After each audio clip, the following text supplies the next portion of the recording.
Jake, I need to get rid of the two-step verification before I leave tonight and you start in the morning.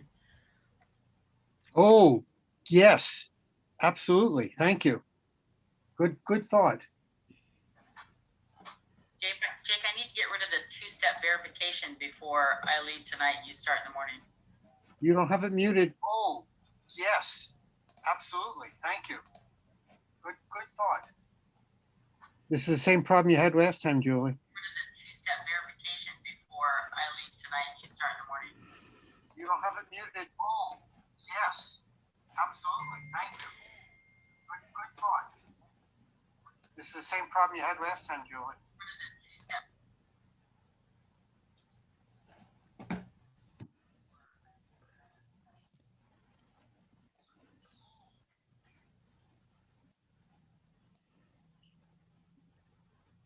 We should make a sound just to see if Okay. And I think we're good to go. Welcome to the Global Innovation Field Trip. Thank you all for joining us today. Let's start by introducing ourselves. I am Julie Shively from Innovation World. Jake, would you like to go next? I am Jake Mendelson. I'm with inventfuture.global, and now I'm very happy to be part of the Global Innovation Field Trip. Sherilyn? Proud supporter and nothing other than complete supporter for youth through Julie Shively's Global Innovation Field Trip as part of Innovation World. Thank you.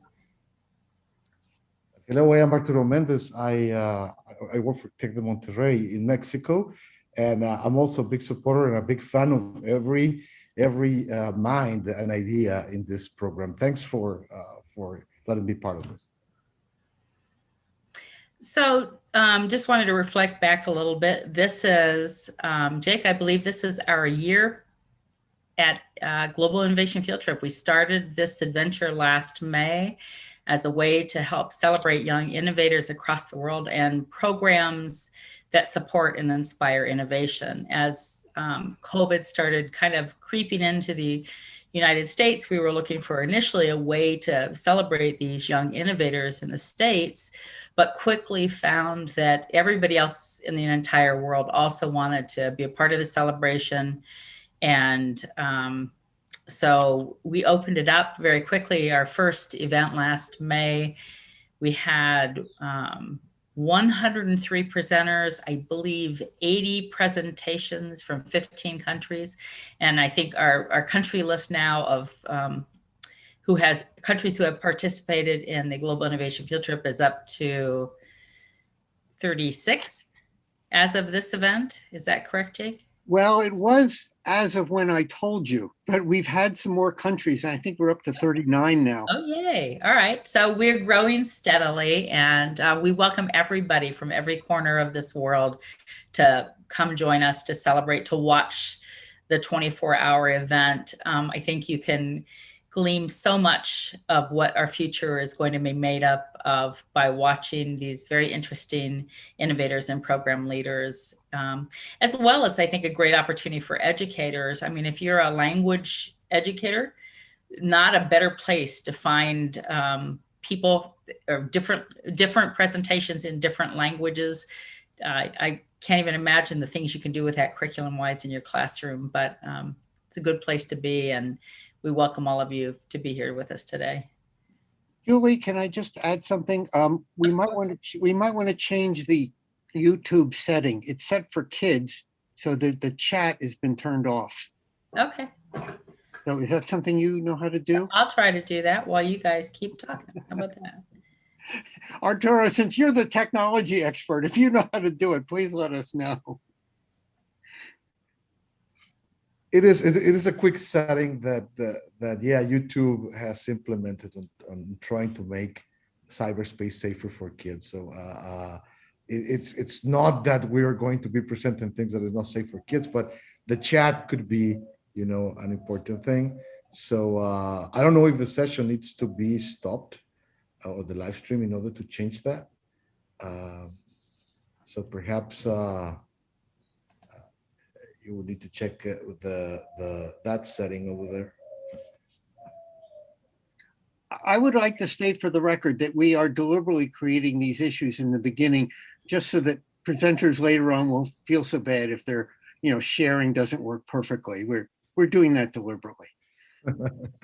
Yeah, that's the thrill of live events, actually. So I'm watching YouTube. How will I know when the chat feature is turned on? Good. Actually, it will just open and will let you type.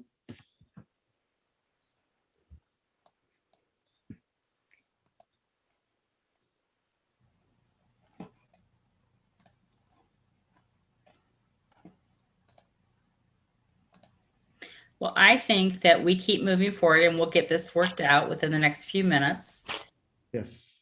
And if anyone has any questions that they'd like to place in YouTube, just hold that thought for a few minutes while we get this taken care of. That's a good idea. Yeah. Well, maybe now we can, there's a time to get it, turn it off and turn it back on.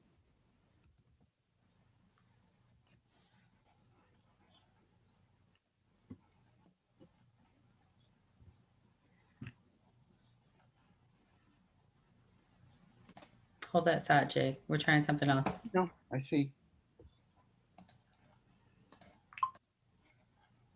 So Jake, why don't you talk a little bit about what's going on with the with inventfuture.global?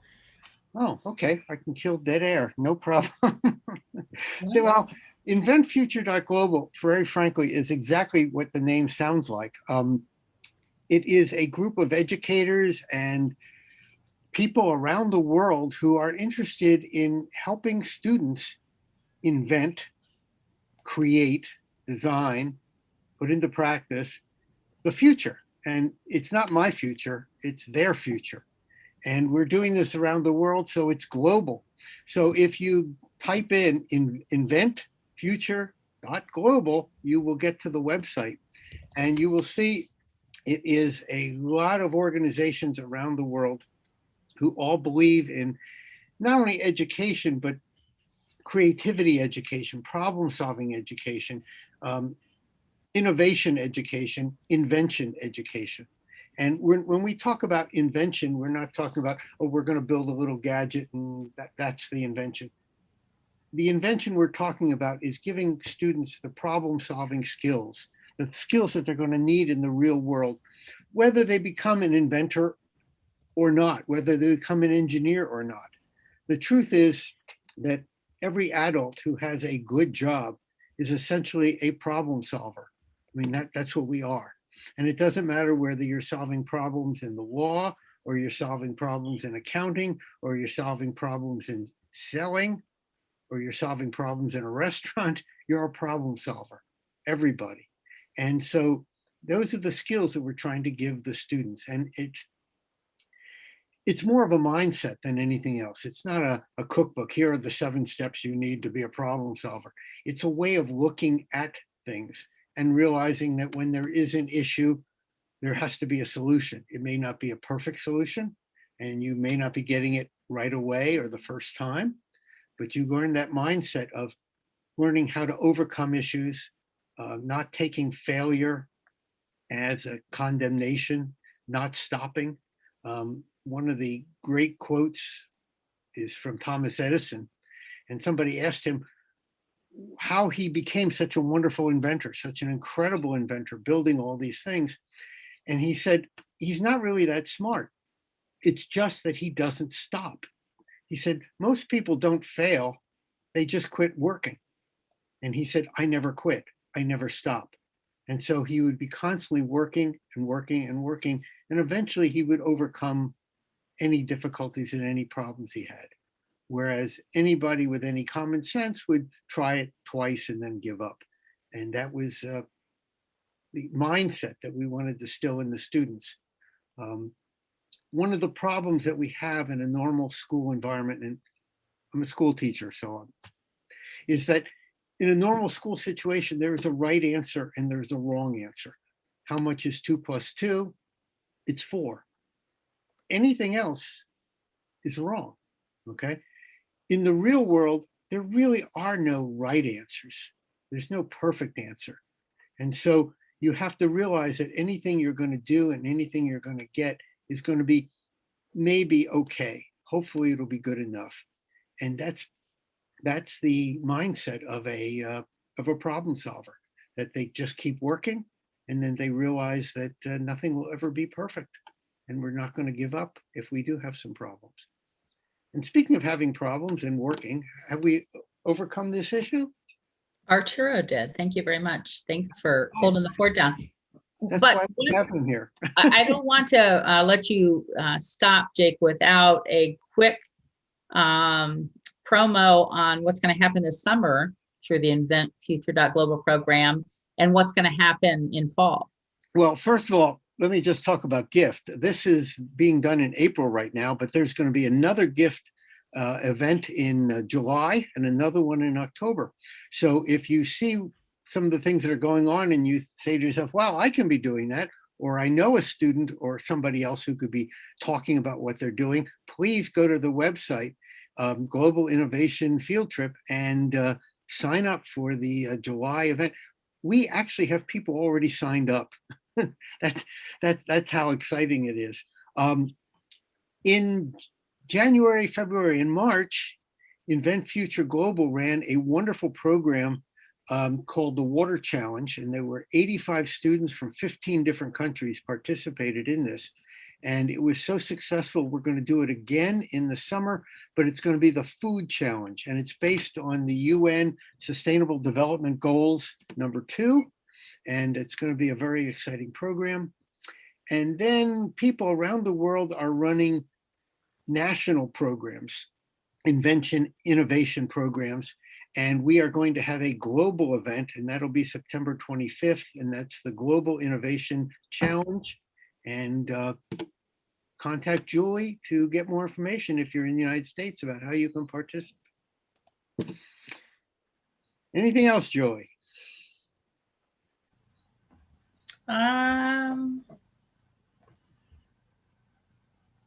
No. Okay. I don't think so from Invent Future Global right now, but we'll have more on that, I think, as we go through this 24-hour period. And we'll probably do some invites as we meet some of these students. Oh, the students are doing a presentation later. It's going to be really incredible. And you'll see some of the fantastic ideas that they came up with. Absolutely. So Jake, can I ask you to stay for just a moment longer and work to introduce our next guest as I work with Arturo for just a moment? Sure, absolutely. Absolutely. Okay. Well, our next guest is Christina. Christina, are you there? Yes. And Christina, you seem to have brought some old guy with you. I'm not sure what his function is. Is he there also? Christina, you can unmute yourself. Ah, there we go. We've got two of them. You're on twice. They meant to be. I asked him about that. Oh, okay. Christina? I can't hear you. Am I supposed to be able to hear her?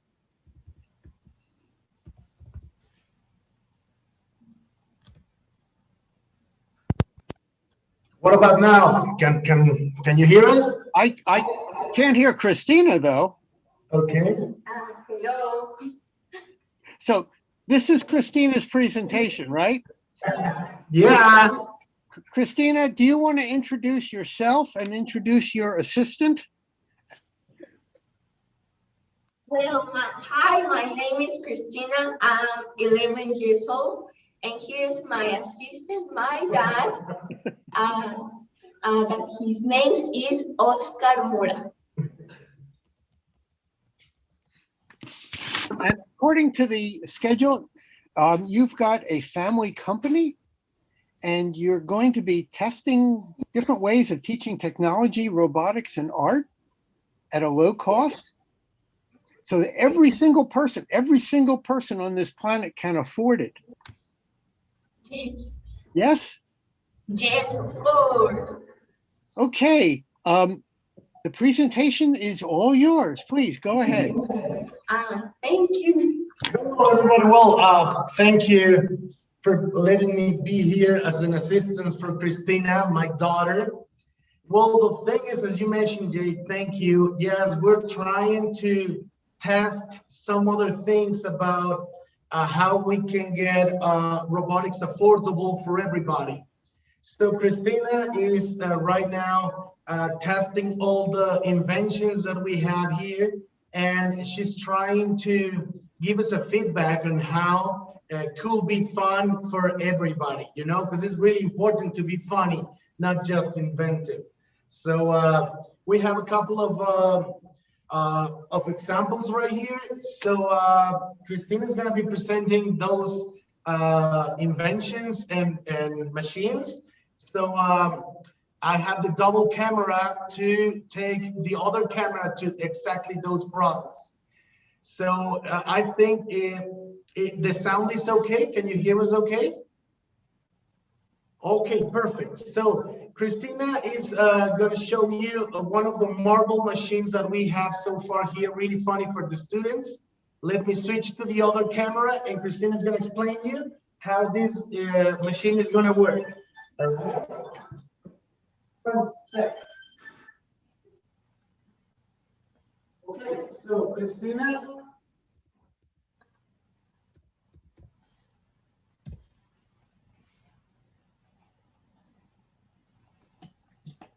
Okay. Okay, so here's the marble machine.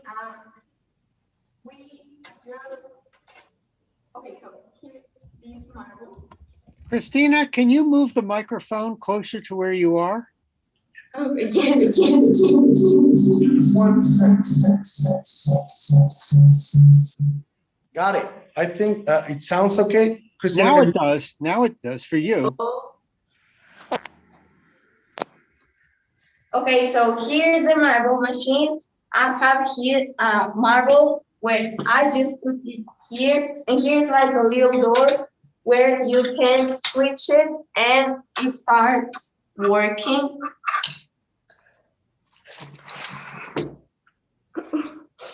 Okay, have some technical issues here. Let's go.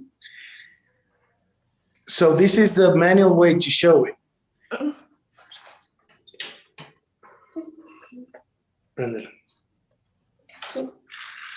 Yeah.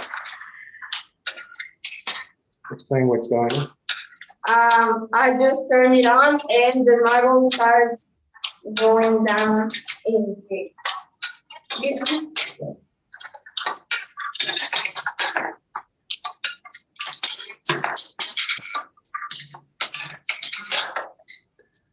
Well, there's many ways to develop this design. There's close to 100 pieces for all these things. So the kids needs or must be to know how to be in a process of following down the marble. And at the beginning, we start on the manual, and then as you can check the process, it's going down every single floor, and then we develop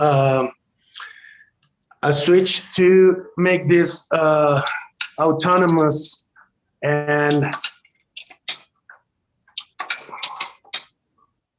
that's how it works. Sometimes it fails a little bit, but it's really funny for the kids. So, Christina, can you explain the next model on auto? Yes, well, this is Otto. Here's it's like a little robot. We're just starting in this project because, well, we just put it arms. I really like it because it's like a funny way to program, and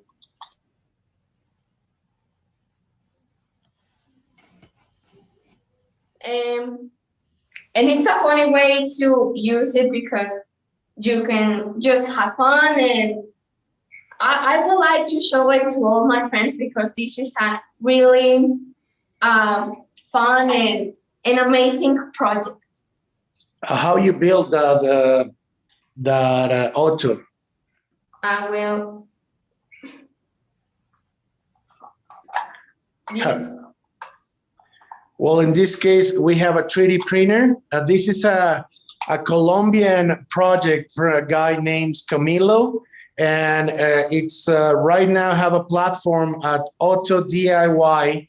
That's where we trying to develop, and we're downloading the files to print it on our 3D printer. So right here, we have a 3D printer, and this is where we can create autos and bring them to the kids all around Mexico. We print those robots in here, and the design is from Auto DIY, and it's really, really, really cheap. For us, it's like 1,000 pesos each robot, which could be probably like $40. The whole machine, can you open up, Christina, please? Well, probably that one is kind of a tricky. Try with the other auto right here. Well, as you can see, this is a regular auto, and it's made on a Nano Arduino board. And there's some sensors. Christina, can you show us the sensors on front? What is that sensor? The eyes are the sensor. So when you program, you just put something in front of their eyes, and it starts moving, working, and dancing. So do you remember what's the name of that sensor? No. Ultrasonic. Okay. So great. This is one of the autos. As you can see, this auto don't have any arms. This is for a competition that we call biped race, and which is the fastest auto wins on a distance of 3 feet. Who's any auto around the world gets first and win the prize. So this is one other of the, we're developing on that one. We also, Christina's used to work on a line following contest in Canada 1 year ago, well, last year, and she got excellent results with this robot. Christina, can you show us your robot for the fastbot and the Yes. line following? Well, this is like my robot. It has 5 sensors, and I just competed with this in the line following. What is the process of line following? What is that about? You put the robot on the line, on the flat line, and you program it to follow the line and go to a place you want with a flat line. Right. And you need to do on a special time, right? How many laps you have? How many laps you must get on a? I think 1. It's 5 laps, whatever gets first with the best time in 5 laps wins the competition, right? Okay, well, so far, this is it.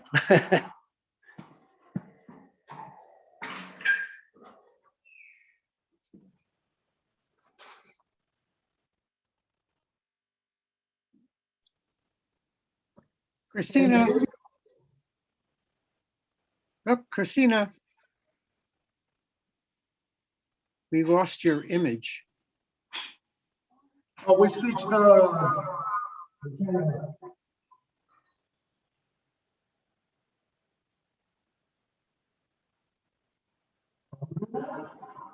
Can you see me? Yes, we see you. Okay.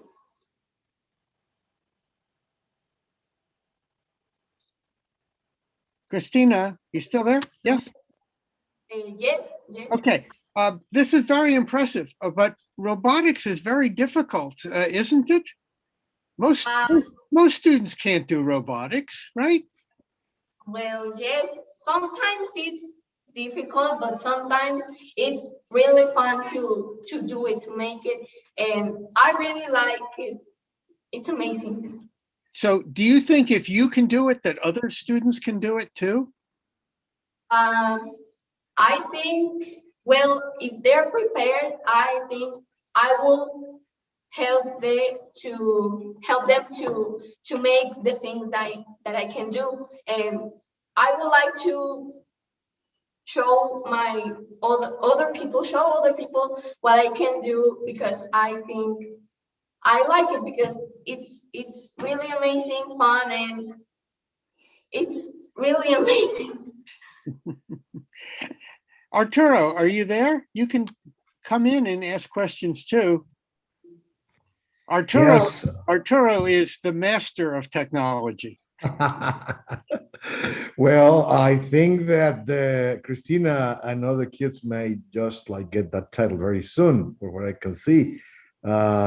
Christina, why don't you share with us, because I've seen you presenting in these events like a couple times, and you know, what is like the most exciting thing that you have learned that you could share with the viewers, like from every place, so that they really want to get involved and try things like you do? Aren't you like sometimes afraid of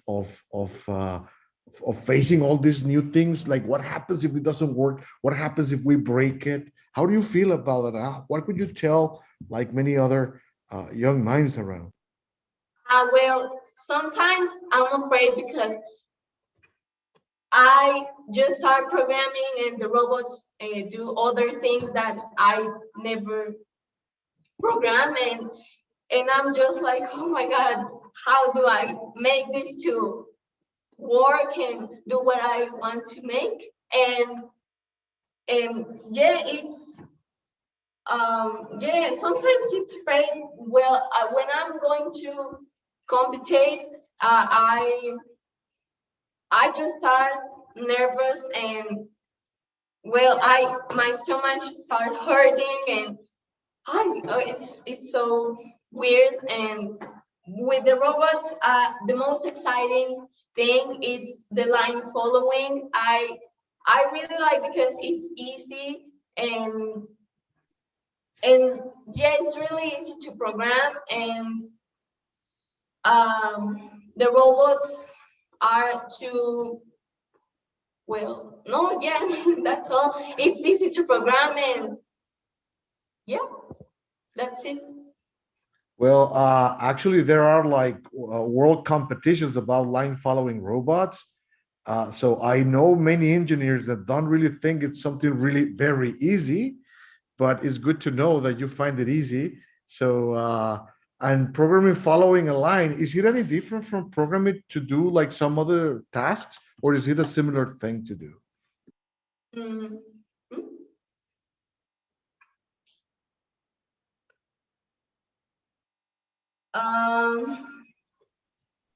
Well,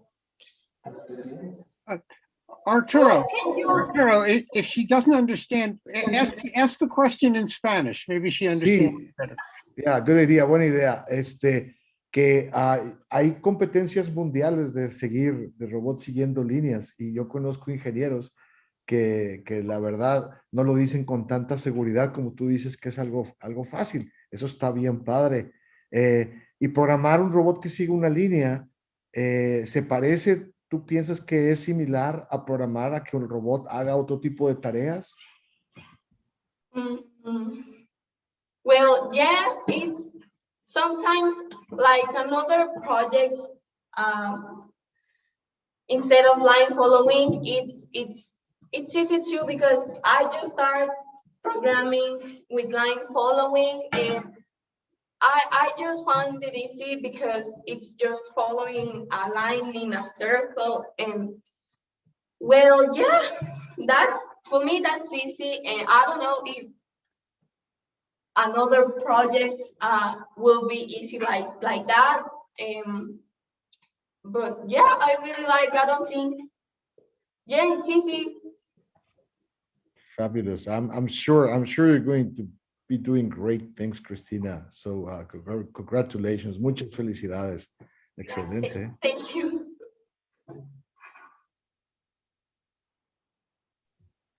And where's Oscar? Ah, there you are. Good to see you, Oscar. Hey, Hatsi, Arturo, how are you? I'm very happy to have you guys here and see that your great ideas and your great projects are every time starting to do more potentially more impact to inspire and bring like young creators and innovators into to solve these challenges that we're facing in the 21st century. So congratulations. Thank you. Thank you. Just as Jake mentioned before, it is really important, robotics, for the people who start solving problems, because that's life. Life is about solving problems, and these tiny little problems on robotics just make them a better perspective on how to solve problems. And the other thing that I love about the gift is the chance for the little kids to talk, because obviously when you're a little kid, you're really nervous. Christina have a lot of things to say, and I'm pretty sure that every single gift she's improving in how to speak to around the world. Speaking a second language is really hard for them. And I really appreciate you guys about this opportunity for young kids and innovators to be talking about their projects. Obviously, it's really, really, really complicated, and it's a lot of nervous. And when she's trying, she's always really nervous. And she always says, please, with Julie and Jake, I feel really comfortable. Hope they're asking me questions, because she's really nervous now. So I thank you for this opportunity. Christina, do not be nervous. Okay, do not be nervous. But I want to explain something that your father probably has not explained to you. Do you know why he is teaching you all of these skills and all this ability? I don't really know. So here's why, Christina. He wants you to have lots of skills so that you can go out and have a really good job and have a great career and make lots of money so you can support him. That's what he wants. Exactly like that. Even about the money, yeah, I hope she can employ me later with some other resources. She's really, really intelligent. Wait a minute. Christina, you do not have to employ him, okay? You could just give him, no, he may not be up to the quality that you need in your company. So I make him prove himself, okay? Just don't hire him because, he's old and he looks bad, make him prove himself. So Christina, what is your next project? What is the next thing you're going to be working on? Well, I will be on the Fastbot with the Nomada. I think the robot is called Nomada. And I will be on the competition of Fast Robot. And I think that's my next project, because I don't know when the competition starts, but I would like to go because I really like to compete. In Canada, she wants to go to Canada. Yes.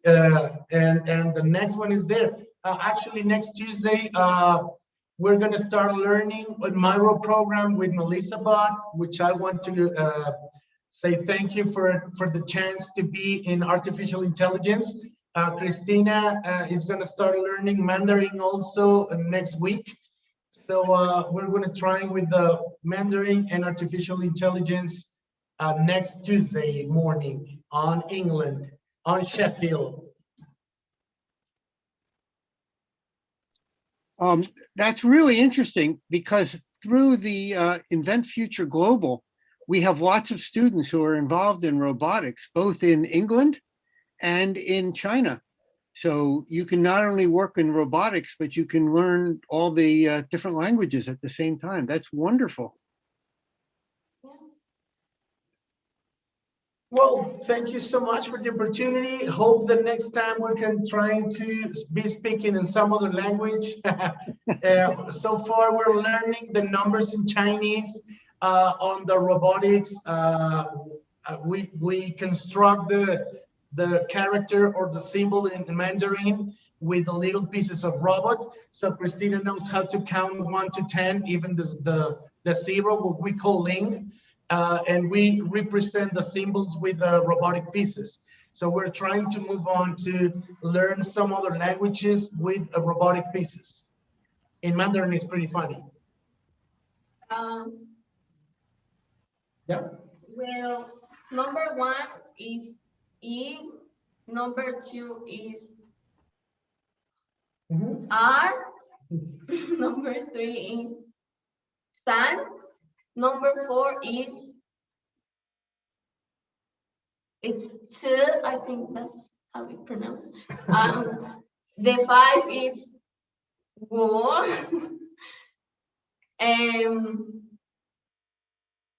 the 6 is Leo, the 7 is Si, 8 is Ba, 9 are Yo, and 10 is Sure. And 0 is it's Ling.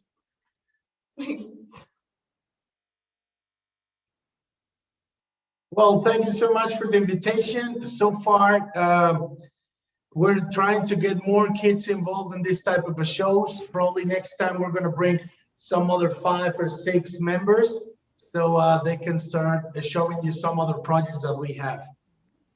That's wonderful. Thank you so much for your time today as well. I think we have time for a quick video, if that's okay with you, Jake. I'll show one of our friend Dacia's videos real quick from Expeditions in Education. And let me share my screen. See if we can make this happen.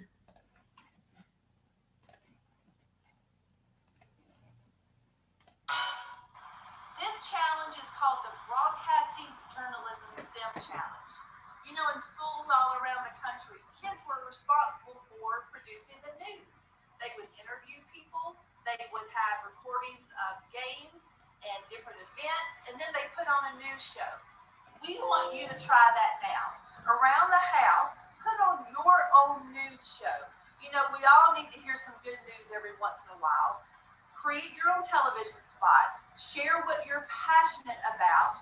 Write your own script. Create your background. Maybe a green screen would work. And then set up your camera, edit, and share with us. Broadcasting and Journalism STEM Challenge. Get it rolling.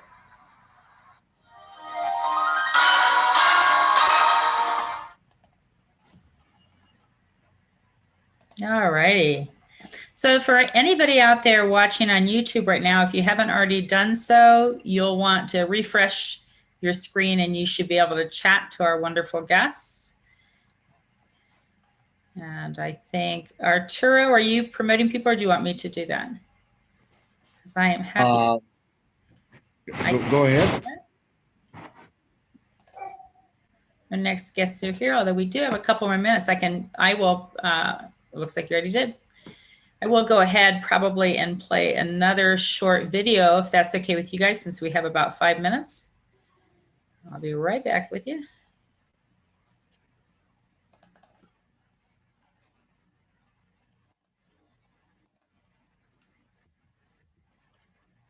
One second.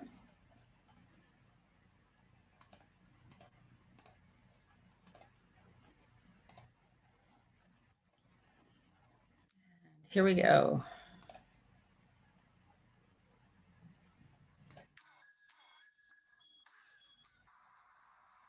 Hey everyone, this is Dr. Drizzle, and welcome to the Global Innovation Field Trip.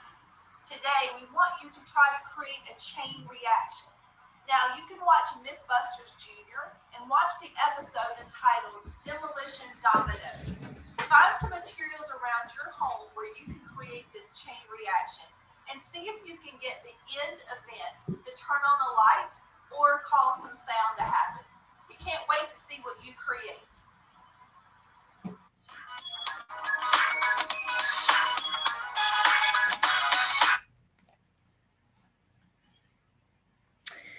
Courtesy of Dr. Drizzle. Thanks so much, Dacia Jones. Appreciate Nice the challenge. So I think that our next guests are here, but I don't want to make them start early. We've got about 5 minutes if they're ready to go. If they're not, they can keep their video off and Arturo and I will keep talking. Yeah, I'm really excited that this edition of the Global Innovation Field Trip has just started. I mean, it is ever since last year when it started back in May. It's been an amazing experience to go around the world virtually. I mean, this is.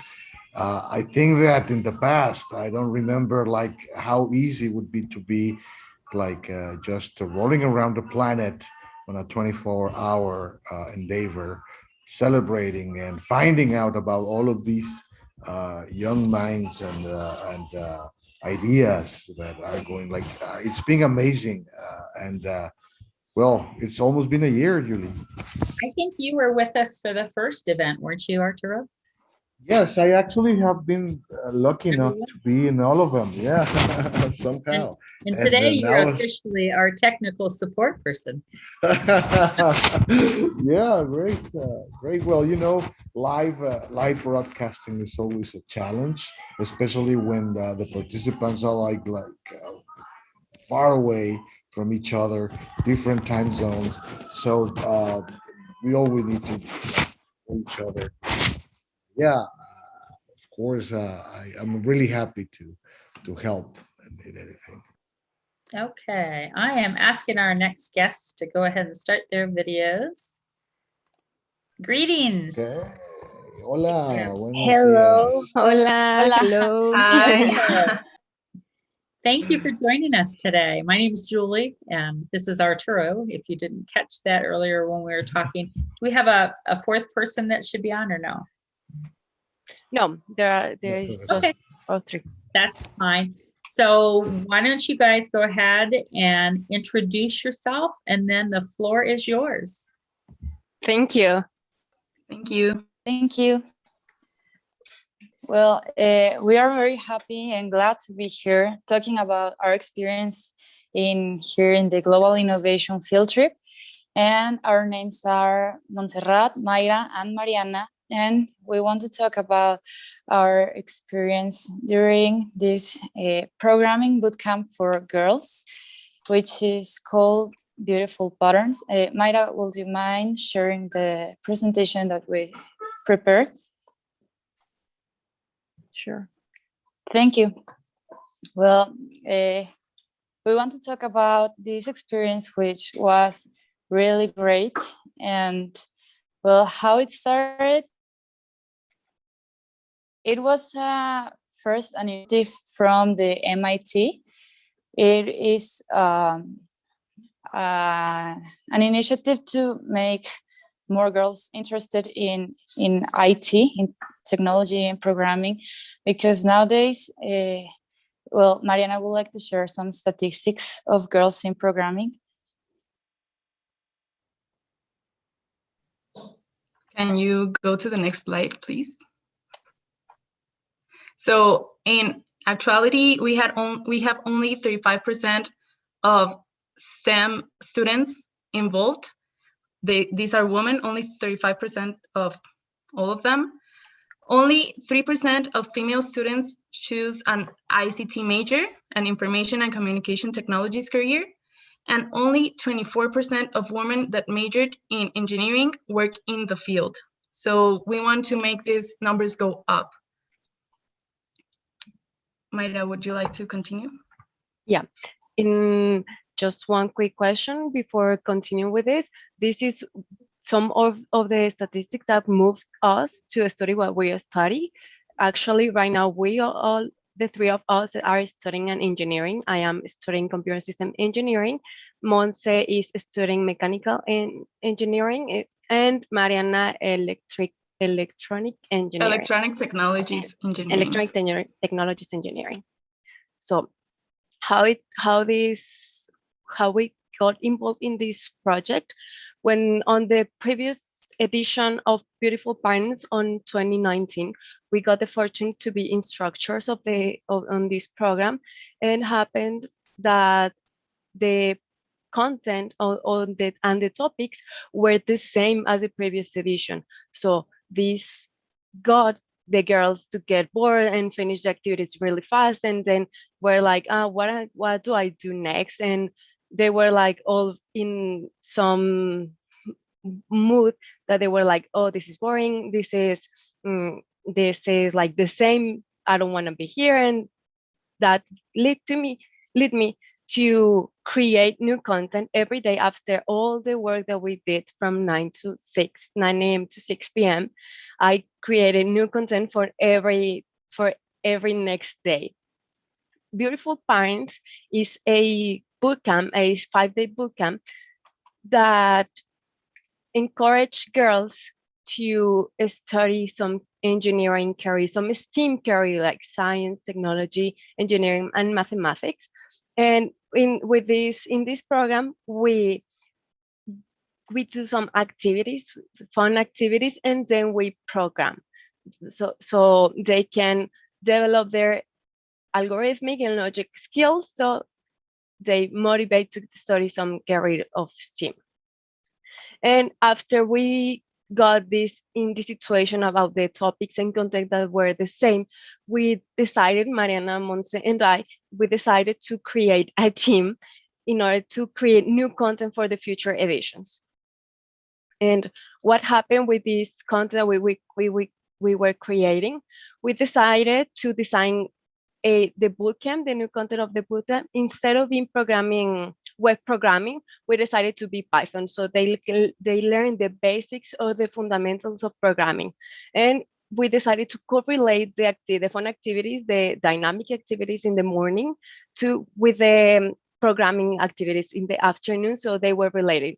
If they see some if else activities in the morning, like if we choose this action, we're gonna get this result. So we decided to correlate the activities, the fun activities with the programming, and then we were working like 1 semester or 2, I think, developing this new content. After we got all the new program created, the new content, we decided to test it in a pilot group. So 15 girls mostly were from the school of high school. They came 5 Saturdays instead of doing it 1 week because we had classes. We decided to do it on Saturdays. 5 Saturdays, we go to the school and we tested all the activities. We ran the program. From all the time, 9 a.m. to 6 p.m.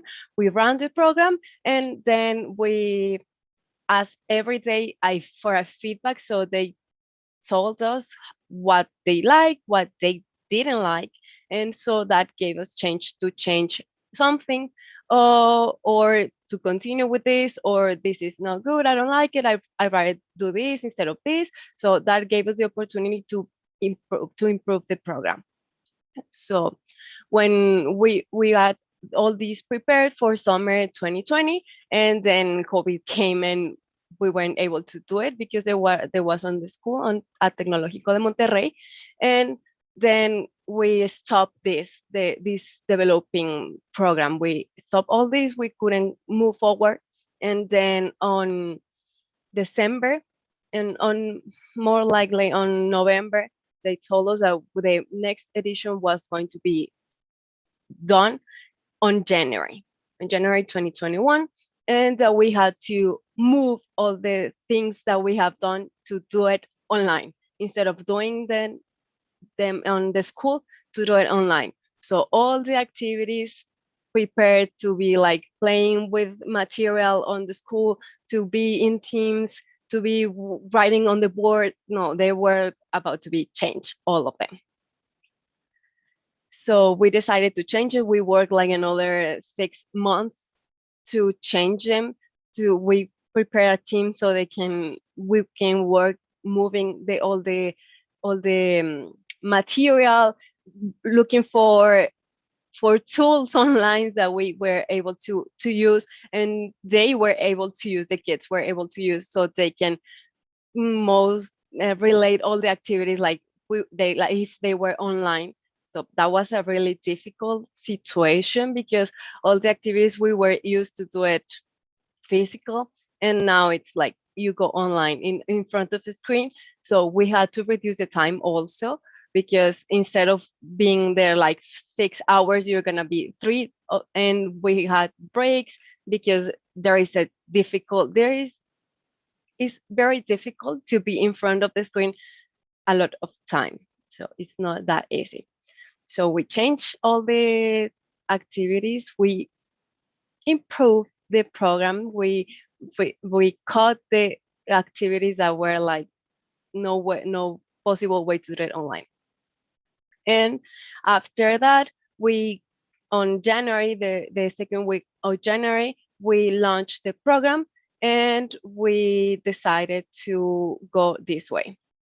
And these were some of the results that we got on the program. Yes, we had 554 girls enrolled in the program from start to finish. We think that it's a good number for it being online because most of the girls normally want to go to these boot camps to know like the university and different kinds of things. So we think it's a really good number for the program being online. We had 232 instructors. The instructors are female STEM students from different parts of Mexico. And in this edition, we also had some from Spain and different parts of the world. And we also had participants from 11 different countries. Mexico, obviously. We also had participants from the US, Germany, Ecuador, Colombia, Peru, Chile, Uzbekistan, Venezuela, Costa Rica, and Argentina. And at the end, we can conclude that this program was really beneficial to these girls because most of the time they show programming as if it is boring or it is not shown as that, but girls perceive it as it is boring, not interesting or difficult.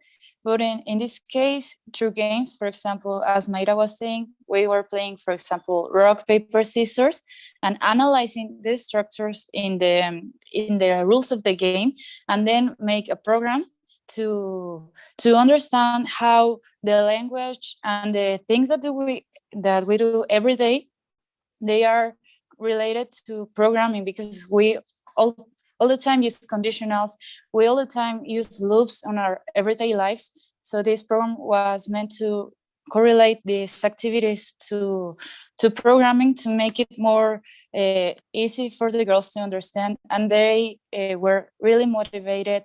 They made new friends from different countries. At the beginning, we were very concerned about it being online, but we had very different benefits from it. For example, the impact, as Mariana said, we had 600 girls, and in the other way where it is not virtual, it was meant to be for 200 girls. So we had more impact than we expected. And well, we are very happy to be participating in this program and motivating more girls to study STEM, to make the world a little more equal every day. I don't know if you, Mariana and Mayra, want to say something about this. Yeah, I want to add that this is a program we are very passionate for. This is, I've been working on this since 2019, and I really like to get more time in working on this. And we encourage you, all the girls, to study something that you like. Not only that your parents want or your friends want, no, something that you really want, that you are passionate for, and that you really, really, really say, this is my thing. So if you can go to courses, go to workshops, study things online that you really can do it, we encourage you to do it. This is a really incredible thing. We really love this program. It's not only this program, is I really love my career. I really love what I do. So this is the best thing that I can say to all of you girls and boys too. If you want to study, you study what you really want. Don't stop for anyone. Don't stop for anything.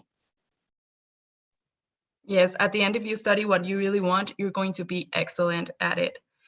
Instead of if you study something that you don't like, you will not give your 100%.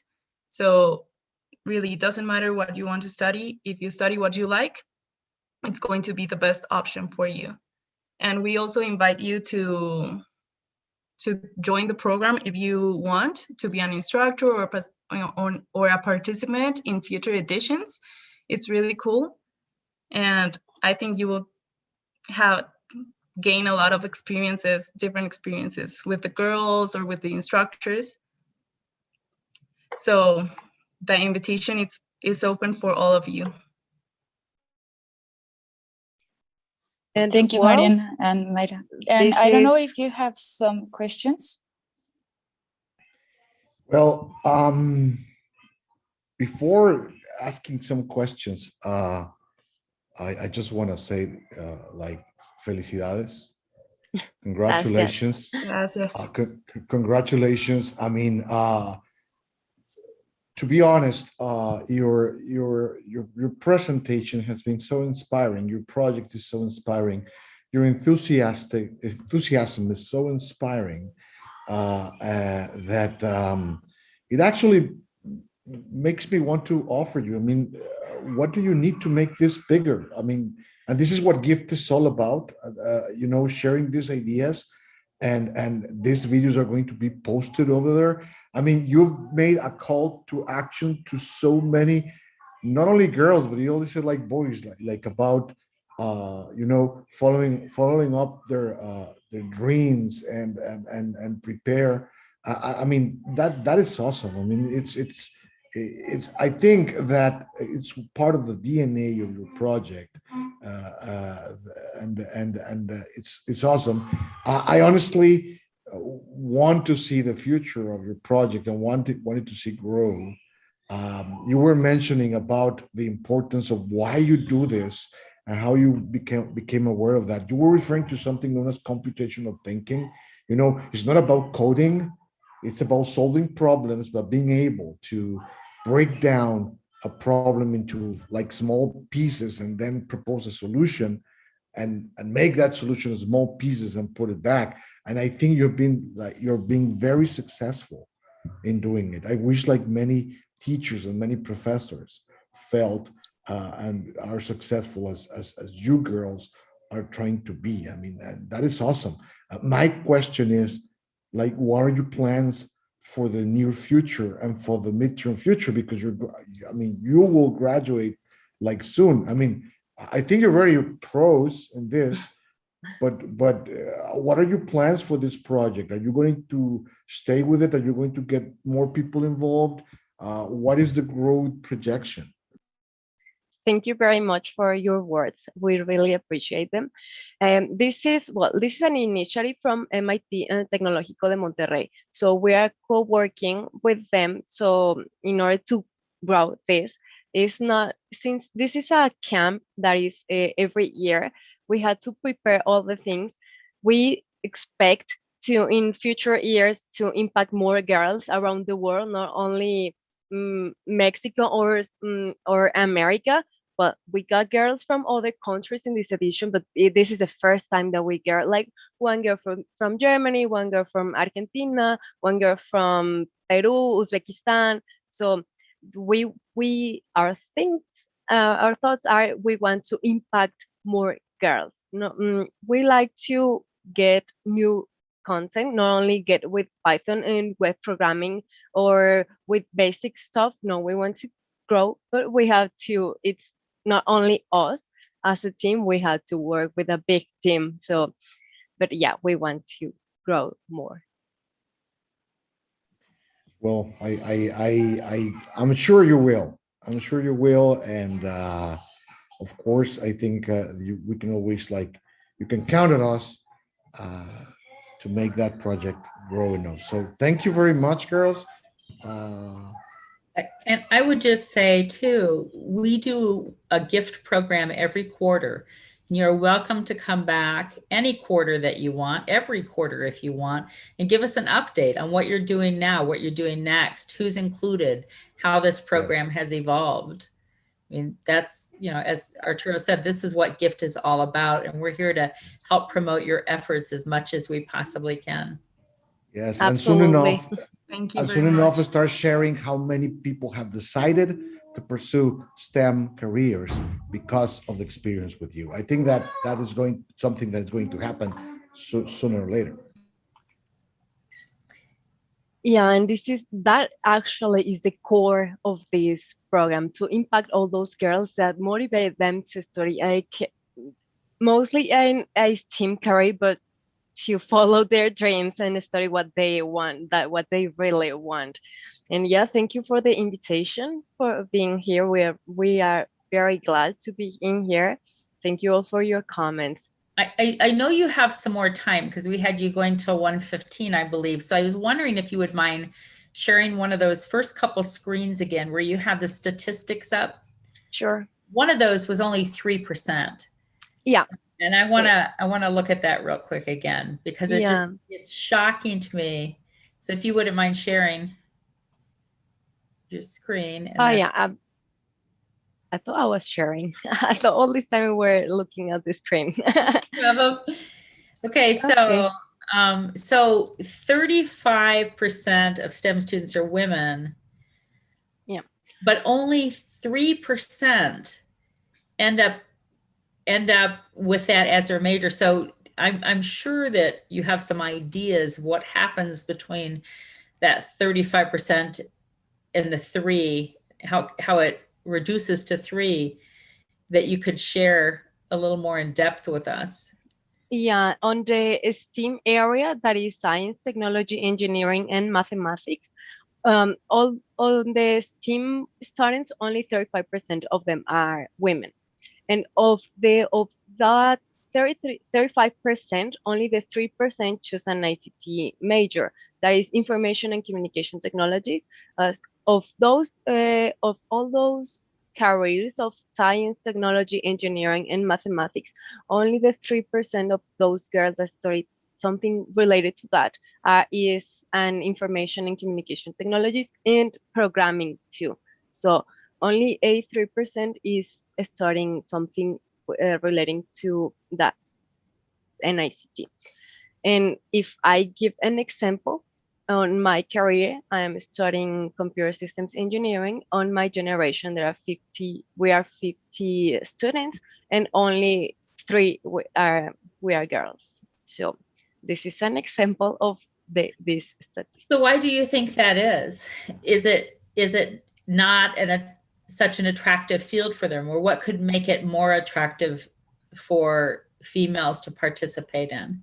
I think, I believe like we had different examples with our girls when we give the other boot camps, that they told us like, I didn't even know that I liked this because I didn't even know how it worked. So like the diffusion of the program, it's really important because maybe they didn't even know they like programming or this kind of careers until they came into the program.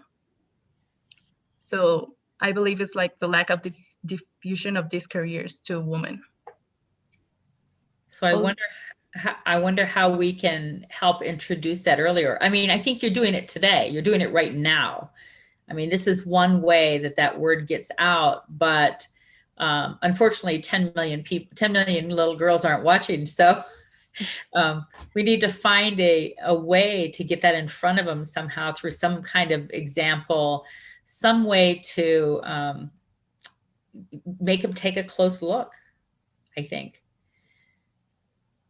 Yeah, that's a good thing that we need to promote of all of these events, not only this one.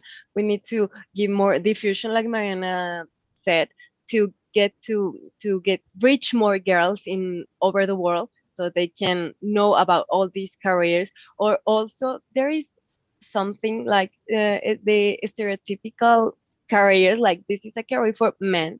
So they think like, no, I'm not gonna study this because it's for men. Or my parents told me this, like they're gonna be more men than women, or there are no for girls, or so that's something that happens. We want to stop all of this and promote these events and these things so they know that there is no career, there is no studies for men or for women. We can study everything. Yes. And you're part of that 3%, like currently, right? Because you are in ICT. Yeah. Yeah. So actually, what you're saying is like really true. I mean, so it's a good invitation, like for everyone to change those stereotypes and those preconceptions. I also think that sometimes math, physics, and programming and all those kind of studies are conceived as difficult. And maybe many people just think, oh, physics is difficult or programming is difficult, math is difficult, I cannot do that. But one of the things that we are looking with this program as well is to teach it as a game, so they can see it with other perspective and get rid of that idea that is not true, because it can also be fun and challenging and enriching. But we have to change this idea that they can do it, that they can do it. So earlier I was working on a technical problem we had going on too. So I might have missed this, but do you have some of these boot camps happening through the summer? No, actually on this summer, we're not getting a new camp. We did it just on January. So we are preparing and we are looking for the new date. Since this is every year, we expect it to be on the next January, but we are not sure yet. Okay. And how can people keep track of you or follow those efforts if they're interested? And in case another boot camp becomes available, what's the best way for them to keep in touch with you? We usually diffuse it on social media like Facebook. So there is we do it mostly on Spanish. Our program is Patrones Hermosos. So on Facebook, there is a page that is called Patrones Hermosos. And usually over there is where all the information is shared. Okay. And before you leave today, could one of you put that in chat and then I can add it to one of our pages so people can see it? Sure. Okay, that would be great. Yeah, and if the program's in Spanish, I mean, there are people from Spanish-speaking countries and regions that could definitely jump in. Yeah. Yes, Spanish. Actually, the program is given in English and Spanish, so more countries can get involved. Yeah, we prepare our content to be English and Spanish, and when they register to be on the camp, we ask them, you speak English, you speak Spanish, you rather be in English, you rather be in Spanish, and they choose, and we separate the groups for be in English and Spanish.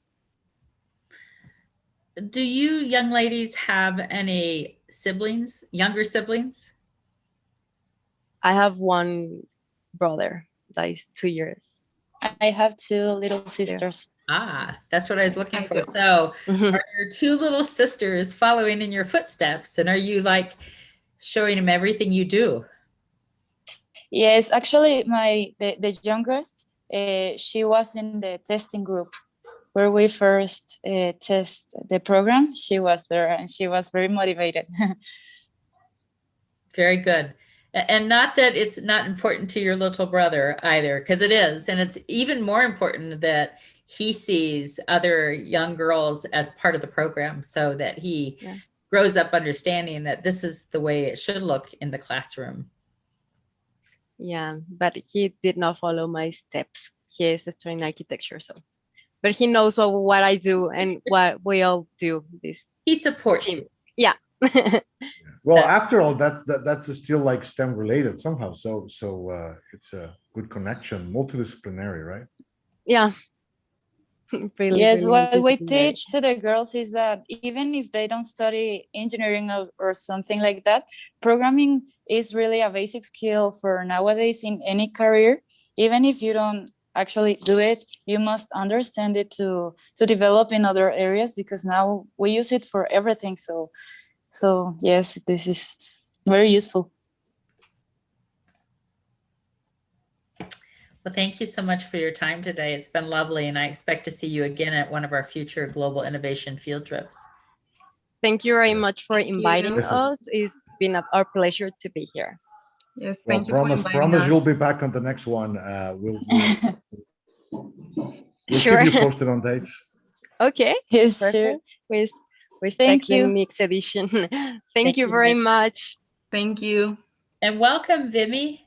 I don't think that we've been on GIFT together in the past. So Yeah, we were appreciate you. the first edition I was there doing a small presentation, and I'm from Mauritius, a bit far. But then Jake was here and he introduced us to GIFT. Hello, Jake. So it was great. It was a great experience. We love it. We've tried to keep pace, but it's difficult because we are like an organizer, just like you. So we need people to come to us so that we can bring them to GIFT. So for us, for the time being, it's like going back to the schools and then getting them prepared for the next competition and then bring them to the GIFT challenge. So Well, we're very happy that you're here. Yeah, I'm happy too. And it's like, getting busy with everything that we have to do. So sometimes it becomes difficult to join in. And we have other projects going on for youth, where we get them into leadership and trying to innovate as well for the community. So it's like different approach to innovation. But it's very challenging to get people together and get them to come up with innovative ideas. We have a scrap challenge that we have launched. We are in confinement right now because of the COVID-19 pandemic. And this makes things rather difficult because everybody is not very technology savvy, but with the confinement, they were forced into technology. So now majority of Mauritians are online. Last year we had a competition fully online. So that was part of my presentation that I made. I was planning at that time. So we made it happen last year. We were happy to see that technology has now entered into schools. So there is no way out. Teachers are using technology, students are using technology. So Zoom is a common word.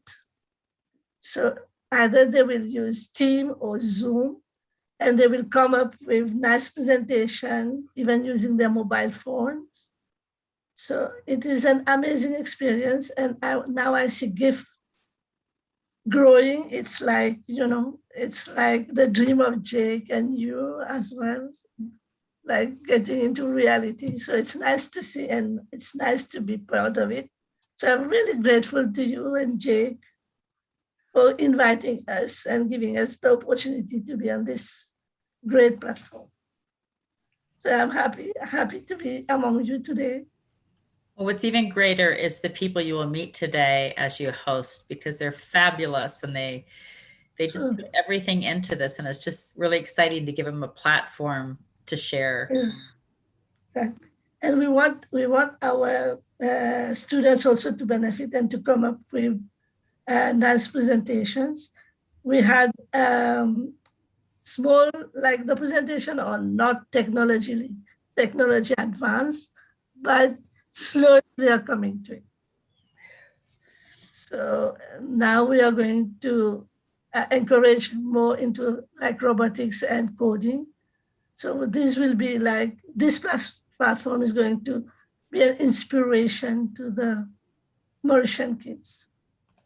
So we hope that they learn a lot from the videos and they are going to put in practice in their own innovation. Welcome to the Global Innovation Field Trip, MIT Mexico. You know what's very cool is having two back-to-back presentations with brilliant young female innovators.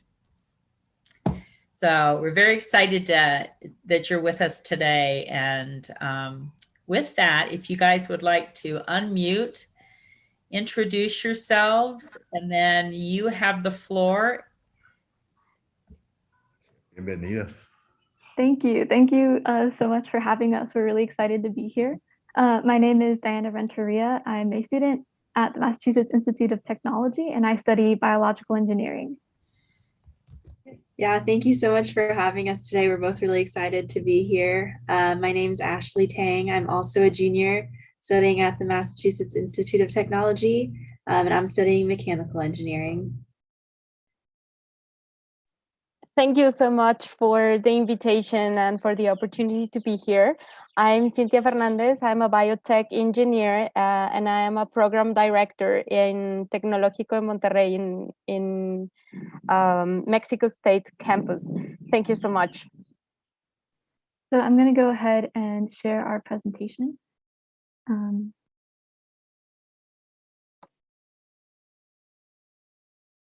All right, can you guys all see the slides? Perfect. So I'm going to talk to you guys, well, Ashley and I will be talking to you today about the partnership that we did between the Massachusetts Institute of Technology in the United States and the Tecnológico de Monterrey in Mexico. And this was an online teaching lab partnership. So the main goal of our partnership was threefold. First is to foster international scientific collaboration, getting young minds together that are excited about STEM. Second was to inspire the next generation of scientists. So Ashley and I are both college students, and we taught these classes to high school students. And so we're just one step ahead in, I guess, the process of pursuing our careers than the high school students. And we wanted to really show them what they can do and hopefully get them excited about STEM. And then finally, we just wanted to form cross-cultural connections just between us and our co-teachers from the Tec de Monterrey, and also between us and the students. So the basic structure of our international teaching collaboration was two-week workshops for high school students throughout Mexico. So I believe we've had this partnership in previous years, but previously it was in person, and this year it had to be online. But we actually were able to have students from many different cities throughout Mexico this year because it was virtual in nature. The structure was co-taught between Ashley and I, and then two students from the Tecnológico de Monterrey. And unfortunately, they couldn't be here for this presentation, but they were super, we couldn't have done the presentations without them. And we had a lot of fun getting to know them and working with them. And then the two workshops that we taught were COVID-19 and biotechnology, and another one on MATLAB and circuitry. And so we're just going to talk to you guys a little bit about what we did during those workshops and the key takeaways that we learned for doing this type of collaboration in the future.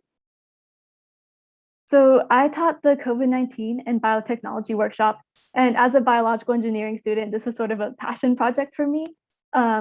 As the pandemic unfolded, just every day I was seeing on the news things happening that I had learned about in class, and seeing just the way that the technologies I was studying were being applied in the real world. And so I wanted to share that with my students. So we talked about several topics, including COVID-19 testing, modeling the spread of disease, vaccines, the immune system, immunology, all that kind of stuff. But the three takeaways that I had from teaching this workshop was, first, to make it relevant, second, to let students teach students, and third, to give students a chance to share what they learned. So it's hard to imagine that a class about a pandemic during a pandemic could possibly not be relevant. But one of the things that I mean by this is I wanted to show them how understanding fundamentally the science behind the technologies that are being used can help impact the choices that we make. So for example, we talked about 3 different types of COVID-19 testing, and I wanted them to see how knowing what each test is looking for and understanding how it works can help us decide when it's appropriate to use each type of test. And so I wanted to see that connection between the science and our everyday lives. The second thing that I learned to do was to let students teach students. And one way I did this was by incorporating memes. After we would learn a topic, I would post a relevant meme like this one and ask the students to try to explain how this meme relates to what we just learned. And I found that this was a great way for students to explain the concepts in their own words, and it was really fun. We all enjoyed it. But I also found unexpectedly that it helped make the entire class more interactive. After we started doing this, I found that when other students would have a question, students would be willing to jump in and answer because they know that they are learning something and they're excited to share that.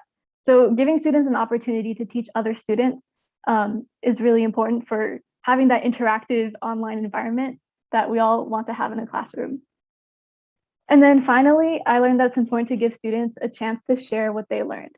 So our very last day was a project day where the students had to create a social media post that they might share with friends or family about something that they learned during the class. And I was blown away by how enthusiastic the students were for this day. They all did amazing projects. These are just a couple of them. And we ended up going several minutes over time for the class because they all spent a long time just sharing about their posters because they were really proud of what they had learned. And so giving students a chance to share what they've learned throughout is really important for making sure that everyone's engaged and also just letting students really engage with the material. So those are my 3 takeaways from this experience, and Ashley is going to talk about what she learned as she did the MATLAB and circuitry workshop. Awesome. Thank you so much, Diana. So for the 2 workshops that I led, the students were able to learn a little bit about MATLAB, tiny machine learning, and also about circuitry. And the inspiration behind these workshops were just that these kind of just seem like really important skills for engineering careers. And they're also just like really fun and hands-on ways to kind of learn these technical skills.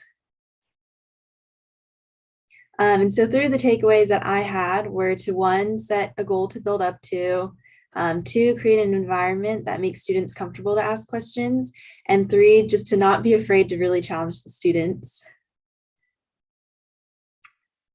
So for setting a goal for students to work up to, I just found that this really kept students more engaged throughout the week since they kind of had an idea of how each of the concepts that we were learning in class each day was going to be useful in like a larger picture. And so by the end of the week, students presented MATLAB projects similar to like the one that is in this video over here.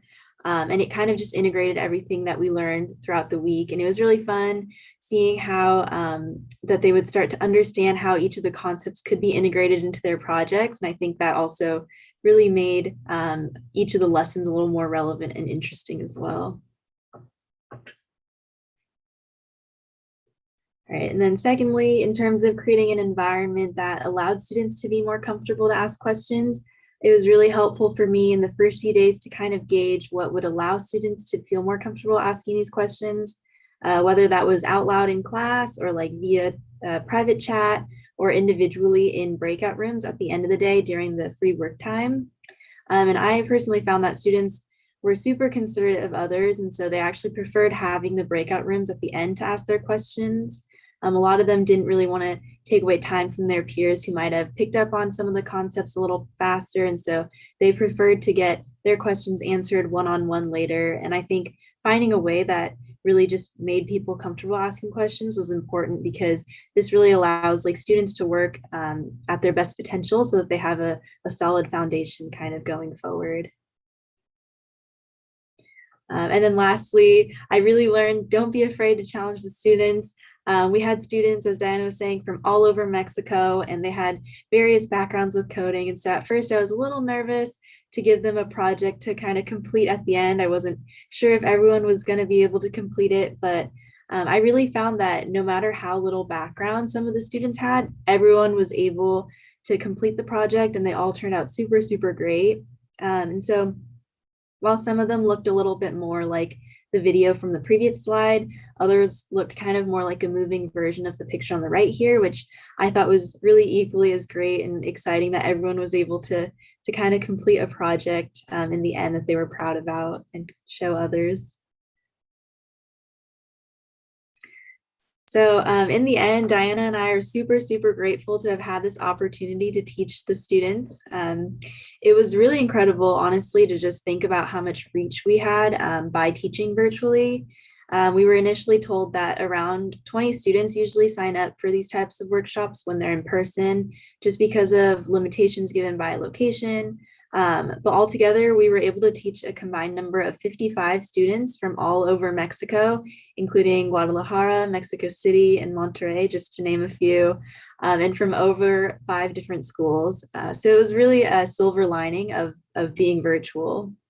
And it was a great opportunity that we were both able to learn a lot from and that we both really, really loved. And also, please feel free to contact us if you would like to hear more about our experiences. We've listed our emails here. Yeah, and thank you so much for having us today.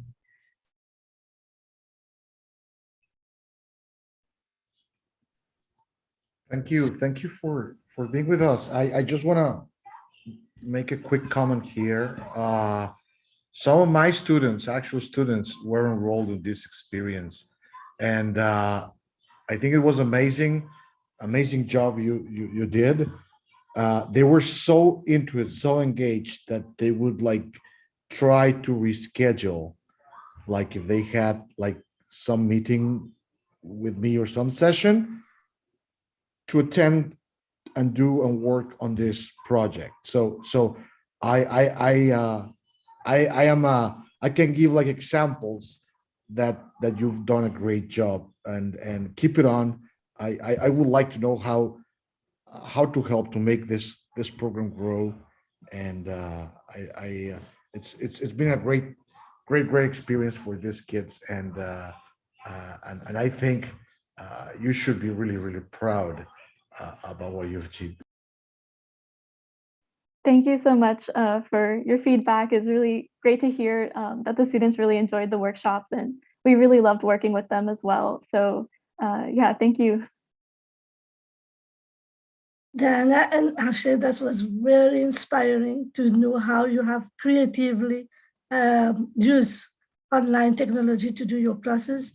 We are doing similar thing in Mauritius. I'm from Mauritius, and we are using technology to train youth. We have around 350 online with 10 teachers. But one challenge that we have is that they put the screen on and then they disappear. So did you have this challenge? I think we were really fortunate. The group of students we had, as Arturo was saying, they just seemed very engaged.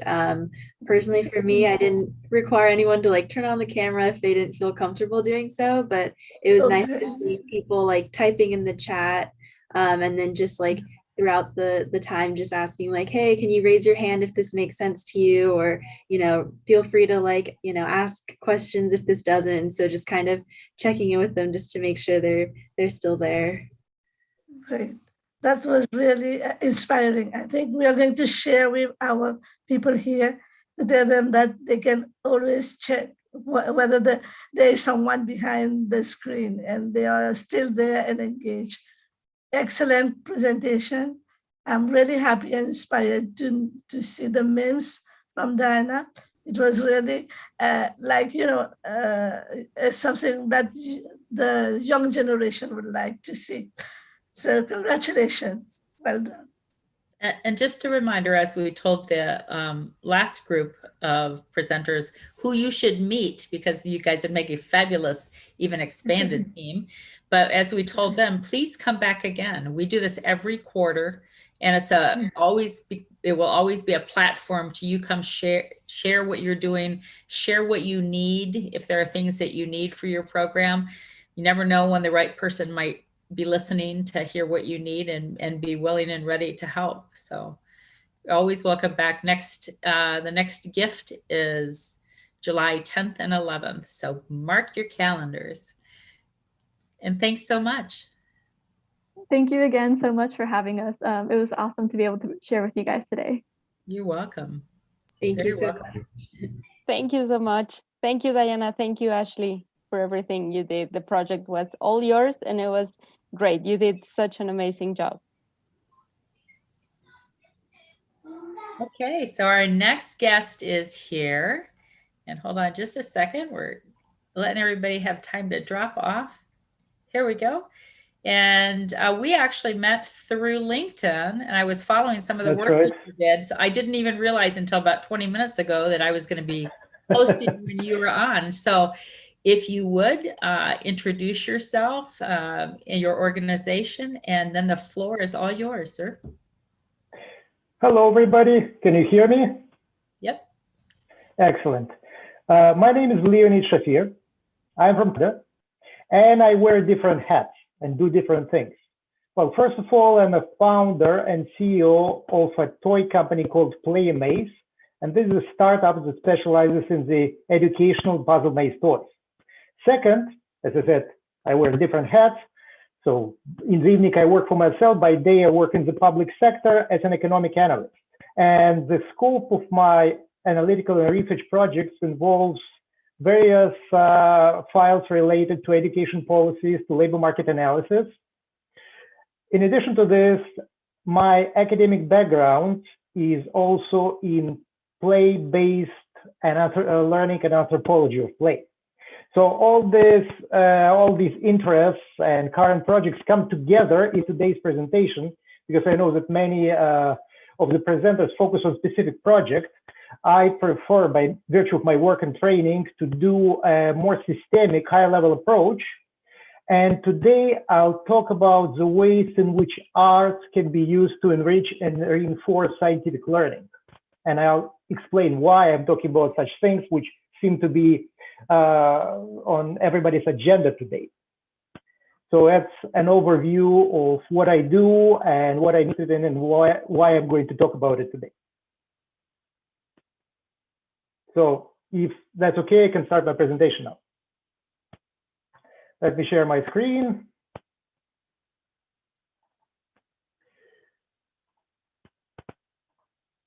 So, as I said, my name is Leonid Shafir.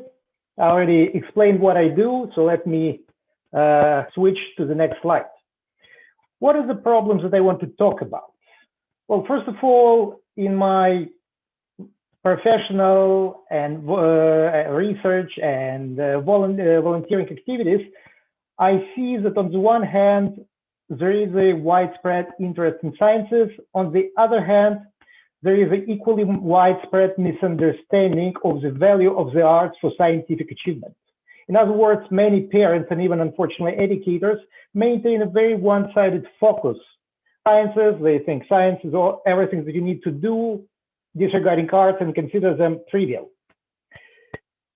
In other words, we tend to forget that the multidisciplinary learning, which encompasses both arts and sciences, is both beneficial for a student and is a foundation for innovative thinking and learning.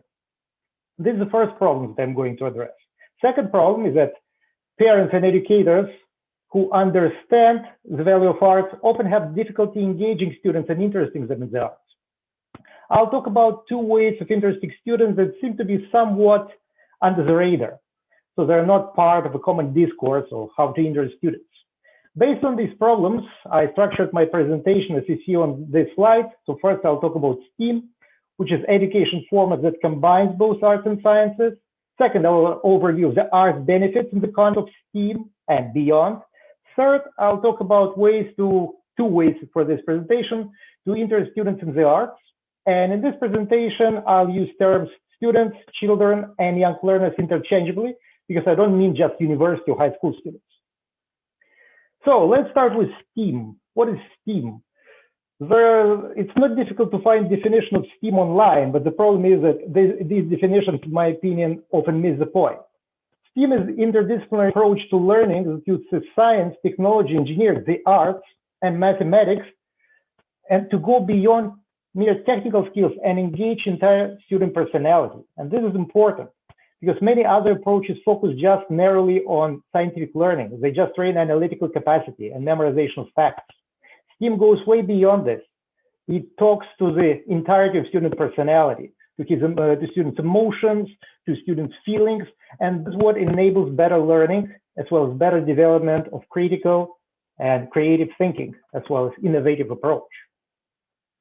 Today, probably more than ever, STEAM and its arts component are important. This happens because of the pandemic. Because children are more vulnerable than adults, they suffer more from a lack of socialization and they miss academic support, which prevents them from doing well academically. In addition to this, they suffer from stress and anxiety, which creates psychological challenges for them. However, what is known that the arts has the capacity to help children cope with stress, improve their scientific performance, and generally help them in studies. So let's review art benefits. First of all, the arts improve psychological well-being. They help young learners develop their emotional awareness and empathy, so they better understand themselves and relate to others. In turn, this also reduces stress and anxiety. Second, the arts contributes to better learning. Why? Because without arts, science can be a dry compilation of facts that are hard to memorize. Besides, it's boring, and children love emotional, interesting experiences. This is where arts come in handy because it can provide the narrative, the story into which scientific facts can be embedded. So it's much more interesting for children to learn this way and they understand scientific facts better. In addition to this, it stimulates imagination and abstract thinking, which are critical components of innovation as well. So to sum up, art benefits learners in the context of STEAM because it removes limitation of dry and abstract science and enriches learning process with a sense of wonder and expanded opportunities for creativity and innovation. However, the question is, okay, we know what STEAM does to students, but how we can interest young learners in the STEAM? Well, there are at least two ways which I want to talk about, which seems to be somewhat underrepresented in the discourse on the STEAM learning. The first way to interest students is aesthetic appreciation or beauty, as we know it. Well, beauty is an elusive concept because we all know what beauty is when we see it. It grabs our attention and we cannot walk away. However, it's really hard to define in formal terms. All we can say is that beauty can be expressed in terms of proportion, articulation, rhythm, and symmetry.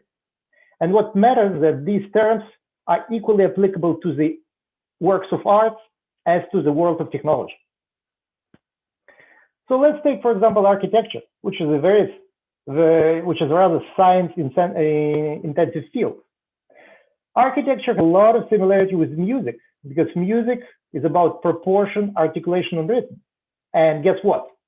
In architecture, shapes and structures also establish rhythm and a sense of proportion. Many students love music. So if we guide them to reflect on their hobby from a perspective of proportion and articulation, they will develop an inner awareness of how these qualities manifest themselves through their entire continuum of their experience, and will be able to translate this awareness into their architectural pursuits, and therefore be able to create something that will look as that will have such a professional and unique look as some of the buildings I put on this slide. Second, patterns, symmetries, and interactions are as important in letter painting as they are in engineering and math. Because such concepts are so important, whenever students read or engage in painting, they can be encouraged to explore their hobbies from a perspective of the patterns and symmetries that they encounter. And this knowledge on a more fundamental and profound level will help them establish a connection between their arts activities and the engineering and math projects that they do to create something that will be both advanced technologically and beautiful enough to pass as an object that will attract everybody's attention. Beauty is not just localized in technology or the arts. Nature is the probably main supplier of beauty for us. Natural beauty can be found in different objects. For example, here we see a stone with a nice pattern on it. This pattern is beautiful by itself, but it can also be designed by using fractals, which is mathematical concept. Similar, we can see nice looking spiral patterns on these bright snail shells. This is a great form of learning through beauty in nature because all you need is just to step outside of your house and go for a walk and look what's around you in the park or in a forest or elsewhere. You'll find a lot of examples of such important facts manifesting beauties that tell us about something or the fundamental laws that govern the universe. And it's an opportunity to contextualize what children learn in the classroom and see why such learning is really important to interact with reality and create technological objects that will mimic this beauty or integrate smoothly with nature instead of oppressing. So to sum up, beauty as an important part of various art forms such as paintings, music, and poetry provides a powerful context that sharpens observations and that sorts the essential from the peripheral. Therefore, it can help the aesthetic awareness and the intentional reflection on this subject can help students not just see the beauty in nature, but translate it into sciences to improve their performance. But this is not the only concept. There is another concept which seems to be overlooked that also can draw students to arts and from arts to sciences. It's mystery. Albert Einstein once said that the most beautiful experience we can have is a mysterious. That's a fundamental emotion which stands at the cradle of true art and true science. I couldn't have put it any better. Mystery is indeed a very fundamental thing, an entity upon which art and science rest. But if we just take the sciences, it will be too abstract, too dry. What the art does is that it consummates this experience of the mystery and transforms it into a really learning experience. Why this happens? Because art is contradictory, it's paradox in its nature. It's an unthinkable combination of the known and unknown, of acceptance and rejection. Whenever we see a work of art, we keep asking ourselves, what does it mean for me? What the artist or the creator of this work tried to say, and why do I keep thinking about it and coming back to this piece of art over and over again? This reflection is important by itself because it's a good way to stimulate our thinking capacity and analytical capacity. But this mystery of the art goes beyond rational and mundane because as we think about the creation of others, it encourages us to reflect on our own identity, on our own thinking process. And this points to the very foundation of learning, which, believe it or not, is a mystery as well, because learning process engages consciousness and memory. But nobody knows what consciousness and memory are. We only have hypotheses, but we don't understand what these entities are. However, what we know is that different forms of learning, the arts and sciences, foster brain development, and therefore students who explore both arts and sciences learn better and more efficiently. But this is not everything. When we encourage young learners to think of their own learning process, sort of self-reflection that focuses on consciousness and memory, we prepare them to think of the concepts that at the forefront of today's learning in various advanced sciences. Because consciousness and memory are hot topics in fields as diverse as quantum physics and neurosciences. And if students start thinking about them early, they may as well prepare themselves for a career in such fields. Let's not forget that the creative process is a mystery as well, because we have formal definitions of creativity, but nobody knows what really happens in the mind of a creator. What we do know is that the fusion of arts and sciences helps establish connections between disparate objects, helps finding patterns that nobody's seen before, and discovering new ways of looking at things, thinking outside the box. And this is the foundation of innovation and creativity we're all struggling to establish. To sum up my presentation, multidisciplinary approach seems to be underrepresented, but it shouldn't be this way, because the combination of arts and sciences in the context of STEAM or any other form works much better than narrow-focused learning, and therefore our chances to teach better and the students' chances to learn better and accomplish more depend on the constructive fusion of the arts and sciences and not just on studying science alone. This concludes my presentation. I know that I didn't cover a lot of ground because arts and sciences is a huge subject. Feel free to ask me questions or contact me with the information provided on the slide. Thank you very much.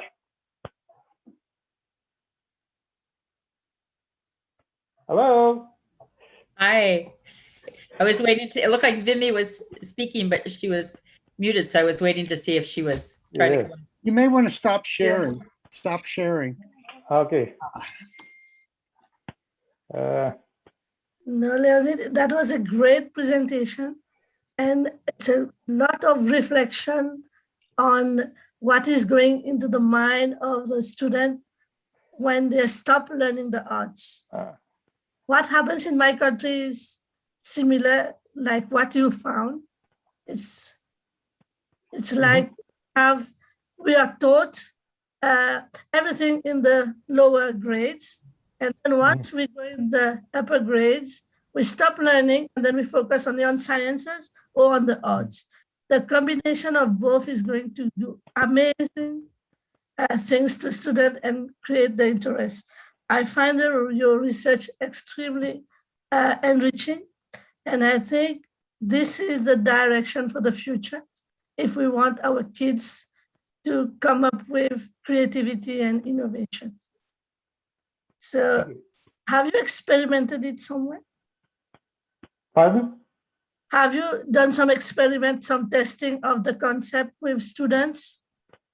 Well, what I described speaking about beauty. I describe it in my presentation is based on the experience that I developed during my academic learning, because at this time I interacted a lot with young learners. Also, it's based on my ongoing interaction for professional and business purposes right now with educators, with STEM activists and experts in the education field. So this is, as I said, I provided a summative high-level perspective on my presentation of what I've been doing and what I've learned. Great. It's really great to see. And I like the concept of beauty being like the focus of all the things that will happen for STEM. I think it's really important because we tend, whenever we teach arts, we still fall back on the analytical concepts. So that's going to benefit you in the sciences. But it's not what many students like. They want to be absorbed and engaged in an experience. Mystery and beauty work well. It's a very fundamental and strong experiences. And they carry many benefits with them, as I explained. Great. You are doing wonderful. Keep it up. It's very nice research. I appreciate it.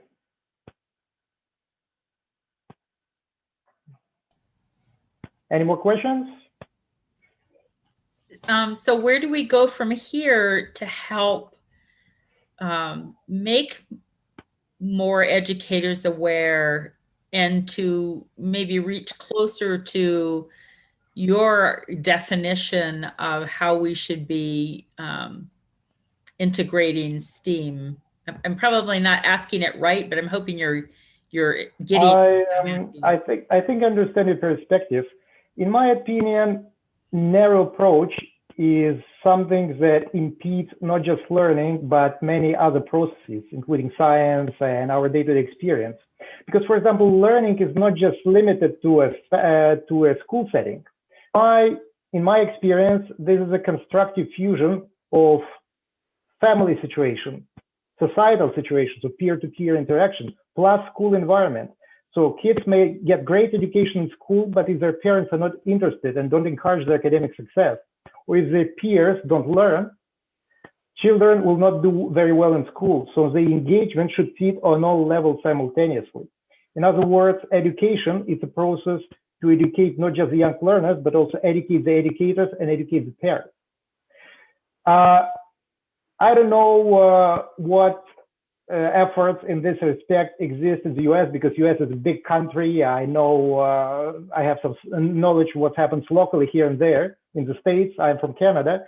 Here in Canada, successful learning usually happens on a grassroots community level when schools step into community potential and try to find common grounds with parent organizations, with local community centers that provide a joint setting and that encourage children to practice learning not just in the classroom, but outside of the classroom. So they get together with their friends from the community and they engage in projects that are beneficial or that are connected with what they learn in school. All this, as I said, is grassroots. It's not based on a specific federal or provincial policy in Canada. And there are examples of good examples and bad examples when such an approach applies. what I think is important is to reinforce such grassroots learning, such grassroots level efforts by sharing experience and by creating some form of overarching communications. For example, here, one of the problems in Canada is that such community projects don't talk to each other very often. They're not even aware of their existence. If there's a platform or forum where they can discuss their approaches, that will improve their performance. If there is a way to consistently and continuously exchange their opinion with professional educators or with policymakers, this, in my opinion, will create positive outputs as well. As of now, this approach exists, for example, among homeschoolers. They're more advanced in terms of both grassroots activities and coordination. So this is one of the areas in which we, as people who are interested in learning in general, not just in homeschooling, can learn because they have a lot of experience they can share. They can be beneficial to others. Another area in which learning, and I'm talking about learning for specific North American context, may happen is by looking at what other jurisdictions are doing, such as Scandinavian countries, such as Finland. Their academic experience and the way they teach seems to me somewhat idealized. Not everything is as great as we read in the media based on my research, but nevertheless, they have something which can be incorporated. Something, but not everything, because you cannot just copy and paste their education experience since it happens in a different culture, in a different history, in a different nation. So it cannot just be blindly applied. But this also requires continuous effort and systemic research. As I see, I'm answering in high level, on a very high level, because specific experiences, specific projects require more discussion, more time.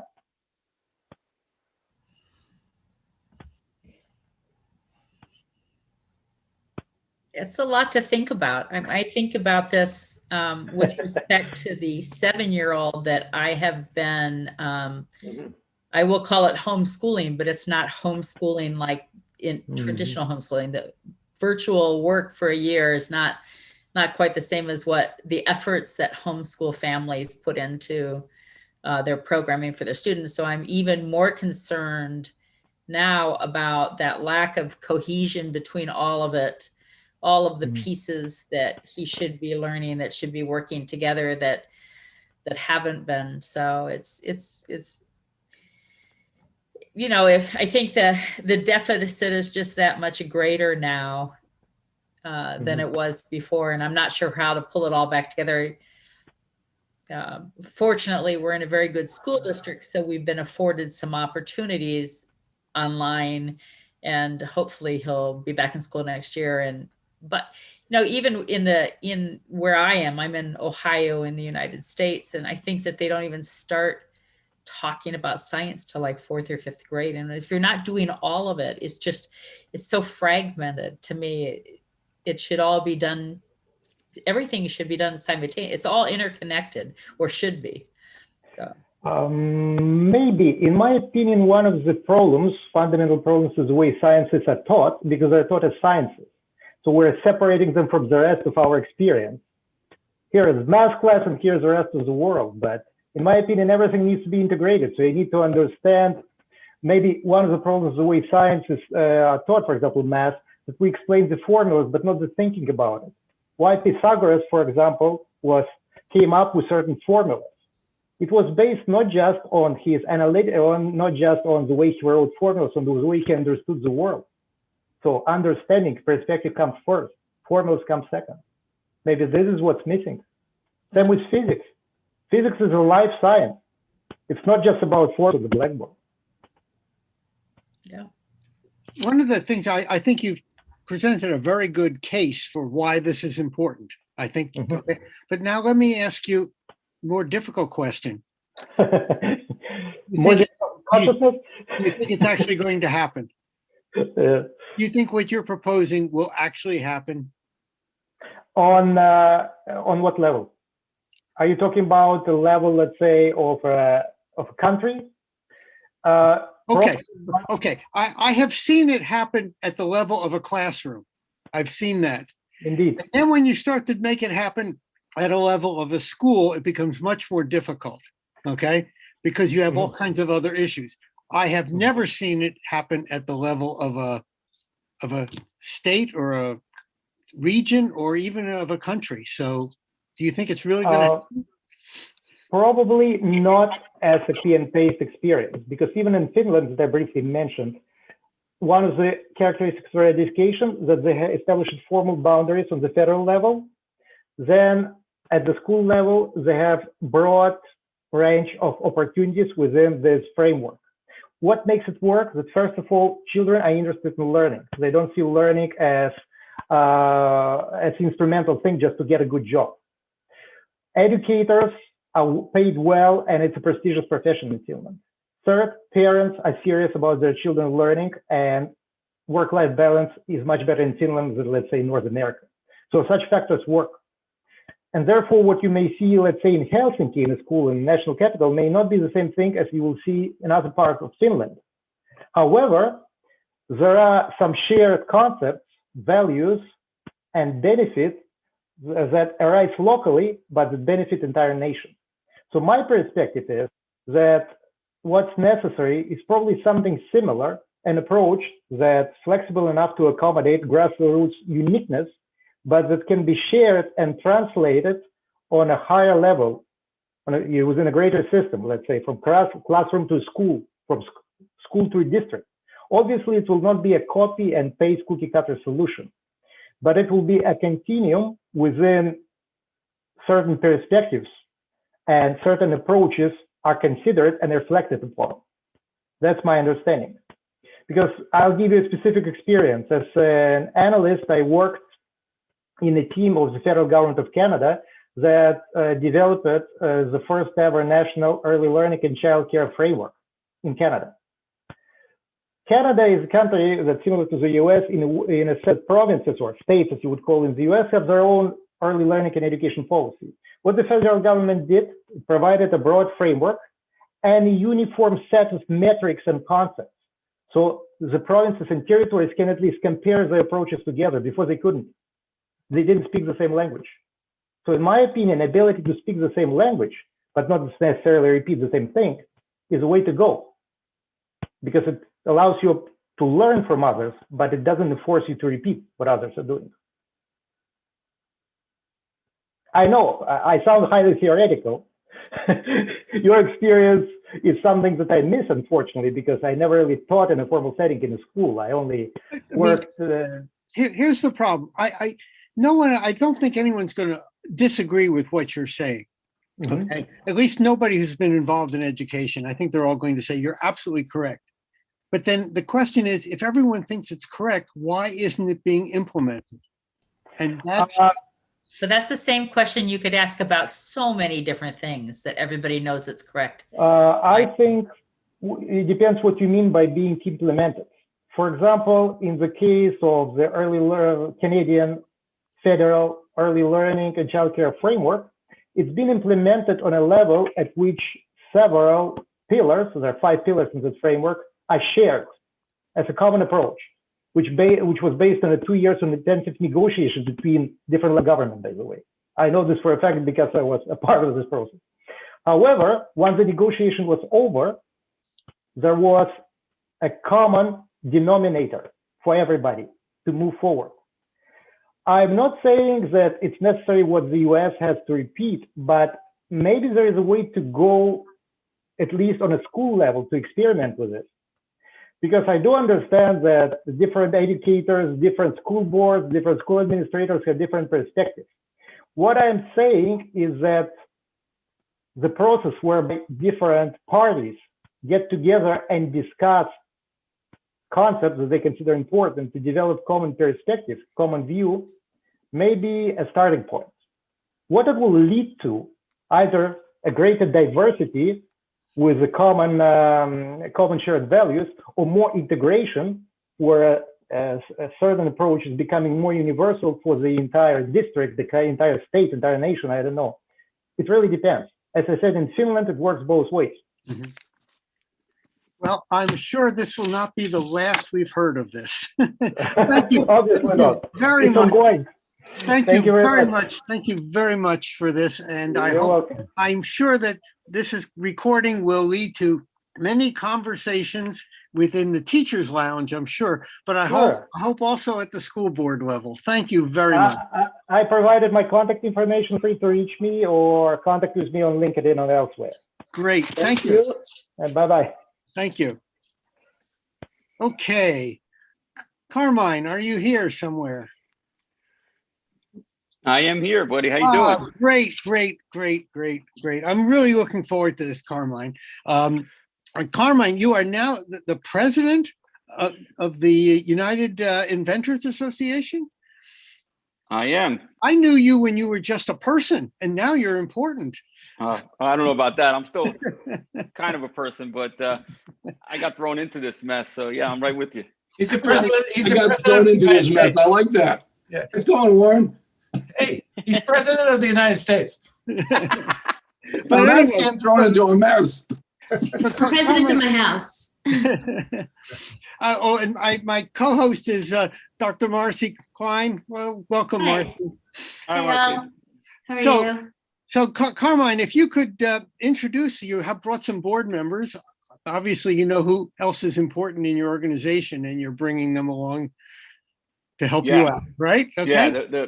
The best part of this, as being the president, I know which buttons to push, and I bring the people on that can answer the questions. And I mean, with these guys, I don't think I'm going to have to talk too much. I won't say whether that's a good thing or not. I won't make a comment. Okay. But Carmine, the floor is yours. Thank you, Jay. We're really, as United Inventors Association, really excited to be here with you guys. We hope as we progress to be more involved, not only in youth and K through 12 industry, but helping as much as possible, bringing innovation and in products and things to market to not only help the children move their products forward, but also, you know, a lot of the youngsters and young adults have great products that are looking to better the world. You know, from being on some of the last gifts, I was really inspired by some of the ideas they brought to the world. So just to let you know, I brought our first, one of our first guys is Roy Morjan, which he is the president of Invensys Partners, which is an awesome company because not only can they help people develop, design, bring products to market, but they are leaders in the crowdfunding source. And I could tell you that Roy's knowledge and experience and education to take a product and get the funding needed is second to none with his company and his experience. So it was really important that we brought Roy on, and I sent out for volunteers, and between Warren, Chris, and Roy, he was the first one that jumped in and said he wanted to help. So I thought that was awesome. Next, we have Christopher Guerrera, who is not only an expert at manufacturing, but he's really world known for US-based manufacturing and taking products to market. He's one of those guys that's like a bull in a china closet. And if you want to take your product and get it into a store or get it out on the market, you know, he's the guy that people call, which is one of the greatest parts of it. And he's an all-around good guy. He's so knowledgeable. He did a lot of stuff, and we'll hear of his background as we progress. And then last but not least, I have the last and ex-president of the United Inventors Association, and he's kind of responsible, you know, for why I'm here today in this, as I said, mess, in this craziness. Warren Tuttle, he is an expert on licensing, which is, I thought, was very important because it's such a huge subject. And he works for some of the top companies in the world looking and taking products for the open innovation industry. Plus, he's a brand new author. He's got a book that's really outselling all the things out there. He just got a book out there, and he could talk about that. It's called Inventors Confidential. And, you know, another awesome person. So between these guys, there it is. Yeah, Inventors Confidential. Now, Warren, we didn't plan. Oh, don't make me cry, you guys. Come on. So yeah, I mean, I don't know how you guys want to proceed. If you want these guys, go to it. If you have some questions, either way, however you guys want to run it. Jake or Marcy, you guys have any questions, or you guys want to just have these guys jump in and talk about themselves? No. I want you invited them because they're interesting and have interesting things to say. So yeah. My question is, what is you want to share with us? I was just trying to deflect off of me. That was the main goal of bringing these guys. Well, I can say hello. I'm actually excited to be at this meeting because I'm actually the mom of Kid Inventors. And I've lived with that for the last 4 years. So I'm really interested in what all of you guys have to say from my own lens. That's great. Well, I'm going to start off with Roy, and Roy, maybe tell a little bit about yourself as I, gave a quick thread, and then talk a little bit about what you do and really the nuts and bolts of what people think they know about taking a product to market and the real deal about it. Yeah, appreciate it. Thank you, Carmine, Jake, Marcy. Pleasure to be here with all you and everybody that's live at home enjoying this. This is really exciting. I was the first one to jump at this because, I love teaching, and especially when it comes to the youth, because their product ideas usually have no limitations, and their ideas can be so far out there that it can be amazing to kind of, see what products and ideas that they have.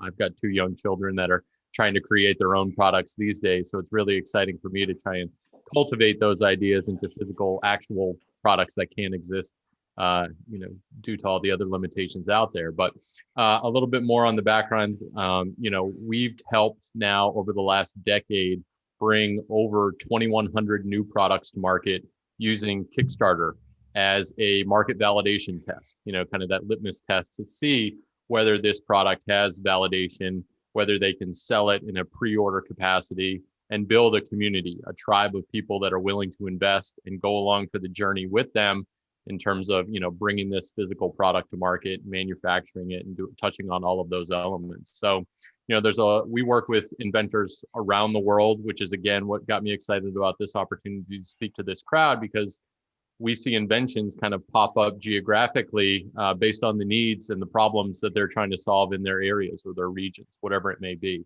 So it's really exciting for us. We see hundreds of new products every week, and we sort through them and kind of see, in terms of when we look at products and evaluate them, which I think is an important, facet for any inventor to see, why are you making this? Is there an audience for this? Is it just for yourself, or is there potentially a larger market audience that this product could solve that problem for? And then really focusing on those benefits, of the product itself. There's certainly a process that, we can go through, and Warren, has gone through it a lot, as well as Christopher, in terms of those elements. But, what we focus on is really bringing those products to market using Kickstarter to build that first community. We've had, multiple successes, lots of different products and innovations. We're working with a few kids right now on some of their product ideas. So it's really exciting, on there. So happy to, field any questions on that, or pass the baton to Christopher to talk about, what he's doing and working on there. I actually have a question because we did a Kickstarter campaign actually. Nice. About a little under 3 years ago. It was interesting experience. First of all, it was way more work than we thought. And we had college students helping. So it was like me and 2 high school students and a bunch of college kids helping put it all together. And one thing that we noticed was that we didn't get on like the favorite list or whatever, like the Kickstarter recommended. It was really hard to get people that didn't know about the product. It was almost like we pulled everybody in. Right. It was hard to get organic. We did get some, and those people are actually still like our biggest supporters, but it was really just a handful. What do you do to try to really make it more? Because if you want real product testing, it can't be like your 50 best friends. It has to be like the real people. So how do you use Kickstarter to get it to real eyes that never, saw the product before, so you can get real organic or honest feedback? Yeah. And that honest feedback is kind of that thing, right? It's usually not going to be from your friends and family, because they're going to tell you this is the greatest thing ever, but then they're not even going to actually support you on the Kickstarter campaign, right? Like those more than likely are not your customers. So that's why it can be really difficult to get organic traffic, right? Like Kickstarter now just passed 200,000 successful campaigns. They still only have a universe in terms of backer supporters under 20 million people. Right. So you're dealing with a very small universe to begin with, most of them here in the United States where I'm at. But again, most of them we're trying to get more and more repeat backers, right? If you look at the Kickstarter community itself, it's really important to understand that community and not necessarily, look at your product as a success or a failure necessarily based on, what the Kickstarter campaign did, because there's a much bigger audience out there of the Amazons and the Walmarts of the world to get your product into those, to get the exposure from a more mass market, not an early adopter community. So, usually on Kickstarter, there's anywhere between 3,000 to 5,000 active campaigns at any given time. And Kickstarter and Indiegogo are both very explicit in saying that they are not a shopping site, right? They are not a place where they guarantee that the product is going to get delivered. So it is very difficult to get organic traffic into your campaign if it is not a trending campaign on the first page of Kickstarter in the category and or subcategory that your product is listed under. It is not a, if you build it, they will come, Field of Dreams moment, right? This is an awareness thing where all of the work needs to be done pre-campaign to build up the buzz and get that excitement and build that groundswell of anticipation of that product coming to market on launch day, where everybody knows what time, what day, when it's going live, what the price point is going to be, and that they have to be there for the early bird biggest discount that you're willing to give. So most of the work needs to begin months, if not a year in advance of that product launch, to make sure that you have a massive crowd ready to go on launch day, and that the momentum of that early launch carries you at least for the first week in terms of being one of those top projects, getting the awareness of the campaign itself from the platform, and then, driving as much traffic as possible, right? Like we use Facebook and Instagram to drive 90% of our traffic into the campaigns themselves. And again, you really have to think about not only your consumer, but the consumers that are on the platform. It's much easier to convert someone that already has an account on Kickstarter, just like why, Amazon has like a 75% conversion rate. The customer's credit cards are already on there, and it's very simple to just click that buy now button, right? Very similar to like a Kickstarter, right? There's an education phase there for any new backer that comes in. Like, what is Kickstarter? What does it mean? Oh, I don't get the product in 2 days. I have to wait 2 months or 2 years or whatever it may be. So there's a lot of things that you have to overcome when you're selling products on Kickstarter in terms of your idea, your innovation, depending on how far along it is, how quickly you deliver it. There's just a multitude of different factors there in terms of looking at the product and making sure that, yes, hopefully your friends and family do support it on launch day, but how do you find that greater audience around the world that really needs that product that solves the problem that you intended it for? Wow.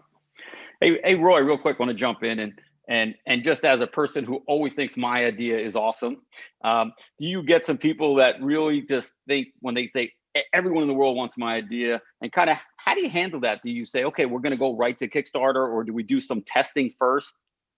Yeah, so there's a couple different paths, right? We could take it direct to the Kickstarter. We evaluate each product. We kind of look at all of the different factors in terms of price points, the material of it, the product itself, the innovation. Has it been done before? And if it falls into any of those categories where we see a high likelihood of success for it to be a six-figure campaign or above, usually then we take it right into the platform and begin our pre-launch marketing activities and building up that crowd. But if it's something that we're kind of on the sidelines about, or if the inventor is on the sidelines about, or they don't have the full capital necessary to be able to run a full service campaign with all the bells and whistles and everything else, we have a service called a market validation test, where we will build out a website, highlight the product, do some photography for it, potentially an animation or a video around it, drive traffic and awareness to that landing page, and see what our potential cost per acquisition looks like, whether that be an email address or a potential pre-order for it, where we can test and multivariate test price points, the pitch, the product, different, photography elements as well, and see really what resonates with the audience based on the advertising that we're doing, and then look at that data and make a decision based off of it.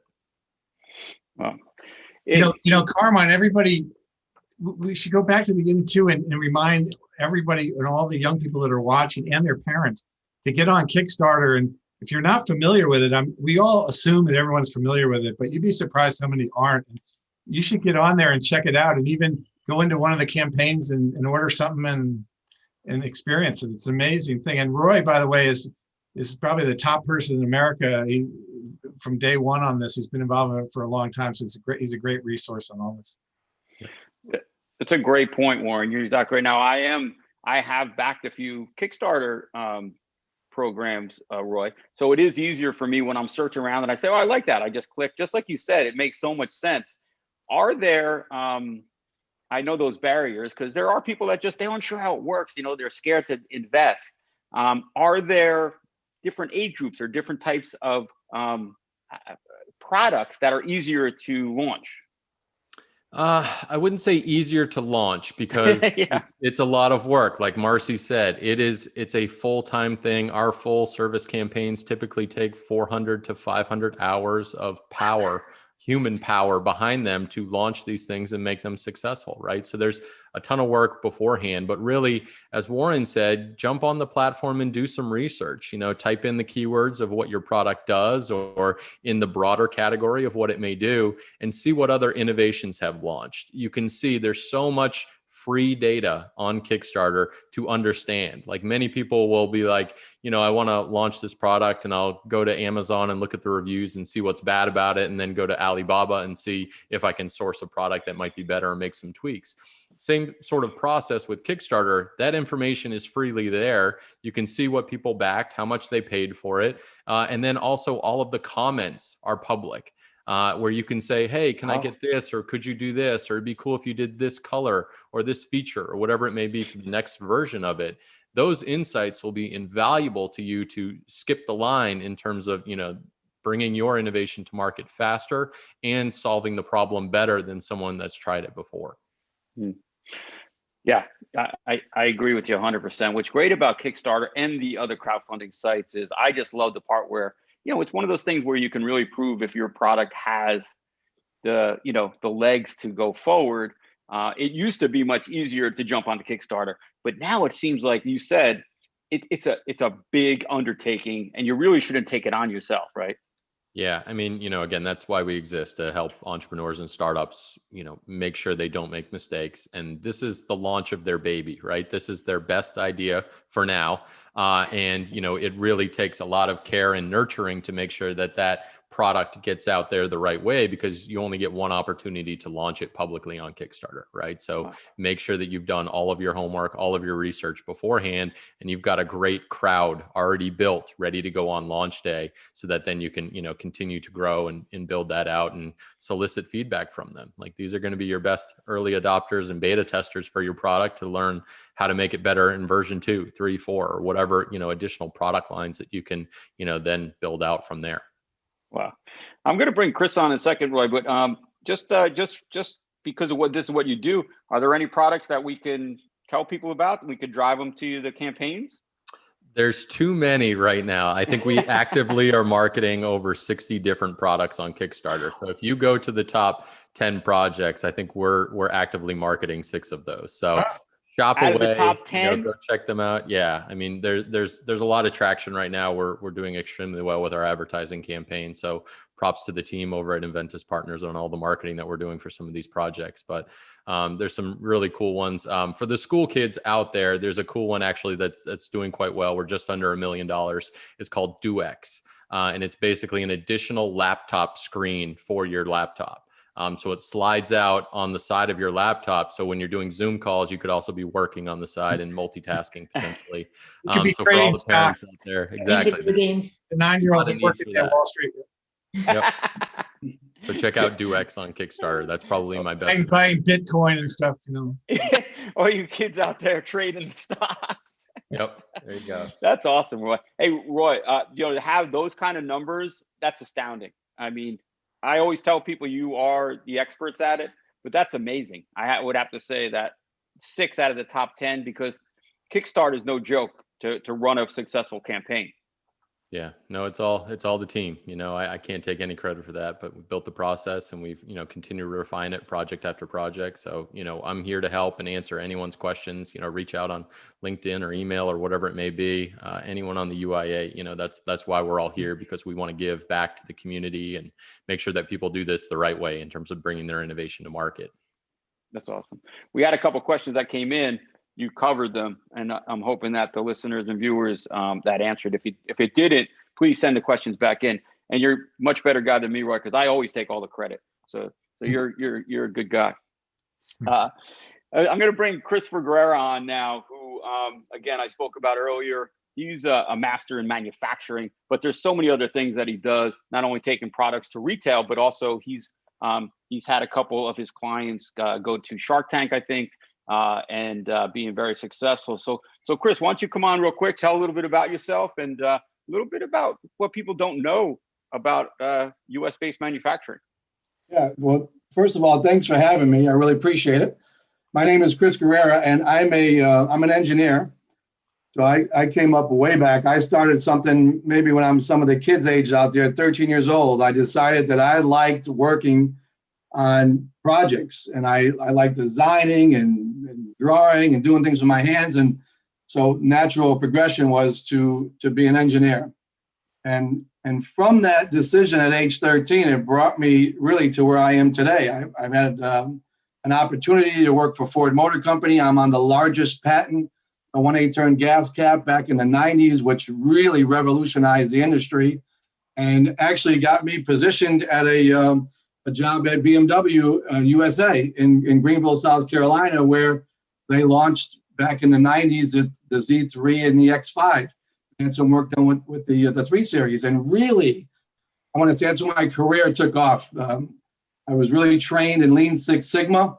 It's a long process, and we don't have time to discuss that today, but I can give you the quirks of it. It's removing waste from processes to make them more competitive. Right. And so people think that buying things overseas is the answer. I'm telling you, it's not. I do all of my products in the US, and I can show you a couple of examples and why I've been so successful. I've been on Good Morning America 5 times. I actually proposed to my fiance live on Good Morning America. Try that with your 21-year-old sitting next to you. Did she say yes? It's a long story. She did say yes.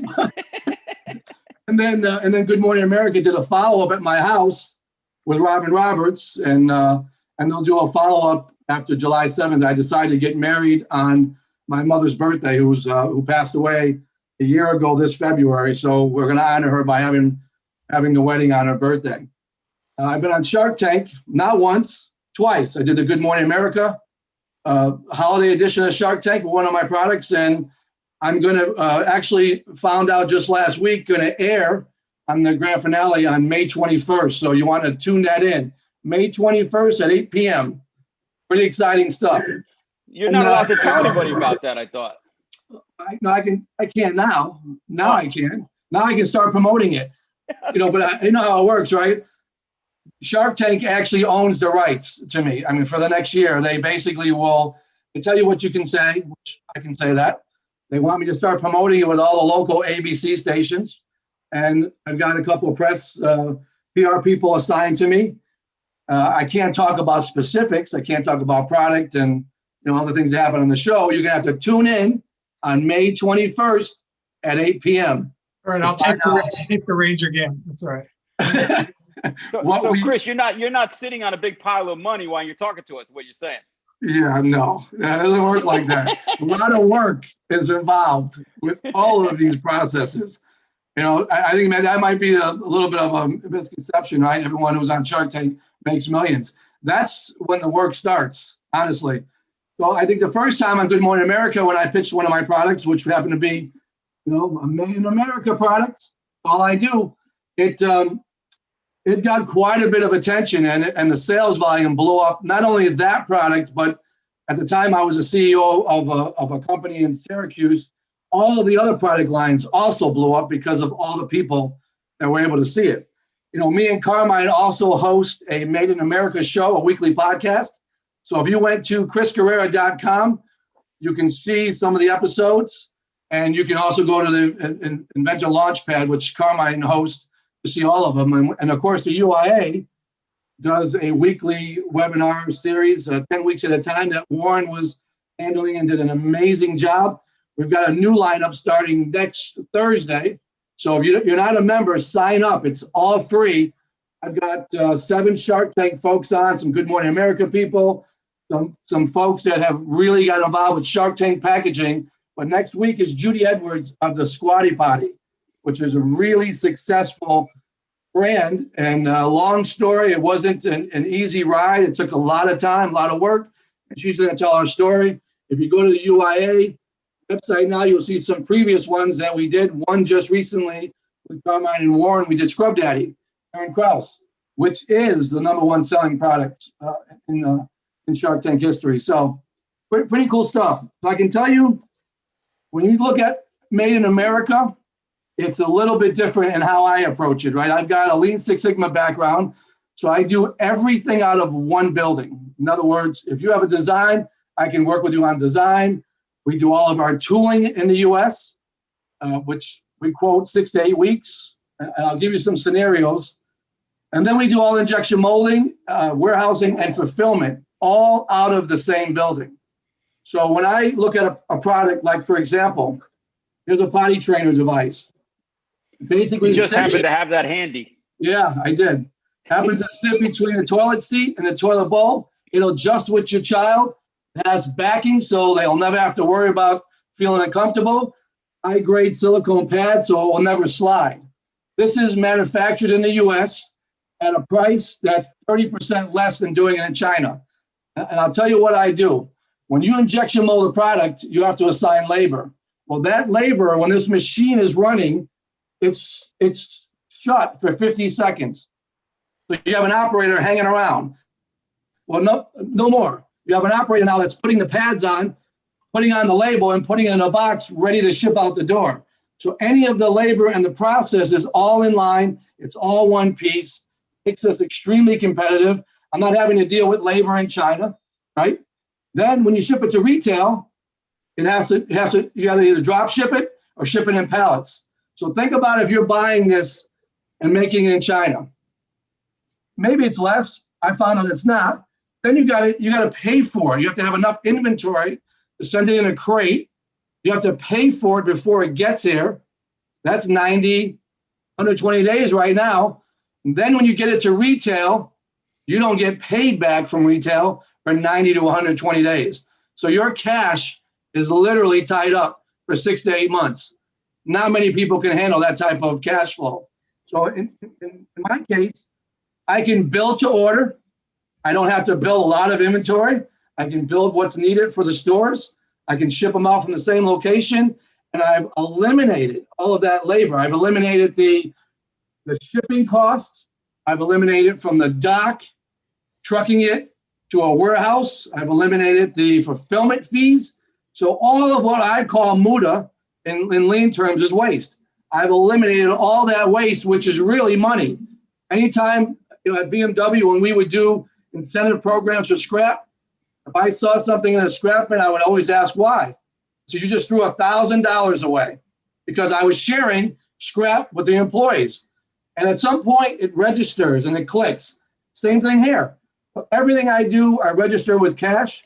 I look at cash flow and I look at how it affects the cost of the product. Labor, you never get it back. If you use labor incorrectly, it's gone. You lose your shipping costs, trucking costs, warehouse fees. It's gone. Have you built a little bit too much inventory and it's good quality? You can probably sell it over time. But if you have a quality problem, here's another good example. The Tidy Hook. Spent a lot of time developing this. This was going to go to China. We brought it back here. On the first run, on the first product, that clip right here snapped. So think about spending $100,000, having it get to you 120 days later, and the first sample you try in a cold temperature application, it snaps. When you have quality problems, you have two choices. You have rework or scrap. In this We're case, selling in South America. Yep, wherever. You're out of business. Long story short. That's it. You don't get a second chance. So we can do all that. We fixed it in the plant. We did it within hours. Within 2 days, it was shipping 100 down to a minus 50 degrees up to 250. So these are the things that I feel like with my background, I can bring to the table where I have the national media ability to sell it, and I can also deliver on the back end, which makes me extremely competitive and very unique in the market where everybody thinks it's cheaper somewhere else, when in fact it's not. Yeah, no doubt. I don't know if any other panelists have a question. I have a couple for Chris, but if anybody else can just jump in, Marcy. Yeah, I was just going to say the other thing that I think is a huge benefit is just the waste of what, like gas or oil, like shipping things around the world. Like when we were looking into manufacturing, like we make something with cardboard. I'm like, I can't imagine getting tons of cardboard from China and shipping it across. Like there's cardboard in this country.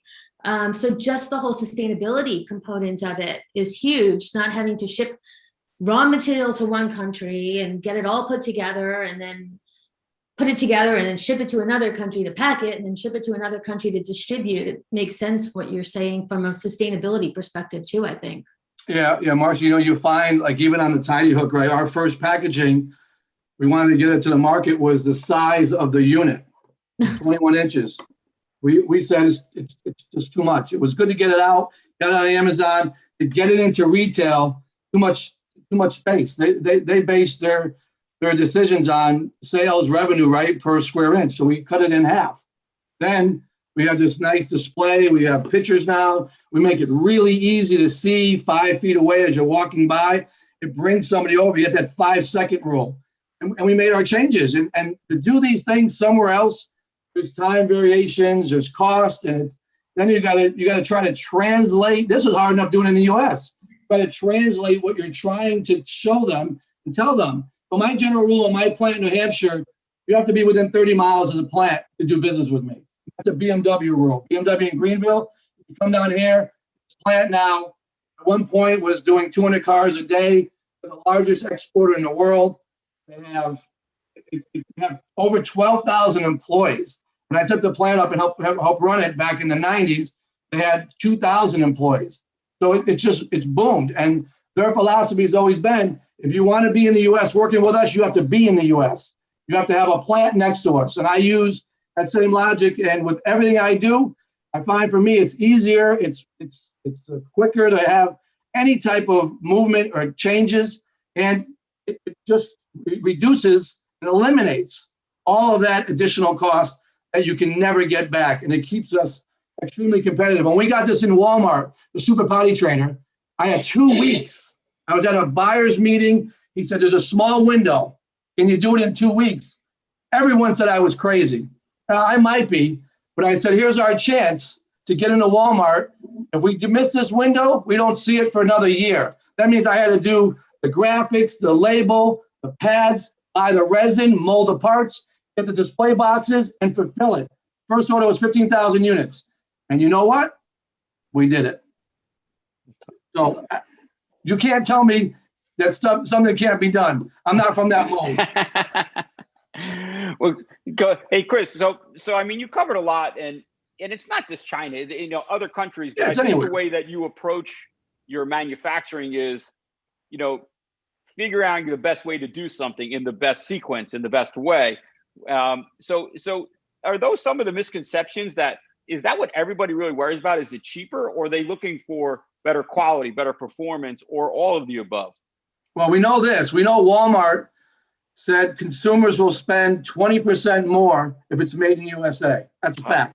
Now, I don't even use that when I do best value, right? I do best cost. But they went from a $200 billion initiative to a $350 billion initiative. So it's working, right? They want it. They want to diversify.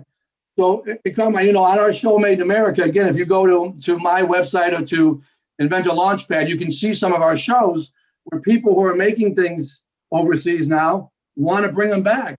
And in some cases, it's not for everybody. It's not for every product. I mean, where it's high labor intense, US is not the right field. Materials, jackets, but for plastic and resin, I'll challenge anybody on being competitive, because it's all in the process and how you produce it and how you allocate your labor. So if you have a machine running, it's machine time. If your labor is already allocated, you don't have to have any extra cost. And if you're not moving material around where, gas is going to be in the shipping costs, right? Oil and the shipping costs. Somebody's paying for that. And it's a consumer. And now you can see in the pandemic with COVID, all of the costs have gone up. Resin costs, lumber, shipping costs, everything is up. So if you can eliminate that from your product line and eliminate that cost, you'll just be that much more competitive, no matter where you make it. Wow. Hey, Chris, so who is your, I don't want to say perfect, who is really your client? Somebody who hasn't done any work yet, or somebody that has some prototypes, some samples, someone that's making something somewhere else in another country? Who is your best customer that come to you, or best time to come to you? Yeah, I would say, I mean, obviously in the early stages, the earlier the better, because we can do design work, and especially when it's injection molding, we can help with the tool. We can design it so it doesn't require expensive side load action, which is expensive in tooling. So early stages, but certainly if you have a tool made already and we can look at it. But I like to see proof of concept. I have a lot of ideas that come my way that are on, napkins or a piece of paper. Everyone has an idea, but you've got to prove it out. It's got to be real before you take it national or take it to retail or even get onto a Kickstarter program, right? You got to prove that concept out. So I think that's really important early on. Yeah, I agree. Hey, Roy, real quick, I know that we talked a little about packaging, and Chris talked a little about packaging. How important is the packaging side when you're doing those Kickstarters?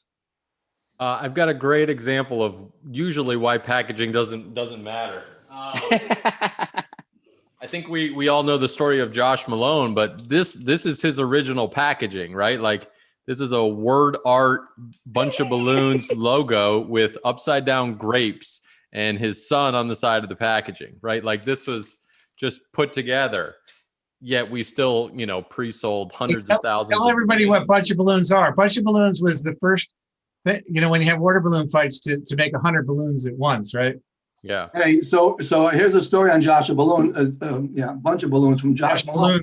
We did an interview with Josh on Made in America. So I would say go to the Launch Network, and maybe you can put that in the comment section, Carmine, or go to chrisguerrera.com. We did a great interview. I just posted it on LinkedIn. It was late this week. It's such a sensitive subject about what he did. He launched it. It had a probably, I don't know, maybe Roy will tell you, one of the most successful Kickstarter programs ever. And it got ripped off. He spent 5 years in a court case.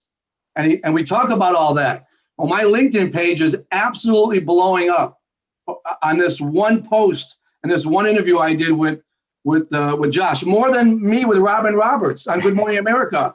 That's how sensitive and how important that subject is to the inventor community. It is. It's such a great story, though. It's such a great story since this today's show, by the way, could be given to adults just as easily as children, but for children to be able to relate to Bunch of Balloons, because it's really a toy. It's the best-selling summer toy of all time. So. I'm so happy that was not around when my kids were little. I mean, it was bad enough to get pummeled with one balloon when you're cleaning. Well, not only do you get pummeled with balloons, that had to be the kid that invented that, right? Yeah, but what happens is all the balloon shreds, end up in your lawn too. So Funny enough, Warren, that was actually a little off topic, but I'm also a pediatrician, and the one big scare I had in a kid's ear, I look in there, the kid said, "My ear hurts," and it was like bright red. I was like, that doesn't look like blood. Like, what is that? It was someone threw a balloon at his head, and a little piece of the red balloon got in his ear. That's probably something but I the can first take thought credit was like, for. oh my God, it's gushing.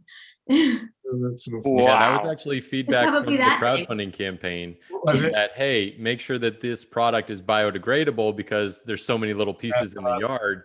And also, if you see this one, it was in lime green, which blends in to most yards, and people are like new colors. So we launched, to the crowd. We said, hey, let's survey the crowd and see what colors they wanted. And red, white, and blue for 4th of July was like the winner. So then that was the next, color option that came out with the campaign. But again, another great innovation, very simple. But working with Josh on that, packaging didn't matter. The product won because you got it and you understood it immediately, and the price point made sense. Yeah. I'm going to put the link in the notes section so everybody can have access to it right now. Excellent. Well, Chris, thank you so much. And again, any of you innovators out there, any questions you have on the process of manufacturing, or where to go, or where to even to make your product, go ahead and get in touch with chrisguerrera.com. I'm going to bring on Warren Tuttle now, who there's a lot to say about Warren. Warren has had some really heavy duty products that have hit the market.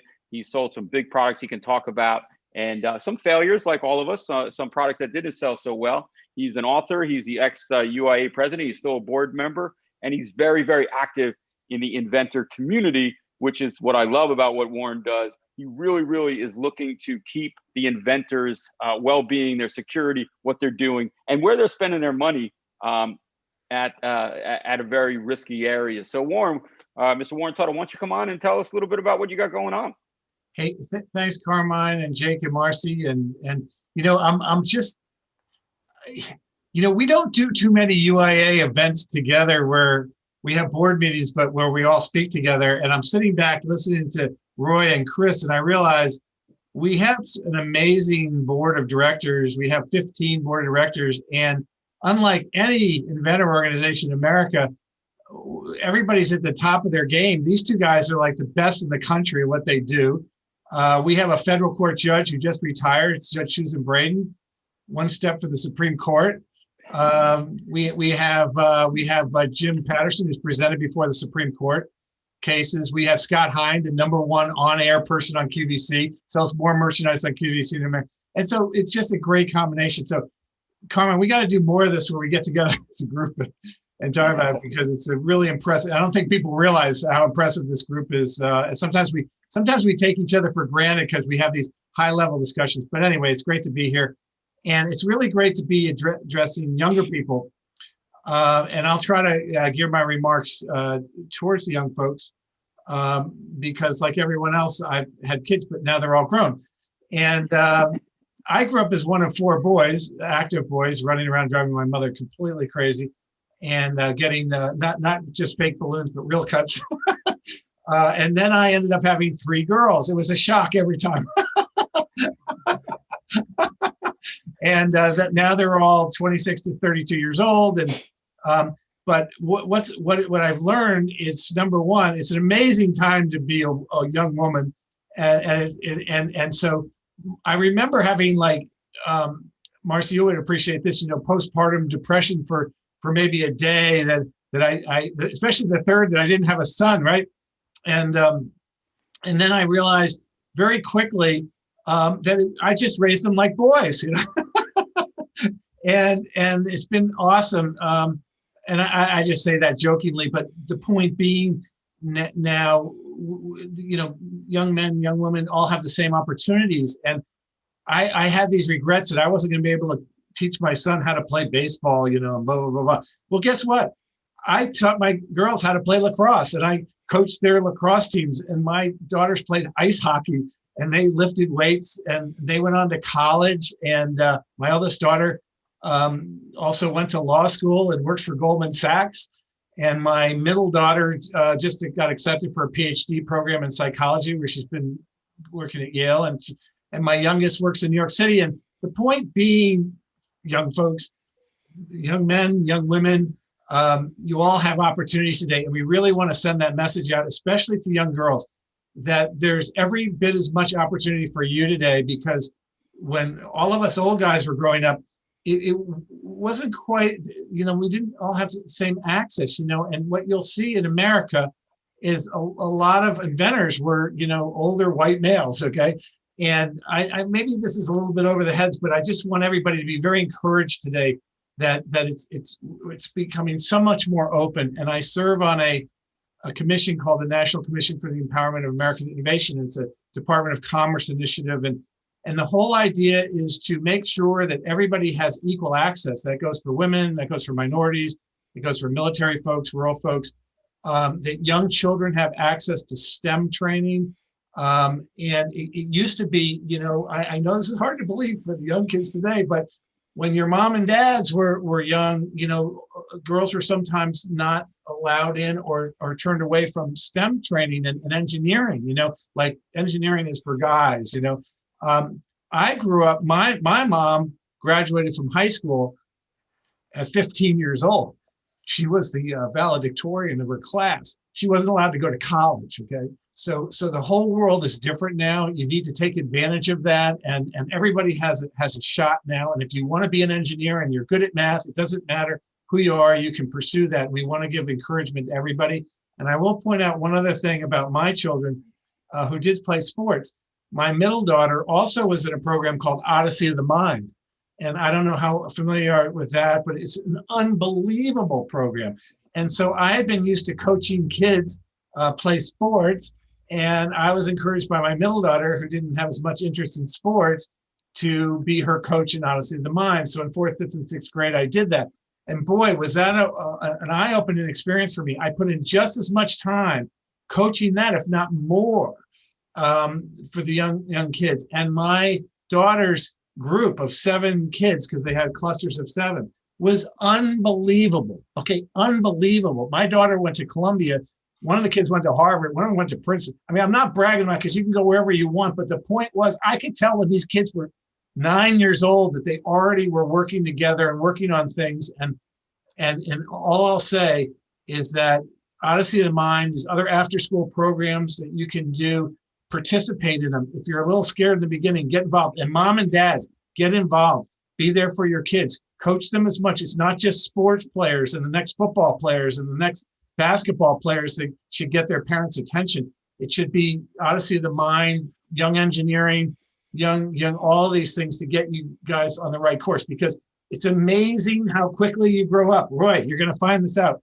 It's going to be like this. And the next thing you know, your kid is in a PhD program telling you, how you should what you do to get ready for retirement. So it's all wonderful. Listen, we have a bunch of children's programs that are wonderful. Obviously, Carmine, what you're doing and what you've done all along in these programs. I will point out one unbelievable event called the Chicago Toy and Game Fair, ChiTAG. It's in December in Chicago. I've been out many, many times with Mary Cousins as a judge there, especially young people who are interested in toys, games, that type of thing. It's an amazing competition.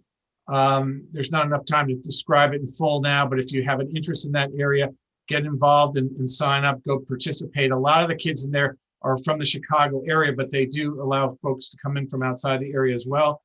One thing I found with children is could have incredible creativity on thinking of things. But typically, mom and dads, the creativity is more focused on the things that they're familiar with. Okay, let's face it.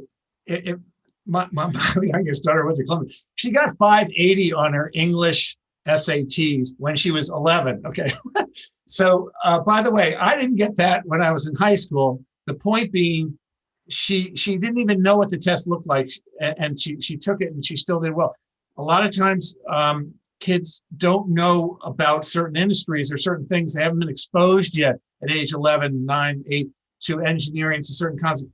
Certain industries, like say the housewares or toy, but where they're playing with games every day, where they're participating in like a bunch of balloons, where they're doing things there's a lot of input that they can give and design products and get involved in that area. And what I do, my specialty is licensing. I won't get into it too much today. People can reach out to the UI and to Carmine for more information.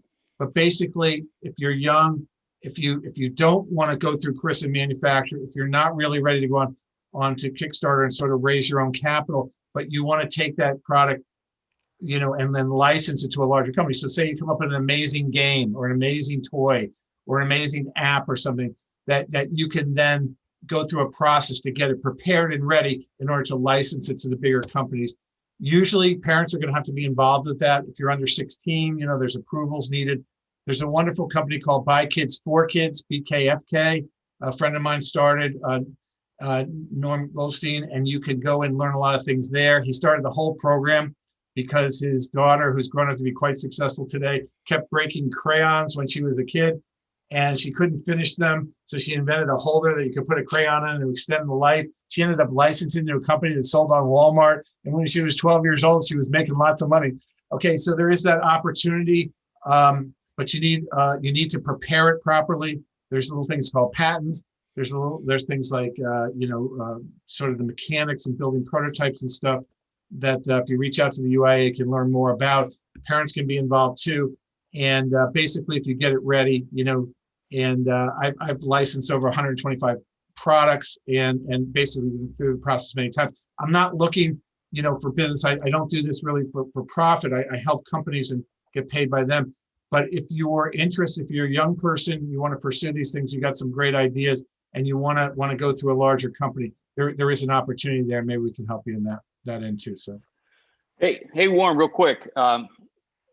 I do want to talk a little bit about what you have going on, and also just really quick for the listeners that have an idea, have a basic of a product. What do they kind of need? So if they do want to license, what are those first steps they need to do to bring a product to you to maybe get it looked at? What are the things they need? Sure. So I'll do a shameless plug. Sorry, here I'll do. Is this where I hold the book up? Yeah.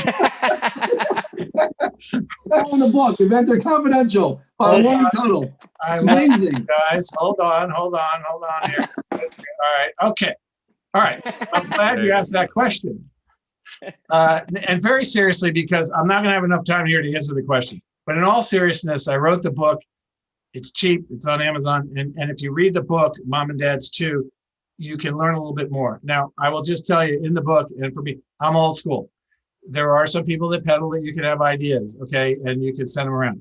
What happens is I'm a professional that gets ideas all the time. First of all, be very, very careful of sharing your ideas, okay?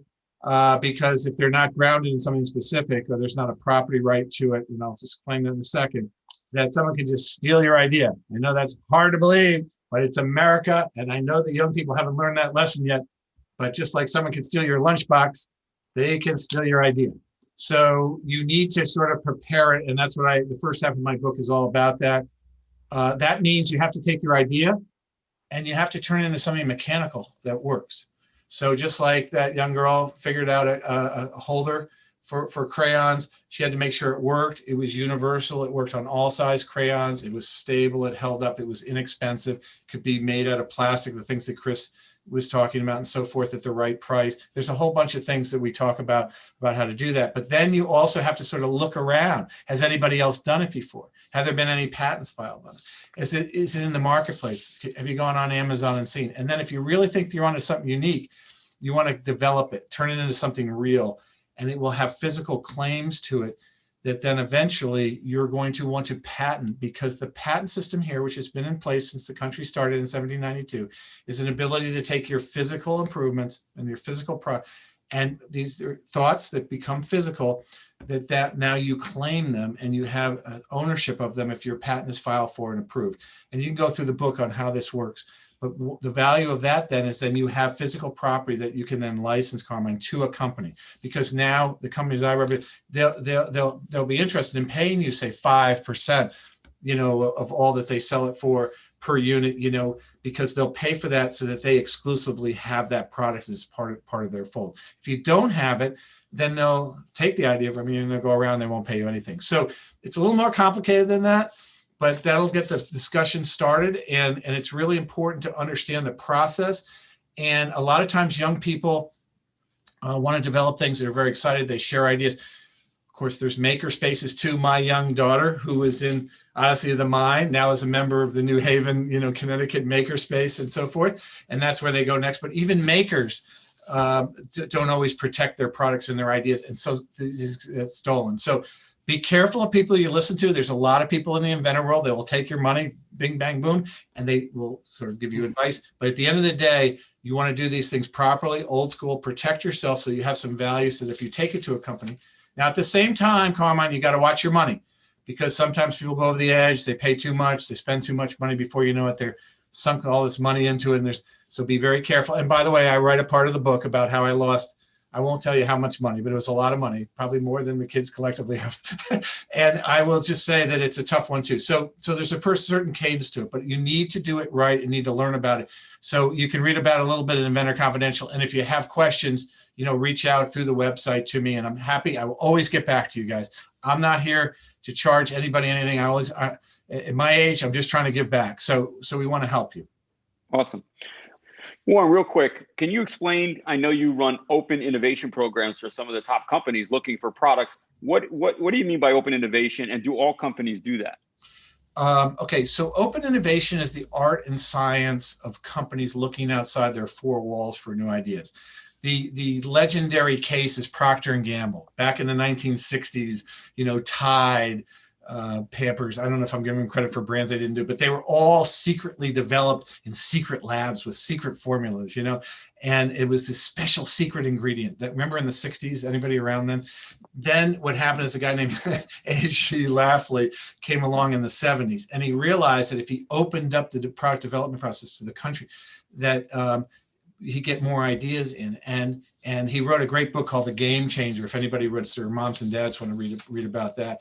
And suddenly they started this, really the open innovation concept. It was actually a term coined by a Berkeley professor, business school professor, but he put it into action. And today, big companies like Lever Brothers and Procter & Gamble, they have open innovation department with hundreds of people in it. And what they do is they take and screen products from the outside, and then they do licensing deals. And my understanding today, at least recently, was that Procter & Gamble, now half the products that they sell today, consumer products, come from outside the company. So the theory was not all great ideas come from inside the cubicles, you know, with people strapped to the, you know, to the engine room and buildings. Reach out. And so that's why I took that same concept, and I've run 3 open innovation programs, one with Lifetime Brands, the largest non-electric housewares company in the world, a $1 billion company with 40,000 products and a couple thousand employees. I work with them every day. I get thousands of submissions a year. I've done it for years for Tektronix Industries, the Power Tool Group, Ryobi and Rigid Power Tools, all those Home Depot tools that you see. And then I've done it for a direct response television company with a product called True Touch, is our big hit now, which are gloves you put on and then you can groom your dog, you know, pet. We sold, you know, over 4 million of them, but we've had many, many hits. But bottom line is, it's great because I get paid by the companies. I can give honest advice to inventors. And bottom line, though, is we're trying to hook up people in America, around the world for that matter, old, young, all sizes, shapes. If you have a great product, trying to get that onto market through brands and licensing, and have everybody profit from that experience. Well, that's a great wrap up. Thank you very much, Warren. Carmine, do you want to have the last word, last sentence? Yeah, I always try to get the last word in. Not everybody listens, but yeah. So I do want to. Is this where I end the video? This is where we all walk away. It's where you guys go. Listen, you know, bringing these 3 UIA board members on, I really was so happy. They covered such a full spectrum. What they talked about is only just a touch of what they do. I mean, they can actually individually cover all of what an inventor needs, but being those experts in each individual sector is really very powerful. So I really appreciate them coming on. I want to let everyone know that's out there listening. These are board members, United Inventors Association. Please go on out. We are a 501(c) nonprofit, seriously a company, an organization. I don't want to say a company, an organization that's out there to help inventors, innovators to move their products forward. Membership for the UIA is free, so there's no reason for you not to be a member. Go ahead out there, join up, and we will be able to help you with any questions you have as we move forward. I would let everyone know to go out to warrentuttle.com, again, chrisguerrera.com, and of course, InvensysPartners.com if you want to get more information. If there's some questions specifically for these individuals, send them over to me, Carmine, at Earmark Sourcing. We can probably send that information out and I will get those questions over. But I do appreciate not only Innovation World, who is an ambassador to the UIA, giving me this opportunity, giving our board members an opportunity. And we are going to participate in this gift as long as they'll allow us to, Jake and Marcy. So we're here. We are big backers for young innovators, youth, and we're really super glad that we were invited to present. Well, thank you all very much. Thank you, all of you. Warren, Christopher, Roy, and you too, Carmine. Thank you all very much. Thanks, guys. Okay, bye. Wonderful. Well, this next event is going to be exciting. Claire, are you there? I am. I am not going to embarrass anybody by trying to pronounce anything in Spanish, okay? But would you take over? It is your show. Thank you very much. Thanks, Jake. So we've got a very interesting event now coming up. And I'm going to start talking in Spanish because the panelists who are going to present now are a group of students from 5 countries in Latin America. Entonces, bienvenidos y bienvenidas a todos los estudiantes. Si quieren pueden encender sus cámaras ahora. Ahí vienen.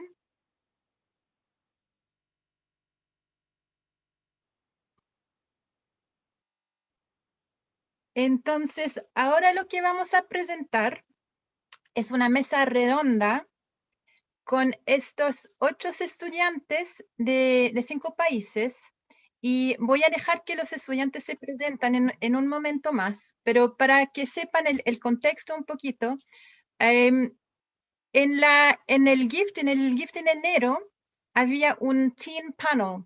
Entonces, eso era la primera vez un teen panel en donde estudiantes de 6 países en el mundo conversaron sobre el tema de la educación. Y se nos ocurrió que había muchos más estudiantes que querían participar en este tipo de evento, pero que querían hacerlo en español. Entonces, con mis compañeros y con los estudiantes, organizamos este espacio para que puedan ellos también participar en una mesa redonda y conversar sobre un tema que les interesaba. Entonces, Manuela, ¿te gustaría presentarte?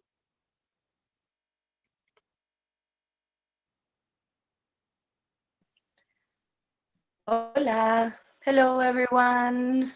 Para los que hablan inglés, es un gusto estar acá. Mi nombre es Manuela Yacar. Claire tuvo una muy buena idea para invitarme, estoy muy agradecida. Yo también estoy en Chile, soy arquitecto y es un gusto poder apoyar a estos niños creadores inteligentes con sus ideas para conversar y sus proyectos e innovaciones para crear. Es un gusto poder ayudarlos y participar. Hola Claire, hola chicos. Muchas gracias Manuela. Pueden ir prendiendo sus cámaras si pueden, ¿me escuchan bien? Súper. Mira, antes que voy a invitar a los estudiantes de presentarse, quiero compartir los videos que mandaron cuando se inscribieron a participar en la mesa redonda. Entonces, yo preparé un video de introducción en donde cada uno explica por qué quieren participar en esta actividad. Entonces, voy a compartir mi pantalla.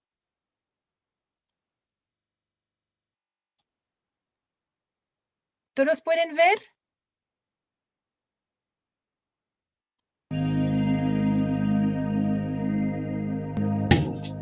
Hola, mi nombre es Emily Louise Hondour, tengo 13 años y vivo en la ciudad de Valdivia, en Chile. Para esta mesa redonda LATAM, me gustaría hablar del tema 4, calidad en la educación, con algunos aspectos del tema 5, igualdad de género. También me gustaría hablar de la educación cívica y cómo debe tener un rol más importante en nuestro sistema educativo corriente. Hola, soy Daimi Casas, tengo 14 años y vivo en Nuevo León, México. A mí me gustaría tratar el tema número 4, donde se discutirá la calidad de la educación. Para mí, este tema es muy importante, ya que creo firmemente que el futuro del mundo son los niños y jóvenes. Es de suma importancia educarlos correctamente para que el futuro del mundo sea mejor. Hola, mi nombre es Joseph Espinosa, tengo 15 años, soy del país de Perú, en la ciudad de Huaraz, y el ODS que me gustaría tratar sería el número 4, que es educación de calidad, ya que en sus metas no solamente involucra la educación de jóvenes y niños, sino también de personas analfabetas y personas con discapacidad, lo cual sería bastante interesante ponerlo a debate, además de fomentar una educación hacia el medio ambiente que, como estamos viendo en estos últimos años, es bastante importante. Gracias. Hola, soy Josefa Mardones, tengo 13 años, soy de la ciudad de Valdivia, Chile, y me gustaría tratar sobre el tema número 4 de los Objetivos de Desarrollo de la ONU, que es la calidad de educación. Me interesa este tema porque los niños, niñas y adolescentes que estamos estudiando somos el futuro de nuestros países, lo que tomaremos decisiones, y para eso hay que tener una buena calidad de educación. la cual no se le entrega a todos por igual, a veces por falta de recursos o simplemente porque esta calidad va ligada a la capital cultural que poseen ciertas familias, las cuales acceden a la educación privada, acrecentando la brecha educacional, por lo que esas situaciones provocan que no puedan desarrollarse el potencial que trae cada niño, niña o adolescente. Hola, mi nombre es Valeria Casas, vivo en Lima, Perú, tengo 13 años y me gustaría tratar el tema número 4, que es la educación. Quisiera saber cómo están sobrellevando la pandemia a nivel de educación los otros países, ya que los jóvenes y niños son el futuro del mundo. Hola, mi nombre es Roberto Santamaría, tengo 13 años y quise entrar a la mesa redonda ya que me gustaron mucho los temas, principalmente el de salud y bienestar, y también porque quería escuchar la opinión de los demás participantes, de los demás compañeros. Y segundo, porque había participado anteriormente en una mesa redonda y me gustó mucho la experiencia y quería volver a repetirla. Eso es todo. Gracias. Hola, mi nombre es Camila Sofía Méndez Guerra, tengo 12 años y soy de Panamá. Primero que todo les doy las gracias por haberme tomado en cuenta en este evento tan importante. Y bueno, me gustaría mucho hablar sobre el tema del punto número 4, que habla sobre la calidad en educación, ya que pienso que esto es algo fundamental y forma parte del desarrollo integral de nosotros como jóvenes y futuros profesionales. Buenas tardes, reciban un cordial saludo. Mi nombre es Luis Betancourt, tengo 16 años, vivo en Medellín, en Colombia. El tema que quisiera tratar es el tema número 4, el tema de educación. ¿Por qué? Porque yo pienso que la educación es el futuro de todas las naciones, es en lo que depende. Todas las naciones del mundo dependen de la educación, y me parece que es un tema muy importante a tratar, en el que yo tengo muy buenos argumentos y quisiera expresarlos ese día de debate. Muchas gracias.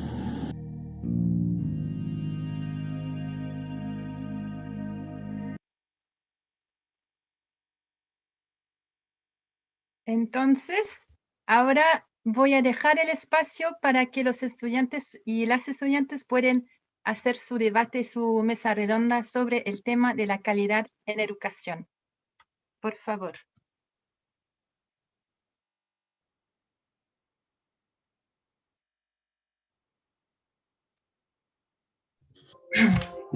Hola a todos y todas, mi nombre es Emily Louise Serandur y yo voy a estar un poco liderando esta conversación y haciendo las preguntas. Sobre las últimas semanas hemos puesto un Padlet donde muchas personas han mandado sus preguntas y las cosas que les gustaría conversar, y hemos hecho una lista de las preguntas que vamos a hacer en esta conversación. La primera pregunta es, ¿cómo o cuál es la calidad de la educación en tu país? Camila, ¿cuál es la educación en tu país? Calidad. Buenas tardes. Bueno, yo pienso que la calidad en educación, cada país es diferente y cada país podría mejorar o está bien. Principalmente en mi país, que es Panamá, pienso que tiene muchos beneficios y también algunas cosas que podrían mejorar, pero pienso que la educación en Panamá es una buena educación que nos enseña cómo debemos ser como personas y nos ayuda a mejorar cada día. Muchas gracias. Luis, ¿cómo es la educación en tu país? Acá en Colombia existe una educación, una diferencia social entre lo que pueden ver los ricos en lo que los estudiantes salen dando incluso hasta 4 idiomas, o en colegio público, como en donde terminan normalmente saliendo con drogaditos y con ese tipo de ¿cómo se dice? Disculpa, salen así. Entonces, existe esa gran diferencia. Ha sido un gran error del Estado en el que no ha intervenido lo suficiente. Y Joseph, ¿cómo es la educación en tu país? Bueno, en el Perú hay todo tipo de calidad de educación, pero con esta pandemia se ha identificado mucho mejor la baja calidad en educación que tenemos acá en el Perú. porque había niños que no tenían señal, no podían ver o escuchar sus clases, ni siquiera tenían una radio o una televisión. Incluso antes de la pandemia se veía esta precariedad en la calidad de la educación, sin embargo, no se tomaba tan en cuenta. Entonces, Raimi Casas, ¿cómo es la educación en tu país? Bueno, yo vivo en México. Se podría considerar que en México hay todo tipo de niveles de educación, todo tipo de calidades, ya que existen escuelas tanto públicas como privadas. Sin embargo, durante esta pandemia creo que esa calidad ha bajado mucho, en especial en las escuelas públicas, ya que es muy difícil la conexión. Sé que pues estamos atravesando por un momento muy difícil y es difícil mantener muchas cosas, pero la calidad de la educación ahorita creo que es muy baja, en especial ya que se transmite a través de la tele y es difícil comunicarse con los alumnos y que los alumnos aprendan de la manera correcta. Gracias. Roberto, ¿cómo es la educación en tu país? Bueno, es igual que a la de Camila, Panamá. Bueno, es una educación a la vez buena y a la vez no tan buena, ya que hay desigualdad en la calidad educativa. Por ejemplo, las familias o las personas élite se educan de una manera eficiente, ya que están en colegios privados, quienes se puede decir que enseñan de una mejor manera. Las familias que son de clase media, de una manera semi-eficiente, y las personas de clase baja, de una manera no tan buena o no tan formal. Y eso es una cosa que se puede mejorar en el país. Y también, ya que estamos atravesando por tiempos difíciles, personas de bajos recursos no tienen los aparatos o el iPad, el celular adecuado para poder unirse a sus clases.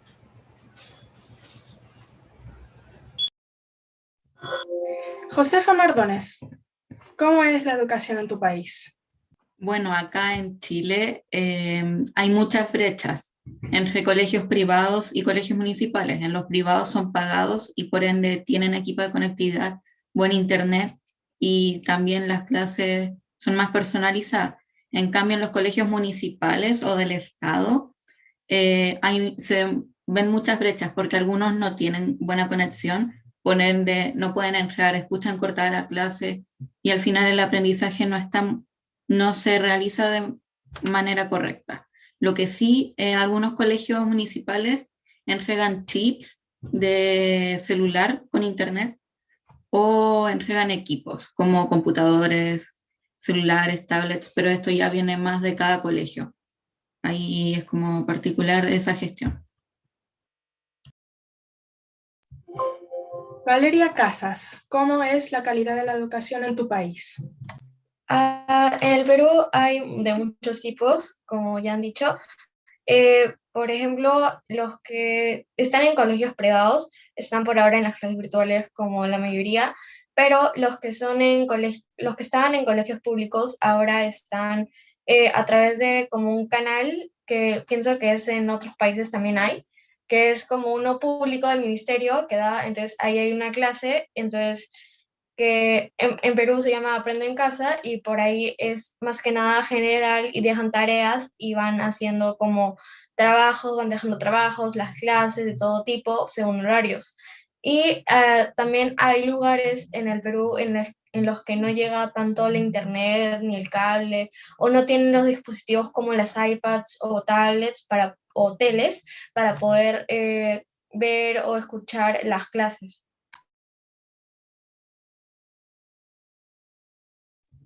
Hay otro participante a quien me gustaría preguntarle, que es Samuel Isana, pero no tiene su cámara prendida, así que no sé si la gente en el live lo va a poder ver. Samuel Isana, ¿cómo es la calidad de la educación en tu país? Me escuchan, qué pena. Bueno, la educación en Colombia, en cuanto a los docentes, yo pienso que es bastante, ¿cómo es la palabra? No la veo muy bien. Por parte de lo económico, el gobierno está haciendo algo que es para dar computadoras a la gente con bajos recursos y que darles la oportunidad de poder estudiar o estar en sus clases y ese tipo de cosas. No sé. Esto me llevaría a mi próxima pregunta, que algunos ya la han implementado en lo que dijeron, pero lo vamos a hablar más con más detalle. ¿De qué manera ha cambiado la educación en tu país durante la pandemia? ¿Podría empezar Josefa? Bueno, la educación en el país ha cambiado mucho. Por ejemplo, en mi colegio han implementado materias artísticas, que antes no habían. Entonces se ve que hubo más dedicación en el proyecto educativo del colegio. Pero también he conocido colegios de que sobrecargan mucho a sus alumnos con tareas, trabajos, videos, y esa no es la idea. Antes de la pandemia se podría decir que no era mucho el estrés o no lo sabríamos reconocer, y tal vez acá en pandemia se pudo reconocer que estábamos muy estresados con el colegio. Pero en algunos colegios han bajado las cargas horarias, en algunos lo han subido, entonces igual depende mucho del colegio y de la zona que esté. Sí, podría continuar Joseph, de Perú. ¿Cómo ha cambiado la educación en tu país? Bueno, con el simple hecho de decir de la presencialidad cambiar a la virtualidad ha sido algo tremendo, todos hemos sufrido ese cambio. En el Perú, como ya lo estábamos diciendo, los colegios del Estado ya no van a sus escuelas, sino tienen las clases por televisión o por radio. Y los colegios privados, clases por Zoom, por Meet. Entonces, ese tremendo cambio es por parte buena y por parte mala.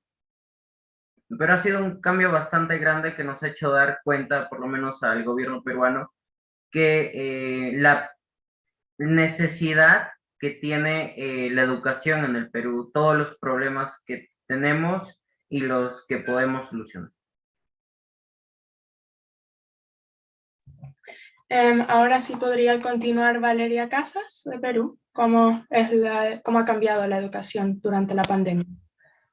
Ya, ha cambiado mucho, o sea, porque antes todos íbamos tranquilamente presencialmente al colegio, pero ahora, como ya dije anteriormente, los colegios privados tienen Zoom, Meet, Classroom y otras herramientas, más para hacerlo particularmente, pero los públicos tienen como las clases por radio o las que son en la tele, que es más en general, no es tan particular. Y de ahí también ha ayudado a que los del Ministerio de la Educación se den cuenta y más gente se den cuenta de que la calidad de educación que tenemos en el Perú, ya que en la sierra o en lugares más alejados no llega tanto la internet o los equipos o las redes o la educación en general. Entonces nos ha ayudado a darnos cuenta que eso es algo que también hay que mejorar.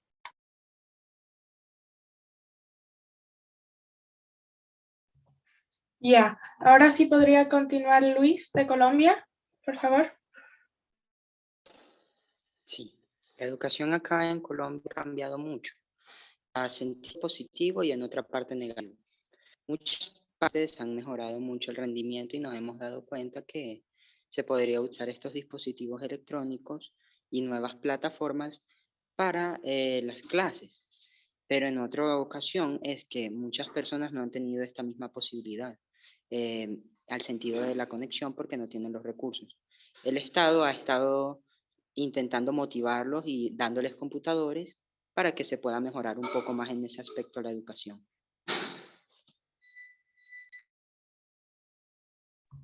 Sí podría continuar Camila, por favor. ¿Cómo ha cambiado la educación durante pandemia en tu país? Bueno, el problema principalmente es que muchas personas pasan por problemas económicos por esta pandemia, entonces eso le ha dificultado conseguir herramientas con las cuales puedan tomar clases virtuales y así no pueden llevar a cabo sus clases y así. Entonces pienso que el problema por cómo ha disminuido la calidad de la educación por esta pandemia ha sido porque no podemos algunas personas no pueden conseguir las herramientas necesarias para poder llevar a cabo sus clases y eso.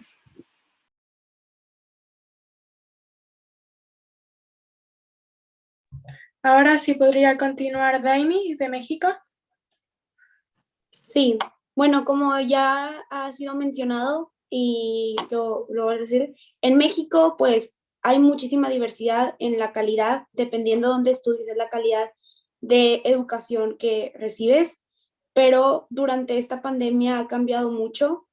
Ya lo habían mencionado antes, pero por ejemplo, en las escuelas privadas, pues la educación es más personalizada, tienen una comunicación más directa con sus maestros, pero en las escuelas públicas casi no.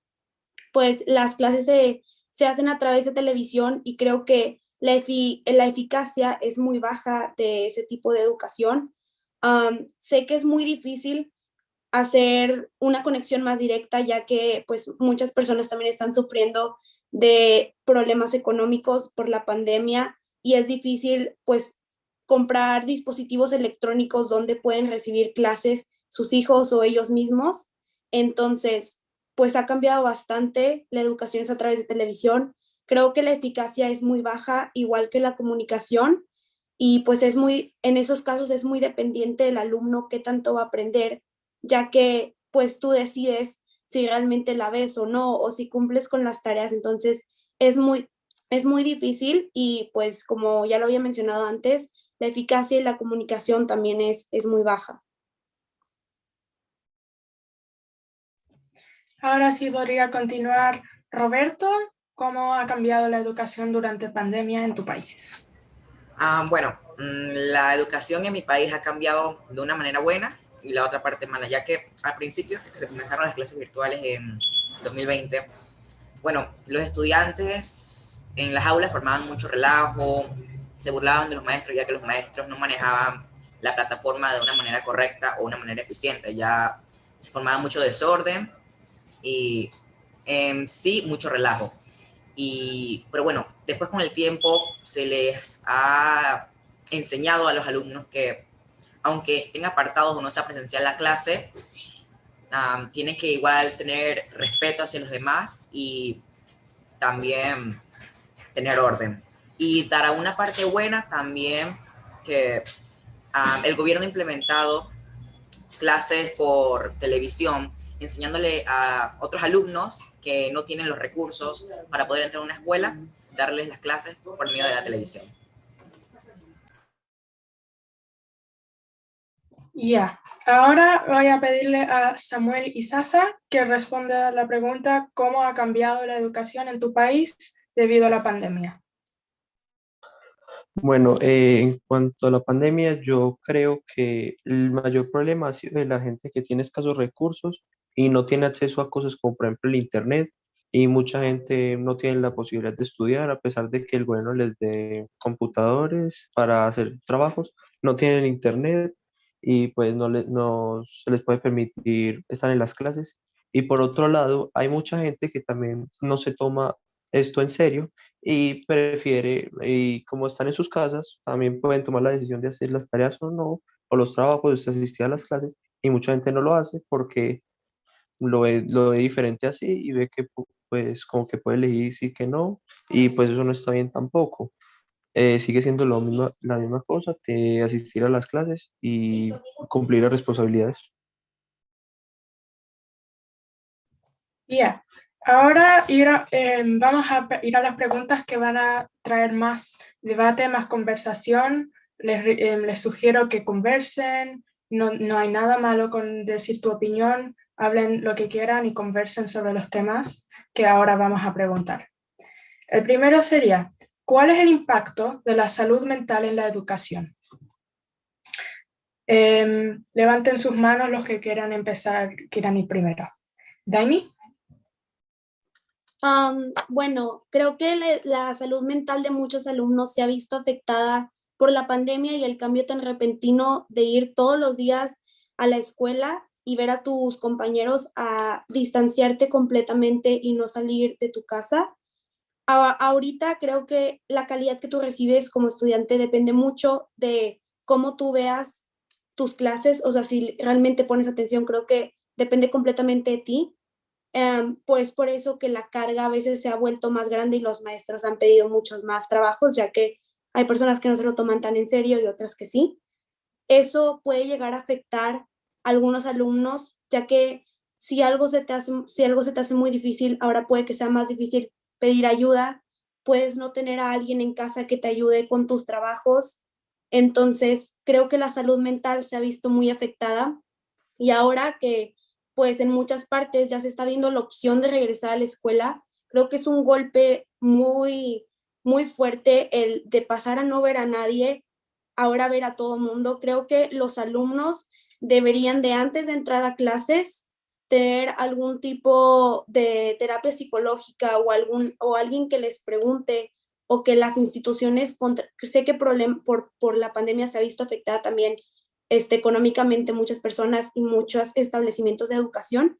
Creo que sería algo bueno que pues contrataran a un especialista que les pueda preguntar. Sé que es difícil, pero muchísimos alumnos se han visto afectados mentalmente por esto y pues creo que tanto física como mentalmente es importante estar saludables para educarse bien y recibir una buena educación y entender pues todos los temas que ves y hacer todas las cosas y deberes que tienes que hacer.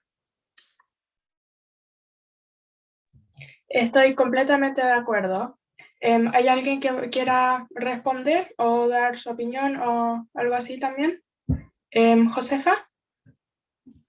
Que la salud mental ha afectado de distintas maneras a distintos estudiantes. Por ejemplo, no sé, igual depende mucho, si prestas mucha atención a clases, si eres muy sobreexigente, acá de verdad se vieron muy afectadas las personas que son muy sobreexigentes, consigo, autoexigentes, porque les tienen que salir todo bien, tienen que participar.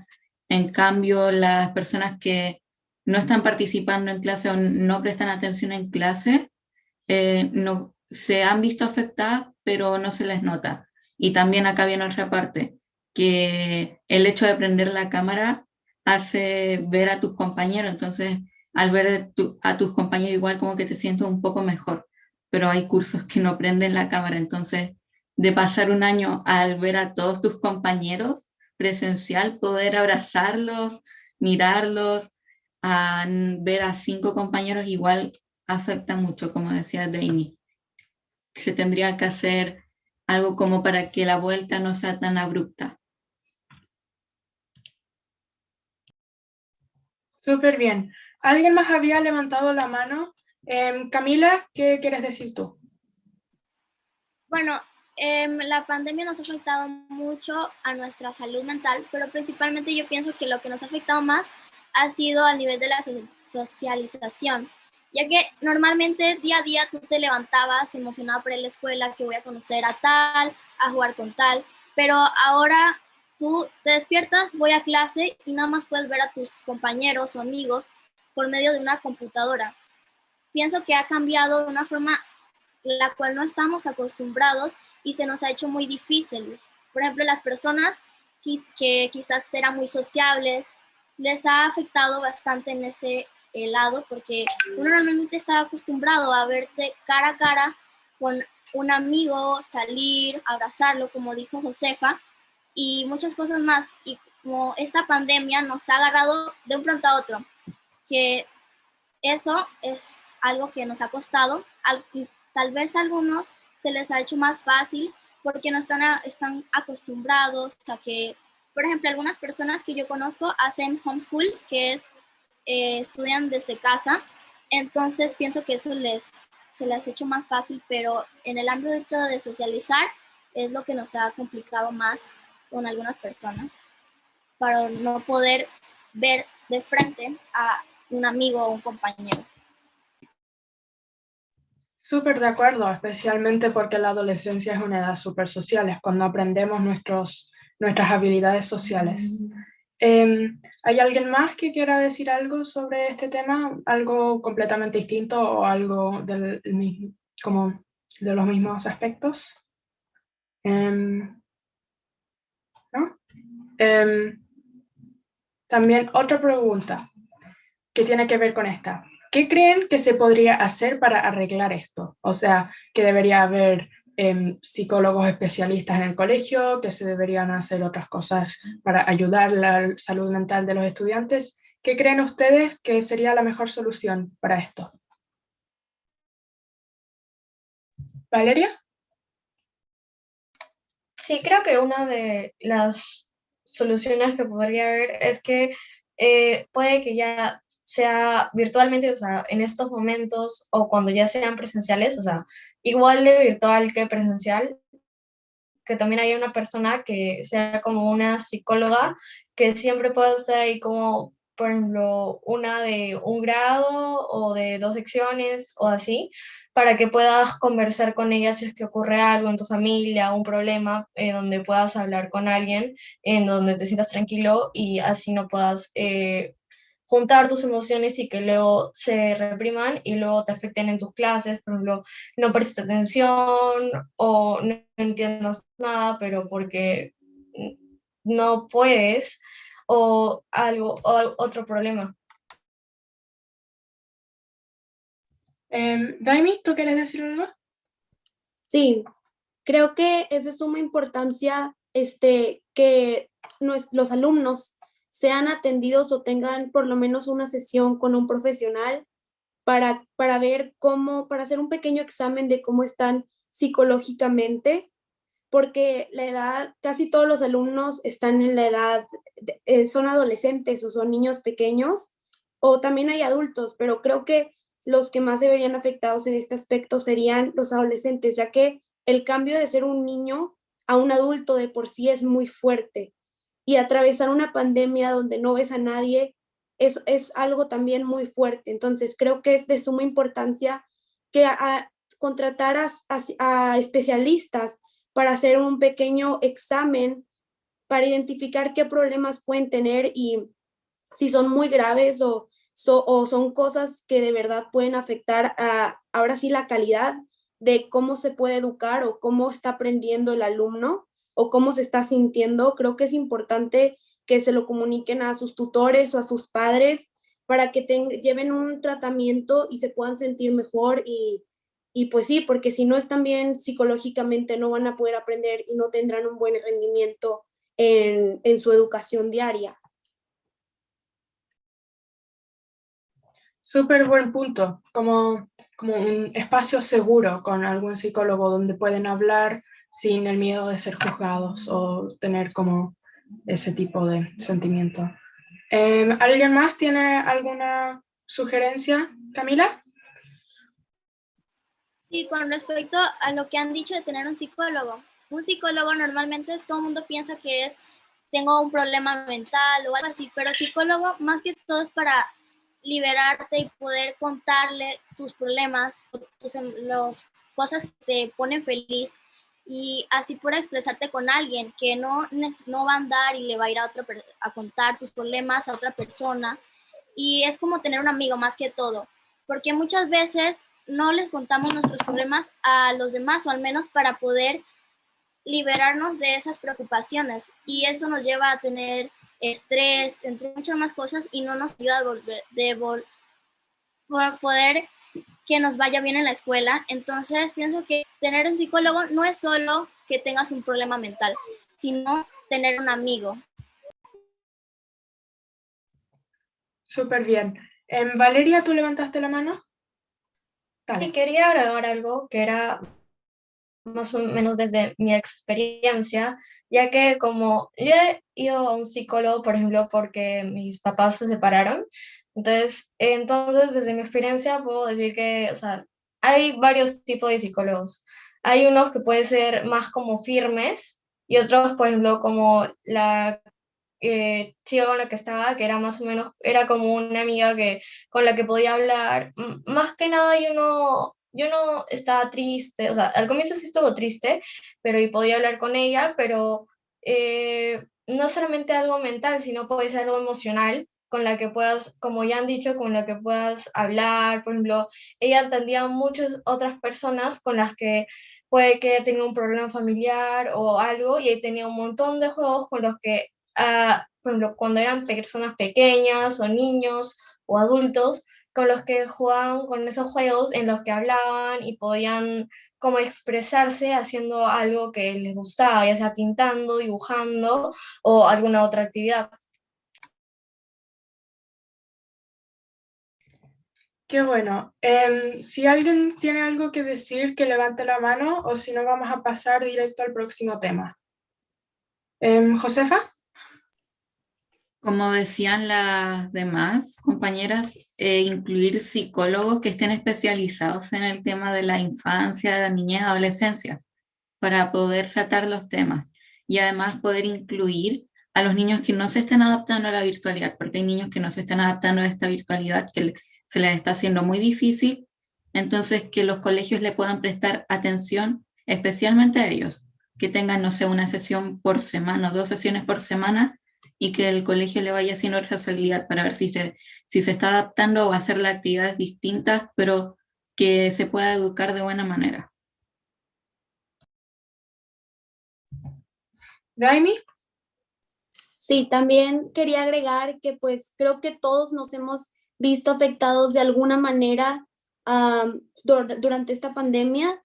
Entonces creo que pues por eso ya lo había dicho, pero por eso es de suma importancia, porque todos nos hemos visto afectados y tal vez algunos más que otros, pero es por eso la importancia de que recibamos algún tipo de ayuda psicológica para los que pues no se ven tan afectados. De cualquier manera, llegar preparados y estar mentalmente bien para aprender y pues recibir una educación completa sin distracciones o pues problemas que estemos pensando durante las clases. Ok, qué bueno que varios opinaron, y ahora, si nadie más tiene algo que decir, vamos a pasar a la próxima pregunta, que es, ¿se debería incluir la educación financiera en el sistema educativo? Daimi. Personalmente yo creo que sí, ya que la educación pues tradicional nos enseña historia, matemáticas, español, literatura, pero creo que la educación financiera es de suma importancia, ya que son temas que en algún momento te van a servir y los tienes que aprender para que cuando seas mayor no te cueste y no te dé ese golpe que muchas personas experimentan después de graduarse o de salir de la escuela, donde no saben qué procede o no saben qué sigue o no saben cómo resolver sus problemas. Creo que muchísimas personas en los países de Latinoamérica, bueno, en todo el mundo en sí, sufren problemas económicos, y creo que incluir clases de educación financiera podría hacer que nuestros países crezcan más y que no tantas personas sufran de problemas económicos. O sea, se podrían tocar temas en las clases como cómo funcionan, o sea, cómo funcionan los impuestos. Podríamos tratar de cómo deberías de gastar tu dinero, si solo gastar el 50%, el 70%. Creo que son temas que se deberían de incluir para que los alumnos estén preparados para la adultez y pues cuando sean grandes no sufran problemas económicos o no se vean atrapados en algún tipo de deuda y sepan manejar su dinero de la manera correcta. Buen punto. Luis, ¿tú habías levantado la mano? Sí, bueno, yo creo que sí, el tema de la educación financiera es muy bueno. Se debería aplicar en todos los países del mundo, ya que ha habido una gran cantidad de cómo muchas personas despilfarran el dinero, no saben cómo invertirlo y cómo utilizarlo. Yo opino que también deberían enseñarnos cómo es la vida después del colegio, en la educación financiera, cómo conseguir un trabajo, saber toda el área financiera en general. Es una rama muy grande que se podría ir enseñando desde bachillerato.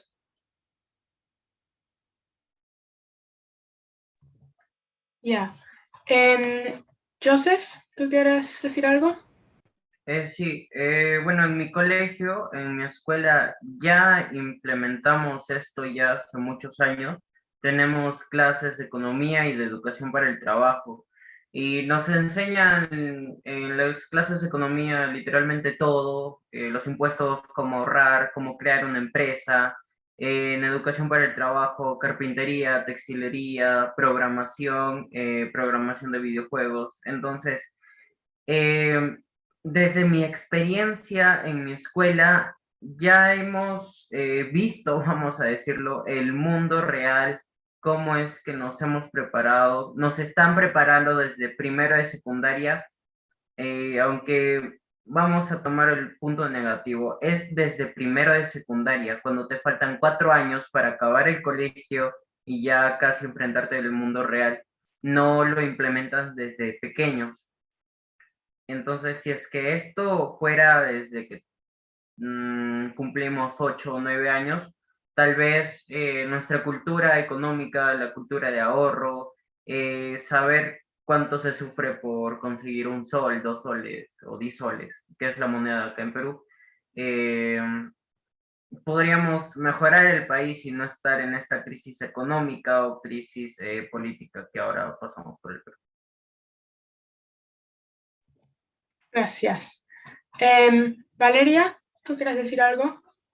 Sí, que a medida personal, o sea, en el colegio ya hay educación para el trabajo y a partir del tercero, cuarto, quinto de secundaria se va implementando lo que es la economía, pero por ejemplo, a partir del primero hasta quinto ya está la educación para trabajo, que es CPT o DPCC, Desarrollo Personal, Ciudadanía y Cívica, y más que nada en la educación para el trabajo nos enseñan cómo crecer como persona, las cualidades que tenemos que tener, algunas cosas que nos pueden ayudar en el futuro para hacer un emprendimiento, cómo hacer un negocio, cuáles son las habilidades que necesitamos y algunas cosas que considero que son importantes y ya cuando ya crezcamos más, o sea, en cuarto o quinto de secundaria, y ahí nos implementan más lo que es economía, que es en una edad más o menos en la que podemos ya estar conscientes que ya estamos saliendo del colegio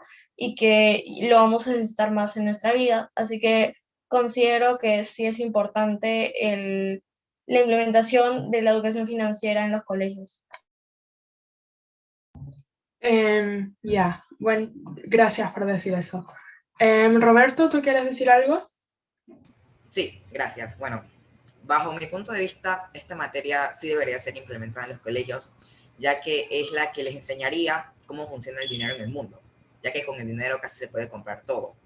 También las que les debería enseñar a los estudiantes y a todo el mundo cómo obtener dinero, también cómo administrarlo y también cómo invertirlo, ya que una de las mayores razones por la que hay personas sin recursos es que las personas no saben administrar su dinero e invertirlo, ya que la primera moneda que tienen la quieren gastar en lo primero que ven. Y para mí por eso debería ser importante esta materia, ya enseñarles a las personas la importancia del dinero, cuidarlo y valorarlo, porque no sabemos qué nos puede pasar o qué nos espera el futuro. Y con eso podemos protegernos o salir adelante con el dinero, se puede decir. Por eso me parece importante. Ya. Josefa, ¿tú quieres también decir algo?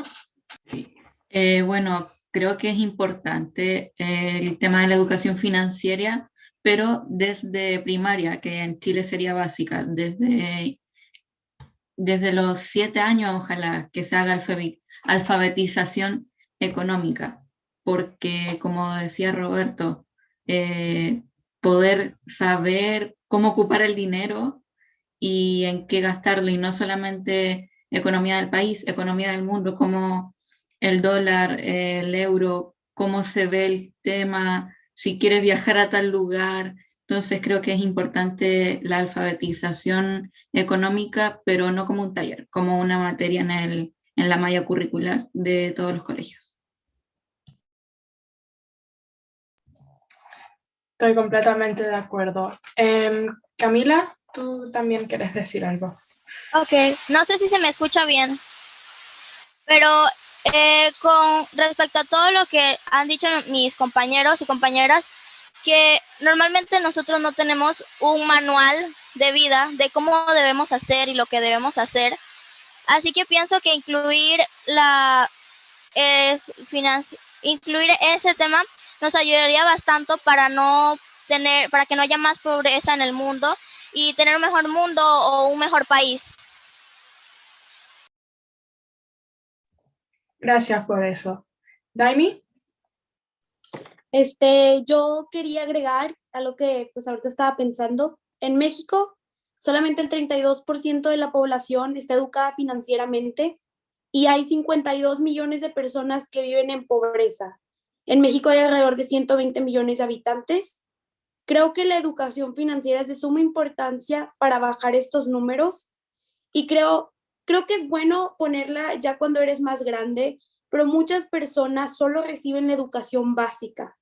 Creo que es de suma importancia agregarla en esos años de educación básica para que a pesar de que tú no sigas con la escuela cuando eres mayor, sepas ya algo de ese tema y que esté asegurado que vas a saber algo sobre eso. Y eso creo que reduciría mucho los números de pobreza, no tan solo en México o Latinoamérica, sino en todo el mundo.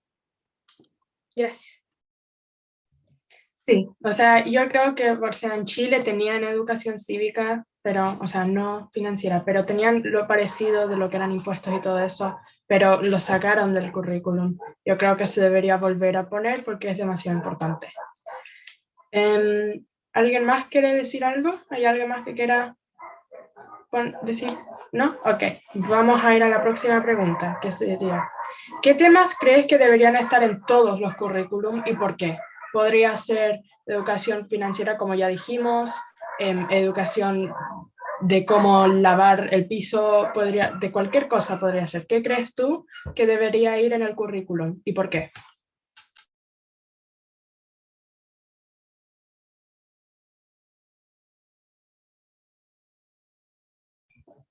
Daimi.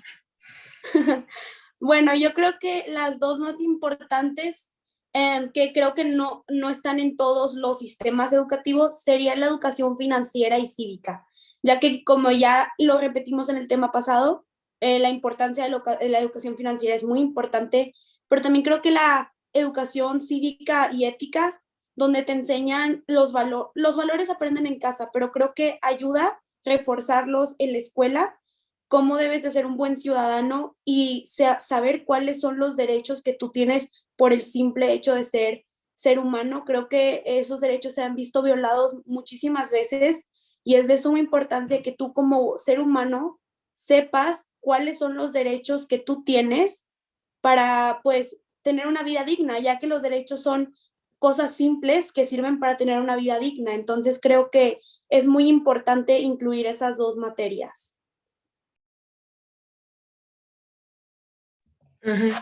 Sí. ¿Alguien más que quiera decir algo? ¿Josefa? Como decía Daimi, educación financiera y educación cívica. Más educación cívica, más por el tema de los derechos, deberes y también que esto se aplique desde ojalá 7, 8 años para saber cuando tengamos que ir a votar, por quién votar, cómo saber si tiene una propuesta buena y tal vez si se implementara se podría bajar incluso el nivel de edad cuando se vota, que por lo menos acá en Chile es cuando se cumple la mayoría de edad, que son 18 años, pero tal vez se pueda bajar a 16, incluso 15 años, que sería muy importante eso. Gracias. Yo creo que la educación cívica también debería ser bastante importante y obligatoria para todos. Y también que la gente se les enseñe sobre los partidos políticos y sobre sus derechos, porque uno nunca sabe cuándo va a ser, por ejemplo, vas a una protesta, digamos, y te arrestan. Si uno no sabe sus derechos, puede enterrarse más profundo, pero es como saber sus derechos es súper importante, porque uno sabe cómo reaccionar a este tipo de situaciones. Y también en el día a día, si alguien te molesta o te acosa de alguna manera, ya gritándote o te o te pega, tú tienes que saber cómo responder. Y mucha gente no sabe sus derechos y no sabe cómo responder a ese tipo de situaciones. Así que es sumamente importante. ¿Hay alguien más que quiera decir algo que ver con este tema o vamos al tiro al otro tema? Samuel y Sasa. Ahí está. Dale. Bueno, yo pienso que hay dos muy importantes que son, una es la de educación financiera y la otra es el uso de más de un idioma, bueno, un idioma, pues, porque, bueno, la educación financiera para manejar el dinero, porque es algo que todos necesitamos saber cómo usarlo, cómo todo eso, cómo administrarlo, y pues el uso de algún otro idioma, ya sea inglés o porque pienso que es bastante importante.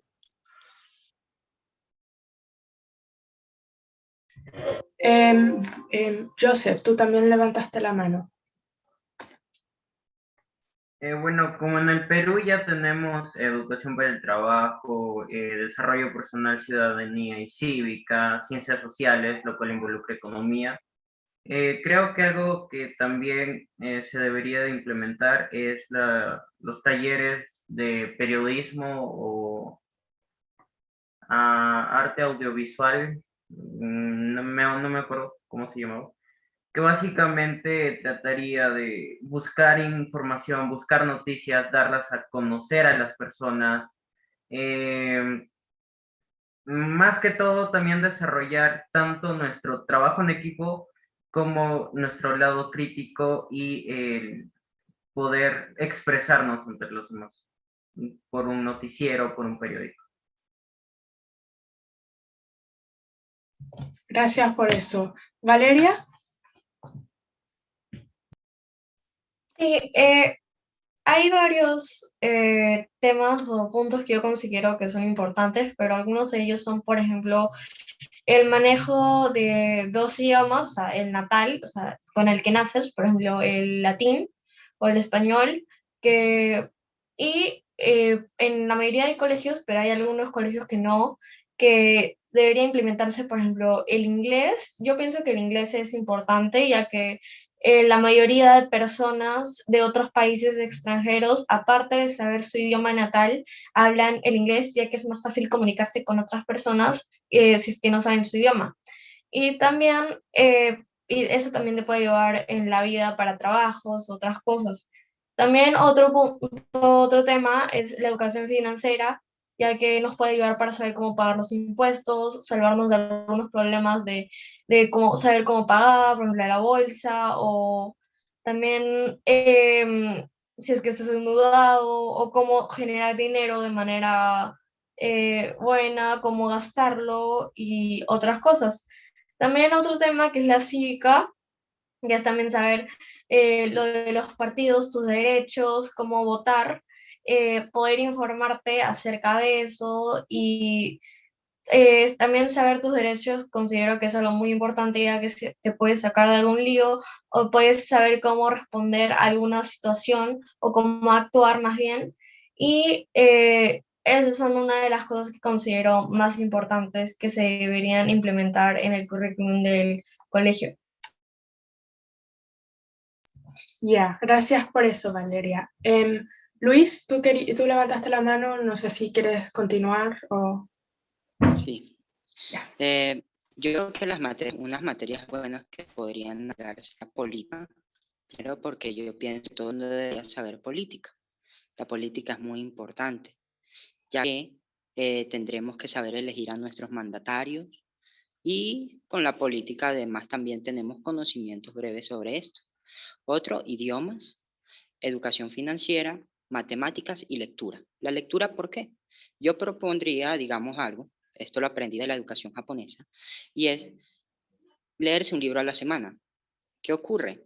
Eliges el libro que tú quieras, te lo lees un libro distinto cada semana, y cuando te gradúes vas a tener una amplia cantidad de conocimientos tras haber leído esa gran cantidad de libros. Entonces digo yo, la lectura es muy importante porque además de eso te permite adquirir muchos conocimientos. Listo. Ese es un muy buen punto con lo de los libros, o sea, yo diría también se debería aprender la crítica literaria, cómo aprender los distintos estilos de escritura, no las distintas como temas como fantasía y ciencia ficción, pero distintos estilos de escritura y aprender cómo ver de una manera críticamente un libro, no simplemente como el lector, pero como crítico, porque creo que eso es importante. Si nadie tiene nada más que decir, vamos a pasar al tiro a la última pregunta, que es, ¿se debería incluir cursos en el colegio o extracurriculares de cómo prepararse para la vida adulta? Como la cocina, la limpieza, cómo hacer necesidades básicas cuando eres adulto, cómo conseguir un trabajo. Más. ¿Josefa? Yo creo que sí, pero más como un taller que sea como optativo, porque si es optativo, o van a ir muy pocas personas, o simplemente no ir nadie, porque no lo van a encontrar necesario.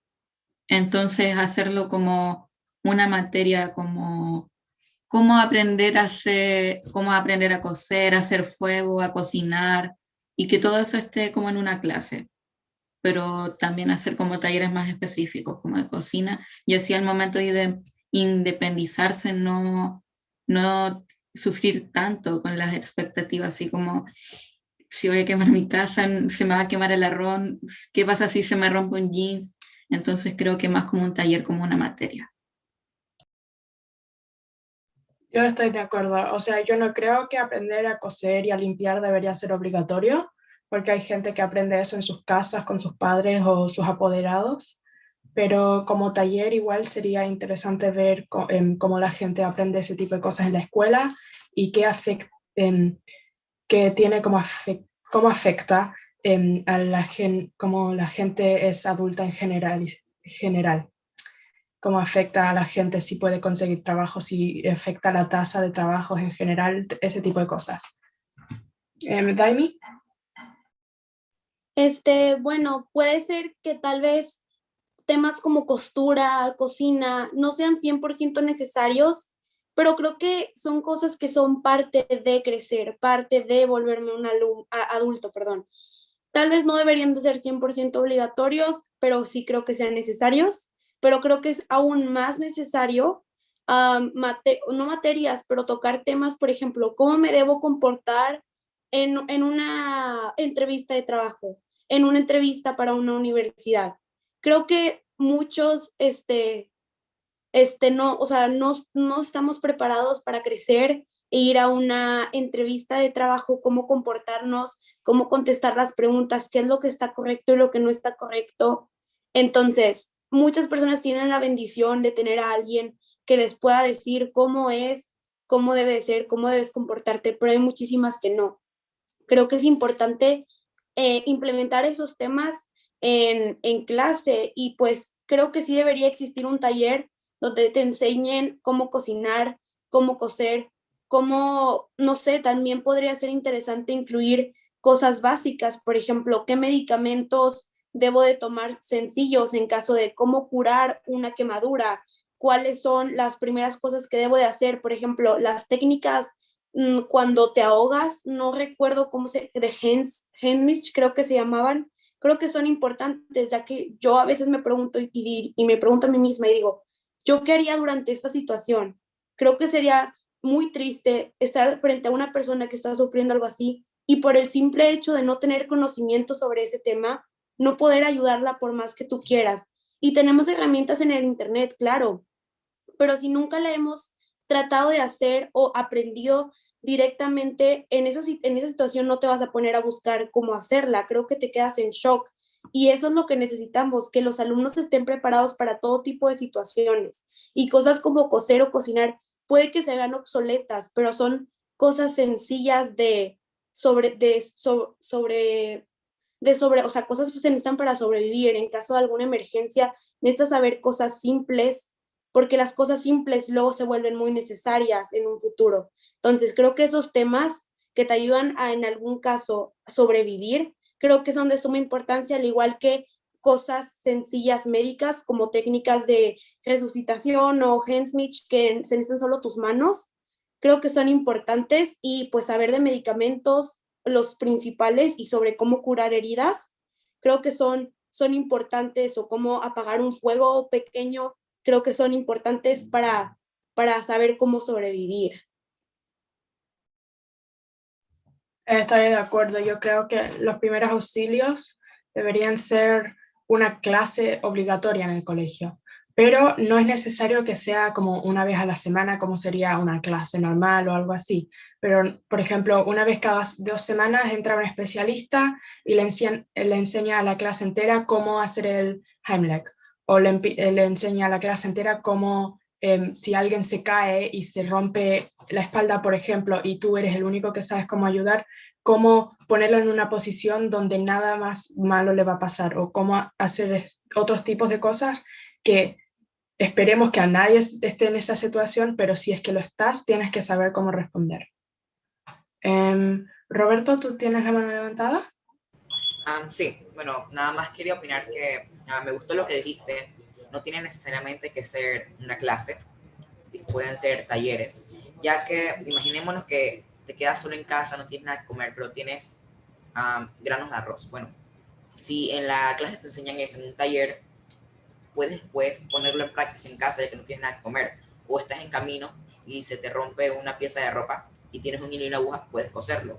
Y también, lo más importante, como dijo Daimi, en clase de primeros auxilios, tienes un compañero que se está ahogando, puedes hacer los primeros auxilios y puedes salvar una vida y puedes ser un héroe. Y son pequeñas cosas, pero que se pueden volver grandes, como dijo Daimi. Y eso me llamó bastante la atención.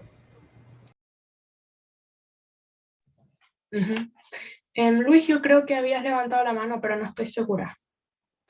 Sí, creo que también podemos agregar la predignación para pararnos para algo común que está acercando. Un área en la que nos ayude a innovarnos constantemente, algo así como lo que hizo Finlandia con el tema educativo.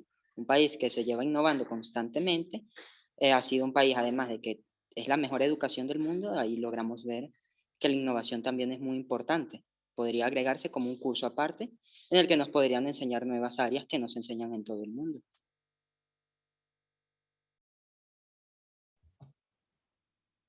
Daimi, dale tú, y de ahí, si nadie tiene más preguntas, vamos a ir, Manuela nos va a mandar las preguntas del live de YouTube.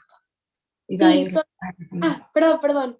Solo Vale. quería agregar algo, y era que sí, tal vez no debería de ser una clase que veas 3 veces a la semana o una vez a la semana. Creo que podría ser un taller, pero sí se debería de agregar, ya que creo que la revolución, o sea, el paso del tiempo ha hecho que nuestras vidas sean muy sencillas. Tenemos hambre, ¿qué hacemos? Bajamos y encontramos, no sé, un paquete de galletas, algo así. Creo que se nos ha hecho una vida muy sencilla, pero hace muchos años son cosas que eran cosas que eran necesarias y las tenías que saber al 100%. Y creo que por más que pase el tiempo, deben de ser clases necesarias, ya que no sabes en qué tipo de situación te puedes encontrar, en la que no sepas qué hacer, y creo que son cosas que te podrían ayudar. Y tal vez, ya por más sencilla que sea tu vida, pues hacerla más sencilla sabiendo ese tipo de cosas. Al igual, se me había ido la palabra, claro, se llama primeros auxilios. Creo que son súper importantes, ya que pues puede salvar una vida, como ya antes alguien lo había mencionado. Y pues sí, creo que no es necesario que sea una clase tal vez todas las semanas, pero sí un taller que debe ser 100% obligatorio, tanto para mujeres como para hombres. Gracias por eso. Valeria, dale, nomás.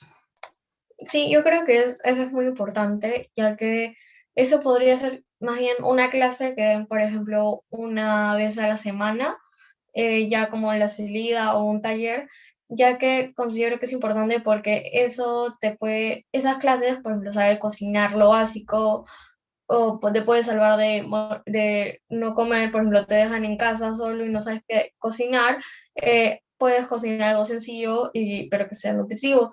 También te puede ayudar, por ejemplo, si te rompe algo o una ropa, y podrías coserlo o solucionarlo con una aguja. Y otras cosas también, como los primeros auxilios, que también te puede salvar morirte, porque te podrías morir si no haces lo de los primeros auxilios, y también considero que eso es de vital importancia, más que nada los primeros auxilios, y luego también lo que es de coser, cocinar y otras cosas también debería ser en un taller o un curso para que puedan implementarse, para que puedan los alumnos saber ya y tenerlo ya sabido, que tienen ese conocimiento ya, y si hay la necesidad de usarlo, ya tienen el conocimiento y lo pueden hacer en cualquier caso que lo necesiten. Ya, vamos a escuchar a Daimi y de ahí voy a hacer las preguntas del YouTube, ¿ya? Daimi, dale nomás. Perdón, sé que ya había agregado algo, pero esta vez sí solamente quería agregar una frase, que creo que lo más importante es aprender a no depender de alguien más, tanto emocionalmente como para hacer tus cosas, y creo que simples clases como cómo cocinar o cómo coser tu ropa te pueden ayudar a no ser dependiente de alguien más. Ya, muchas gracias por todas las opiniones y todas las respuestas. Y ahora nos vamos a ir a las preguntas de YouTube. La primera es, ¿qué opinan ustedes de cómo han enfrentado desde el gobierno de tu país?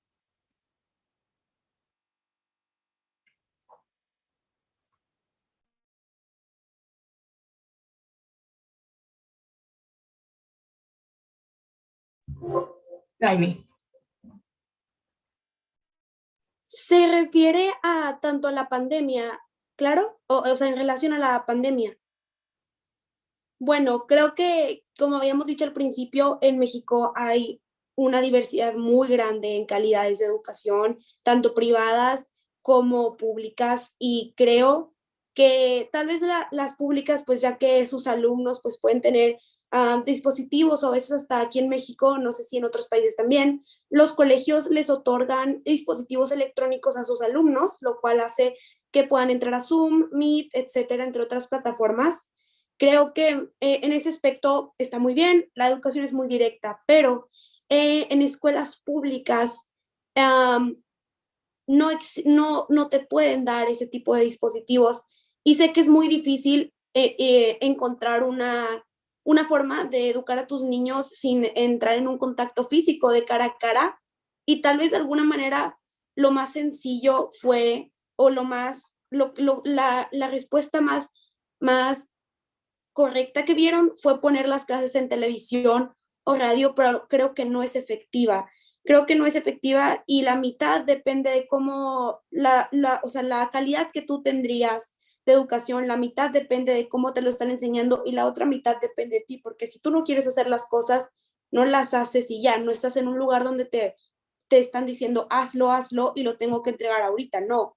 Eso depende de cómo tú lo veas. Si tú no lo quieres entregar, no lo entregues. Si tú no quieres entrar a la clase, no la veas. O sea, depende ya mucho de los valores que tú tengas como persona.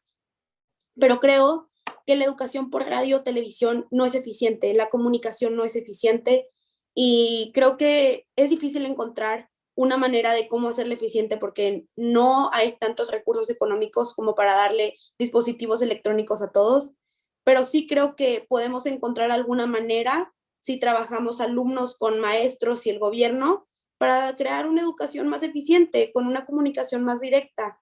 Y pues sí, también apoyar a los alumnos y darles la iniciativa de lo importante de la educación, y que deben de hacer todo lo que deben de hacer, sus deberes y sus tareas, y ver las clases con atención. Entonces, de esa manera México lo está enfrentando, y creo que podría mejorar, sí, creo que podría mejorar definitivamente. Gracias. Ya quería decir algo que es, o sea, el gobierno de Chile, yo voy a decir no solamente por la educación, pero por todos aspectos con la pandemia. Hay algunas cosas que las ha hecho bien y otras cosas que las ha hecho no tan bien. Por ejemplo, en la región donde yo vivo, en Valdivia, hay como de 100 a 400 casos al día, o sea, son demasiados casos, pero la gente sigue saliendo. Y el gobierno y la policía no hace nada, es como que dicen no salgas, tienes que ver los papeles, los documentos para salir, pero la gente sale sin eso igual, y es súper peligroso para todas las demás personas. Eso creo que debería mejorar, número 1. Número 2, en la educación hay algunos, ¿cómo se podría decir? Tienen que hacer algunas pruebas y algunas cosas al mes para ver cómo van los estudiantes, obligatorias, es como una por semestre, creo, y más que eso son los profesores que ven lo que hay en el programa curricular de sus estudiantes y cómo aprenden. El gobierno solo ve de cosas que hacen una vez al semestre como pruebas y cosas así, pero más que eso, no, que yo sepa, no hay más. Valeria. Sí, quería comentar que a nivel de salud no estamos tan bien, por lo que no hay suficientes camas, UCI para los pacientes que tienen COVID y que todavía no tenemos tantas vacunas y que todavía también con el tema este del presidente también hay mucha conmoción, por así decirlo. Luego, a nivel de educación, creo que la parte es parecido a la opinión de Demi, ya que es casi lo mismo, que pienso que fue una buena opción de las opciones que pudieron haber tenido en la educación pública, de hacer el programa de Aprende en Casa, o sea, para hacer un programa en TV o en radio para que puedan aprender más. Pero en ese caso ya es más dependiente de la persona, porque él o ella puede decir si lo ve o no, si presta atención o no, si hace los trabajos o no, si aprende o no. Entonces, más que nada, es la responsabilidad de la persona que está aprendiendo.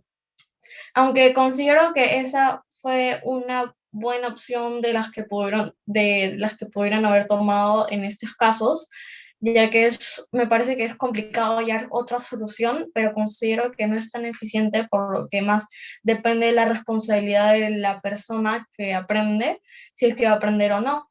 Pero considero que eso se podría arreglar o ver una solución mejor para la eficacia, si es que más estudiantes o más personas del Ministerio de Educación podrían hablarlo y buscar una solución que pueda ser razonable para eso.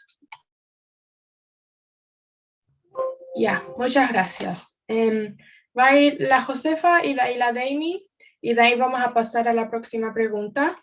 No los quiero apurar ni nada de eso, la verdad está completamente bien que tomen su tiempo, pero tenemos 15 minutos, así que es para decirles como, darles más o menos como para que sepan que quedan 15 minutos.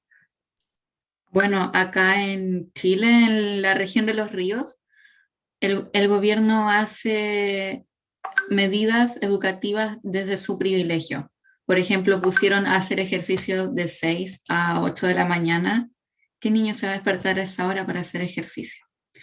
No sé, cuando se volvió a clases como por una semana en marzo, solamente mostraban eso porque estaba en la capital, pero en las regiones estaban comenzando a subir sus casos y nadie hablaba de eso. Entonces, el gobierno está implementando un plan desde sus privilegios, en resumida.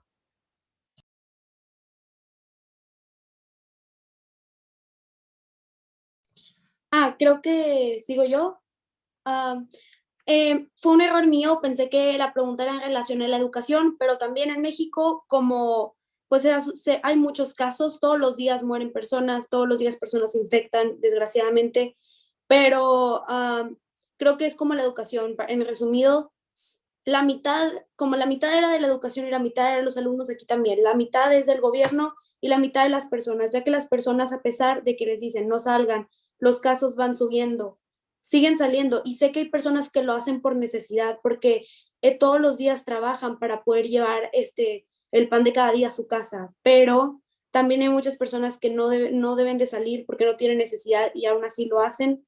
Entonces creo que es mitad y mitad de parte del gobierno, tanto como de los ciudadanos. Muchas gracias. Ahora vamos a pasar a la pregunta número 2, que es, ¿creen ustedes que la pandemia nos ha vuelto más sensibles en relación a las emociones, para bien o para mal? ¿Valeria? Yo creo que sí, por ejemplo, de un punto es que hay varias personas que han perdido a sus familiares, o más bien estudiantes, o jóvenes, o niños, o infantes todavía que han perdido a sus familiares, mamás, papás, abuelos, tíos, u otros que también les ha afectado esto, pero también tienen que, también siguen con la educación, entonces creo que también les ha afectado a eso. Entonces, creo que sí ha tenido un buen impacto sobre las personas.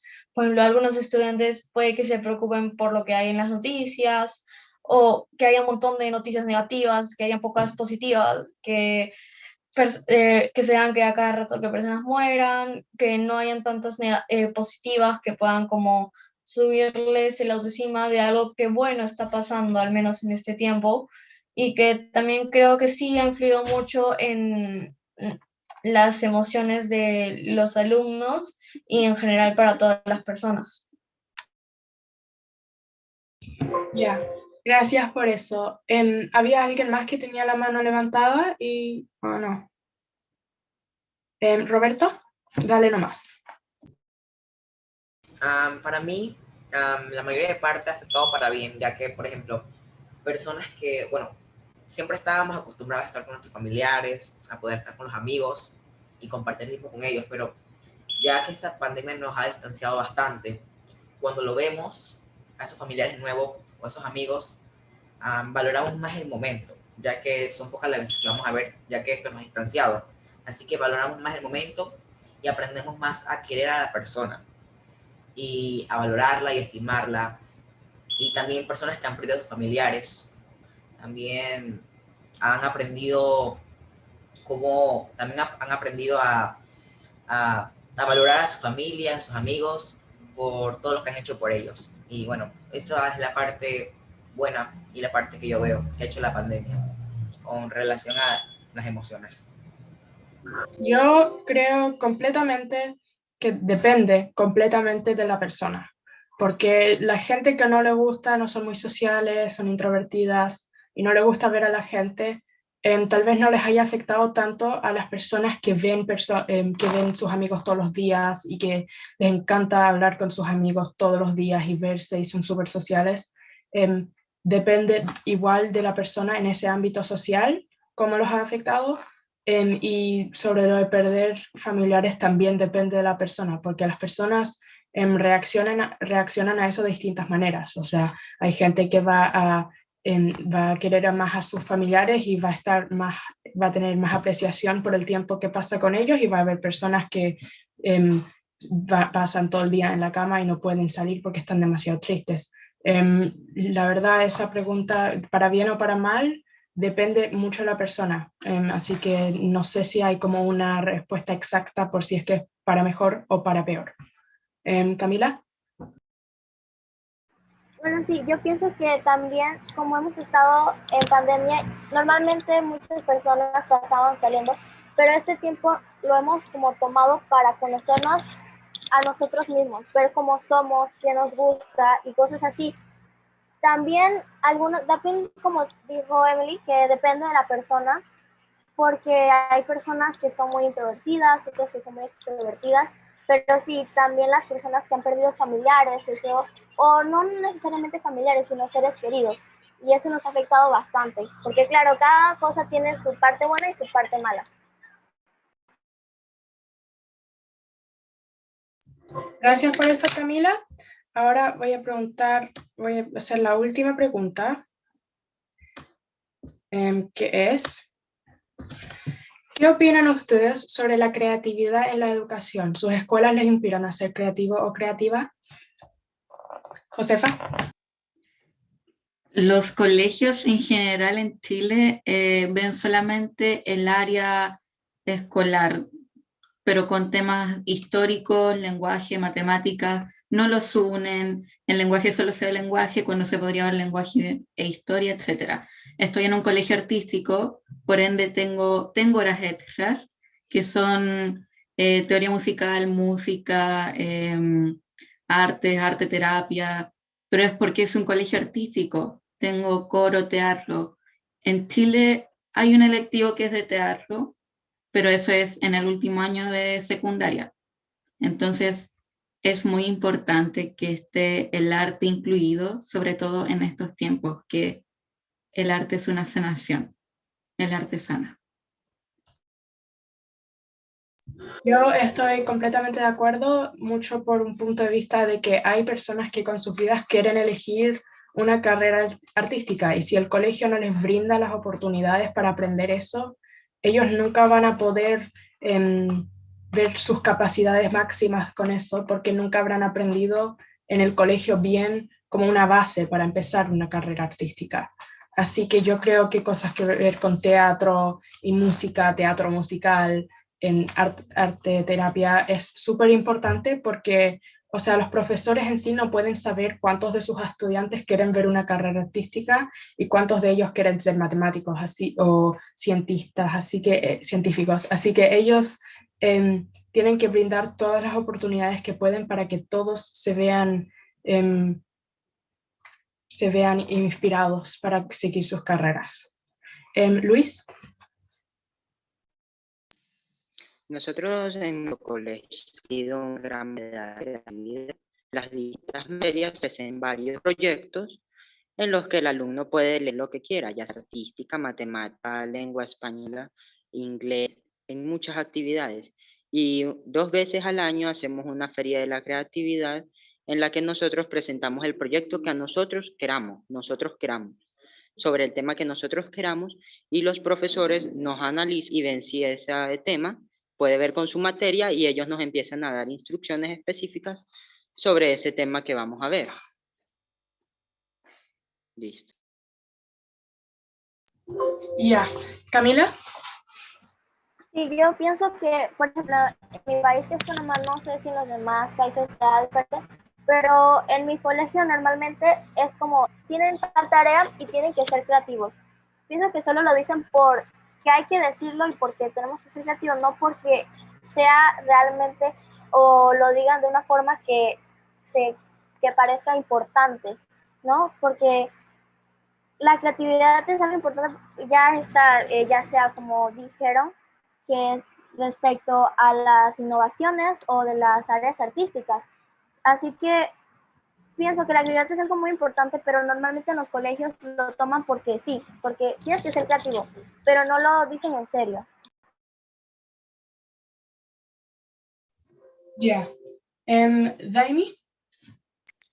Bueno, en lo personal yo tengo clases pues de ciencias, de arte, antes tenía de música, ahora ya no, pero sé que en muchísimos lugares no tienen y creo que son de suma importancia, ya que por ejemplo, mucha gente no lo ve así, pero creo que yo siempre he creído que con que tú lo que hables o sea, le interese a alguna persona o tenga un impacto en esa persona, aunque sea una, es lo importante. Y creo que muchas veces en muchos lugares no se aprecia realmente la creatividad, el arte, la importancia de las ciencias, pero sí, son de suma importancia y es importante que los alumnos desde pequeños sepan su importancia, que se las comuniquen y también creo que es importante que los maestros que se las dan sean apasionados sobre ese tema para que los alumnos puedan encontrar esa pasión en común con ellos, porque si alguien te explica un tema y realmente no tiene pasión por eso, tú no vas nunca a sentir la misma pasión. Entonces, creo que son muy importantes y se necesita que los maestros que las den sean apasionados sobre ese tema para que no se vea como un tema ahí, o sea, que se vea la importancia, que aprendas sobre eso. Entonces, yo creo que la pasión en ese aspecto es lo más importante y igual poner a maestros o personas que te la enseñen que tengan pasión también por ese tema. Ya. Ahora voy a dejar que la Manuela y la Claire vuelvan a poner sus cámaras y podemos hacer una rápida pero cortita conclusión de lo que hablamos hoy. Primero que nada, un gusto y qué buenísima conversa, chicos. Francamente, los felicito primero por creer en sus realidades y contar sus verdades y desde ese lugar poder compartir y entender cómo podemos ir colaborando de a poco y de hacer las cosas mejor. Estamos muy contentos de su participación hoy día, los felicito a todos. Para mí ha sido un gusto y un honor escucharlos, la verdad que estoy muy feliz. Claire, no sé si tienes algunas palabras para compartir. Sí, o sea, yo quiero decir lo mismo y yo creo que sinceramente que todos hemos aprendido algo hoy día.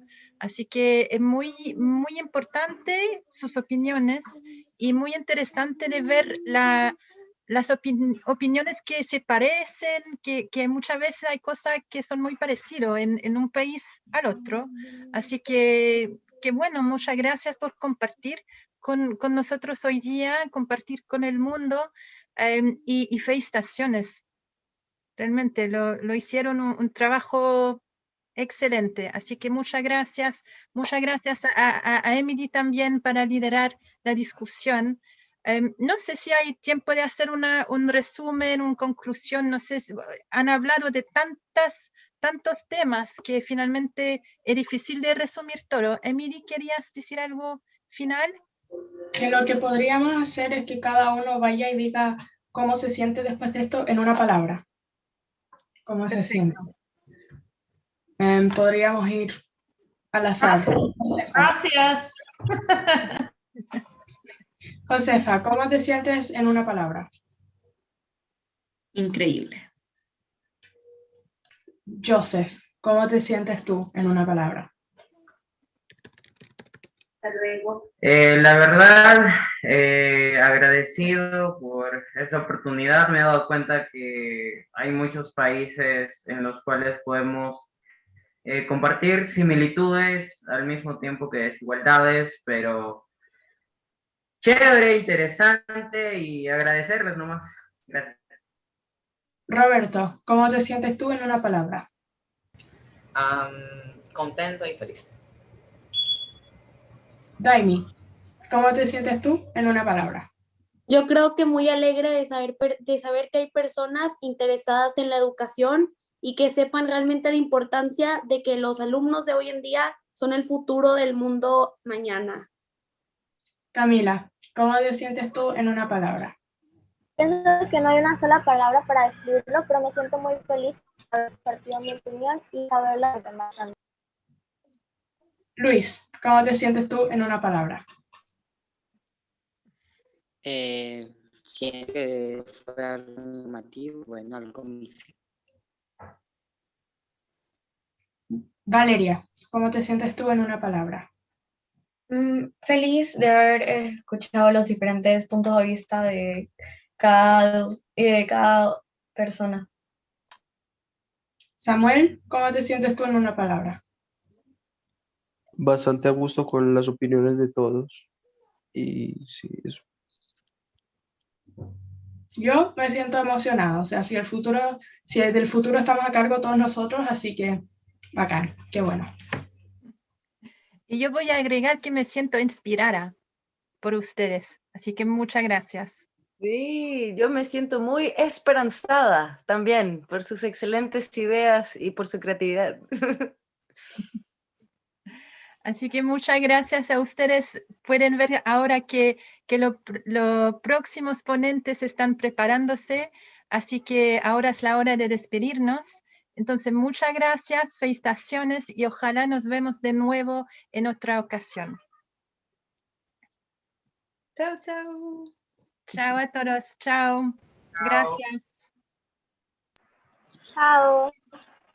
Bye, muchas gracias. Ciao. Hi, Jake.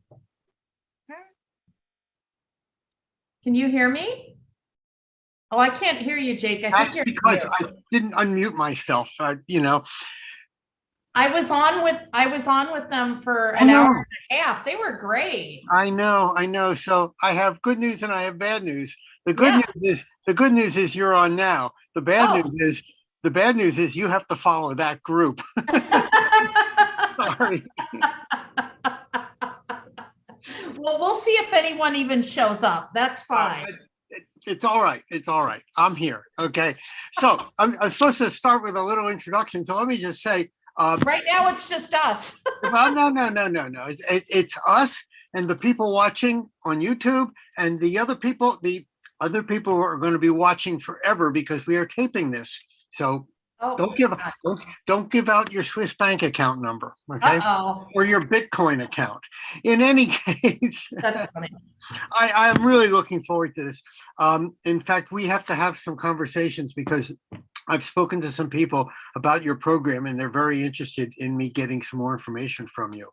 I already wrote down, I was connecting through the Q&A with that group that I wanted to connect with them to have our students. We have 40,000, would love to connect with them and have them share joint invention ideas. And they seemed really excited about it. Yes, so. no, I saw all the chat messages. Oh, okay.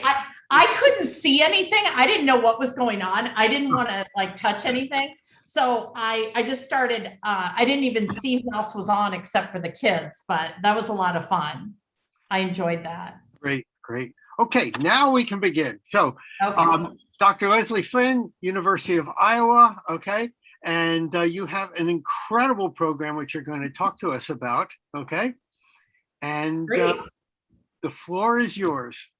All right, well, welcome everyone. And today I'm going to talk about how do you give opportunities to students in kindergarten through 12th grade, an opportunity to be inventors and entrepreneurs. So I'm going to share with you just a few slides on what our program is and what we have to offer.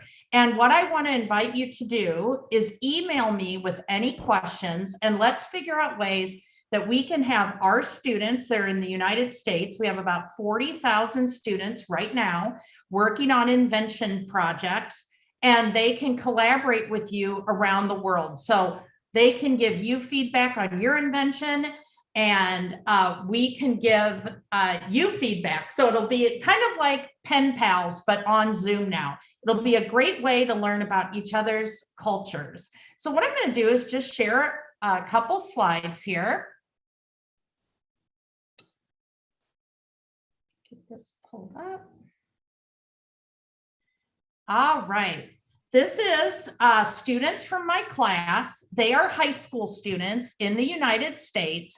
They're from 16 to 18 years old. And this is one of the groups that created an invention. And what we want to talk about is how can you help as a teacher or as a student to elevate your project and use the same methods that business and industry and engineers use in the United States. So that is what we have, and we just bring it down to a high school, middle school, and elementary level. So first of all, you may be saying, where is the University of Iowa? So the University of Iowa is right in the middle of the United States, and we're by major cities. Our closest is Chicago, Minneapolis, St. Louis, and Kansas City. So we are known for agriculture, farming. We're the #1 producer of eggs and chicken and hogs in the United States. But we also have a very vibrant medical technology and recycling energy going on in Iowa. The University of Iowa is a research university, which means that you can go there and become a doctor in medicine or chemistry like me, or anything else that you want. So what do we do to help K-12 education, and how could you get involved? The first thing that we do is we have teacher training workshops for elementary, middle, and high school teachers. And what we've done is we've put 6 workshops online, and we've made these asynchronous. So you can do these at any time of the day or night, and you will communicate with us and your classmates in your own time and in your own way. We also have weekly 1-hour sharing sessions where you can get on and meet with us and meet with your other colleagues and share what you're doing, share exciting things your students are working on or opportunities. And if we have a global market, we will have 2 sessions a week, one in the night here in the US that will work for you, and one in the day in the US. The other thing is, in the United States, teachers like to earn graduate credit for going to workshops because it's a way that they can move up the pay scale. So for each workshop, teachers can earn graduate credit. And I'm going to show you what's in those classes in a minute. The second thing is that's really exciting is our university is known that we created a tool called the ACT. That's something that you have to take in the United States, or the SAT, usually to get in for college admissions. So we're really good at assessments. So what we've done is we've made a brand new way for you to demonstrate how well you understand invention, what your invention is. So we have something called the portfolio tool. And the portfolio is just a hub of innovation and entrepreneurship where you store all the products of your invention. For example, pictures of your prototype, who you've interviewed, your data, how you know that your solution is something people want and have to have. The other thing that the portfolio tool does, it allows people from around the world to give you feedback on your invention process. So people can log in and give you feedback on your prototype, give you feedback on how to create something new, like if you don't know how to make a molding of a product that you want. So this is a great way to have community feedback and also to demonstrate competency. So what this means in the US is students who have a high level of competency in an area will commonly earn college credit while they're in high school. So what happens is that we allow high school students age 14 to 18, which is freshman year, usually to senior year, to submit their portfolio, and our College of Engineering and Business reviews it and grants you the opportunity to earn college credit. And that is our way of certifying. That's like our digital badge. That's us saying you are doing work at a very, very high level. Now, that's optional. If you send in your work, we will still certify you and you don't have to pay for the college credit. We charge $150 for a 3-hour semester class. And if you're in the US, you know that's a really good deal. But if you're in elementary or middle school or high school and you don't need college credit, you can get a certificate of success that you're an inventor. And that is from the University of Iowa, and we will review that. So what I'd like to do now, this is just an example of one of our middle school student groups. This is not their middle school. So don't worry if you're like, we don't have this kind of equipment. These are students that I work with, and they're at our local business. And so one of the things that the portfolio tool does is students will put out a call and say, I need to do something, and we don't have the tools to do it. And then your local community can say, hey, come on over to our workplace and we'll help you build your prototype. So what I'm going to do now is I just want to pull up, I'm going to stop sharing. I'm going to pull up what is in STEM Innovator. What are our workshops? Sorry about this.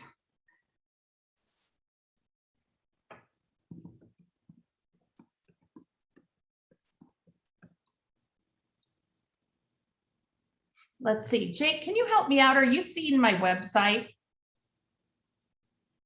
Yes, yes. Okay, perfect. So if you go to our website, which is steminnovator.org, or just search us, you will see what we have to offer. So I talked about professional development is the teacher learning. And I'm going to click on here, and this will give you an idea of what you will learn in STEM Innovator students. So the first thing that we do is we just start off with what is a definition of STEM, innovation, and entrepreneurship. So in the US, when you go to college and you go into a business, they will use words like entrepreneurship and innovative thinking. And we introduce you to this.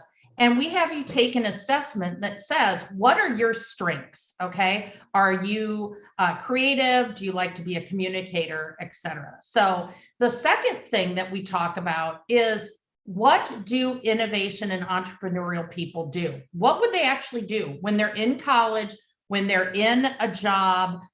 What are the practices that you would be doing? So these are things like design thinking, working on a collaborative team, having an innovation canvas. Sometimes you've heard about these in engineering. You can have like a Scrum board.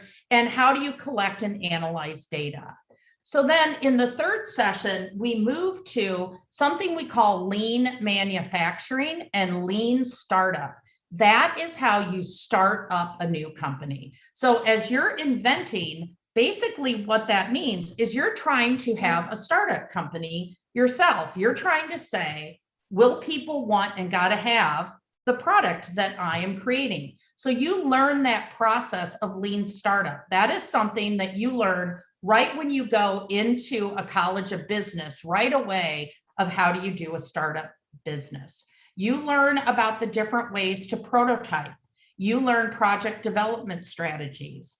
And for the teachers, you learn the basics of problem-based learning within a STEM and innovation framework. Then what we move to is looking at a series of activities that you can implement, teachers, into your classroom to get students excited about this process. So it starts very simply by what's bugging you activity. So having students say, what would they like to see changed in their community? And it could go all the way to, I want to have better recycling program in my city. And then finally, what we do is we help the teachers come up with, how will you implement this in your class? We give you very specific scope and sequence of how you could do this with your kids.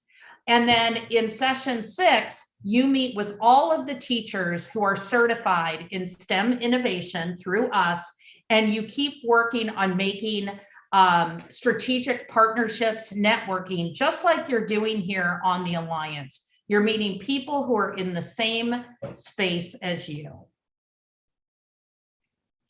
So what I'm really excited about is that as I've been on the global fair right now, looking at all the innovation that is going on around the world, we have incredibly creative youth that are, in a lot of times, on their own trying to figure this out.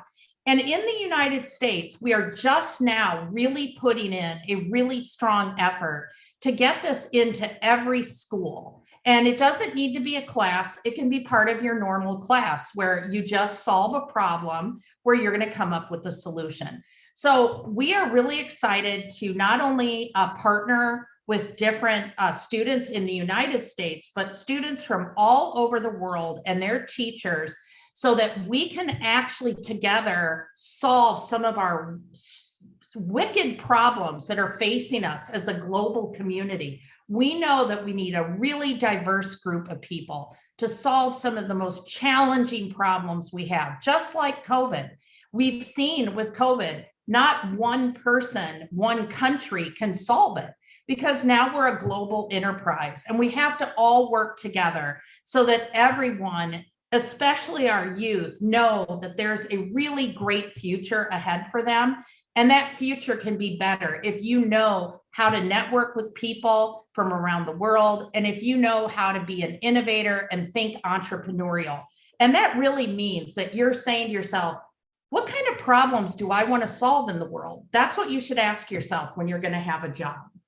Well, I want to thank you for joining us today. And again, my name's Dr. Leslie Flynn. I'm at the University of Iowa.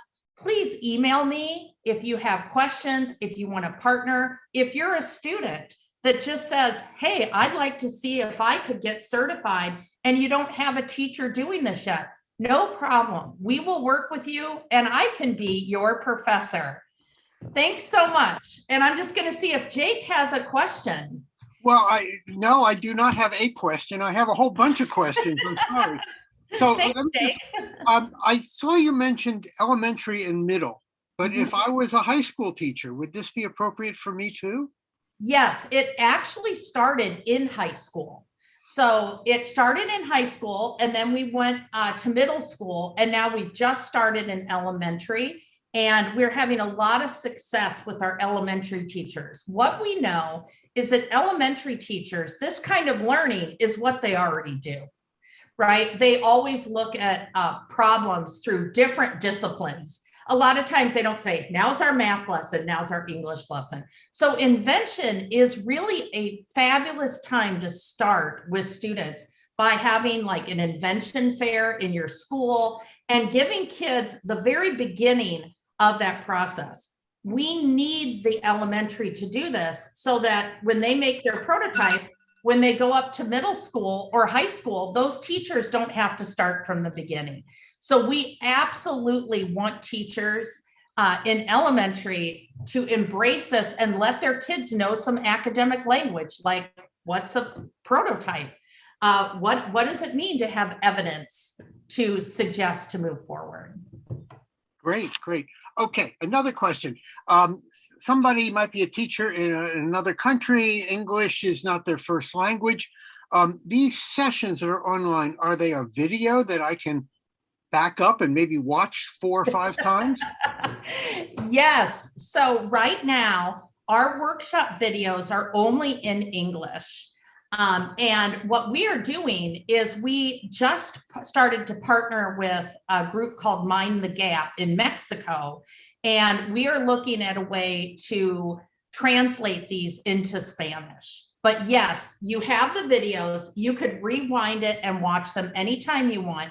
In fact, the students can have access to the videos, and it'd be a great way for them to increase their English language skills. Great, great. You had mentioned the costs, okay? Yes. And then you said there were 6 sessions. So is this a cost per session or the cost for the whole event, or how does that work? Right. So if teachers are signing up and want to go through the class, we call it a workshop, it is $79 per workshop. And you can do 1 workshop. If per session, you call that per workshop. Yeah. So there is that cost. And then there's an additional cost if they want to earn the graduate credit. It would be $150, and that's for 3 for the full graduate credit. Okay. But then what happens is for the students to submit their materials, there is no cost. So once a teacher is certified, the student doesn't have a cost to turn in their materials to us like you normally do with a test.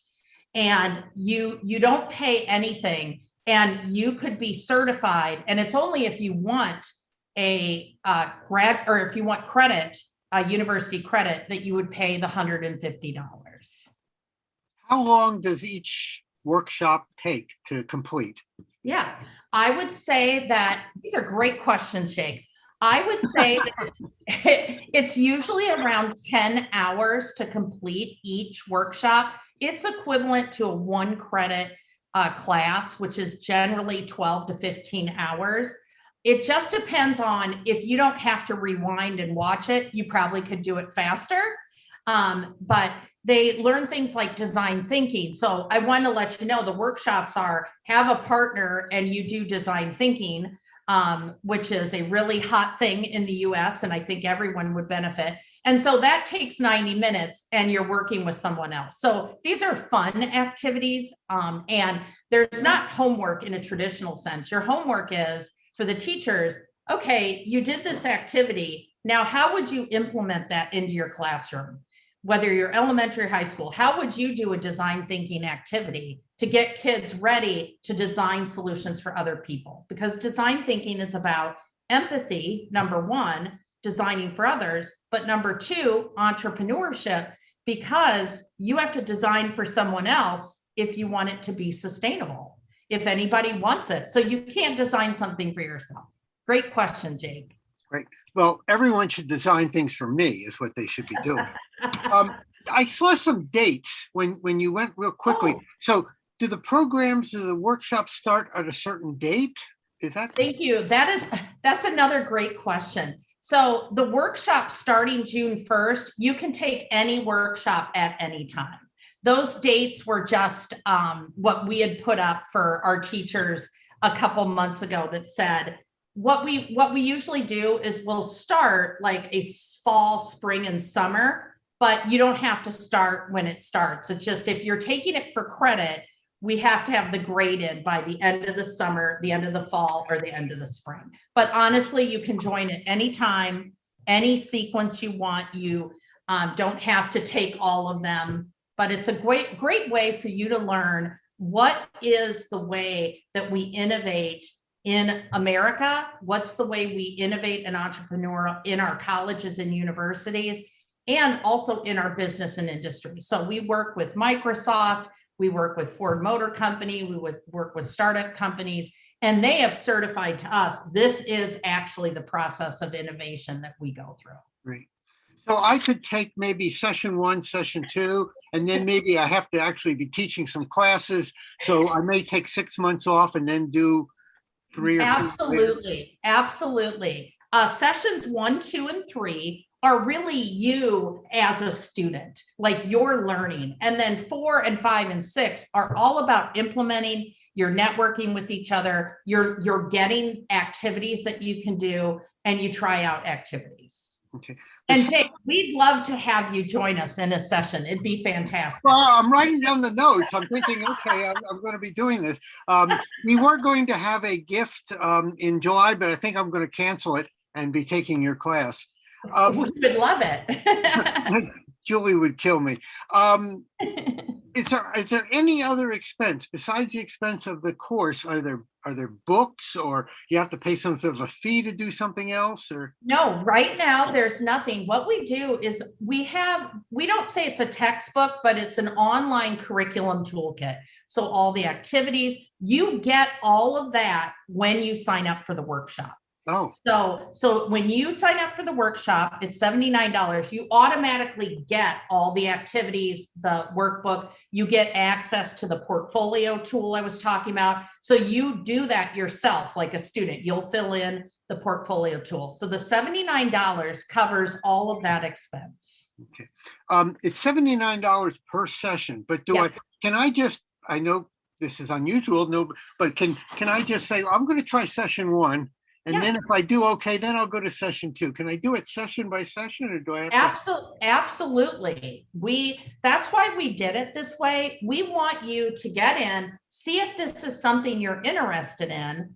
And if it's not, you're not committed to a long-term contract, right? I was a high school teacher before I was a professor, and I would never want to sign up and commit myself to something that's totally new.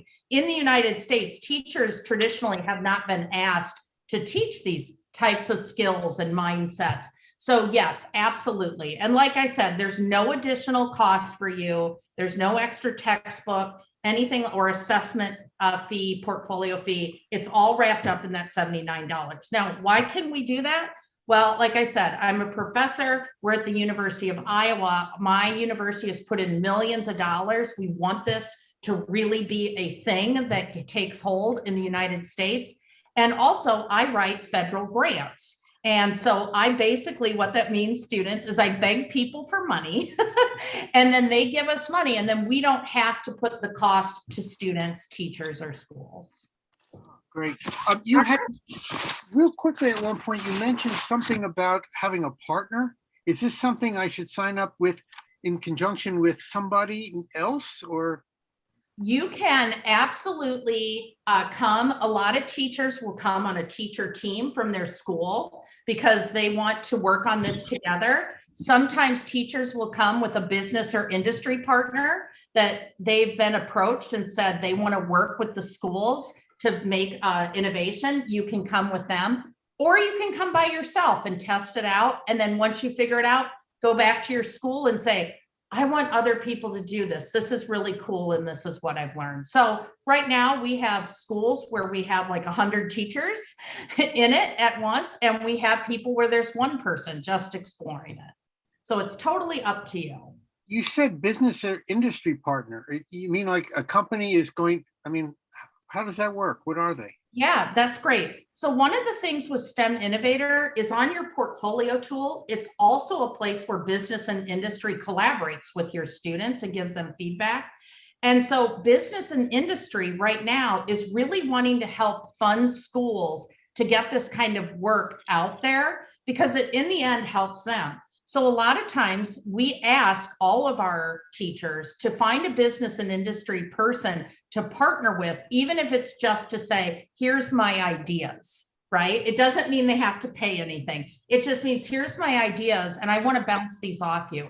And that really starts a really great conversation within the community that we want to be known as this really innovative school. Well, you already are. The ACT was really created at the University of Iowa? It was. That's incredible. I didn't know that. I thought it came down from God. I had no. And, you know, in the Midwest, in America, we are very humble people, so we wouldn't brag. All right. Well, it seems like our next panelist is on. And so I think my time's up, Jake. No, you can have another minute because I have one more question. Oh, okay. Okay. So what do I get at the end? Do I get a PDF? Do I get a certificate? Do I get a hat and a diploma? What do I get? Yes, actually, at the end, if you complete, actually it's 5 courses. We have 6, but if you complete 5 workshops, then you're officially STEM Innovator certified. Ooh. And yes, and so you get an official diploma in a glass frame sent to you. And this is a professional certification to show that you have the STEM skills in innovation and entrepreneurship. And that's important for teachers because a lot of times districts are changing what they're doing and they're looking for people with specialization in STEM, which just means across a lot of areas. Just STEM is a way of thinking and approaching solving problems. Wow. Great question. And we don't charge you for the diploma either, even though it costs us about $30 to ship them out. So we're a nonprofit. So I can tell you that no matter what the charges are, it will always be the lowest cost possible. Well, you'll just have to write some more grant applications. That's what I'm going to do tonight, Jake. After I watch some more presentations. I just want to thank you, Jake, for this amazing opportunity to learn about the Global Alliance, the field trip, everything that's happening here. And it's very inspirational to see students from around the world presenting their ideas. And I'm just so impressed. And I'd love all those students to come and be my students at the University of Iowa, because the future is really bright with the kids that are presenting today. Well, you do accept student applications from around the world, right? We do. We have a lot of different students from all over the world. And those students usually get some nice scholarships as well. So. Ooh, very good. Well, thank you very much. Thanks. I'm going to stay on and watch the next group of panelists. Oh, excellent. Well, thank you. Thanks. Thank you. Bye-bye. Okay. Now let's get this. And we have our next person coming up.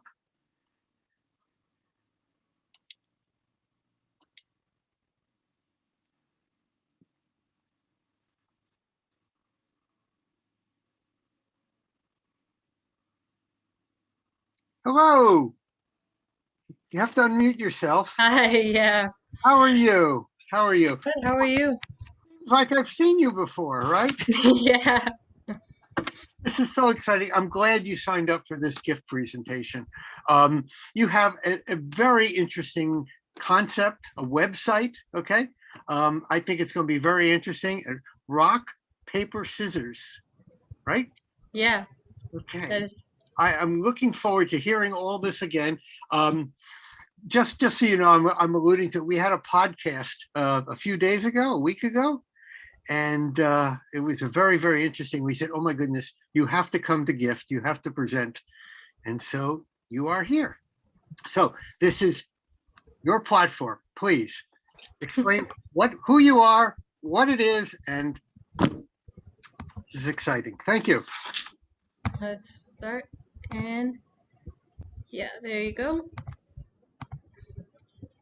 So my invention I'm going to be talking about today is my website called Rock, Paper, Scissors Games. And the name is because that's all you need really theoretically to play a game. And we'll get into that more later in the presentation. So this is a picture where I'm on the right and my grandma's on the left. And the reason I created my website to help other kids learn more about to help kids learn more basic STEM skills through gamified learning, through board games. It's because my grandmother helped me learn to love math through playing various different games with me. And I have so many good memories of doing that with her that I got really interested in math, and it helped me want to learn it more on my own and build some of those skills that are becoming increasingly more important in our 21st century world. And here, if you don't know what we're doing in the picture, we're paragliding over Lake Chelan in Washington. So yeah, it was fun. I recommend you all do that. Rock, Paper, Scissors Games. It's a website, as I've mentioned about 100 times by now in the first 30 seconds, which hosts free printable educational board games that are made by students for other students.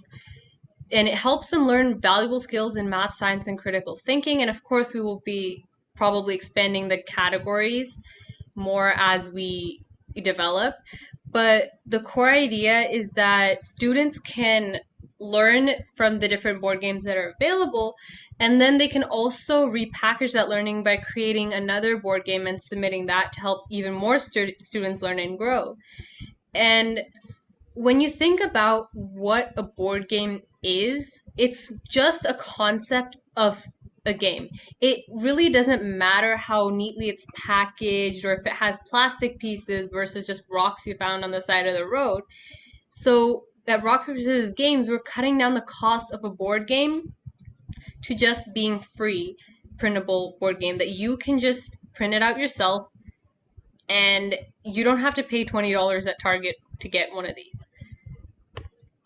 This is the concept of frugal innovation, which is taking something that already exists, like a board game, and making it significantly cheaper.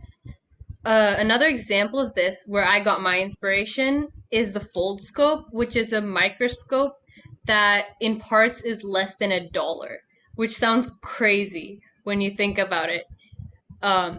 And this invention was created by Professor Manu Prakash and his PhD student, Jim Cybulski, and it's used in all parts of the world to help deliver a proper science education to people who may not have been able to afford high quality equipment for their science classrooms. So not only did I have to create a website, but also some games. So here was my process with how I came up with good games and all the different constraints that we had. Different age groups and subjects require different processes. So lower age groups require more simplicity. If you try to teach a 3-year-old a very complicated game, they're not going to get it.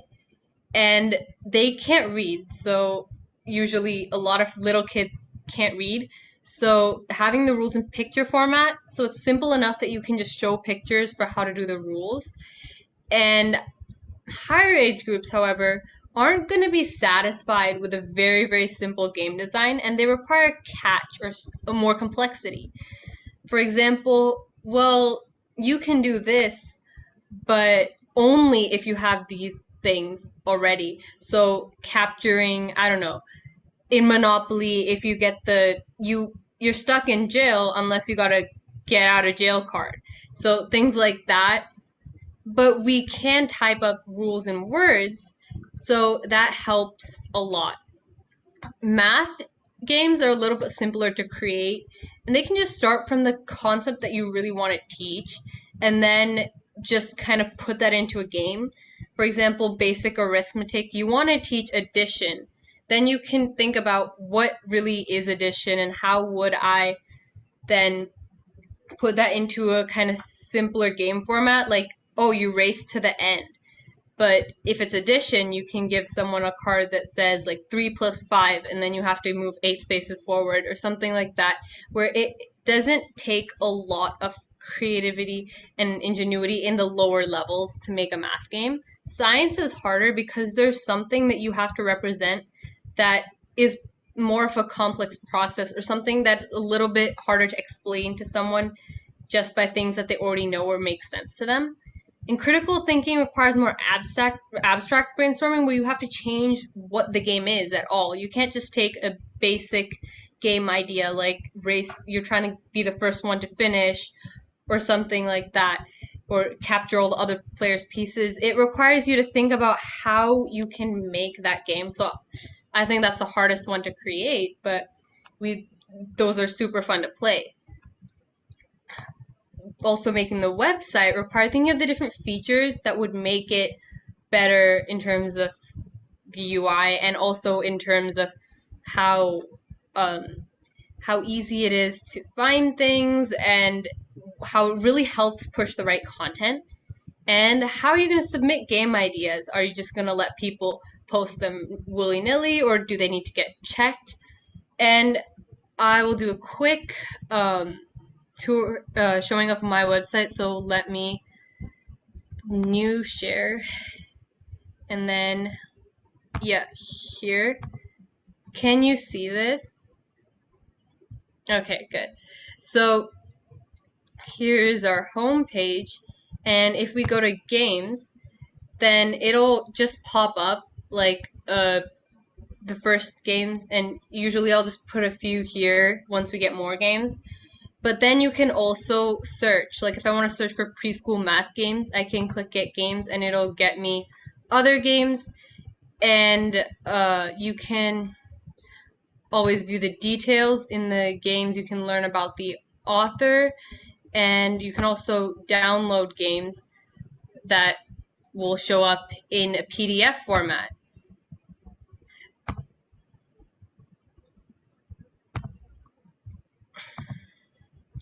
And to submit a game, you just would go into the Contact Us page, and there's just an email that you will send your game to.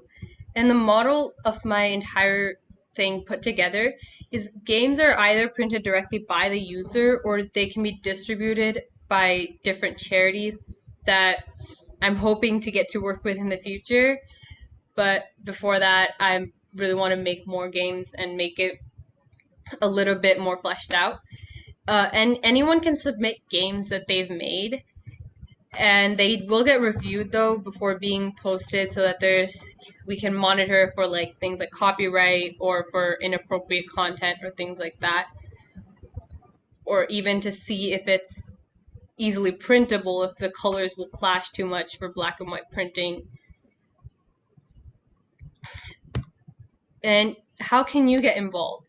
So you can go to www.rpsgames.org to view the games that we have. You can click through all the different pages, and the email is hello@rpsgames.org to submit a game, ask a question, share an experience. Any form of contact would go there. And the requirements for submitting a game are on the Contact Us page of www.rpsgames.org.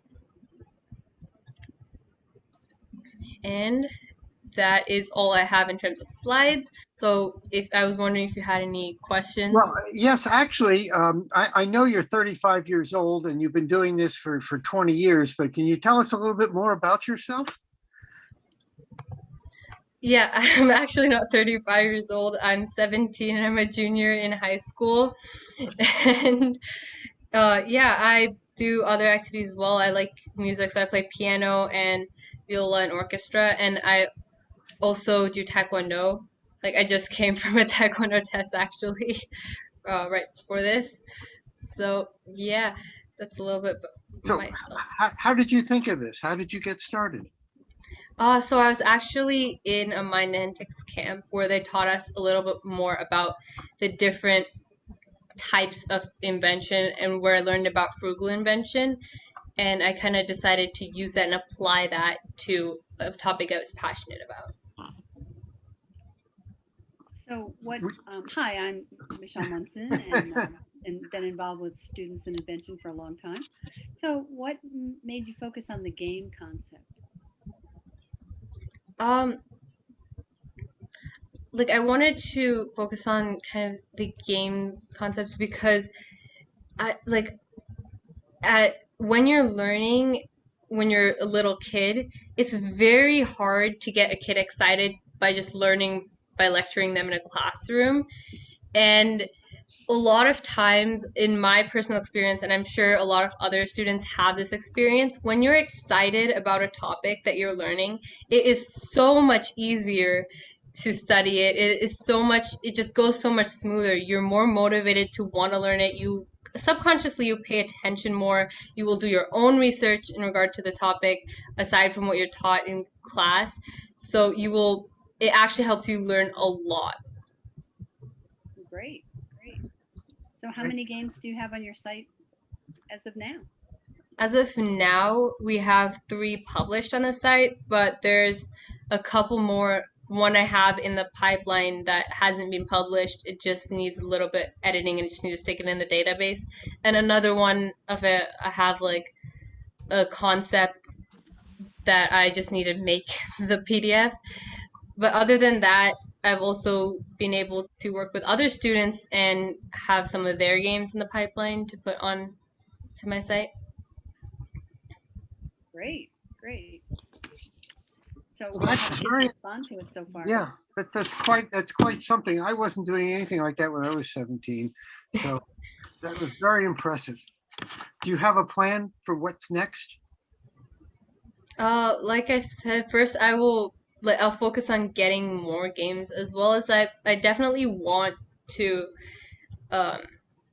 work with other charities that actually deal with education, and at hopefully very low cost to them, be able to distribute these games to students who may not have the resources to buy a lot of games. Great, very good. Well, I hope a lot of people are going to see this, and I hope people will take the initiative, and I know they've got some great ideas, and send them to you. And this is going to be very exciting.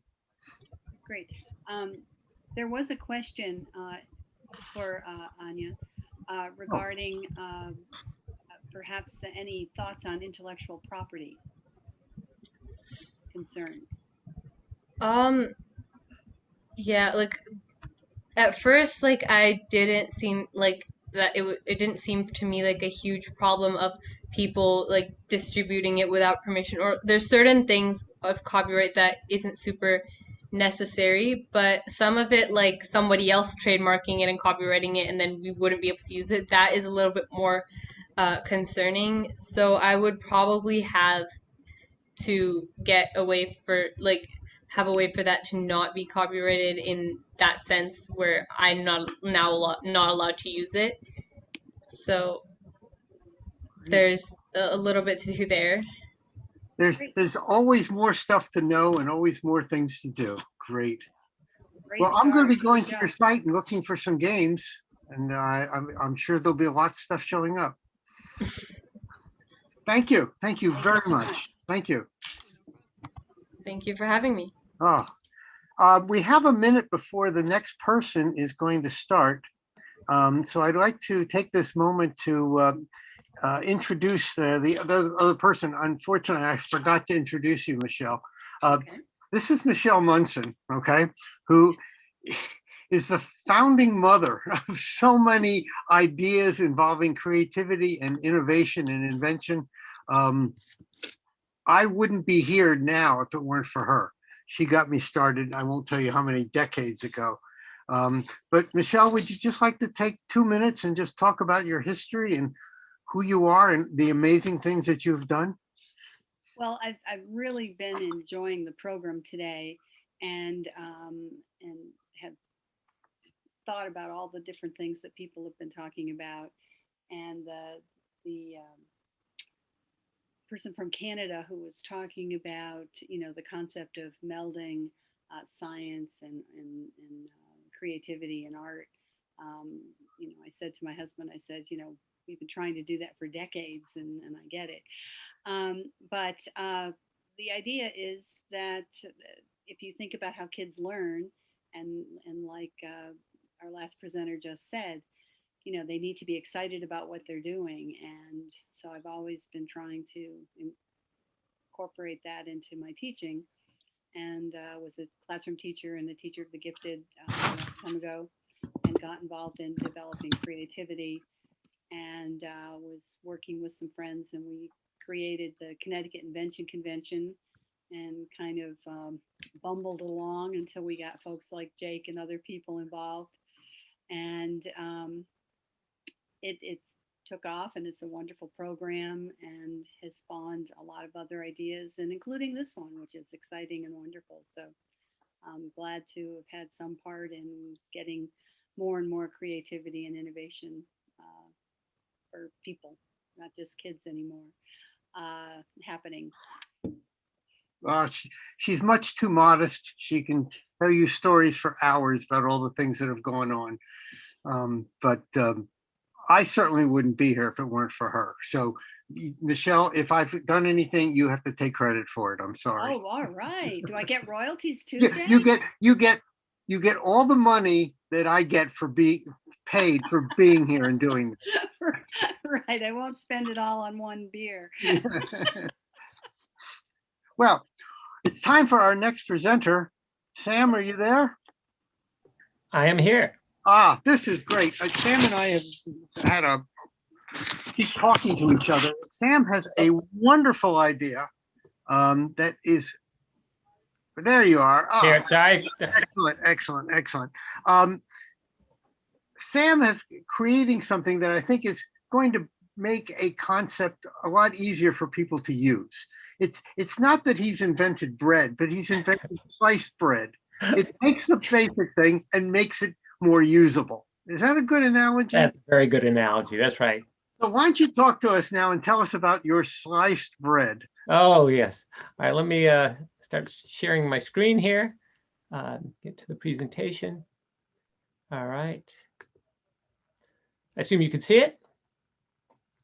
Great. All right, so again, my name is Sam Zellner. I'm the PQAI team lead, leading this effort. And I want to say that I really appreciate this opportunity to participate in the GIFT program. This is a great conference, a lot of really good speakers, very impressive speaker, this last one here on her game system. That was really impressive. So I'm going to be talking to you about how PQAI is going to change innovation, as Jake said. So let's go to the next slide here. So just as background, I've been involved with innovation for many years. I've inventor on a number of patents, and also worked with hundreds of inventors as part of the innovation program to a large corporation. And so we saw the need for something better because we just saw that innovation was too hard. So we established PQAI, patent quality through artificial intelligence.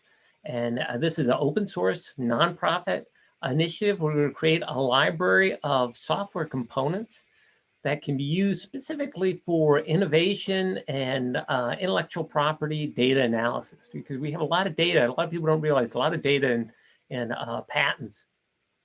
So we're going to make these tools available to everybody. We have the support of a number of different companies, universities, and industry organizations. And our vision is that these will help the patent process by making it more transparent because they're open source, by enabling and empowering inventors to make them invent more efficiently. And then by doing that, accelerate the pace of innovation, and in the process also improve the quality of patents and the innovations that come out. And we have a website that's been up since last November.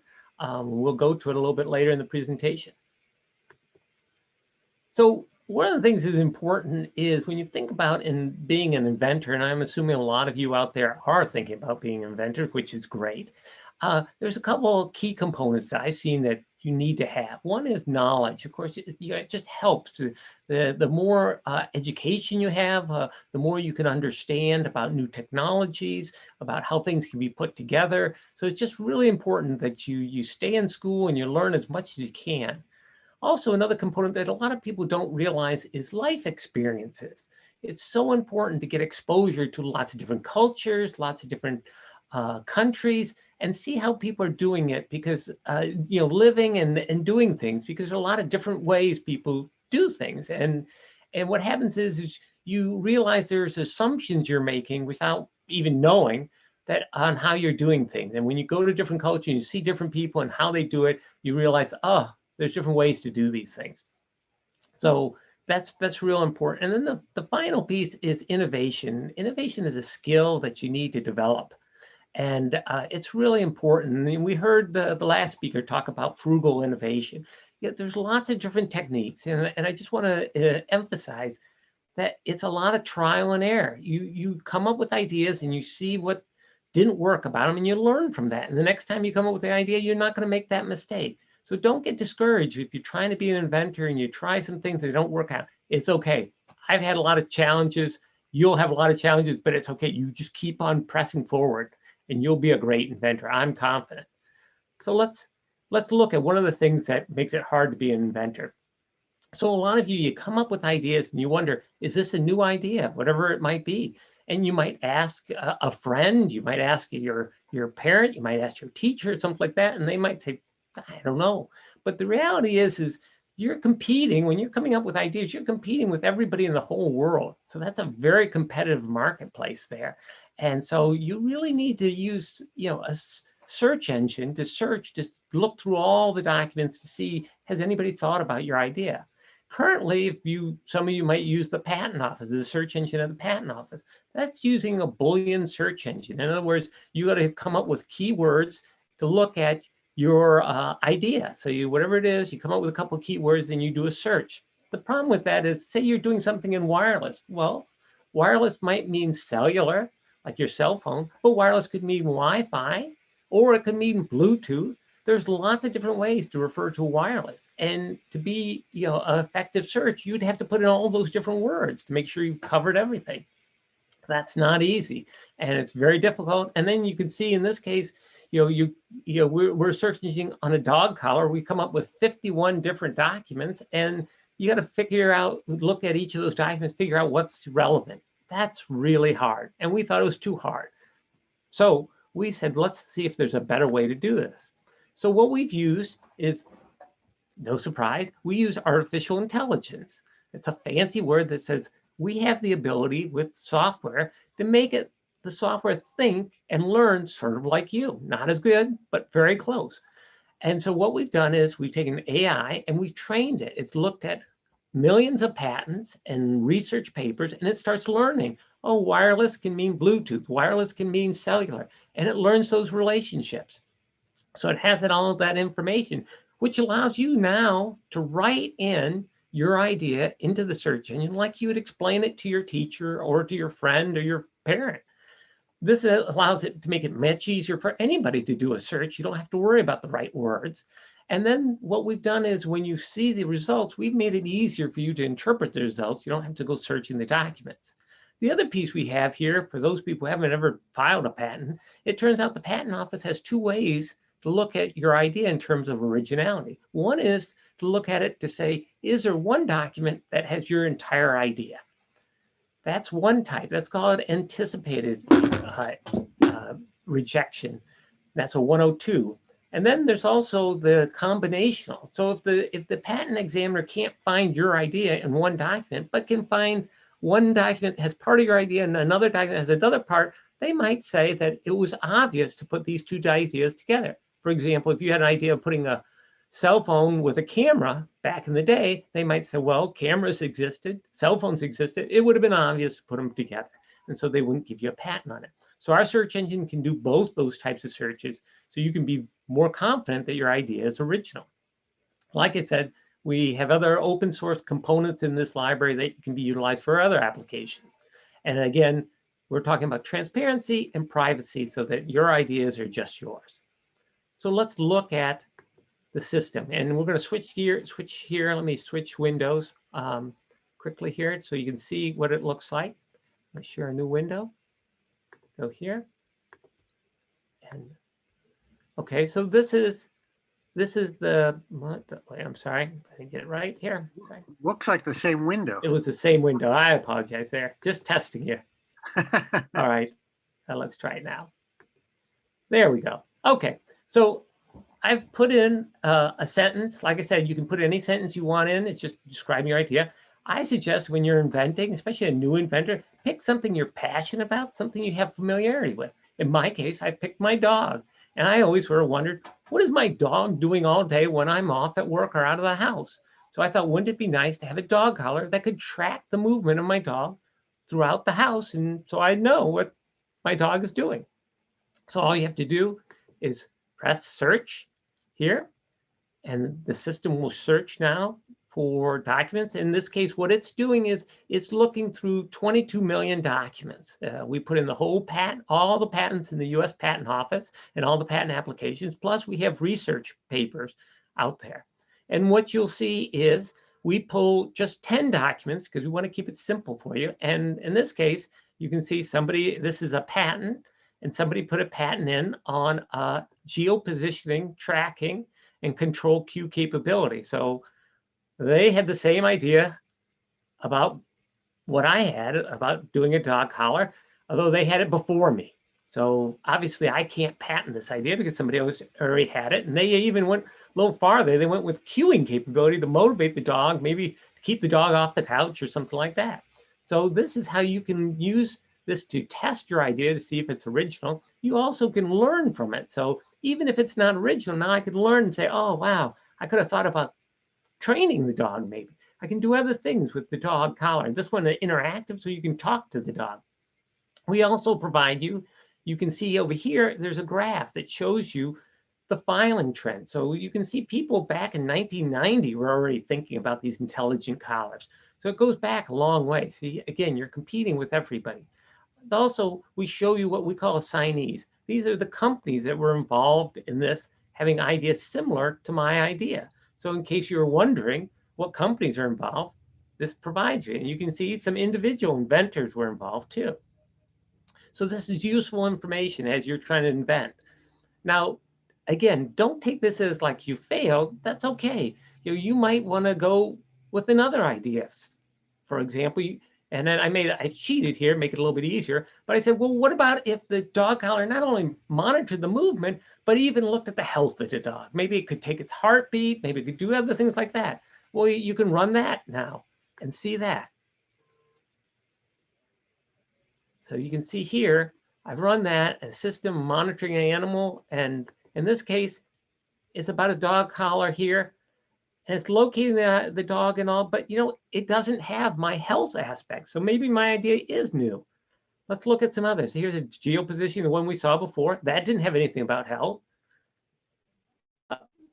Look at this one, tracking the health. Now again, looks like somebody's now come up and they actually had an idea incorporating control the behavior and the health.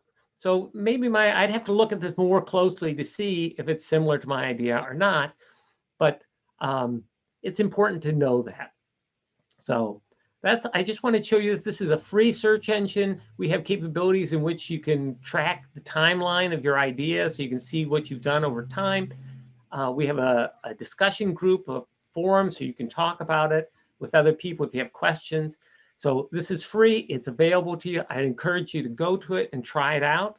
And let me just quickly switch here back to my presentation and just say thank you for this opportunity. I really appreciate it. This is exciting.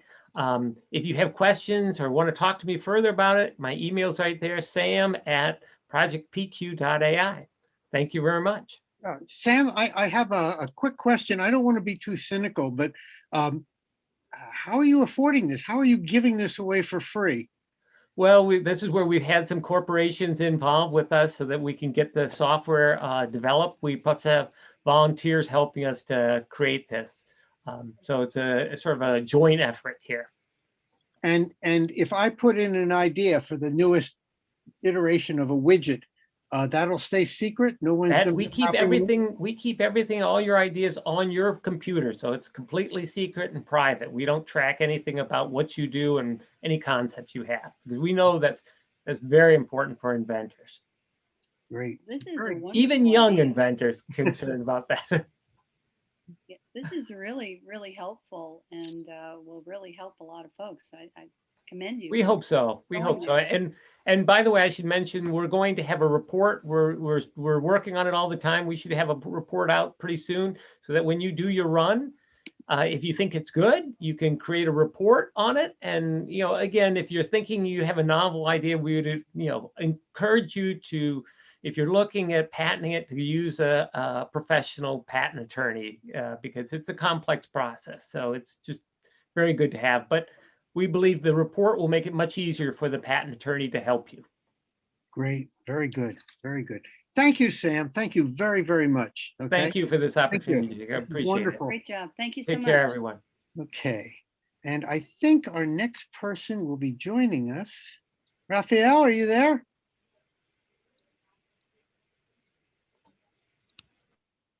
Hi, Jay. Yes. There you are. This is very exciting. I am looking forward to this because we've been doing a lot of serious stuff, but you're going to be talking about puppets and toys, right? Yes. Yes. And you're in Brazil, correct? Exactly. Excellent. Well, it's a pleasure. It's a pleasure for me to be with you. Let me share my screen. Well, I'd like to talk about toys, because toys is the greatest thing for kids. So I'd like to talk about heritage, toys, and learning. Well, here we have some ancient toys that is great to play in the days. Let's here. Toys could be mirror of society. For example, these girls are dancing and singing. It's a ceramic. It's a handcraft in my state, Minas Gerais, Belo Horizonte. I'm in Belo Horizonte city, and my state is Minas Gerais. Here we have this handcraft using clay. So we can use this project, for example, to remember the songs of the grandmas and grandpas, and remember aspects of our regional culture, because globalization is a kind of cultural colonization. So I think it's important for us to understand what we have in all parts of the world, but we need to understand about our culture.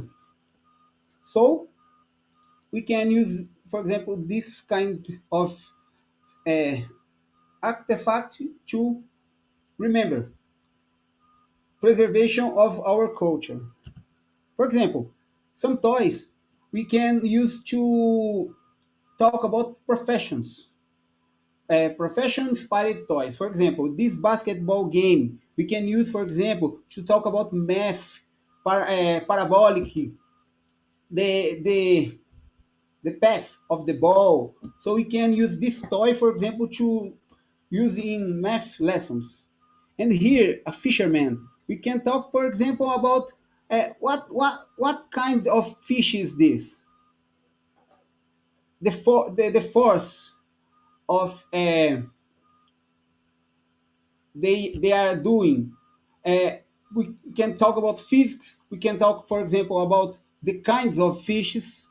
We can open a very book with a lot of photos of fishes and start to talk about this with the children. And toy, it's not for human. Toy is the children's tool.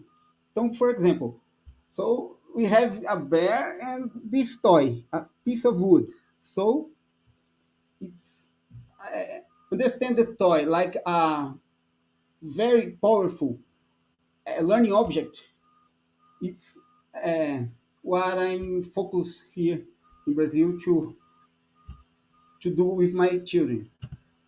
For example, here we have the same toy but different materials. In one, we have a gourd, a helicopter using gourd and using plastic caps, but the same mechanic. So one is more organic and the other is focusing the circular economy using using plastic.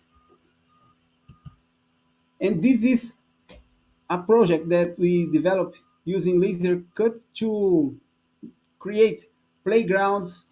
Here we have balancing in the trees. So we use this kind of toy to play with kids. So this is a digital fabrication for creating. We can use, for example, to develop storytellings. Another aspect that I'd like to say is that, for example, here we have a Russian horse and a Brazilian bull, and they use clay, and we can imagine that they are in the same farm because they made the same color of white, and we can understand that the the universe is similar.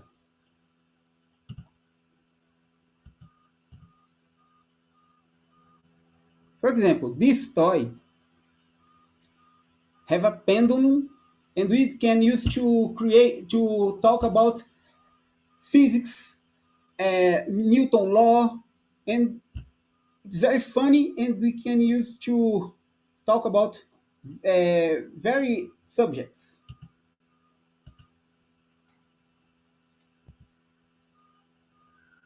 Here we have another one. We can create simple toys that can talk the concept of STEAM using engineering to it's a wonderful toy using engineering aspects. So we can talk to kids about that in a simple way. Here we have another toys. What can we? How can we use these projects to talk about learning? For example, the wheel we have in the wheel we have a eccentrical hold. Eccentrical, and this we use in many aspects of the engineering, and this is a popular toy in many cultures.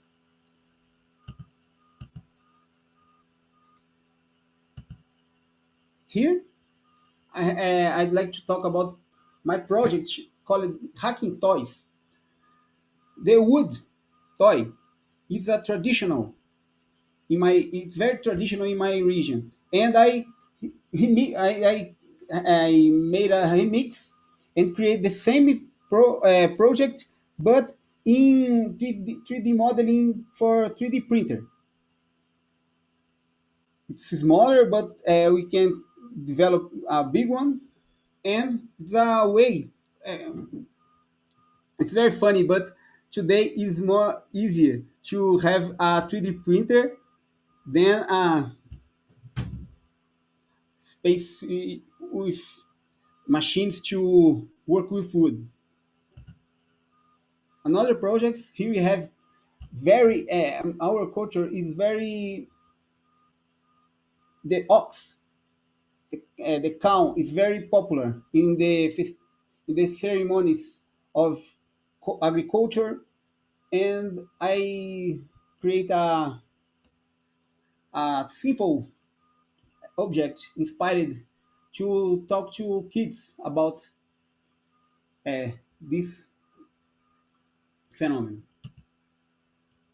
Here we have some fantastical characters. For example, this is a bull with three legs, with this kind of ball in the feet, and I create I create a remix also. And here we have a boitatá.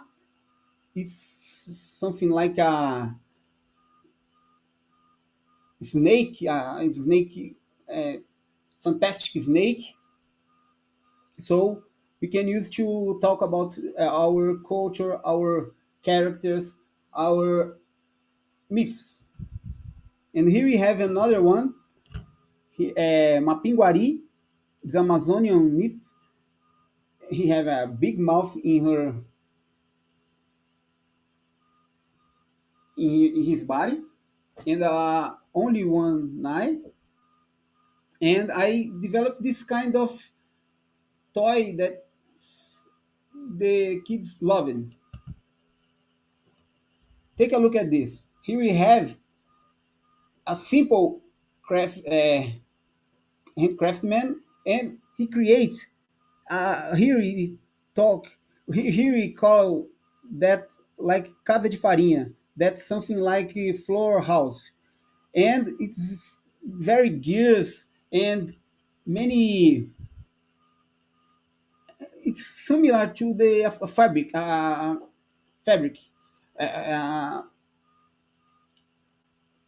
industrial process, but it's very in a farm situation.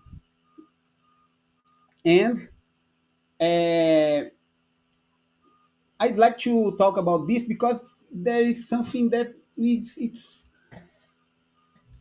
they are dying, and the new generation are not taking putting attention in this kind of projects. So I think it's important to bring this to a project, educational projects, to make they understand how this is important, and this is it's special because it's something very singular in our country. For example, in Brazilian, but here you can find this in Colombia, Argentina.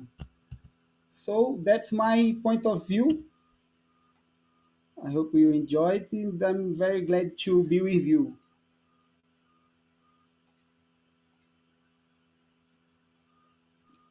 Yeah. Very interesting. So you're using toys to get the kids to have the skills to make things and do stuff. Yes.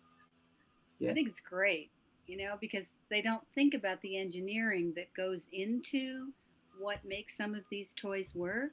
And it's a wonderful learning just in terms of basic concepts.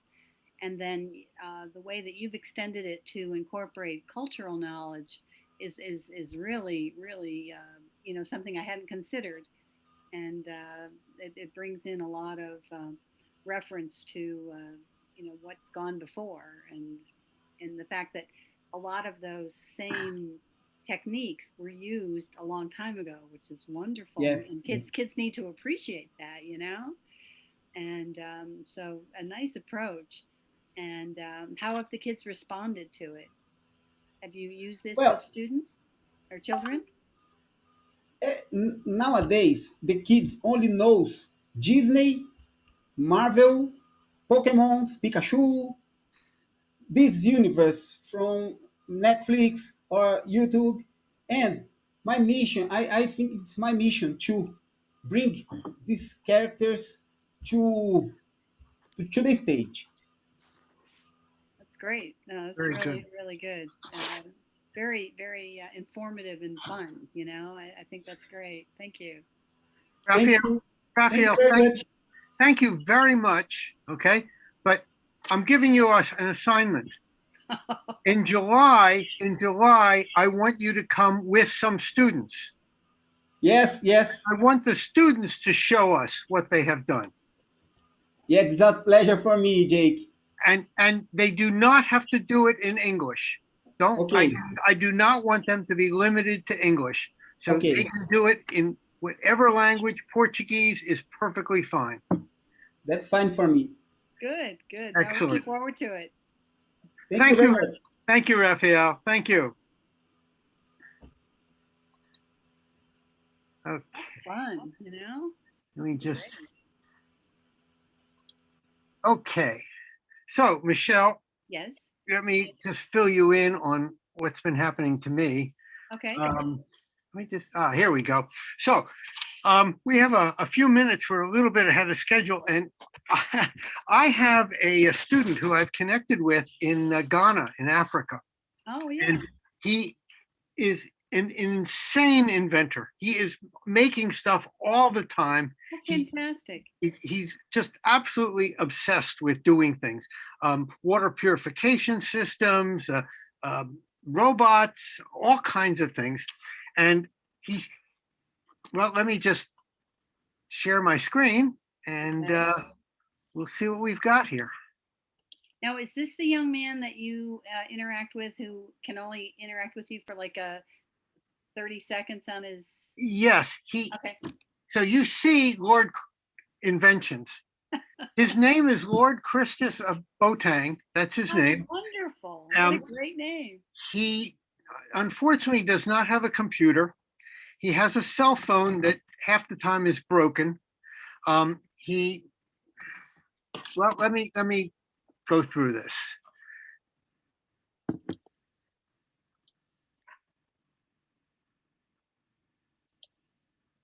My name is Lord Christus. I'm 16 years of age. I'm from Ghana and I am an inventor. Here is where he lives. Uh-huh. He loses electricity, 6 or 7 times during the day. And but it doesn't stop him from doing things. He is not only an inventor, he is a mathematician. He's written articles on mathematics, but he is also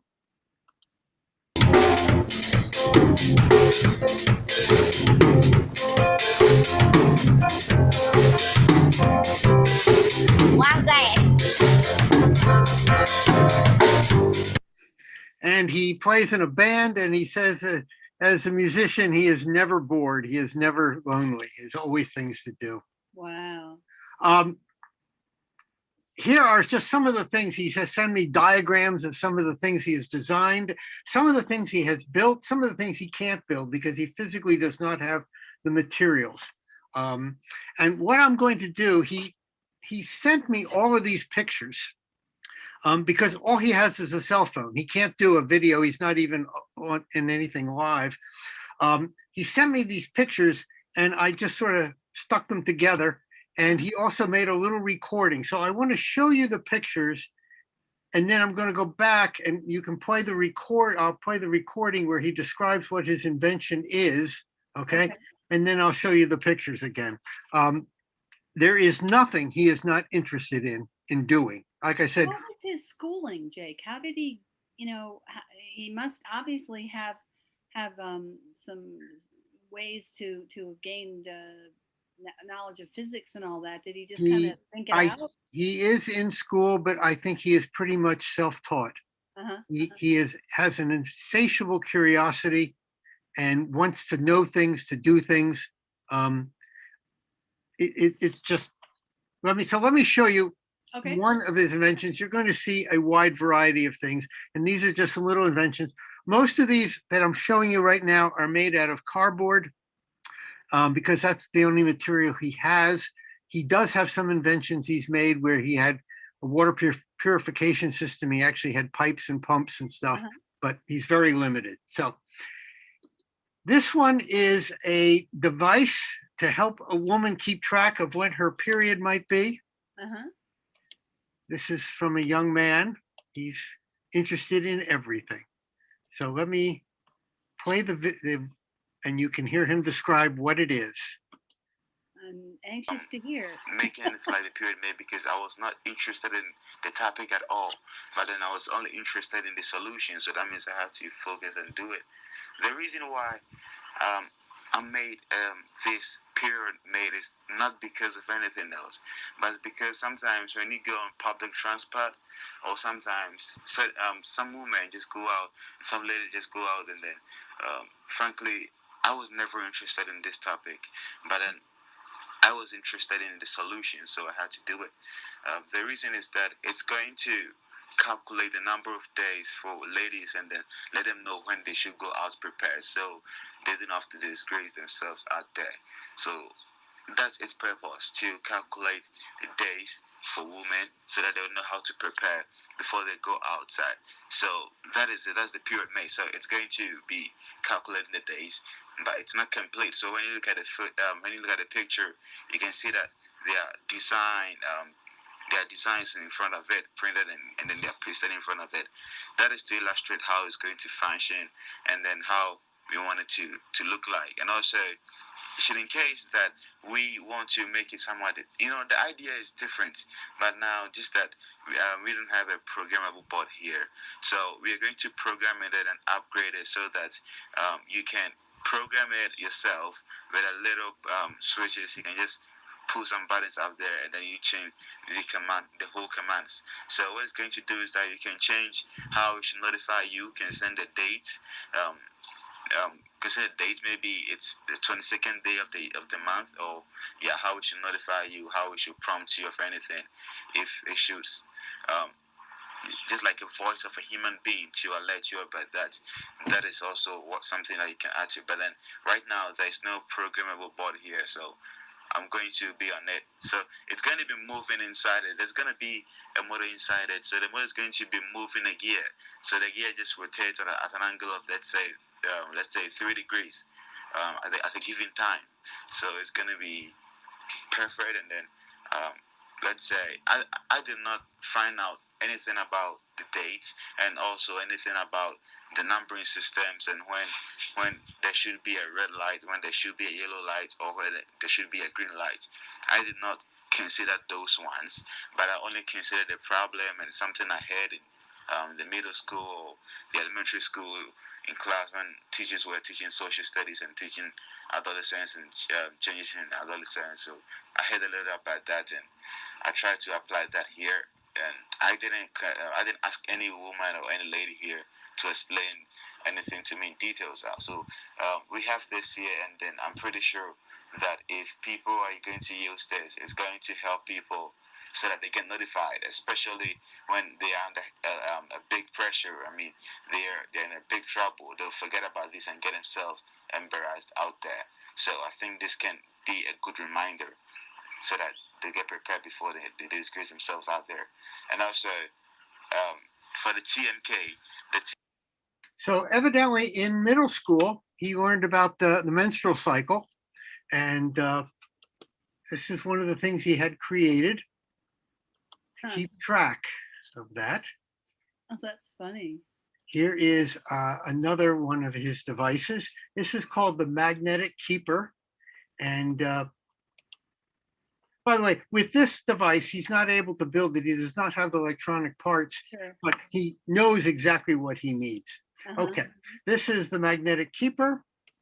And you can just see it's more than just a box. He makes everything very, very sophisticated and very complicated. Right. And we're going to go through this and I'm going to explain what the heck this actually is.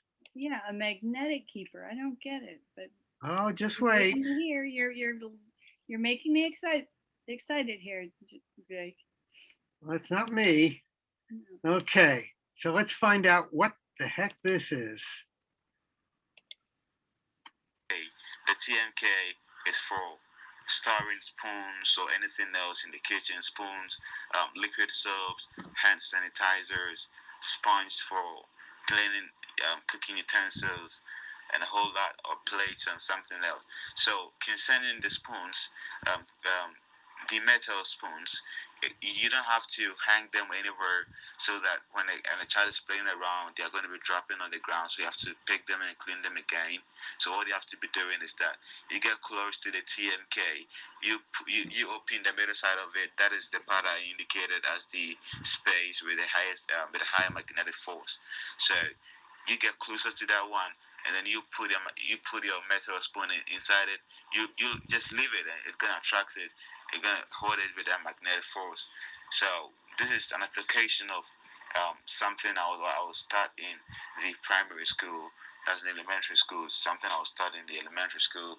That was magnetism, and I didn't know anything about magnetism, what to use it for, or how useful it would be to me. But I think now we've been able to apply the magnetism here, and it's perfect too. And also another one is a Jake's dice spin.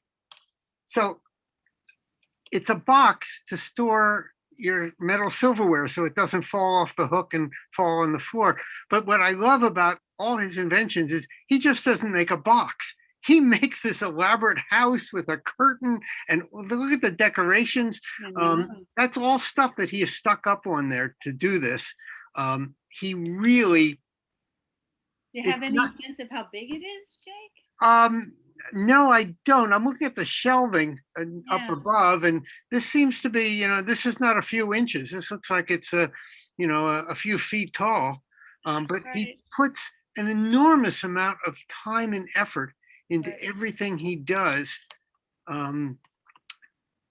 It's just not a box. Right. It's just not a box. So fun. So he must find these scraps of material. He's got scraps of materials and paper. This is all paper he's just got, and he puts it together. Fun. Okay, here we have the face mask storage device.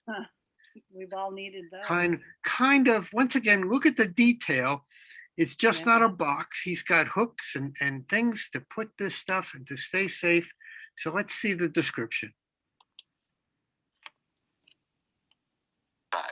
That is also for the COVID. I mean, we all thought that the virus was going away. We didn't know that it was still going to be with us now. So to store washable face mask here, I'm sure there are some in Connecticut. There are washable face mask here. So after using them and washing them, you maybe try to iron them. You don't know where to keep them, so you keep them in the face mask storage device, and it has a window through it, and that window is made of another fabric. I mean, it was made of a face mask. The window was made of face mask, so that means that if you're able to wear a face mask and go out without catching the virus, but you're still able to breathe, that means that you are still able to breathe. So that means that air is going to pass through the device, but the cover is not going to pass through the device. So that means you're going to be storing your face mask safely. And also, I think you have the pictures of some of the inventions I sent. Once again, I'm astonished by the attention to detail that he puts into all of the things that he has created. Just astonishing. Yeah. Okay, here's another one. At one point, I told him I was hungry, but I didn't know what to eat. And so he has created this diet spinner to help me figure out what to eat. And he's going to explain it in a minute. Oh, cute. So let's see the diet spinner. Sir, I think you remember that I made that for you because I was trying to guess that at your age, maybe sometimes you let's say you're angry, you are hungry, and you want some food to eat. So maybe your wife comes around and asks you, well, what are you gonna eat? You said, oh, I don't know any food at all. So she also says that, oh, I also don't know what to cook. So you say, okay, then stop. Sometimes you are hungry, but you don't know what to eat. So you just sit there and then drink water or just stuff like that. So to prevent that problem, all you have to do is that when you don't know what to eat, you just go straight to the device. You press any of the switches, whether it's in the morning, that's for breakfast, lunch, or dinner. You press any of the switches, and it's going to rotate something inside like a disc. It's going to rotate it inside it, and then it will get to a point, it will stop, the disc will stop moving, and then you get to a point you see something in front of it, and that is That is on the disc. So you see that, and that is the food. That will be the food that the device has recommended that you eat. That is just like it's kind of fun. And also another one is the face. So he's very concerned that I am going to starve because I do not know what to eat. The interesting shape of that, is that because it would normally be some kind of a electronic type of thing? I don't know. Maybe it's my intestines. I have no idea what the shape is. I have no idea. Wow.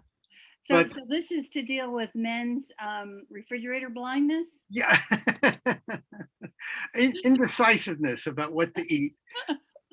Okay. And I'd like to know what a steamed cheeseburger is. well, he's got, this is another thing. And he's going to talk about these. So let me just get this.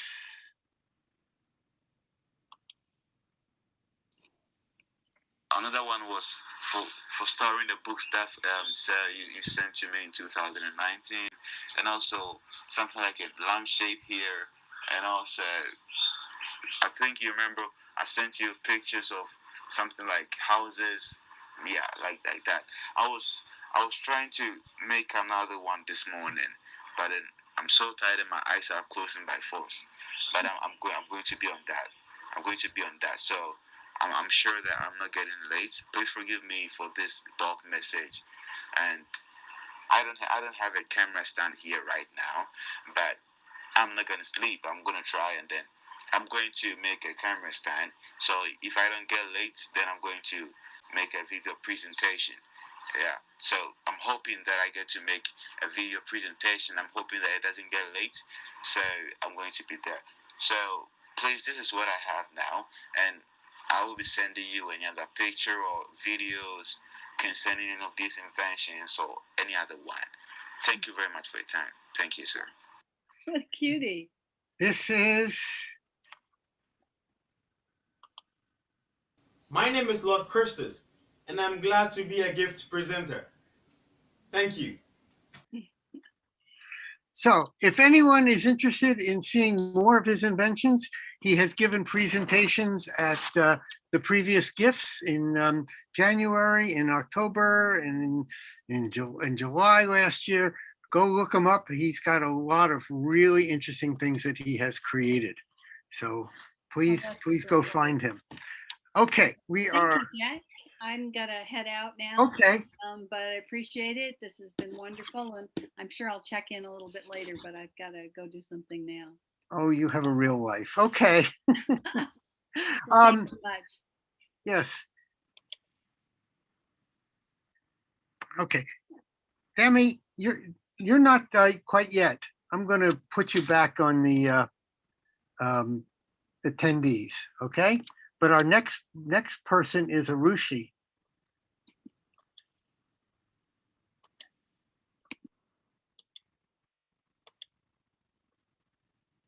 Okay. Arushi, are you there? Hi, yeah, I'm here. Ah, great. Arushi and I are old friends. She has been presenting a number of different things. And so you have something for us, Arushi? Yeah, definitely. Okay, great. So you're what? You're 19 years old. You're in college. Is that right? No, I'm actually just 11 years, so I'm in grade 6. Oh my goodness. Okay, Arushi, it's your presentation. Tell us what you have for us. Great. So, hello everyone. My name is Arushi, and I'm a grade 6 student from Toronto, Canada. And today, I'm going to be talking to you about one of the recent projects I did, called Aiming for Apophis, defending our Earth from near-Earth asteroids by tracking and learning more about them. So today, I'll show you a bit about what I did during this project. So of course, some of you guys might be wondering, what exactly is Apophis?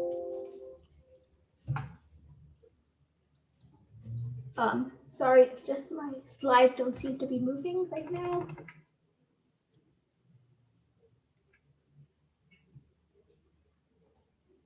I'll just try screen sharing again.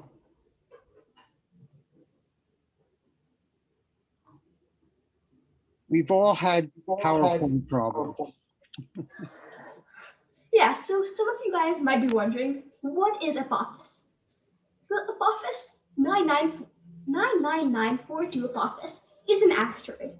So asteroids are objects which, just like the Earth, orbit around the Sun. Now, most asteroids are found in between Mars and Jupiter, but their path doesn't always stay the same. Sometimes asteroids can go outside these limits, and sometimes even close to the Earth. Those are called near-Earth asteroids. So, Apophis is a near-Earth asteroid, but this asteroid is kind of interesting because in 2004, astronomers found an over 2.7% chance that this asteroid would collide with the Earth or the Moon.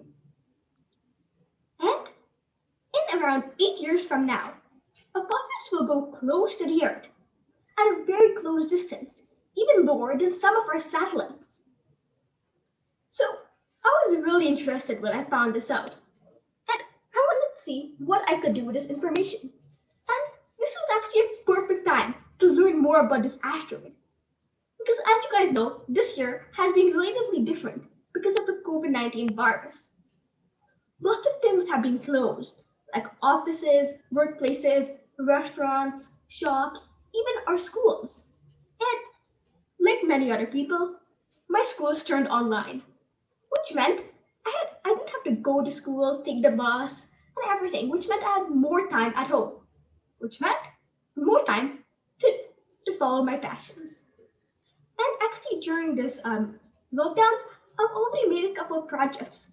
For example, a project called Mass Scales, which measured the changes happening during the COVID-19 lockdowns on the environment. And at the same time, my brother had made a project to measure the underground vibrations and see how it would have changed during the COVID-19 lockdowns. So this covered the on Earth and underground, but I hadn't actually made any space-related projects yet. So I decided that my next project would be about this Apophis asteroid. I decided to try to learn the most of all I could do about this asteroid. And what better way to learn about asteroids than to actually look at them in telescopes? So I got started. So first, I had to actually take a picture of Apophis. To do so, I couldn't just use my home telescope because its aperture was not big enough, which meant it could not see asteroids with low magnitude. And at that time, when I was making my observations, Apophis had a low magnitude of around 20. So I had to switch to robotic telescopes. So I tried many of them. For example, the telescope from SLU. This was called the Chile 2 Wide Field Telescope. And this telescope gave me a great opportunity to learn more about how telescope works and their specifications and how to actually control the telescopes from the sky. But the problem with this one was that I could not change the exposure time or time it would take the picture for, which meant I could not make it look for asteroids with less magnitude. So I had to look for a different telescope. I came across the iTelescope website with a T11 telescope. And this actually was great because I could change lots of specifications, including the aperture, including the exposure time. But this telescope did not have a big enough aperture. So I had to go telescope searching again. I then came across the Pulse Telescope project from the Las Cumbres Observatory. And this was a great telescope with a big aperture of 2 meters. And I could observe many different objects and change the exposure time as I wanted. So this was a great telescope. And actually, I contacted them and told them about what my project was and how I wanted to look at Apophis and learn more about them. And they actually gave me 2 hours of observing time on their telescope. So now I had a great telescope. It was time to start observing. So I took a picture, and the next day I got the image. But this image wasn't in a normal JPEG format that you would find in normal images, but it was in the FITS format. So I couldn't just normally open this. And I found out the difference between the FITS and any other image file. In the FITS format, I could actually look at the image, but I could also look, it also showed the specifications of the image, like when the image was taken, which telescope took this image, what was the specifications of the telescope, and so on. So now this was great because I could learn more about this image. So the next thing I did was to scale the image. Why scaling? Well, the thing was that this image was, when I opened it, I saw a black screen. And I was like, what is this image? I should have seen like many other stars and an asteroid in the middle. I soon found out that that was because I hadn't scaled the image. What scaling does is it reduces the limit or the range of the brightness of a pixel. So when I reduced the range of this, I could actually start seeing more and more objects, the brighter ones, which would be shown more important as the darker ones. And as you can see in this final figure, I found many objects, and this was a perfect image. Now I had to start actually looking at or finding the Apophis asteroid in this image. So, but before that, I needed to verify if I took the image at the correct position. So I turned to Worldview Telescope, and what this does is I could enter my image and it would actually tell me where this image was in the sky. And this way, I could actually verify if the image was taken at the right place. Also, when they take the image, sometimes they mirror the image or they flip it. So I could also check here if this image has been mirrored or flipped. So then it was time to look for the asteroid. How did I do this? Well, I used a software called Astrometrica. So the thing is that asteroids move constantly, but stars don't. So the stars don't move much. So if I could actually identify the stars in this image, I would be able to remove all of them from the possible list of asteroids because they are stars and they wouldn't move before. So to do that, I looked at a star catalog and it told me which of these objects are stars. So as you can see, there's a red circle around some of the objects in the second image. Those were the stars.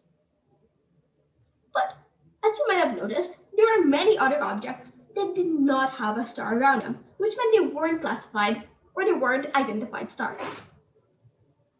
So I couldn't just pick one randomly and say this was the asteroid. I had to find a better way to find the asteroid. So I found out that I could overlay an image, basically from the Minor Planet Center, where it showed the position of many asteroids. And I could find out which one was my asteroid because they would say which one it is. So I did this using the same software, Astrometrica. And as you can see in the second figure, I was able to find the asteroid. So, but I wanted to find out more about the asteroid than actually the position. I wanted to find out how fast the asteroid was moving. So to do so, I took a second image of the asteroid and did the whole process again, from scaling to finding the asteroid. And you can see the two images here on the screen. And they were taken one day from each other. So now I calculated the radiocentric and declination of the asteroid in the first image and the second image. And now this way, I could see how fast the asteroid was moving in a day. So this is how I calculated the proper motion of Apophis. I'm saying proper motion and not the velocity or motion because this isn't actually the true speed of the asteroid. This is actually the minimal speed. Because when we take an image, we only look at 2 dimensions, not the third one. So the asteroid might have moved in the 3rd dimension, but I wouldn't know. So finding how much the asteroid moved in the 2 days was actually kind of hard. Because while I could just use the Pythagorean theorem and subtract the declinations to find how much it moved in that direction, I couldn't do the same for the right ascension. Because in the right ascension lines, their distance varies based on if it's above near the equators or if it's in the middle-ish, which meant that I had to use the declination to calculate the change in the right ascension. So I used a formula that I found online, and I found out that this asteroid moved 0.011268 arc seconds per second. So now I knew the speed of this asteroid. I actually did a similar thing using Python just to see if I could do it. So basically, I took the images and I used specific Python libraries which would help me during the process. And just like before, I opened the image. And as you can see, the image was not scaled. So similarly, I scaled the image. Then I could also open the header file or the extra information from that image, which was stored in the FITS file. And you can see like the right ascension, declination here, and this, so I could find lots of information about this image. Arushi, I'm glad that the asteroid is moving, but unfortunately, we're going to have to be moving also. So we have to move on. I'm sorry, what university did you say you were at? I didn't get that. So I said I'm in grade 6, so I'm not yet in university. I don't believe that. I'm sorry, I absolutely do not believe that. But I can assure you that I am very happy that I am not one of your teachers. I was just thinking I would love her to be my student. You are amazing. Your passion and your attitude and your love for learning and how you're so persistent and trying new things and not giving up. You are going to do amazing things and with space. And do you have plans for your future? I'm not sure exactly what I want to do in the future, but I would definitely want to do a topic that's related to space and robotics, because those are topics that I love a lot. Yes, I have seen her demonstrations of robotics, and they are just as impressive as this was. So Arushi, we're going to have another event in July. We need to block a half an hour for her. Yes, absolutely. So you register for a half an hour, okay? And we'll get the full picture. Excellent. But keep on working. This is very good. We're all very impressed. Actually, I was impressed. Now I'm very sad because I can't do what you're doing. But you're an inspiration. Good luck in the university. I guess you'll be starting university in the fall, right? No, in like 6 years. They're so unfair. Thank you very much, Arushi. Thank you. Amy, are you there? Yes, hi. Oh, what a day you're having, huh? Can you still talk? Yes. Amy was part of another program that went on for an hour and a half earlier today. So, Amy, you have something even more important than I am a high school teacher, and one of the things I taught was financial education, which I think is incredibly important for young people. So please, I want to hear what you have to say. Yes, it is really important. I am going to share screen.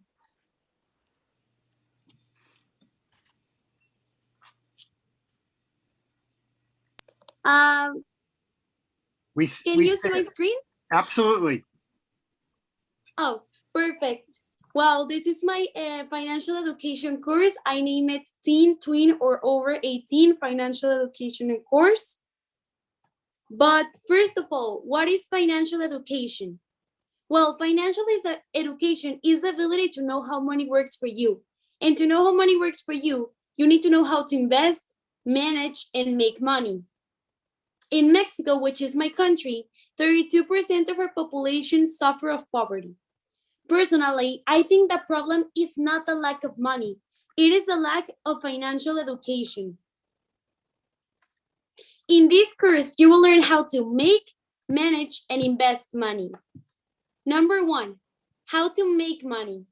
Most of the people that live in poverty exchange their time for money. Always remember, your time is worth gold. Personally, I think reaching financial success is making money while you sleep.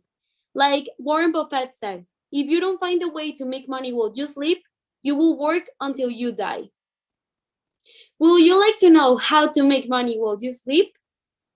In this course, I will give you 3 options to make money. But remember, there will always exist thousands of ways to make money while you sleep. Approach your talents. Find something you love to do and you'll never work a day in your life. Harvey Mackay. Some of the most famous ways to make money while you sleep is by investing your time and money in real estate, stock market, and by creating your own business. Now I will show you some of the most successful persons in these aspects. Donald Trump in real estate. Donald Trump created a fortune of $2.5 billion in real estate and other sources. He created some of the most iconic buildings in New York and the United States. Some examples are Trump Tower in Chicago, New York, and Las Vegas, Trump Park Avenue, and Mar-a-Lago in Florida. Warren Buffett and stock market. Warren Buffett created a fortune of $85.6 billion in investments and other sources. He invested in some of the most famous businesses in the world. Some examples are Apple, Bank of America, Coca-Cola, Amazon, etc. Here's a picture of his portfolio. Jeff Bezos and creating your own business. Jeff Bezos created a fortune of $183 billion in Amazon, which is a company that he created. When Jeff Bezos started his business, he had the same chances as you to be successful. So what are you waiting to start your own business and being your own boss? Remember, always have several sources of income. But what are sources of income? Sources of income are the different ways you make money. It is important that you remember to have several of them. Let's imagine you invested all your money in a company and then the company broke. What will you do if this investment was your only source of income? That's why it is important to have several of them. Millionaires have approximately 7 sources of income. Never depend on a single source of income. Make an investment to create a second source. Warren Buffett. Number 2, how to manage money. Avoid ant expenses. A common person annually spends around $1,770 in ant expenses. But what is an ant expense? Ant expenses are tiny little expenses that generally are considered insignificant, but eventually cause a considerable financial mismatch. These are some of the most common, like dining out, alcohol, the everyday cafe, etc. If you buy things you do not need, soon you will sell things you need. Warren Buffett. How to eliminate the plug. Tip 1, record your expenses. Here are 2 apps that can help you record your expenses. Personally, I love Pintonic. 2, after a certain amount of time, check your expenses and reflect which of them were not necessary. Obviously, stop buying these things or buy them in less occasions. Tip 3, make a saving plan. This is important, but save your money in security of the inflation. You can invest it on a secure place like an S&P, like the S&P 500 or an index fund. But there are several ways to make a saving plan in a secure way. 3, how to invest your money. Today, I'm just going to teach you one way of how to divide your money, but remember to use a way that is more close to your needs. 50, 30, 20. This is a rule that will help you divide your expenses. The original way, it's like 20% in your savings and investments and 30% in your wants. But I think that it's really important to invest in your future, and your future are the savings and investments you make today. So 50% will go to your needs, monthly groceries, renting, houses, etc. 20% will go to anything you want, and 30% is going to savings and investments like retirement savings, student loans, emergency fund, etc. Also, investing in yourself, like buying books and going to courses, are also an investment, because your biggest investment will always be yourself in things that will help you in the future. These expenses and investments are divided so that they can grow more and more every month. The economy and life of millions of persons could be improved if they use this rule. These are some tips and recommendations you can apply in your financial life. Tip 1, read. These are some of my favorite financial education books: Personal Finance for Dummies, Think and Grow Rich, and Rich Dad, Poor Dad by Robert T. Kiyosaki. Tip 2, build a good credit history. A credit history is a record of how a person manages his or her credit. Here are some tips. Only borrow what you can afford. Use only a small amount of the credit you have available. Start with only one credit card. Pay your credit card balance in full and make all your payments in time. Tip 3, follow people that inspire you. These are some of my favorite social media creators that can give you more tips of financial education. In Spanish, there is Alex Sherp in TikTok, YouTube, and Instagram. And in English, you can find Daniel Lice in TikTok, YouTube, and also in Instagram. And now I ask you, what is financial education? Thank you very much for your attention, and I hope these information can change your life.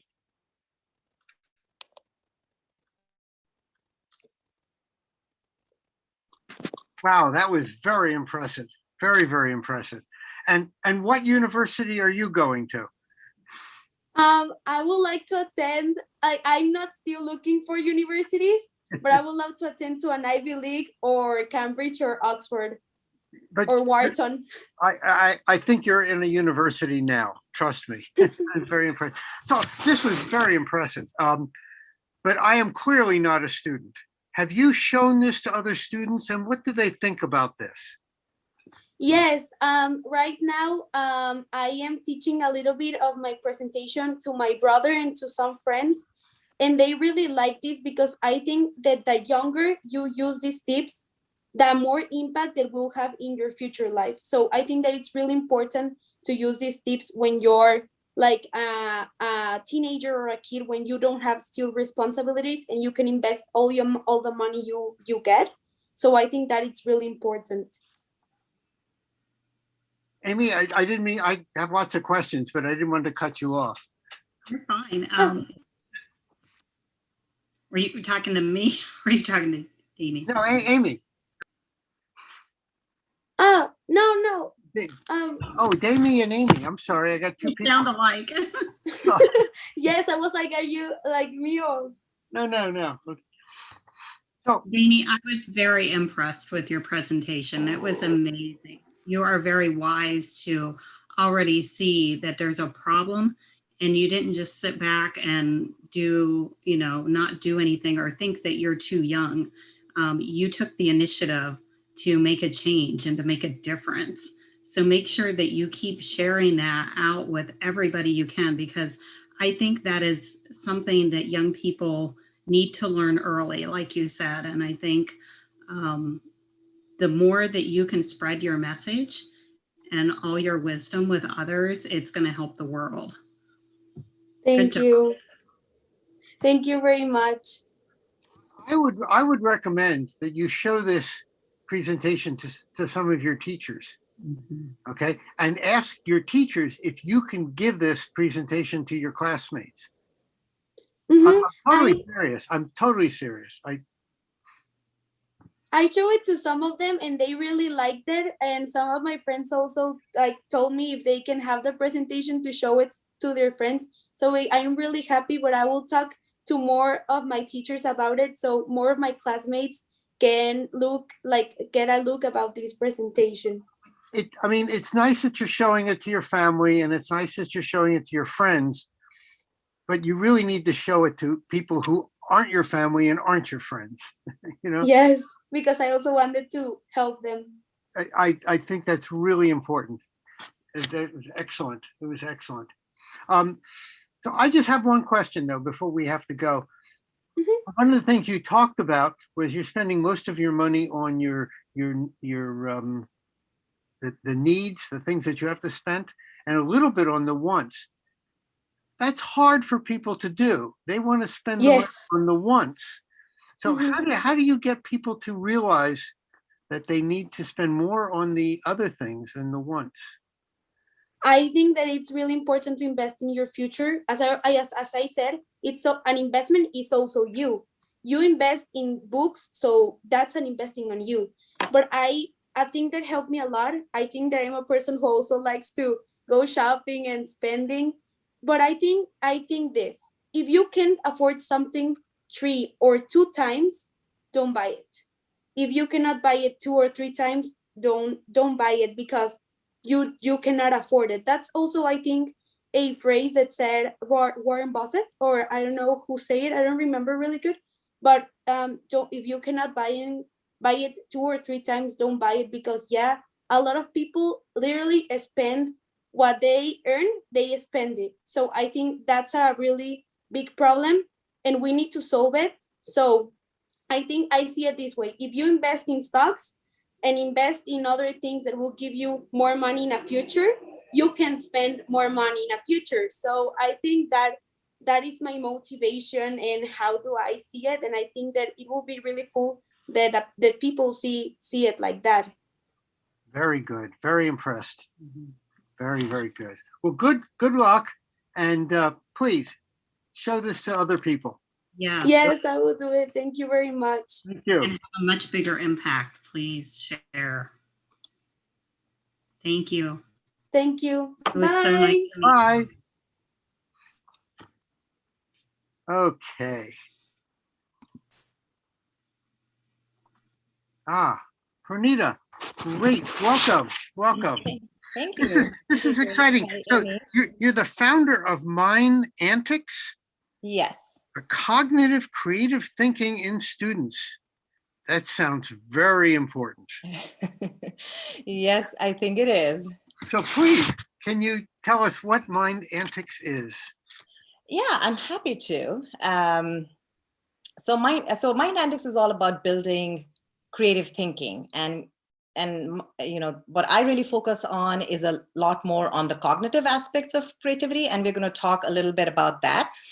And I'm going to talk a little bit about what we do in more detail as soon as I start presentation. So let me share my presentation here. Okay. And play. Is that visible?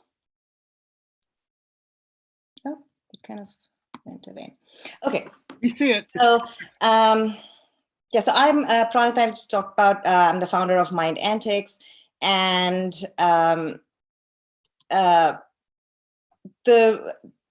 everything, if you think about it, every innovation, all creativity, it starts with an idea, and that's without having these really good innovative ideas, it's hard to have innovation spread.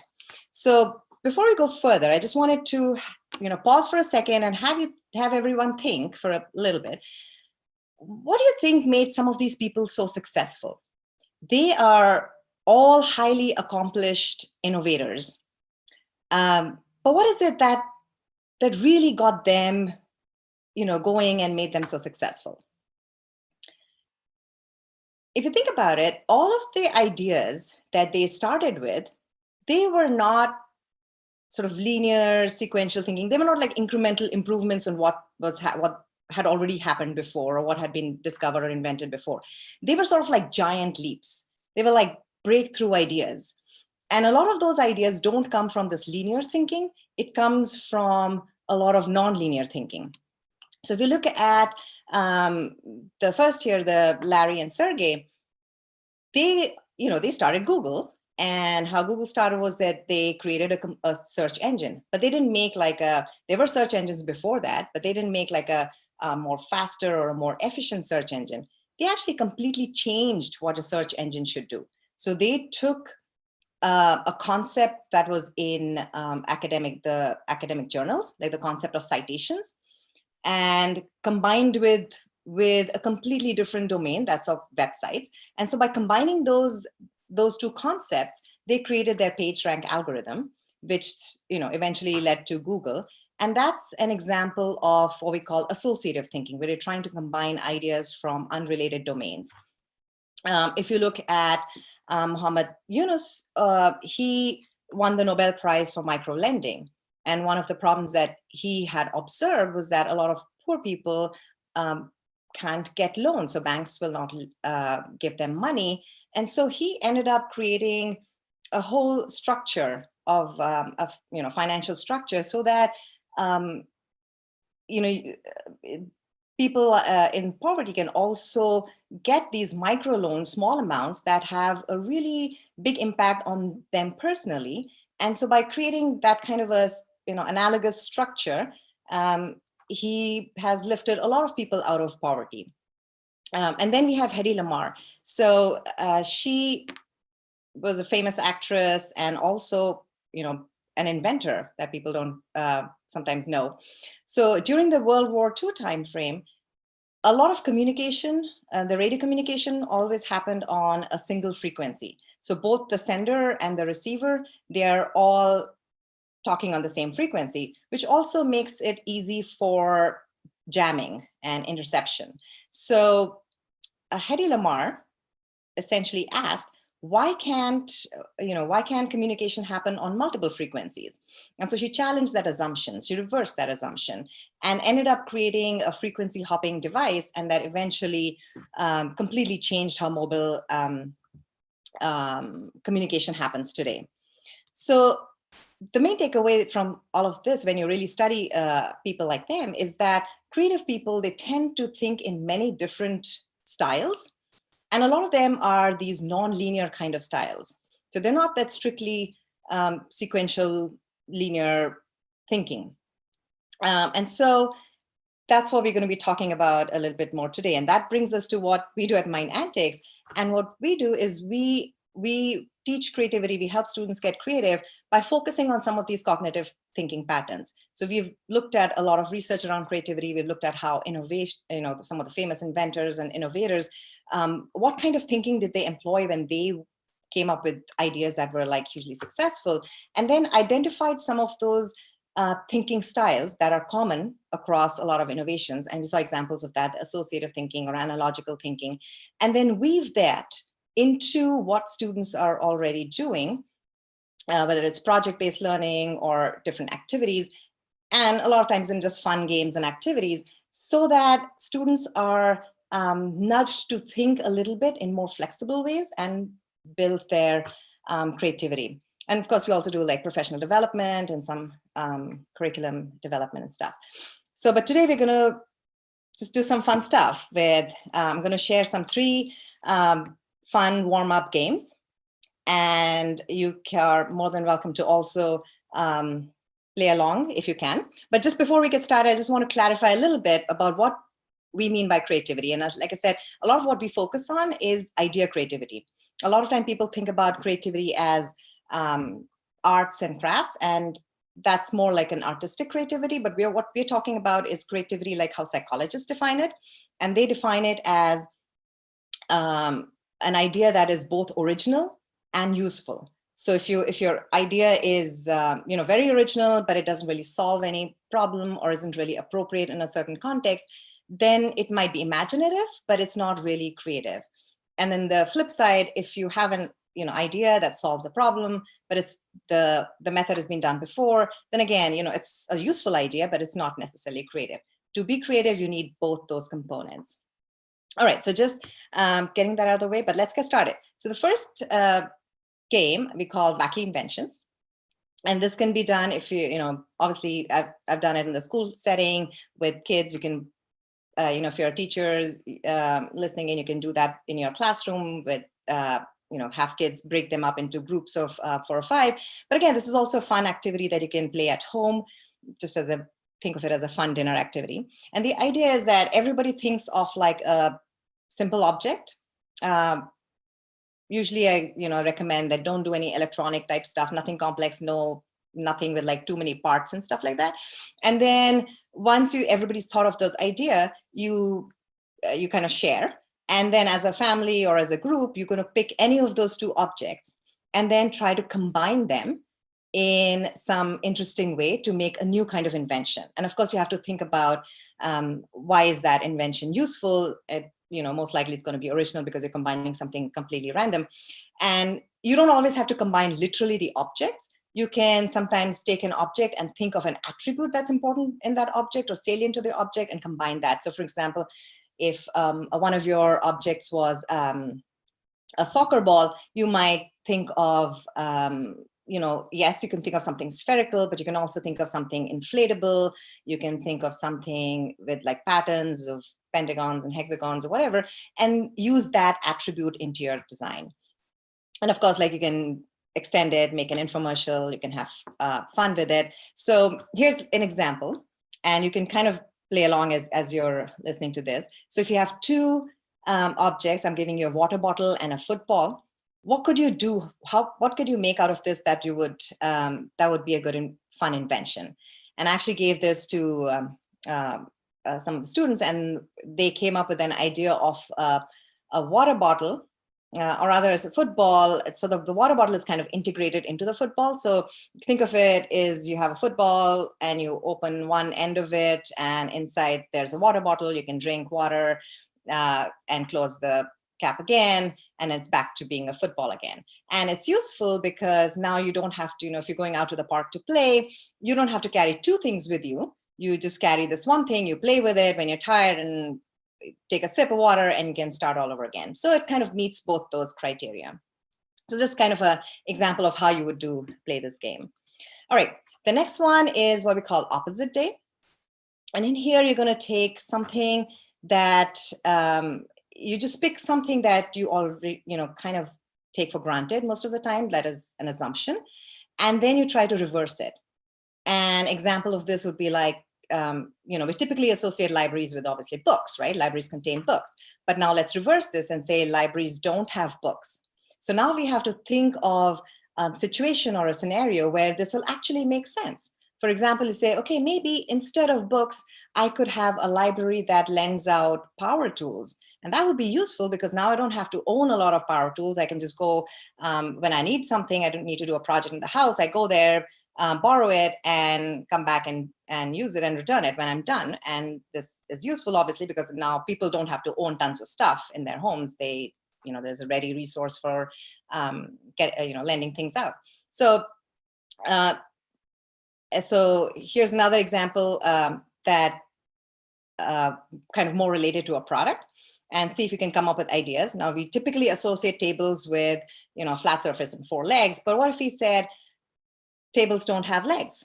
Now, what kind of table would you make? Why would it be useful? Or who would it, in what situations would it be useful?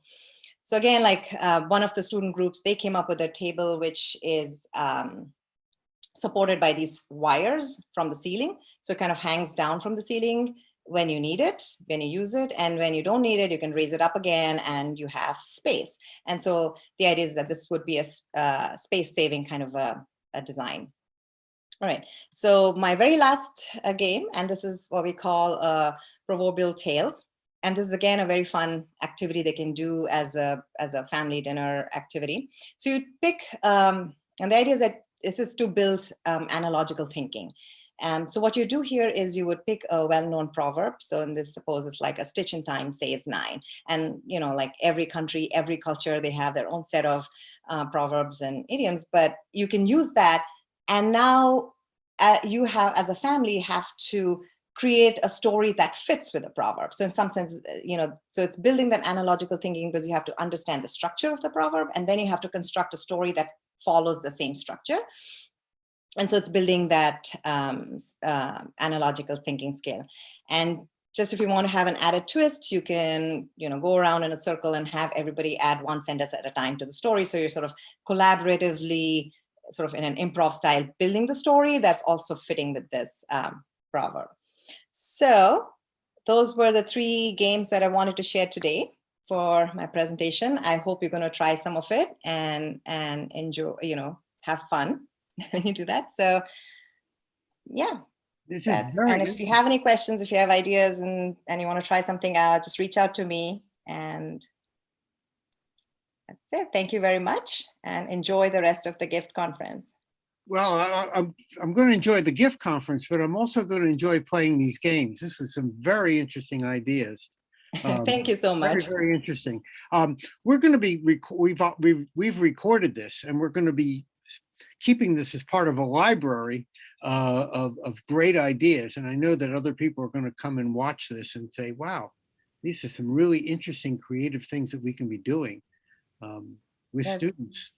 I'm sure Thank they you. can I love hope it. so. Yeah. I'm sure they just amazing. I hope you try it in your families for fun or in the classroom. And then, yeah, I'd love to hear if anybody wants to try and tell me how it went. That'd be great. Amy, did you have a question? You look like you're getting ready. Yeah, Pranita, I loved what you shared because I'm a gifted teacher. I teach grades 2 through 6 in Huber Heights, Ohio, and I believe very much in the creative thinking, and I feel like kids are not doing as much of it as they used to.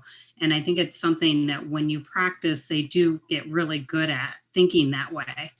And I think there are future. A lot of the things that you said, I do similar things like passing an object around and using it for different uses, but some of yours were a little different spin and new ideas. So I plan to use those next week in my classroom.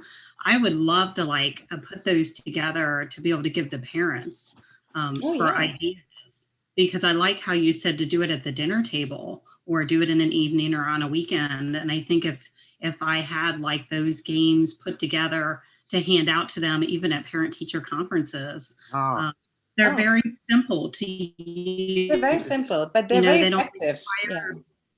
Yeah. And I'm happy to actually send you stuff. Maybe I can do that offline because I have them already put in like a PDF format, some of these games. So, it'd be easy to share. Yeah, I would love to do that. Thank you so much for sharing. Great ideas. They're so simple, but so effective, as you said. Thank you so much. Effective doesn't have to be complicated. It does. Right. Thank you. Thank you. Thank you very much. Okay. Our next presenter is up. This is Mike Williams, and you are going to save the world by lunchtime? Yeah, but it turned out to be a bigger task than I anticipated. So actually, the whole gist is it's a family joke. About 5 years ago, while working on one of the first MOOCs, I said to my sister, who's a year younger than me, you know what, I think I'm saving the world. And she said, oh, Mike, you don't want to tell people you're saving the world. They're going to think you're crazy. And she's a younger sister. So I thought, well, I'm not going to listen to her. But so then I came up with that saying, I'm going to save the world by lunchtime. But it turned out to be a bigger task than I anticipated. And then I came back a couple of years later. I said, what do you think of that? And Amber said, I like that. That's very cute. So that's where that all came up from. So I'm working actually on aspirational thinking and learning environments and life learning, 3 projects. I'm going to talk about my second project, which is why do people learn? And I'd like to share my screen here. Hopefully I'll get this right. Okay.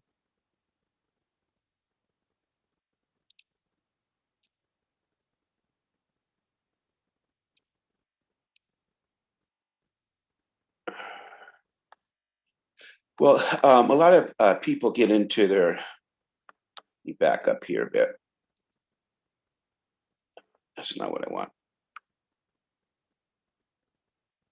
Okay, this is my gift presentation. Hopefully I can see this. What does that look like? Okay. You don't see it yet.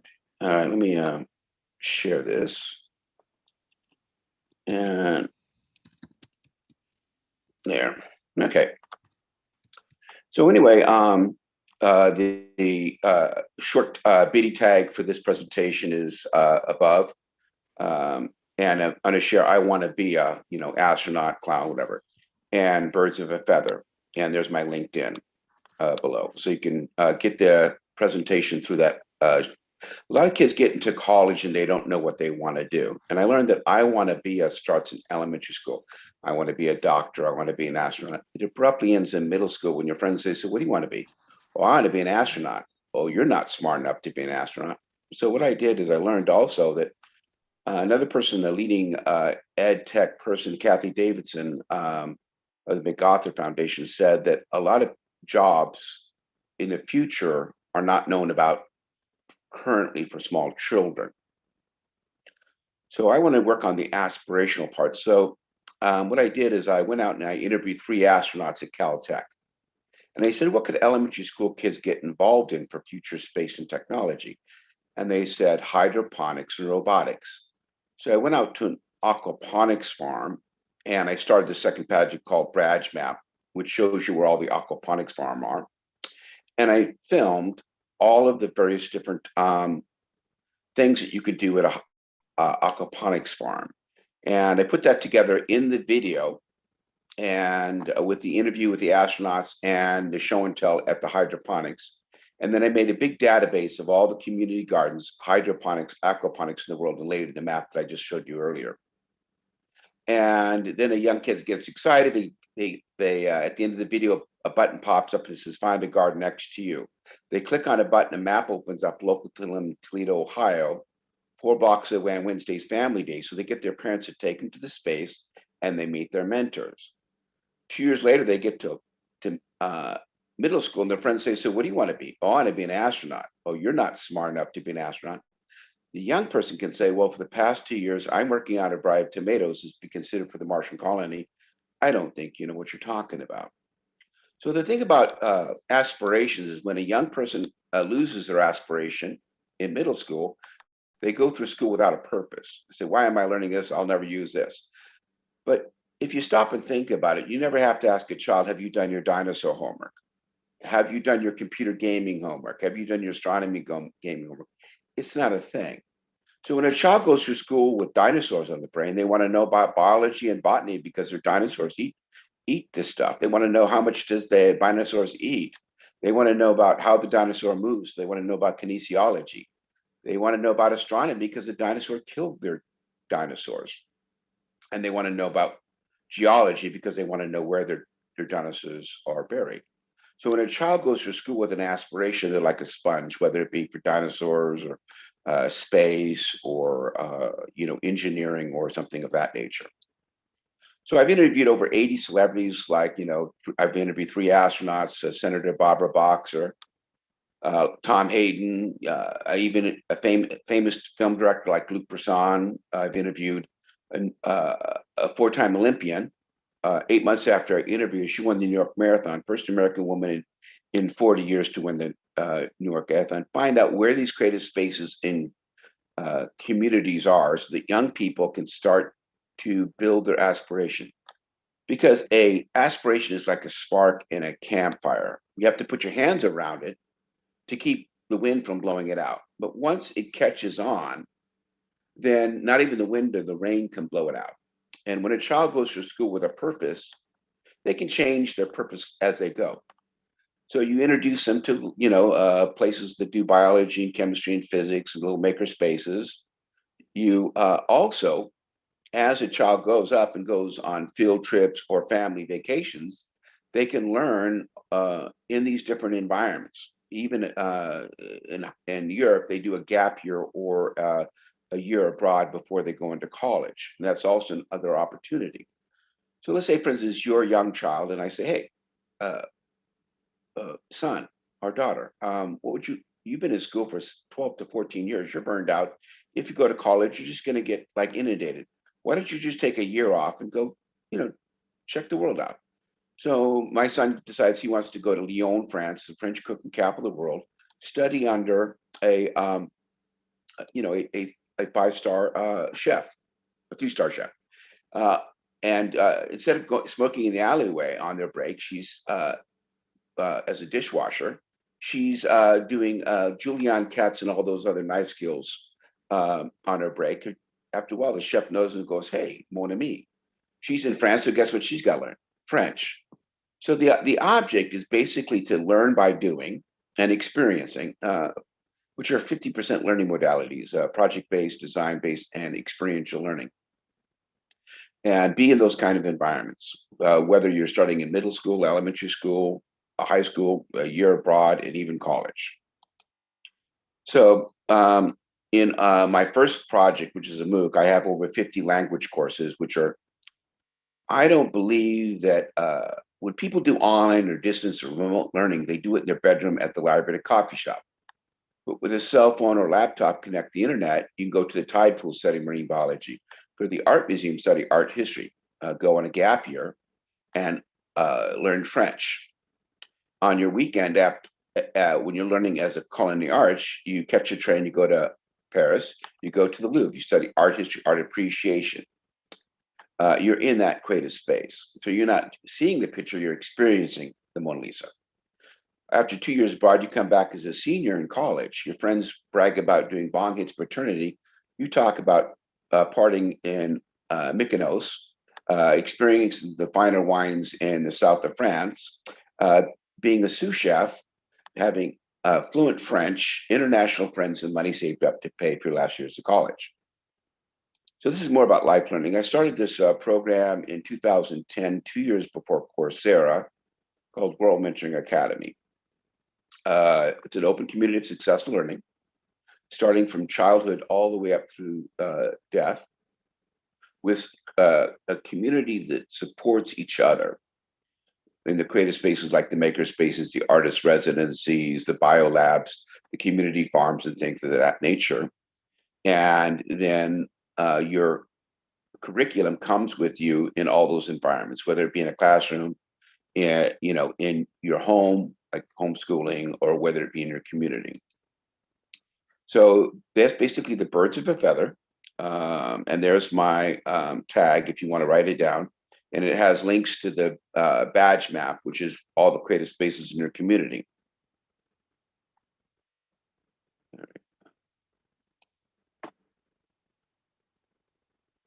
All right, so.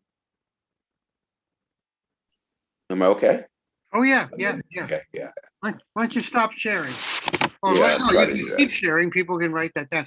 By the way, we're recording this so that Right. you don't have a chance to write it down right now. The video of this will be up on our website not tomorrow. Don't come looking for it tomorrow.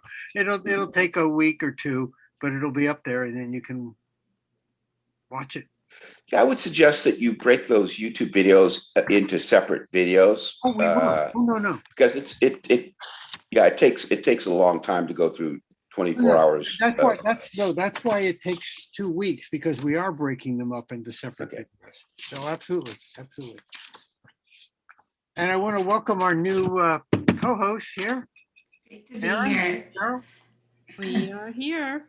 And Mike, I was going to suggest if you wanted to copy and paste that link into the chat here, I can pull it into the YouTube chat there so that folks can also just copy and paste it. Thanks for your practical approach to connecting and collecting people, or collecting and connecting people. I'm curious if you can tell us maybe like a story about one of the students that you've worked with that stands out for you. Well, I had an interesting conversation with people that have gone down this path. And there is a lot of, I have over 36,000 students around the world speaking 30 or 40 languages. And my platform is a language agnostic. And I've worked with a couple of NGOs about 10 years ago to develop a MOOC, Massive Open Online Courseware, for Congo in French. And then I also helped another NGO in Angola in Portuguese to develop basically where it's on a thumb drive, and no matter if they have internet or not, they have all of the courses, whether it be on Khan Academy or the Gutenberg Project or any of those kind of things. So I've been working in this field since 2010, 2 years before Coursera. Now, about 2 years ago, the main reason I started my first project was to reduce the cost of college and get rid of student debt. And so I developed a MOOC that had over 800 courses, and 200 of them prepare students for APs, CLEPs, DSSTs, and all the others. So currently, students can get their bachelor's in over 60 majors from state universities in 6 months or 40 years, it's up to you, for under $8,000 books and college fees. Now, the CLEPs from the College Board, like the APs, have no age requirements. So you could actually be in 4th and 5th grade and earn college credit. Now, Amy mentioned that she worked with gifted children. Now, in a regular classroom, gifted children are normally, and smart kids are normally ignored because the teacher's working with the kids that aren't getting the material. So the smart kids are sitting there getting bored. Girls will sit quietly, but on the other hand, boys have ants in the pants. They squirm around, they do a little, spit, they do some comedy and maybe even a Broadway play, and it ends up in the principal's office. But what you could do is with edX, right? With edX, you can have the child studying US history from Yale on their tablet. And at the end of the semester, they take a CLEP exam and earn college credit in 4th and 5th grade. Right now, there's a lot of focus on young girls, but actually the boys are failing 4 times more than girls, and 60% of all college students are females. So right now, the boys, because the testosterone won't sit in their seat quietly and causes a classroom behavior problem, you could kill 2 birds with 1 stone, keep them active and work self-paced. Now, about 1.5 years ago, I talked to the founder of edX, and I asked the question at the Open edX conference, and he said, I absolutely agree with you. And he added a micro bachelor's to their platform. So they have over 34 million users because I asked a 1-minute question during the keynote. So it's not as important for me to keep the edX going, or my MOOC going. So I'm focusing on the data sets for all the maker spaces and biolabs and film labs and stuff like that in the layers. And then I incentivize the young kids to go to these spaces and they get points in badge map. That's the 3rd project. My wheels are spinning in the many ways that what you're doing is solutioning challenges that we see. So I work at an organization in Canada called the Learning Partnership, and we run curriculum aligned programs in public schools that are all rooted in experiential learning to cultivate the global competencies for the future. Right. And I have the privilege of speaking to diverse stakeholders, people who are universally committed to raising the workforce of the future, the problem solvers of the future, and the change makers and leaders that we know our world depends on, and our economy also, and our innovation economy. And one of the things that really comes to mind is a recent conversation that I was privy to about, first of all, the necessity of diversity in finding innovative solutions to problems. And second of all, the inaccessibility of pursuing certain career pathways because of the assumed credentials that a student needs to acquire in order to qualify. Right. And what's cool to hear is about sort of how we can make that qualification more accessible through this, and also simultaneously, how can we make those jobs more accessible through revised HR practices and whatnot. So it just right. Well, not a question, a comment. But I don't know if you're familiar with the Renaissance. You've heard the term, but you may not know where the cradle of that was. I spent a couple of weeks in Florence studying the Renaissance, how the Medicis developed in artist residencies, and young people came up through their artist residencies working under masters. So young Leonardo, Michelangelo, and all the others, they didn't just do art, they did architecture, like they did the Dome, and they did medicines, they did astronomy, they did a lot of other things. So what I see in the future is that we are not going to be schooling in just in class or homeschooling. Will be do community learning, where you're actually at these places learning along. You have all of your technologies and all of your opportunities, your assignments, and your badge creation. So a lot of kids will learn Spanish in school but never use it in the community. So if you incentivize them to go order the burrito in Spanish or Mandarin, then they start to use what they're learning in class or home. I'll let you get to the next session. I'm sorry. No, not at all. We appreciate your extra time. Yeah, connect with me through LinkedIn, and I have short videos. This is actually the second time that I've given a presentation with PowerPoint. My third time. The first two were both in front of large audiences, and it was an Ignite Speak where you only had a couple of seconds and each slide went from one to the other.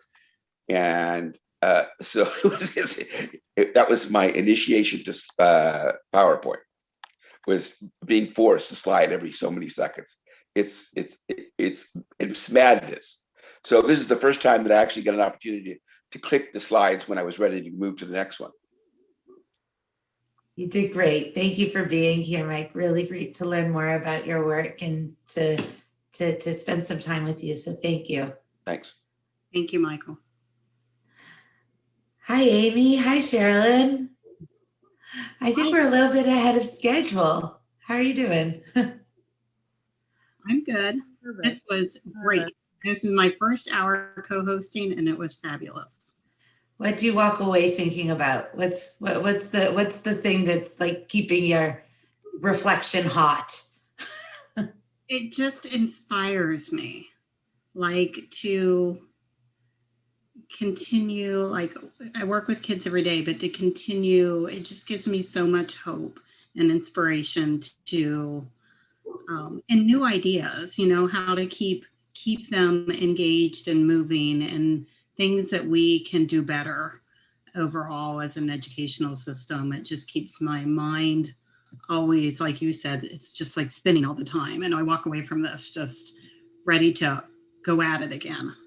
Yeah. It's like refuels me. Love it. I love it. Yeah, I can definitely relate to that. I'm starstruck by our last presenter. I'm like, there's, you know, so much out there, but he starts at the right place, you know? That's right. And Yeah. I love people who don't do PowerPoint. Right? A rare breed. Yeah. So Amy, I think your shift is done at 7. Yeah. But Yeah. I do have to say, I hear that you know our next presenter. A little birdie told me. Just a little, yeah. I'm familiar. Amazing. Yeah. Thank you for raising our future problem solvers and change makers in numerous ways. You have no idea. Well, Amy's children, both of them, are what recharges my batteries and give me hope for tomorrow. Thank you. You have been a big part of their life as a mentor and a friend, so we owe a lot to you too. Oh, no. Have been. Am, continue Are, on. yes. Yes. Stuck like glue to your shoe. So we have a few moments, and I believe that there is a wealth of video content that we can reference at times like these. So Sherilyn, if you don't mind, No technical skills, no. bearing with me, I am going to do my best to play one of these videos. Let's see how this, Better than me singing. Go for it. was that an offer? Would you like to sing? Okay, let me see what I can do here. Pardon me. This is giving me perfect. Okie dokie. I think I've got this. I don't know though.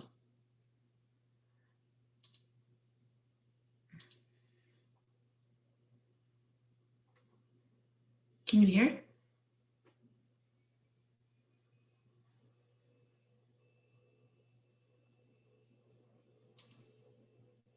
这是我的发明是小二。我是丁子晨，今年7岁。我的发明是岛屿书包。我的作品要解决的问题是在下雨的时候可以不用撑伞，且放双手。大家好，我是 Jeff。我今年12岁了，我发明了一个亲子摇椅，能照顾还不能独立行走的婴儿。大家好，我叫朱认真，今年8岁。我的发明是一个可移动式吊盐水架，可以在病人们上厕所的时候方便自己吊盐水。大家好，我是彭若恩，今年10岁了。我发明了一个无论水花洒，可以让人不用先放一罐冷水，就直接用到热水。大家好，我是武艺，今年11岁。我发明了刷刷杯，它解决了人们使用牙刷后忽视的清洁问题。我是 Maureen， 今年8岁。我发明了一个马桶垫脚架。我是车居琪，幼儿园中班。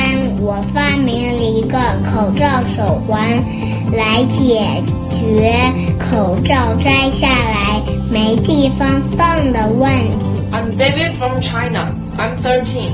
I invented a long-distance car warning gadget. It can inform car owners of something abnormal during their absence. Hi, I'm Austin from Indonesia. I'm 10 now. This is my invention called the two-season shoes.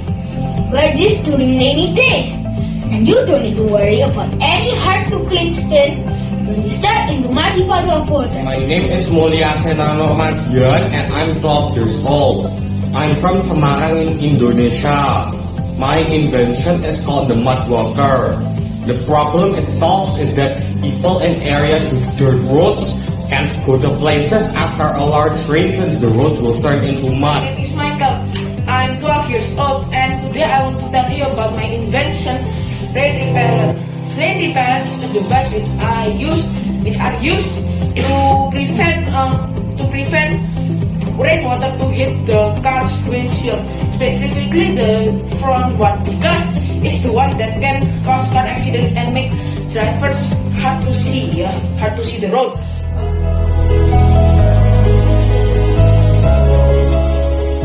它可以帮助不会系鞋带的人们系好鞋带，它是一个收纳鞋带的工具。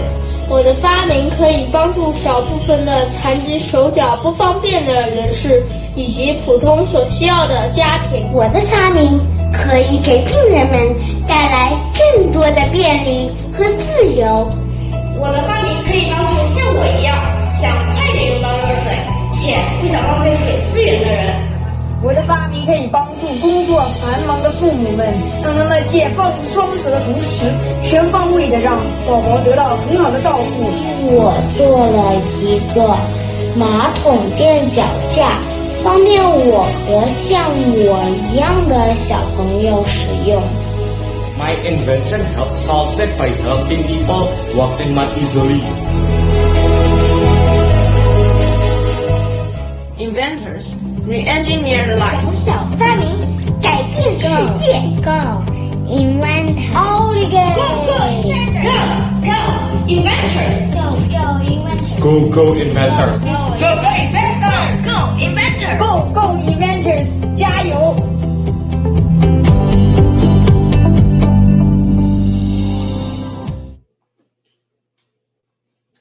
I mean, if that doesn't put some pep in your step, I don't know what will. I don't know. That comes from our colleagues in China, who we're very fortunate to get to collaborate with on some global initiatives.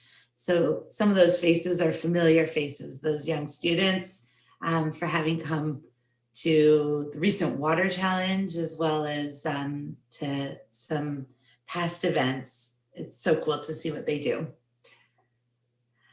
And I think we have our next presenter here. Claire, can you turn on your video? I think I get to be here for a bit of a reunion. Whoa! Claire, Sherilyn, Claire. Hello there. How you doing, Claire? I'm doing well. How are you? Awesome. Wow, you're so grown up now. What happened? Sherilyn, tell me, how do you know Claire? Let's see. How old were you? Invention Convention, Wright State University. Let's see. Will I remember your very first invention? Let's see. I'm old, so maybe not. The glasses. Yep. Something shades. Right? What were they called? Oh, no, they weren't shades. They were glamorous glasses. That's what it was. That was the name. Yeah. Yes. I love it. I forget. How old were you? What grade was that? Second grade. What? Second grade. No. Oh, and now you're married with children and running a company, right? I'm kidding. She was a regional finalist at the Dayton Invention Convention from Huber Heights. Amazing. University. Not that I have a memory like a steel trap, but I do. Yep. Well, Claire, I'm really excited to get to know you and to hear more about what you're up to today with the Log Off movement. You ready to take this show on the road? Yeah, absolutely.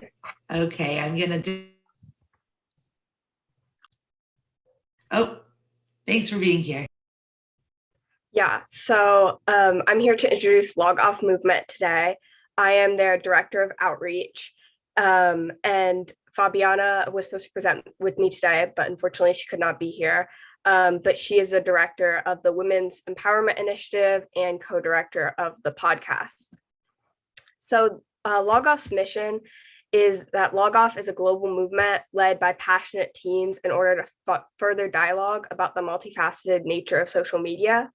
So I think this is something that sets us apart from other organizations kind of in this realm, because I find that many organizations are either completely pro-technology with kind of no regard for how that may be harmful, or they're considered like anti-social media. And sometimes that leads to certain fear-mongering tactics, which I think are fairly unsuccessful with the younger generation, with Gen Z, because the internet and social media has become such a central part of our life that it's no longer something we can just quit entirely, but it's really important for us as an organization and as young people to recognize all sides of the issue of social media and how we can be using it in the best way possible. So Log Off Movement was founded by our CEO, Emma Lembeek. She's a senior in Georgia, and she founded it as a freshman after she started to realize how her social media accounts were affecting her anxiety and her body image. She started to research the topic, and she realized just how common it was. And with the support of some of her peers, she decided to found Log Off Movement, which quickly turned into an international organization. Now, how I came to find Log Off, I was actually working on a paper for my English class, and I decided to write it on the role of social media in radicalization and polarization. And as I was doing my research, I was really looking for a way to stay engaged in this issue and to continue to make a difference and affect this area of research. And so when I found Log Off Movement, I thought it was a great way for me to continue to be involved with this issue long term. So the way that Log Off leadership works is we have our CEO and then her executive council, which is essentially all of the directors of our different initiatives. And then the Teen Leadership Council is the members of each initiative, except for the blog and the regional ambassadors. Those are separate from our Teen Leadership Council. So some of our different initiatives, I'll list them all here. Our Wellbeing Initiative is focused on our connection to ourselves, to other people, and to nature. And it really focuses on all things wellness and social media. And then we have our PR team for Log Off and outreach, which I am the director of. And then our event planning team, which plans monthly events such as guest speakers, screenings of the documentary, The Social Dilemma, which has recently become popular as well. We have our Female Empowerment Initiative, which is obviously focused on all things women and social media. And then we have our monthly blog writers. You can also apply to be a guest writer for a one-time piece. And then our other initiatives are our website design team, our podcast team, our video production team. And then we also have an LGBTQ plus initiative focused on all things LGBTQ as it relates to social media and empowering them specifically. And then we have regional chapter and ambassador admin. So this is where you can set up a regional chapter of Log Off in your area or become an ambassador, and that has no age restriction, and it's a little bit more flexible than our other initiatives. Our other initiatives have monthly goals typically. It's however the director really wants to run it, but ambassador admins just promote our work on a more casual basis. And then our character ed curriculum. So that will be dropping this summer, and we're very excited to provide curriculum to schools so that they can teach more about internet safety and healthy internet use. Our impact, we have over 50 teams in our leadership coming from about 16 different countries. We have 9,000 website views from over 9,000 countries. We have quite a few partners, namely the Center for Humane Technology and National Day of Unplugging. Those are two that you may have heard of. And as I mentioned, our curriculum for the character ed will be out by the end of the summer. And so we're hoping to connect quite a few schools through that and help teach students about this program. To learn more, you can go to our website, logoffmovement.org. Take Action is where you can apply to join any of our teen leadership councils, and that will let you pick an initiative and you can meet with their director or become a chapter, have a regional chapter, or become an ambassador as well, or a guest blog writer. All of that is on our website, as well as more about our organization. For any general inquiries, you can email hello@logoffmovement.org. And then if you want to get in touch with me specifically, my email is also listed there. Thank you. Do you have any questions? I have a lot of questions, Claire. Wow. I'm going to out myself first, which is I have the most love-hate relationship with social media. I'll just say it. I am of a generation that grew up without the internet, and then all of a sudden the internet came up, and then all of a sudden it was in our pockets. I was getting lost with printed out maps at one point, and then GPS, anywho, but social media. What do you think social media's greatest positive possibility is? Why do you do this work in defense of social media? I think the great thing is, like we're doing now, being able to connect people from all across the world. It really opens you up to different perspectives of different people outside of your geographical bubble that you may have never met. And so I think what our vision for a better social media would be is one where we really use it as a tool rather than it controlling us to a degree in social media. And being able, that's what a healthy relationship looks like, is for us to be able to use social media for what we want rather than it sort of using us in the way that it is now for advertising purposes. Thank you. Before you go, you mentioned a bunch of opportunities that possibly audience members from around the world might see themselves engaging in the Log Off movement. So I just wanted, if it's okay, to ask you to tell me a bit more, or tell our audience a bit more about two of these things. Can you tell us a bit more how somebody can either launch a regional chapter or become an ambassador, and what that would look like? And that, I think, might appeal to our youth innovators out there, I'm thinking of. And then also, and I'm happy to come back to this, but I'm hoping that you could clarify what teachers the character ed curriculum is for, so that we can be sure that the teachers who are out there know that it's for them and a curriculum that they can use in their own classrooms. Sure. So for the youth out there, I would really recommend joining the Teen Leadership Council, which is where you can then join an initiative.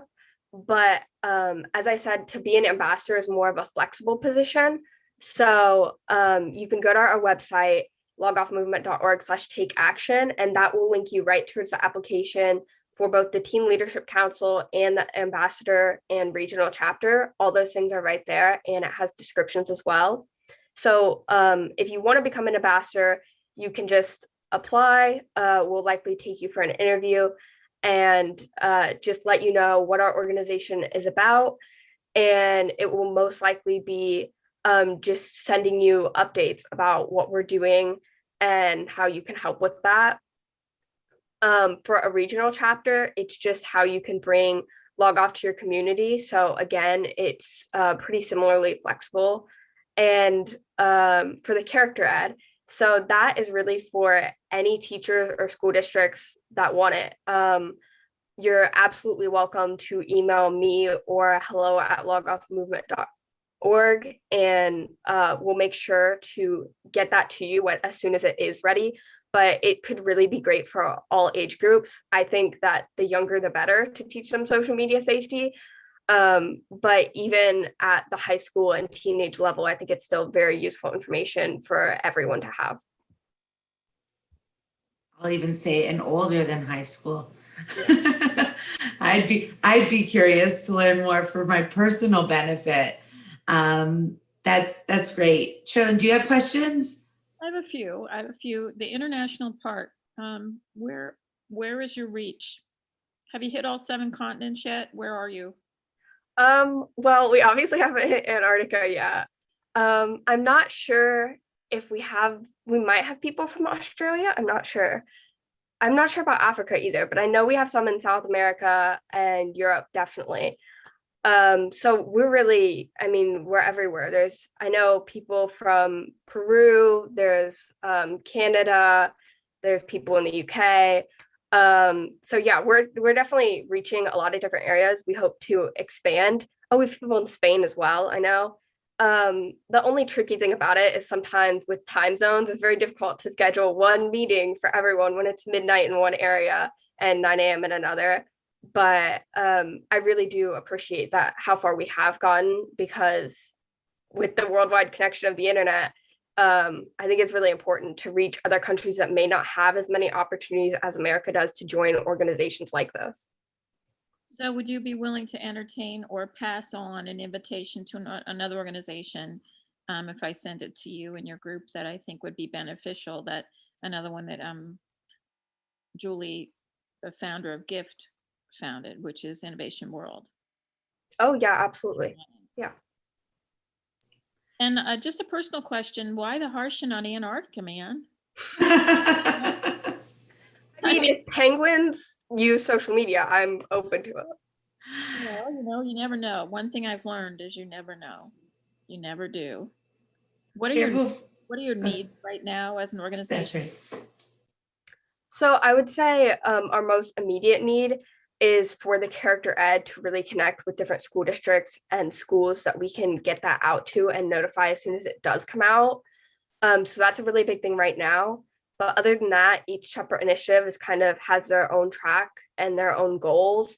I know something that's up and coming that we're working on right now is we decided that we weren't going to become a nonprofit ourselves because it was challenging legally to have an international organization become a nonprofit. But right now we're looking at having a parent organization so we could still have that status. And so that's something that we're definitely looking to finalize in the future. But just getting more team members and getting the character ed out will be a really important next steps. And is ideas or options for the parent organization nonprofit something in your radar that you would like some ideas if some bubble up?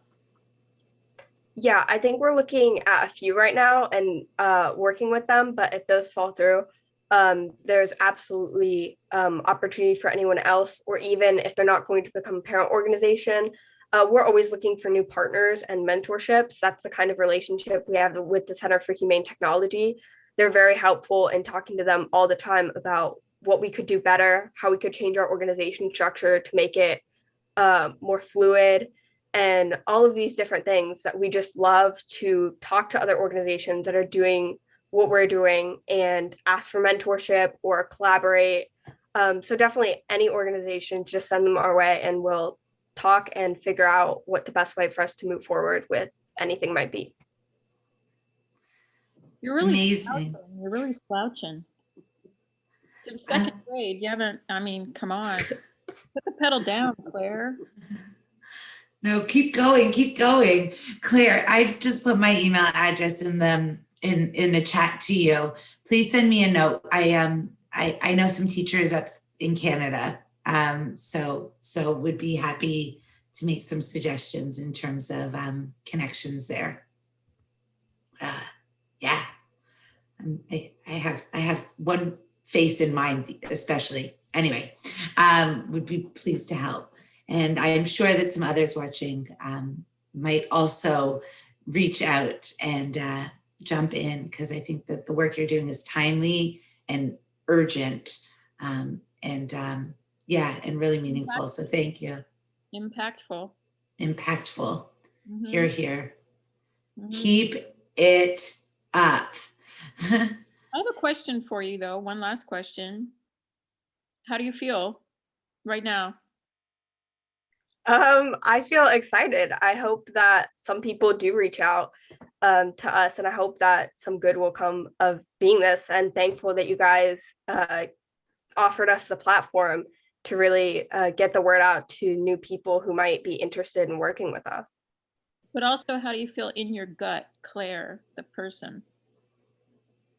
I don't know. You're really asking the hard-hitting questions here. I always have. Come on. You can do it. What would the answer be if you did know? If you did know the answer, what would it be? Glad it's over, relieved? A little bit relieved. I feel like, I guess, I'm looking forward right now to a lot of different things that aren't even log off related. That, yeah, I'm a little bit relieved, but I'm also like on to the next thing. Like, I am ready to keep moving toward everything right now, especially college, because I have to make that decision in the next 2 weeks. So I'm still pedal to the metal until like fall. Not a girl. And you know what? These things about decisions, you can make more than one. I was just going to share. Sherilyn and I, we tend to be on the same page. The best advice I ever got is you get to make a choice and then you get to make the next choice. So just keep it in perspective, because that's our greatest power as people, is that we have the freedom to make choices. We're so lucky. So you can't make the wrong choice. There's no such thing. Well, I need to tell you two things on a personal note. I think you're wise. I think you're powerful. I think you're a change agent. I always did. I think your focus now is astonishing, even though you're the 64 color box, all these different directions. But the other thing I have to tell you is I'm not surprised. You had this in second grade in there. And Hello, good morning. Am I in the right place? I'm a presenter. Yes, thank you. We'll be right with you. Okay, I want to make sure I have the right link. Thank you. Pardon me, Claire, we are so grateful. And I know that Sherilyn has known you since then. I am so happy that I've known you since today. And I look forward to seeing you again on Gift or elsewhere and following your continued success. So thank you. Thank you for being here. Keeping her family in line, which is a full-time thing. So I don't know where she finds the time for this, but. Incredible. Very, very good to see you. And I believe our next presenter is here. Hello, CJ. How are you? Hello, that's me. I'm good. Sorry, I wasn't sure. My Zoom wasn't working briefly, so sorry I'm a couple minutes late. That's all right. Happy you've made it. And do you prefer Chris or CJ? Chris is fine, yeah. Chris. Okay, I'm Erin. It's nice to meet you. Thank you for being here at Gift. And I believe you're expecting some co-presenters to join you. Yeah, Raphael is going to be here in 20 minutes. I've got the first half approximately, so. I see. Okay, so why don't I hand it over to you to introduce yourself and tell us a bit about what you're going to be presenting? And I will keep my eye on the lobby and promote Raphael as soon as he lands. Okay, wonderful. Thank you. Thank you so much. Over to you. Okay. So my name is Chris Kent. I'm the principal director at SRG. I had an early interest in space, stargazing, amateur rocketry, robotics. I studied computer science and management science. I majored in accounting because I'm interested in systems thinking for organizations. Oh, and I'm an innovation mentor. Professionally, I do project management, entrepreneurship, hospitality, education. And let me share my screen here so that I can get some slides going.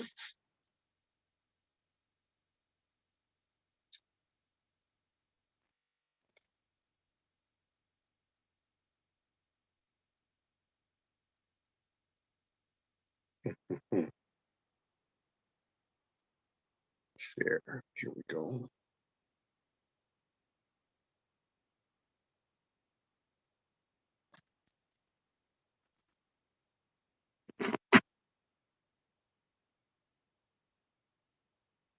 Sorry for the delay, technical, you know. You're fine. And I don't know, we kind of left a little bit of room for Q&A at the end, so because we've got 45 minutes. Sure. Awesome. We'll be here. Okay, so there we go. We seeing my slides? Yes, we are. Yeah. Yes. Okay, wonderful. So our team is the Sunhaven Research Group, SRG. And we chose that because all of us live in a haven powered by energy from the sun. We have a beautiful blue-green planet, it's Spaceship Earth.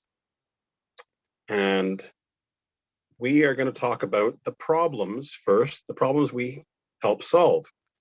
The local scale problem is structural and generational poverty. The vicious cycle works something like this. It's oversimplified, but families with low levels of education can't educate at home, and they can't earn enough for better education. Education systems often fail, and children are then forced into labor because the family doesn't have enough to eat, let alone enough to send them to school. Then you have the generational issue where another low education generation results. And this is an endemic problem in so many countries, specifically in the first country we're going to build schools in. That's what we do, by the way, we build schools. And it's the Philippines. Now, as a global effect, this robs us of our most valuable asset, which is innovators. Let's see here. So this happens in developing economies, from developing nations to any community where young people struggle with a lack of opportunity. And changing this is how we'll overcome the biggest challenges that face us all. It won't be austerity that helps us. It won't be anything but finding new and better ways to do things.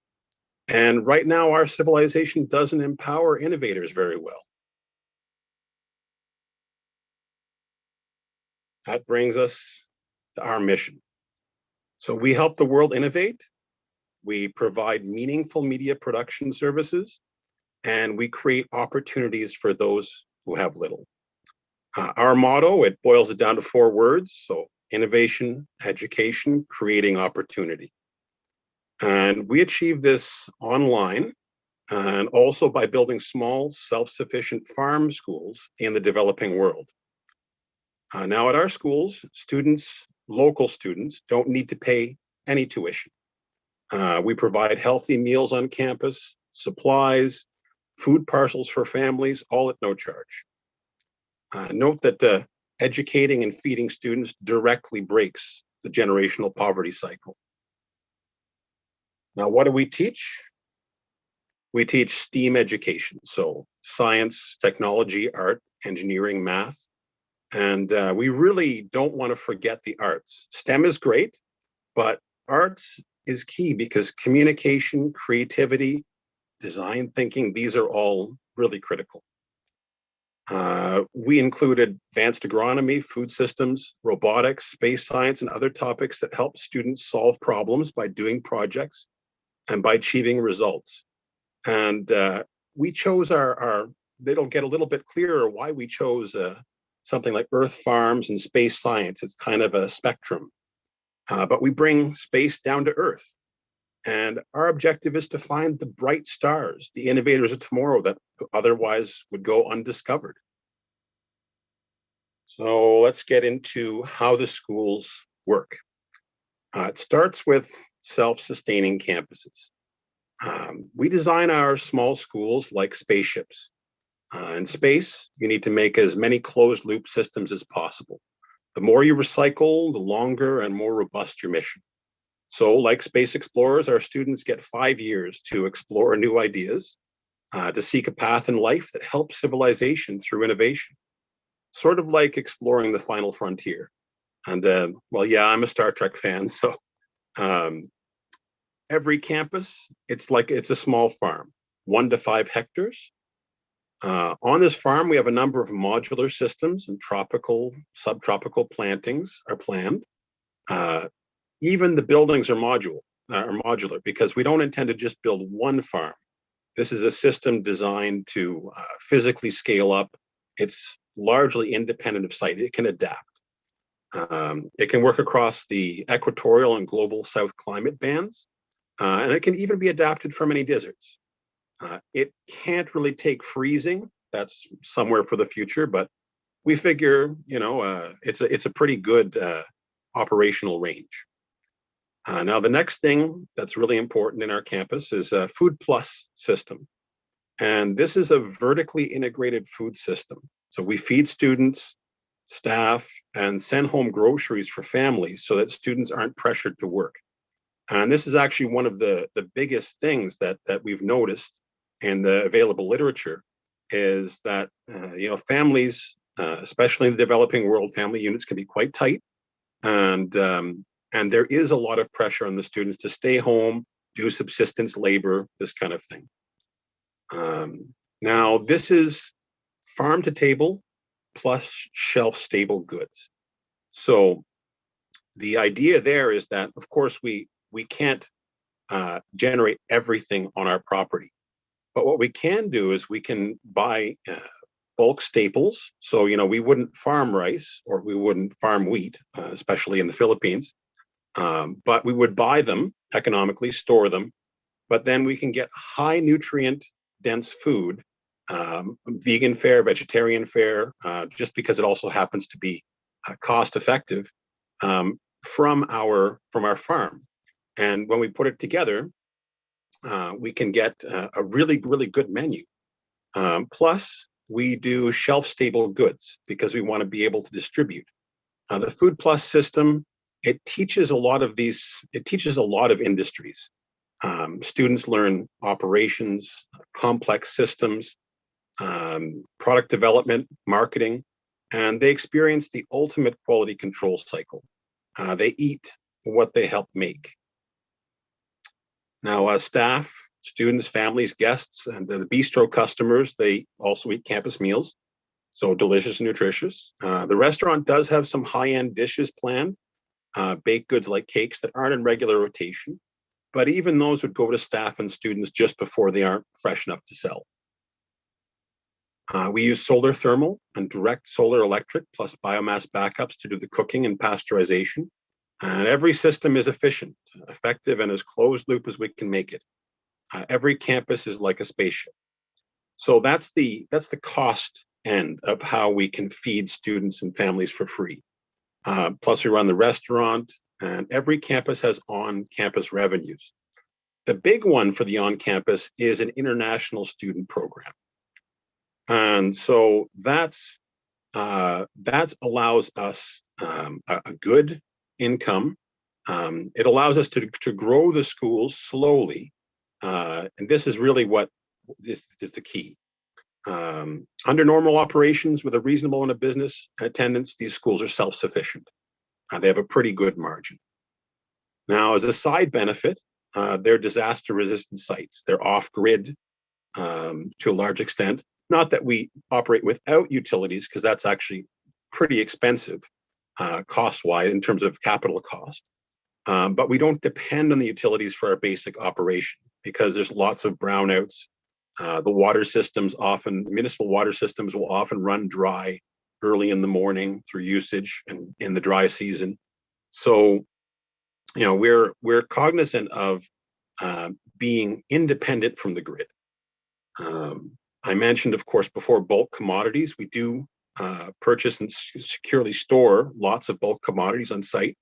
So in a crisis, if there's a natural disaster, we can keep cooking, we can keep baking, we can distribute food. So it's a little bit of like a community center. Another thing we consider is the time horizon. And families will quickly get used to having extra groceries come home. Students need time to study, and that's why they get 5 years in our program. The meals and groceries with zero tuition, they get to stay on that, and we're pretty generous as long as they don't do something illegal and keep in reasonably good standing. Now, let's see. I mentioned STEAM, but for this to work efficiently, we had to develop a specific framework for what students study. And now that is, our website, by the way, is srgsmart.org, and it's Sunhaven Research Group, but SMART because of the SMART curriculum. So students do media, art, research and team projects. S for students achieving things, M for media, which we'll get into in a minute. That's a big part of our mission. A for arts, because it's just so critical. Creativity is right next to innovation. Design thinking is key. R for research, because we teach scientific method, archival techniques, systems thinking. And T for teams, because students work in small teams. We teach agile methodology, project management, a lot of real good career skills, and just personal management skills. Now, the next thing we have that's important is our big saying is projects, not lectures. Now, because creativity is the next best thing to innovation, we have students spend as much time doing things, creating things. That's both tangible goods, like art or electronics projects, and also intangibles, like publication or digital art. These teach STEAM, but that's again something that gets us into the media. Oh, by the way, students do sometimes complete online courses, but only as a foundation to start learning by creating. So some of the platforms we can freely access that are pretty famous, MIT OpenCourseWare, and that just celebrated its 20th anniversary. Let's see, edX, which is a massive open course platform run by great universities. YouTube, of course, thousands of online lectures. Independent platforms like Khan Academy. And then, so we, even in our operations, because of course the students, like when they're harvesting on the farm, they're prepping meals, they're baking, they're still asked for structural feedback. They'll be generating training materials. They're looking to innovate process because everything's a project. They follow our continuous innovation cycle. It's not ours essentially, it's based on the process of continuous innovation that's used all across industry, but it governs most of what we do. We broke it down to design and refine, create and operate, enjoy and explore. So we designed our modular systems, refined them, and we'll improve on them. We'll improve on the conservative projections we made by learning from building and operating them on our first campus. Let's see here. Yes, so this leads to the meaningful media part of our mission. Students, staff, and the campus itself produces plenty of raw footage. It's designed as a media production unit.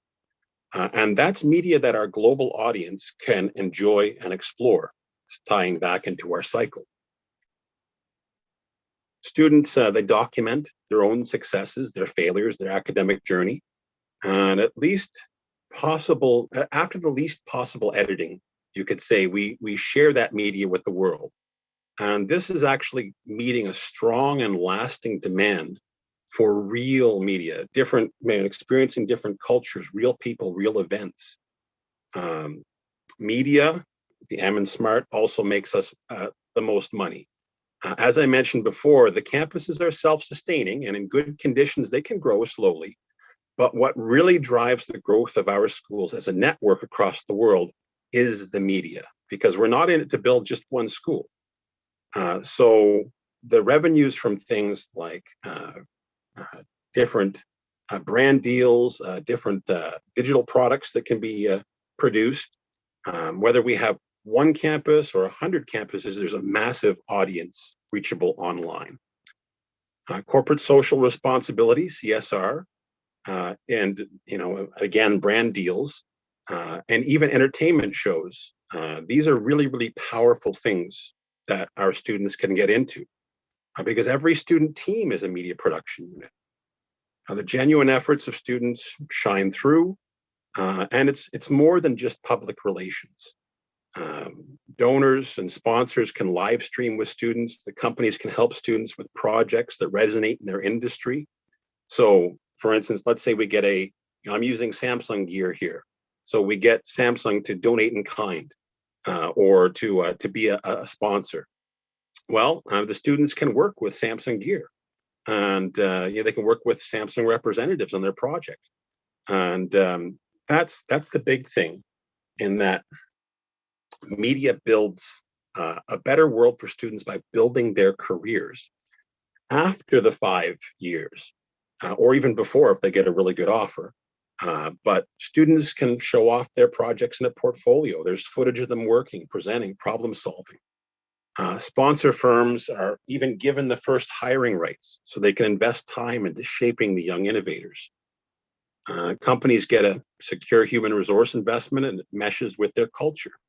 So we've been able to take something that was a vicious cycle, generational poverty, and we build a virtuous cycle out of it. The student success means our schools succeed, making more meaningful media, onward and upward. And so we've done a few steps so far. We've done a complete rebuild of a house in the Philippines.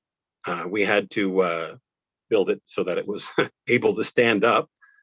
So we tore it down, rebuilt it with new electrical, excellent quality roof, thermal management, and most importantly, fiber internet and security for our servers.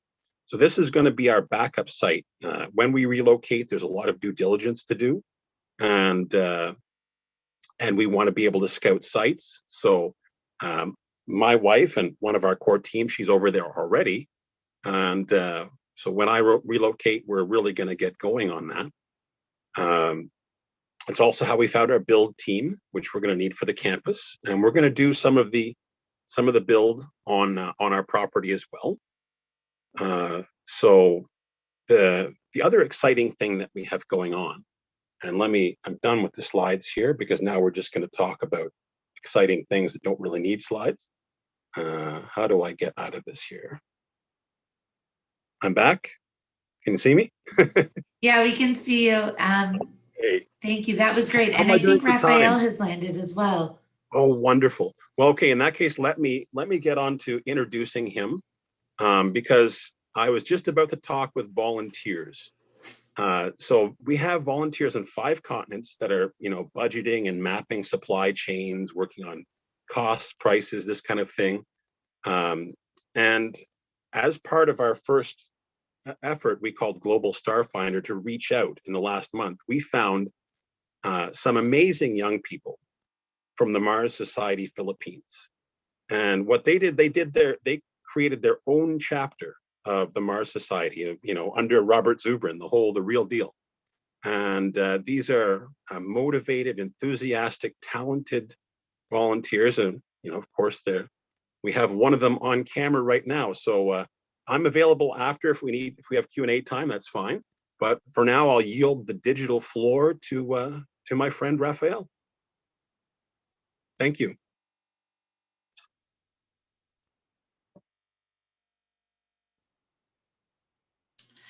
Raphael, are you able to unmute? You got it? Do you hear me? We can hear you. Okay. So Welcome to GIFT, Raphael. Thank you for being here. thank you. So I will present my slides.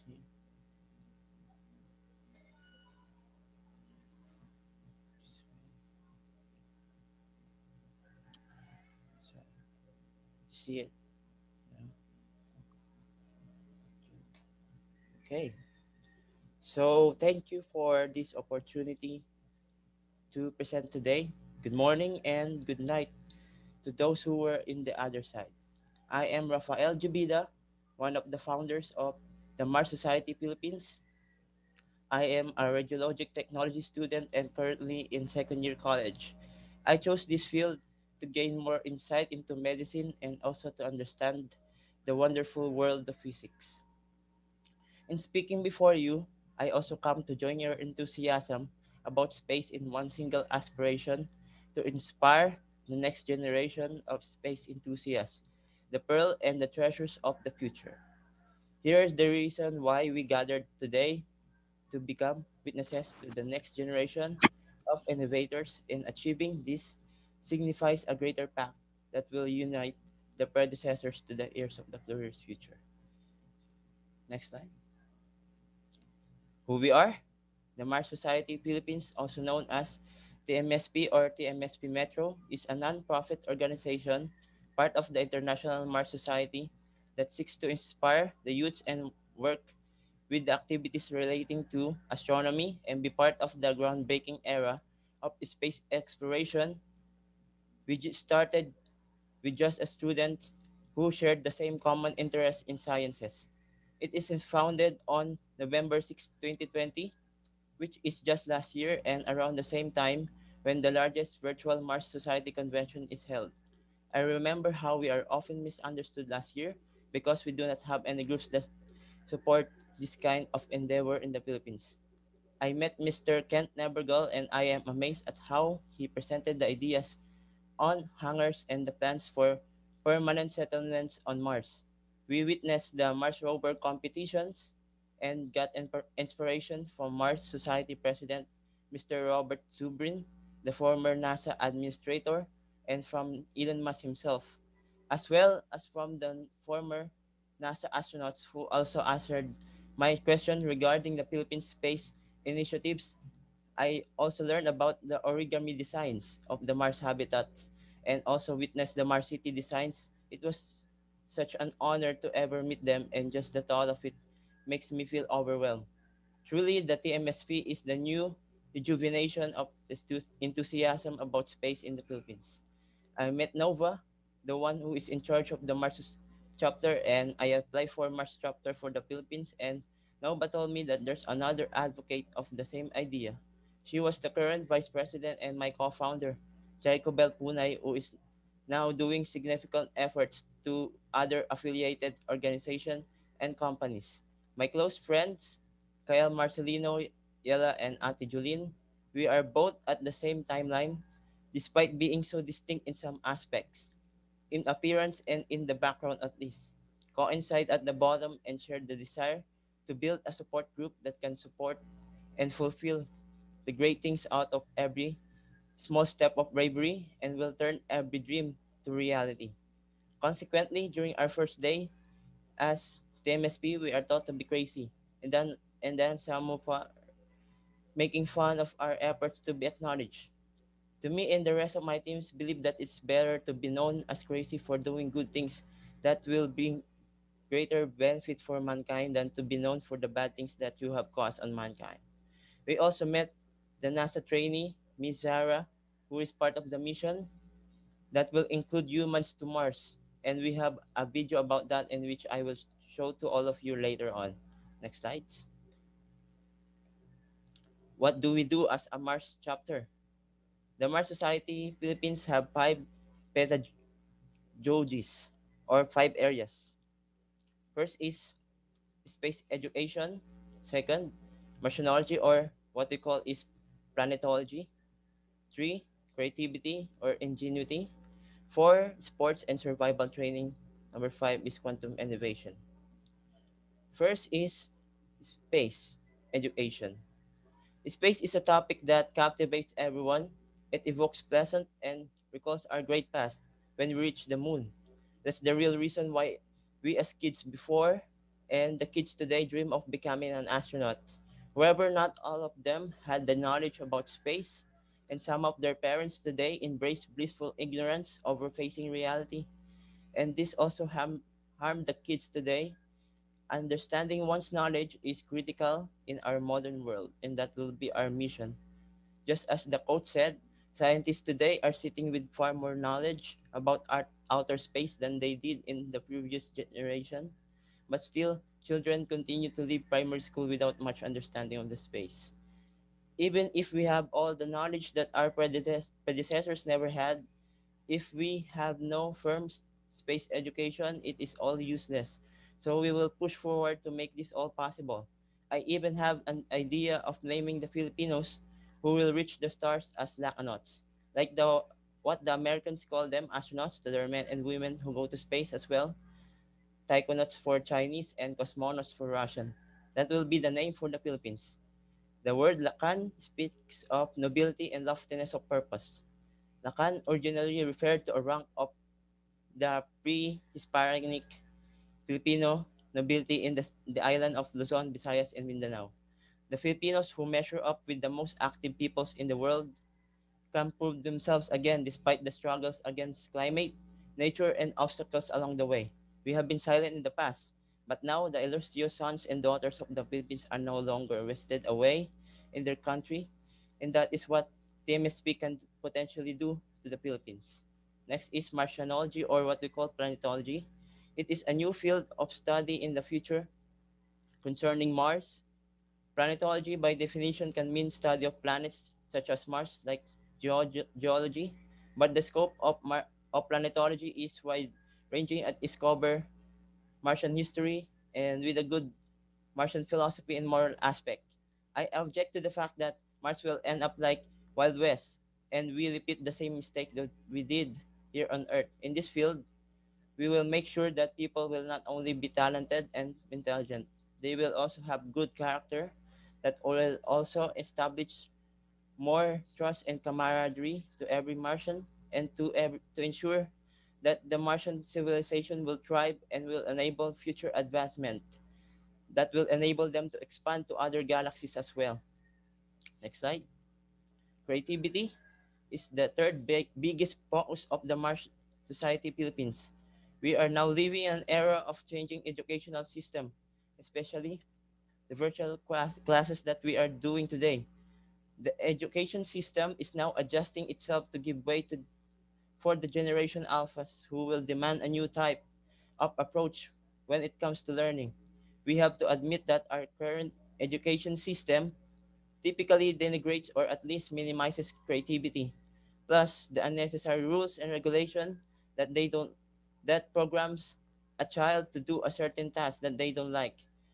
The future of Martian education is about finding the unique human talents that focuses on unique human talents that machines will never touch, and as well focus on creating novel stuff that set us on par with machines or AI.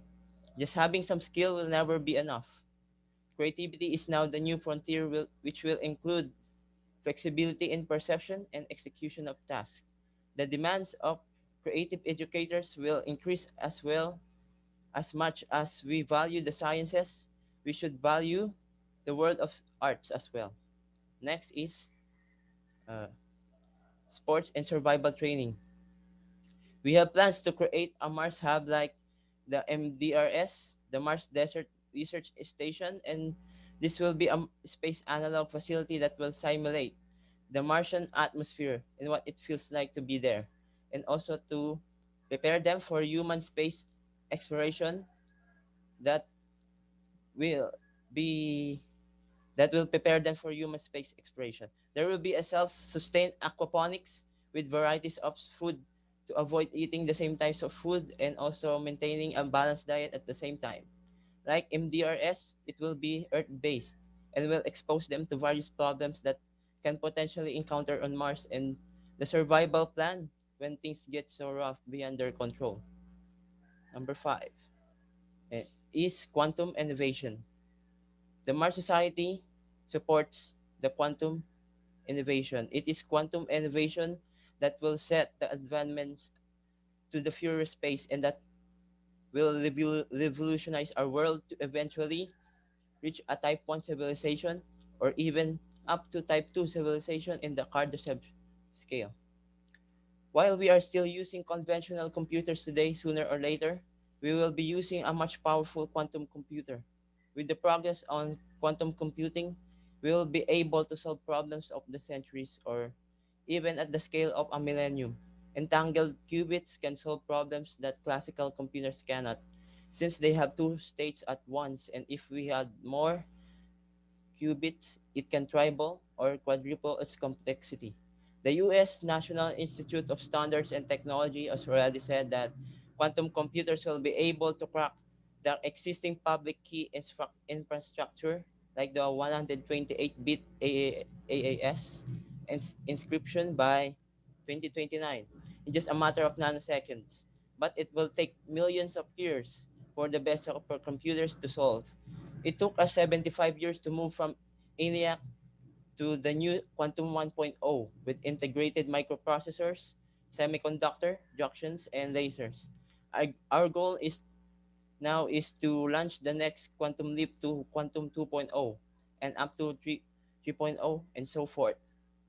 So I will show you a video about this, about our chapter.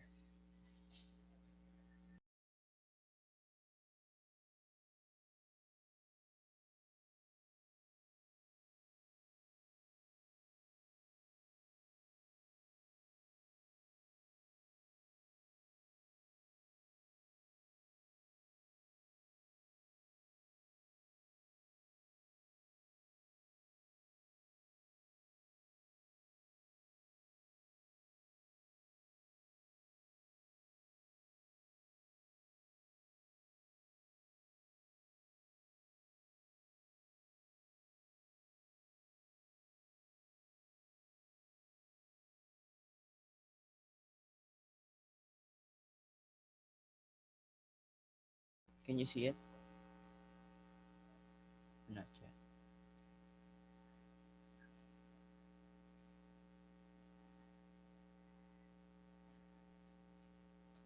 We can see the search page right now, but not the video.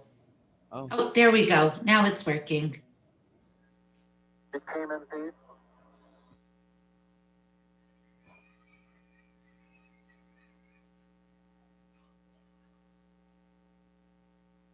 It came in peace. I guess you're about the only person around that doesn't have TV coverage of the thing. That's all right, I don't mind a bit.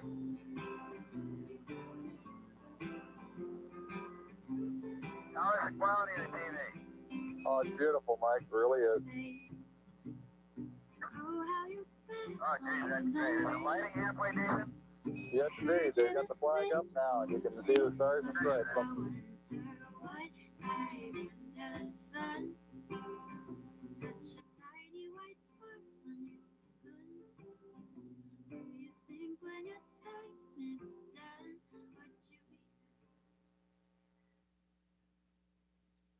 Yeah, let's have Kale Marcelino of the Mars Society Philippines. Halfway there, Sarah, by the way. Miss Sarah. This moment is so unreal, so I'm a bit nervous.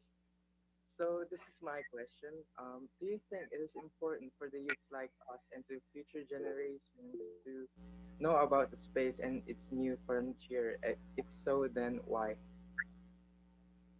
Well, I believe that we are all, everyone from the world, the youth, we are the space generation. We are the generation that are go back to the moon and go to Mars.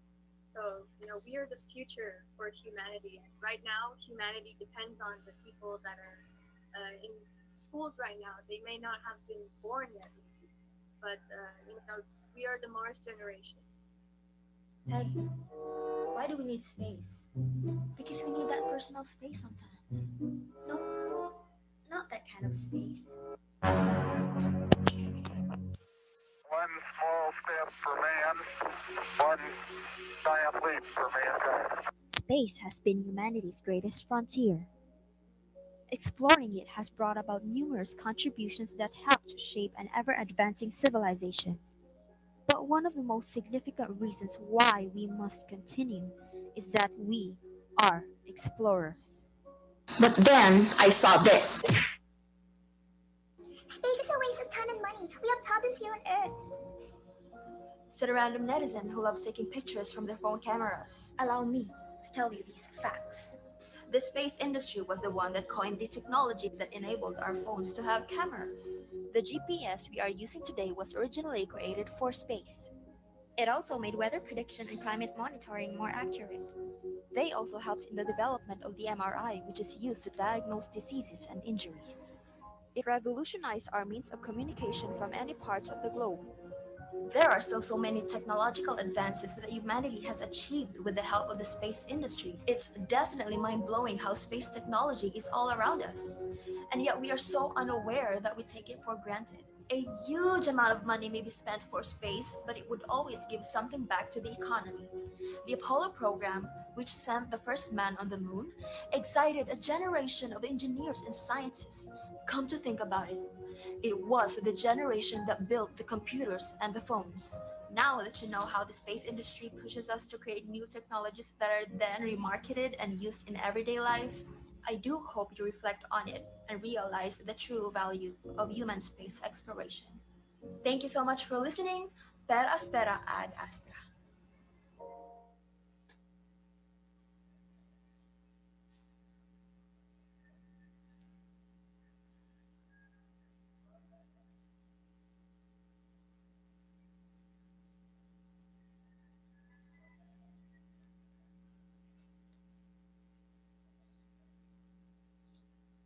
So,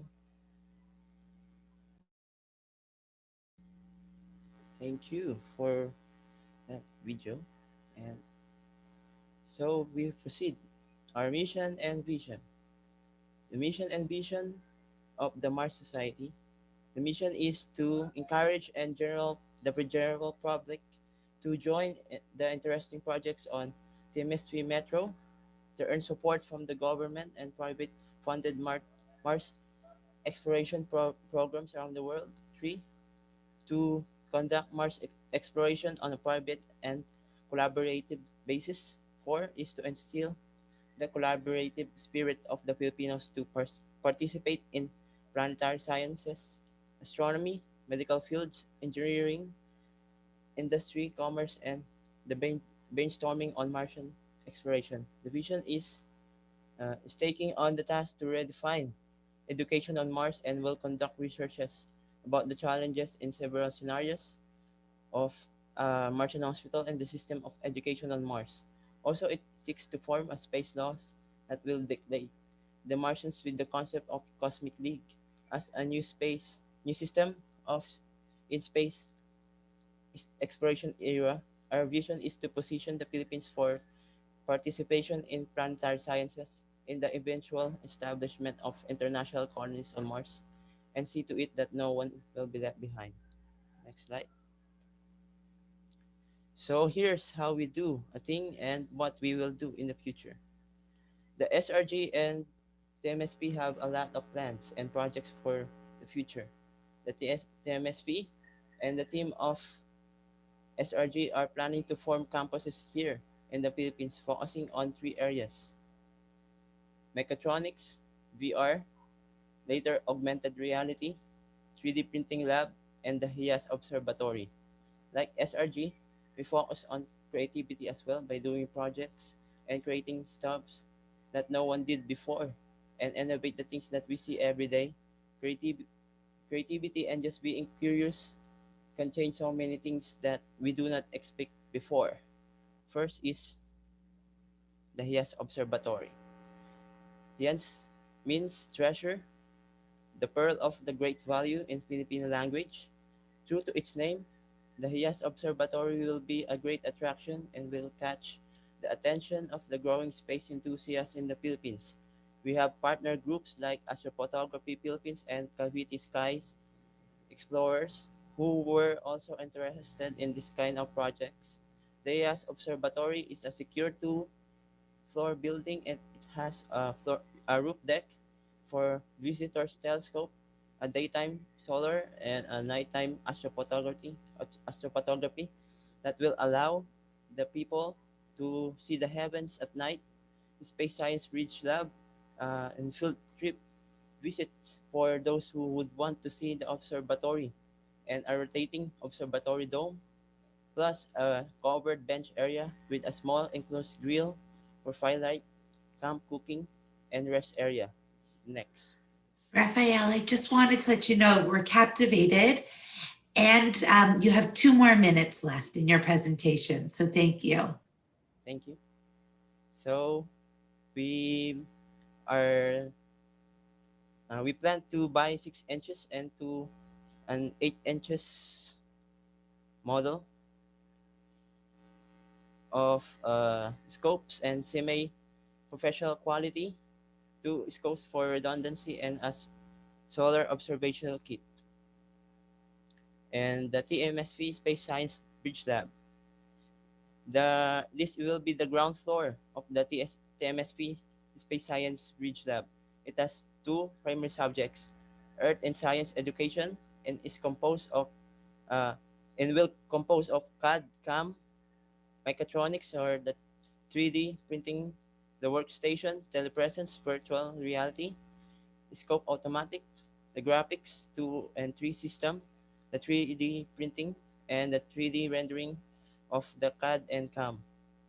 Finally, we stand for every Filipinos and every kids around the world who wish to become an astronaut, a scientist, or whatever they dream of, but unable to fulfill them because they don't have anything like that in their country. We will help them to discard all the fear and do extraordinary things as an example for all the generations to come.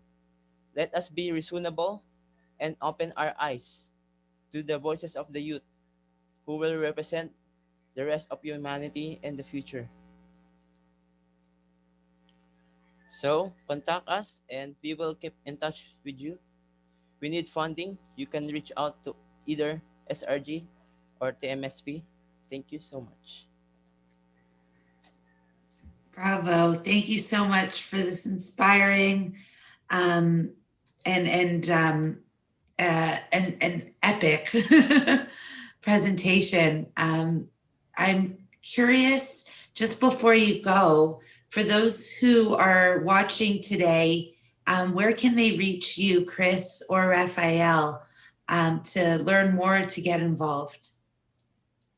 You can reach me through www.srgsmart.org. There's a contact form there. Or you can look for me on LinkedIn or Facebook, Chris J. Kent. Just look for my face. And yeah, we're happy to talk. And of course, we're looking to do exciting things if people want to join in. Very evident. Thank you so much for everything you're doing to raise dreamers and change makers. And Raphael, what a joy to hear about your epic work and mission and vision. Thank you for your commitment to innovating and to inspiring other innovators. Stay awesome. And speaking of other innovators, I believe our next presenters are on the line. Welcome, Austin and Nathaniel, to the Global Innovation Field Trip. Where are you joining us from? We're here in Ontario. Me too. So I must have seen you because it's not that big a place, right? Just kidding. Well, we're so looking forward to learning a bit more about Polyvent today. So why don't I hand it over to you to start telling us about your invention? All right. So my name is Nathaniel Bouchard, and me and my friend Austin here were the main prototypers for an international ventilator design team called Polyvent. So Yeah, so I'm Austin. I'm born and raised in Ottawa. Nathaniel was born in Montreal.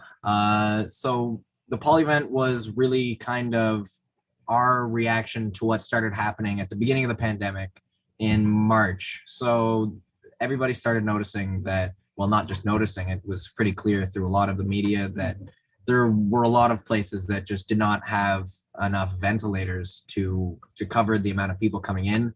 And then very often, and very apparent with Italy, they were there was some seriously difficult decisions being made in the hospitals. And in Canada right now, even with the ICU state, we're actually getting back up to there. So a lot of kind of the deaths and kind of the danger is a lot of what we really started making us want to do something and kind of take advantage of this time to try and do something.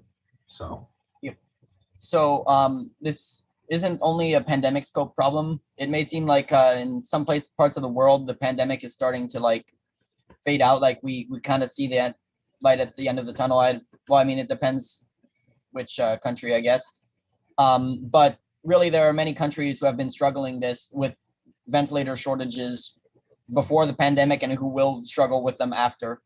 And really what Polyvent does to help that is we really make them more accessible, cheaper, and fully open source. So we don't patent anything. It's all available in the free domain. And well, that also drives the price down because me and Austin are volunteers and everyone on our team is, so you don't have to pay the salary of your volunteers mostly. So your ventilator price drives down and we're not looking for any profit. We're looking for like social good. So we don't have a, the price goes, we don't have exactly.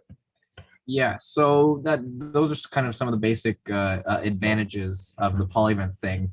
One of the biggest things kind of at this stage in our team's efforts are the physical prototyping and the actually getting to where we have a working ventilator that can get to certification and can be used.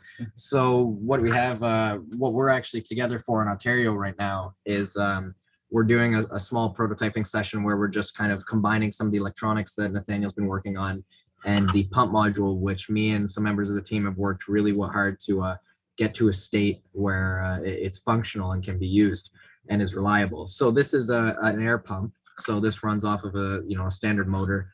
And this is actually the mechanism that pumps the air for the unit. So a large part of our system is we really want to embrace versatility in our design. The idea is that when you have an open source project, you really want everyone to take and adopt your ideas. No one's really working in an independent bubble like the private industry does. You're really, why reinvent the wheel if there's 10, 15 existing ventilator teams, open source ventilator teams at this point? Why should we be fighting for who gets the top if we're reaching for a common goal? Which is why I've actually been designing the electronics for the system, and I've been trying to put them in a wider scope than only our specific machine. So I have the electronics right here. This is a custom designed box that I've been building over the past 6-ish weeks. It controls valves, motors, basically everything you need, and these can all really be adapted for different machines. So really the vision that our group has is we want to create a versatile and open blueprint for ventilators so that a country can take the machine, integrate it into their, modify it so that it works with their regulatory authorities and it works with their manufacturing methods locally. This drives down cost and really lets countries take control of their own systems. Yeah, so how we got to this state of meeting each other, because before the pandemic, me and Nathaniel actually had never met, and we all met online. We met through the hackathons that were being held right at the beginning of the pandemic. So there was a hackathon in Montreal, and there was a big hackathon through the European Union, and we actually ended up coming second for overall design of ventilators in the European Union one, which actually led on to some further opportunities, which I think Nathaniel Yep. will explain. So we got in was it well anyway it doesn't in October of this year we were sent to Austria to work on that with the rest of our team because a lot of them are overseas. So we went to the largest makerspace in Europe, which is situated in Linz. It's called the Grand Garage. And we built our prototype for 2 weeks and then presented it to the mayor of the city at the end. So yeah. Yeah. So me and Nathaniel, we both kind of got started in designing and building things when we were young through the proliferation of 3D printing, since which is really in the past 8 or 9 years kind of developed a lot. And the biggest thing we could say to younger people is really just to kind of follow your passion and follow what you're interested in, and really it takes a lot of action, and what you've seen with a lot of the other young people here who've done things is it's really it's the work and the time and the effort that you have to put in. So definitely the biggest thing is you can start whenever, you can start when you're young, and with kind of the technologies that have developed since then, it's you can really it's really the bottom level to getting in has gotten very low, and if you are willing, it's very easy to get in. So really what I started in my personal experience is that I mostly started with Arduino and 3D printing when I was around 12 or 13. I mean, of course, in the beginning, you're not going to get great results, but you just keep going through and, failure after failure. I mean, I have boxes full of projects that just didn't go anywhere, that didn't work. And I mean, I still get those all the time, and you can't really let yourself be discouraged. And that's, I mean, Well, Nathaniel's 16, I'm 18, and 3 months ago we were flown out to Austria and Linz and given resources from the city to build a prototype ventilator, and that. So it really is, if you can dedicate yourself and you really can try hard enough, it's true that you can apply yourself well enough to get somewhere. So that brings us to kind of recruitment and so we're actually trying to build our team right now, trying to get more people on the prototyping effort. So we actually are affiliated with something called Public Invention. So if you can search that up, and if you kind of follow up on the website, there should be some information there, or that will be there soon, about a maker conference we're holding on, I believe, May 21, but I would have to double check that. That's where you're really going to get to know like our core team and really understand our vision. There's going to be, long technical discussions if you're into that kind of stuff. And it should be really interesting and fun. Yeah, we'd also like to thank Public Invention. We just recently kind of coerced with them so that, and they've started funding our efforts to, they're a non-for-profit based in Texas in the States, and they've been really supportive of kind of the vision of Polyvent. I'd also like to thank all the other members of the team that, just couldn't be here for this today. There's been this, obviously, we have huge numbers of people contributing all the time, putting in tons of effort. We had like probably 10 or 15 people in a meeting earlier today. We're really trying to get this thing moving forwards, and it's kind of getting traction now. So we're trying to get people on board earlier so that, over time, it's harder to build people once you're kind of deeper in. So now is a really good time to try it. We're trying to just get people who are committed and really want to, put in something that could lead somewhere kind of crazy. So yeah, we'd like to thank you, Public Invention, and thanks for having us on your conference. Are there any specific skills you're seeking in this outreach effort? General prototyping, engineering. There's a lot of people who have, you've built your own projects. You do, just little things at home. That sort of, like, you build maybe an electric thing, or you're into 3D printing. You do a lot of maybe coding. We're definitely looking for software people, Arduinos, if you have experience with Arduinos, that sort of thing. Just anyone, if you could join, and we can very often find a space for people with whatever their specific talents are. I mean, really, anyone with enthusiasm and dedication can get in. We have a lot of people ranging from, students to people with PhDs who have been there who have been in the industry for 20 years. And really, I think really just, it's more about if the you dedication. Dedicate yourself and care. Dedication, and if you're willing to put yourself to it, then we can you know, we can bend around and work with you to find a place where your work will be valuable. Well, this just makes me feel so hopeful. Yeah. You guys have done a great job. You know, we have a global innovation field trip every quarter. The next one is July 10th and 11th. And you come back anytime you want to give us an update, to ask for more things you need, to ask for whatever kind of support you need, just to get people talking about it, get the buzz out there. We're happy to help continue to promote what you're doing. You're doing fabulous things. I can't believe you're in high school and doing this kind of stuff. You guys are just amazing. Yeah, no, I'm sure we'll contact you guys and we can give you guys an update, and you know, it never hurts to talk to people. That's the biggest thing we find is the more people you talk to, the easier it is for connections. There's and not the more really any negative to it. Yeah. So thank you for having us on. Mostly, we really appreciate it. You're all-star communicators, all-star collaborators from the sounds of it. And I feel very humbled to be in the same continent as you. Remind us one more time, where do we reach out to you from to learn more, or how do we learn more? Okay, so yeah, you could, if you search Public Invention on Google, it's the first main website, and then we should have a tab there where it'll have all the information about the Polyvent. Yeah, it'll have the main team members, and then it'll have all of our links and all the places we've had articles posted. It'll also, I believe, have our European Union page, our official European Union page. So it has all the resources for there. So Public Invention. I have found it. I am going to put it into the comments on YouTube, and I will definitely be sharing it in my network as well. Unbelievable. Thank you for your commitment to making the world a better place, and your commitment to continuing to learn and grow. And I'm truly in awe. And I'm excited about seeing how Polyvent goes, and frankly, seeing what each of you also do beyond Polyvent, because I have a good hunch that you're going to change this world, and can't wait to watch some of it. So bravo. Thank you.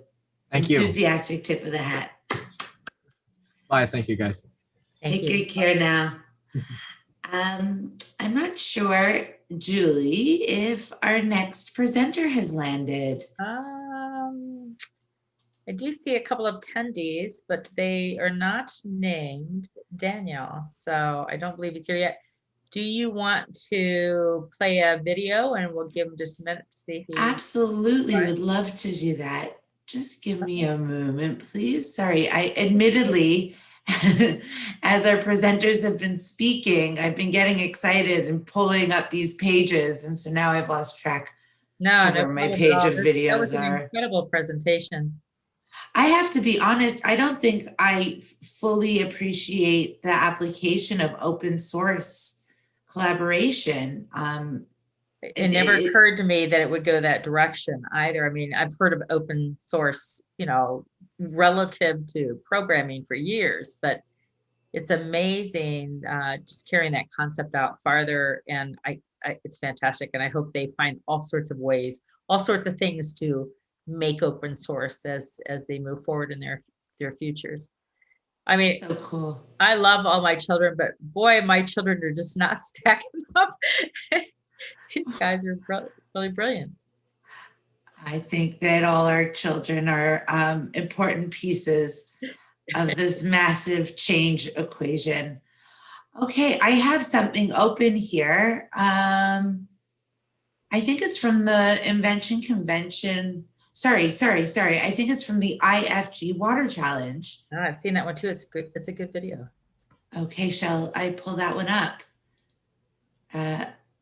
Give me just a moment. Oh, pardon me. I'm doing this all backwards. I've dropped in and watched a little bit from your last hour or so, and you guys had some interesting presenters.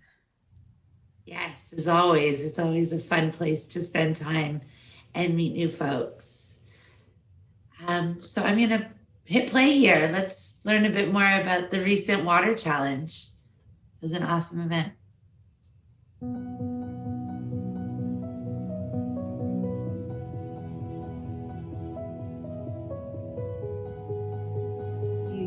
And the winner for the 2021 Water Invent Global Future Impact Award is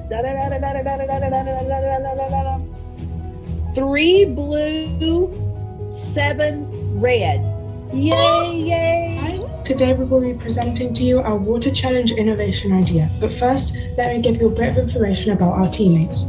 Our team was made up by Kongyang, who is 13 and lives in China, Julia, who is 15 and also lives in China, Damie, who is 14 and lives in Mexico, and me, who I'm Emily, 13 and I live in Chile. Our team thinks the biggest drinking water is the unfair distribution of water resources. In this case, the biggest are small rural communities.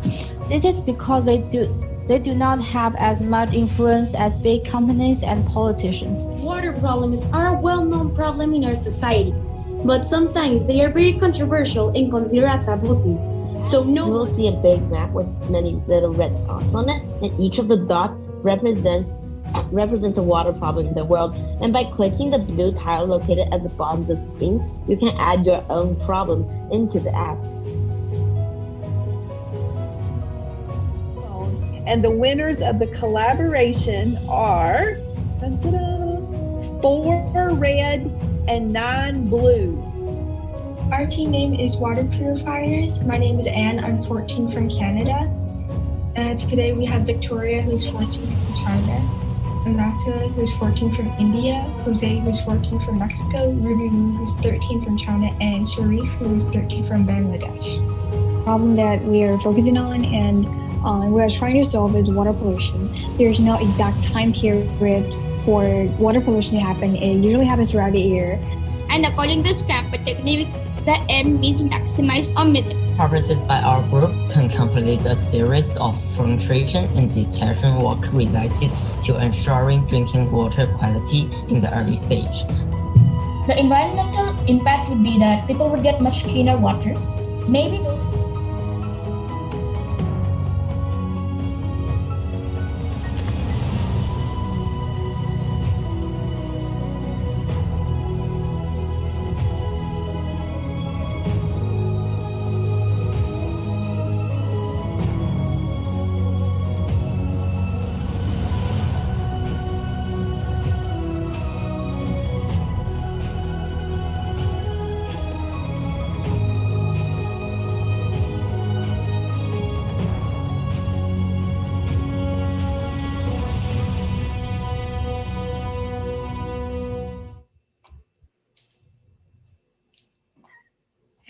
Every time I see that video, I get goosebumpy. Amazing. Sorry, I just closed that video. No do problem. I sing? Not tonight. I don't think you don't want me singing for sure. I can tell you though, yeah, I perform. So I used to be a tap dancer, Julie. Well, we're ready. Are you in a carpeted area or? yeah.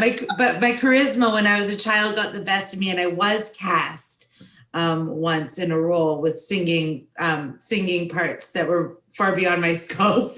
I think the outcome was a lot of regret on the casting person's behalf.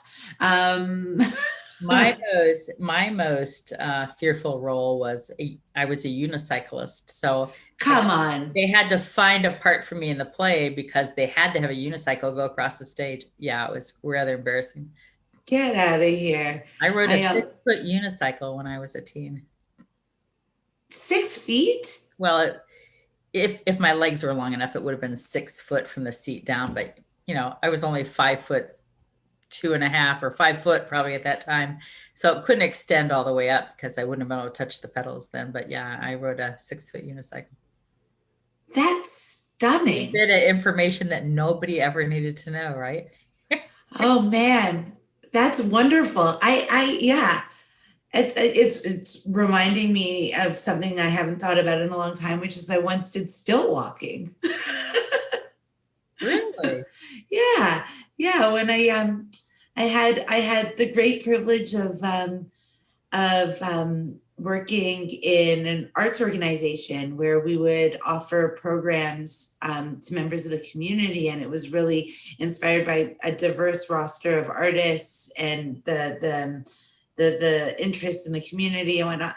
All to say, I was exposed to many things that I otherwise never would have gotten to do, including, for example, stilt walking. Stilt Yeah. walking, you're talking the tall stilts.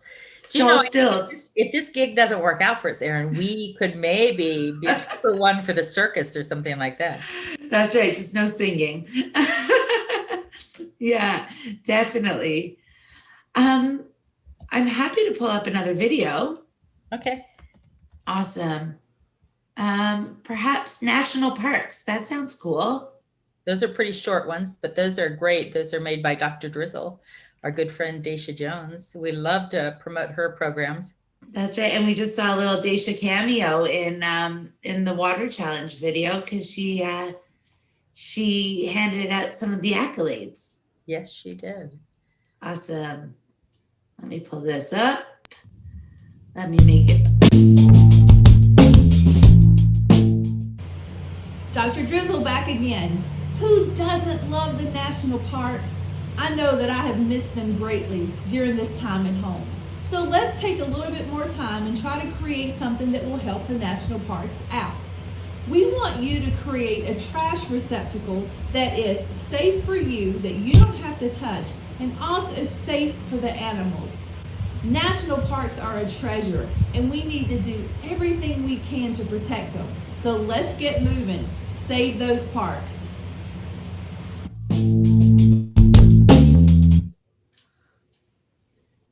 Pardon my ignorance. Do you have any idea which park that was behind her? No, I don't. Oh. I was listening, I wasn't watching, so I don't. Okay. They hit every national park in the US. So it's anyone's guess. Awesome. I'm sorry. I'm just trying to also track as people pop in behind the. It says there's 3 attendees, but I only see 2, which is kind of curious. Yeah. So if you click on, if you put the cursor over my face and you click on those 3 dots. Yes. Then there should be an option that says unhide non-video participants or view non-video. There you go. And you'll see one. I don't have that on you. Sorry. Let me try it somewhere else. I have a lot of other options. There's an option hide non-video participants. But I don't get it when I pull you up. I get it when I pull up Jake below, but not when I pull up you. There you go. So those are the 3. Oh, I only see 2 also. I see what you mean now. Although Tamba said hello, and Tamba's been on with us before, so I don't know where he is. I don't see him. Right. Isn't that interesting? Yes, I only see Malachi. Right, and Malachi's up at 9 o'clock. Okay. And if Joel R's real name is Daniel, please let us know. That's right. I could do a short tour of Innovation World. Cool. No, it's funny, Julie. I'm looking at a different version of the schedule and I'm seeing McDaniel's not in it. So perhaps that is true.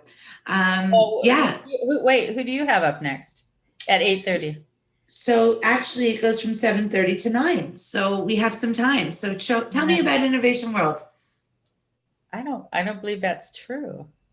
Couldn't go from 7:30 to 9 because we just had Nathaniel and Austin on. Yeah. Right? Yeah. Yeah, I'm unsure. Anyway, here we are. Take it away. Okay, hold on. Also happy to show you around. Keep an eye out for Daniel. And bet. Supposed to be on at 8:30, and if he shows up, go ahead and cut in. Okay. You got it. All right. Let me share my screen, and I'll talk to you a little bit about Innovation World. Could you see my screen, Erin? Yes, ma'am. Okay. So Innovation World is an organization that started about 16 months ago. I spent the better part of 19 years in the K-12 innovation space, much of that with the Ohio Invention Convention, and then some time at the National Invention Convention. And one of the things that happened as I was working with these organizations is I found this void out there in the industry, which was kind of a resource to find multiple other resources. So for instance, if we had a professional development program that we were putting on in Ohio, we wanted to invite teachers from all over the state, or in fact, all over the United States or even further, there was nowhere out there I could just post that particular professional development. So I started thinking more about it and thinking it'd be really cool to develop an organization or a site where we could post resources for people to come find. So resources for educators, inventors, entrepreneurs, basically anybody out in the K-12 innovation space. And that's what we did. And we aim to make it the hub of all things innovation. So we have implemented innovationworld.org, and there's just a large variety of resources available through the site. And I'll go through them until Aaron makes me stop. Some of the things that you can find, we have a page that includes challenges and events that we know of that are out there right now. Some of these are challenges of organizations that are part of inventfuture.global that we're also a member of, or they're part of our alliance, which is, we'll talk about in just a couple of minutes, but it's a group or coalition of organizations that kind of like-minded organizations who are out there in the same space and looking to connect and expand their footprints by joining other organizations. So some of these come from them. The Craft Design Thinking Hackathon, which is taking place right now. We have the U.S. National Innovator Challenge that's going on right now in the U.S. There are multiple other challenges that you can find here. And if you go to this little link, the Institute of Competition Sciences, you can find hundreds and hundreds, I don't even know how many hundreds they have, but they have hundreds of competitions that are in the innovation space for students of all ages, and probably some of them are for adults as well. So that's what you can find when you're out looking on our challenges page. Other resources that we have available that are notable. Let me scroll down again. We have innovative speakers. If you're looking for a speaker that can come in and talk to your educators or your teacher, or excuse me, or your students or family members, podcasts and podcasters. We have Innovation World podcast series. We have podcasts of our own that you're welcome to go out and listen to. And these are young innovators and program leaders that we have interviewed over the past year and a half. And there's some pretty fantastic interviews here. So when you have a chance, go out and take a look and a listen. Whoops. I lost my website, Erin. Oh no. I think I went back a little too far. Hold on a second. I have to say, I didn't realize that was one of the resources on there. I'm blown away. Oh, it's fun too to listen to. It's a lot more fun to listen to them than to watch them, I think. So, but we have other podcasts there too. I didn't want to just focus on mine because there are lots of good people out in this space that are doing podcasts. We have, I've picked some up along the way online that I thought were really cool podcasts for kids. And then we had some featured innovators from some of the competitions that we have done as well. How did you get into innovation education, Julie? Kind of by accident, actually. I was running, when I left I used to manage call centers. And when I left that type of work and stayed home for a little bit with my daughter who was going to start kindergarten. And about 2 months later, I was going nuts and I've got to go do something, bought a drama franchise and held classes for 7 years. We had about 250 students around the city. And I was trying to find a way to kind of get the word out about the drama program. And I ran into Sherilyn Rushton, who was our host earlier, and she was running the Ohio Invention Convention. So I just started volunteering for her.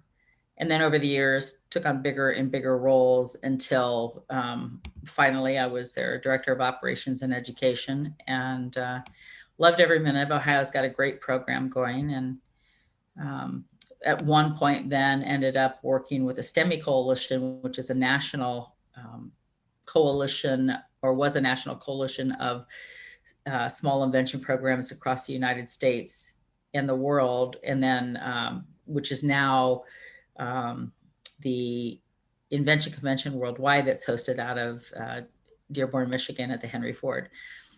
Another one of our resources is curriculum that you can find that is STEAM-based curriculum. And if you can't find it as one of our resources of one of our Alliance members, we have a big list of other curriculum that you can look for.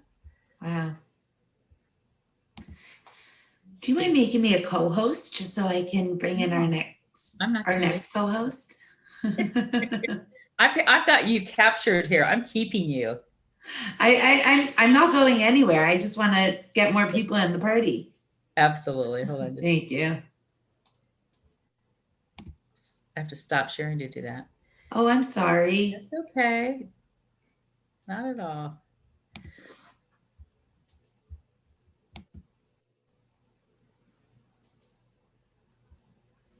It is difficult to manage the control center on Zoom when you're screen It is sharing. if you're sharing a screen, for sure. Yeah. Awesome. Thank you. You're welcome.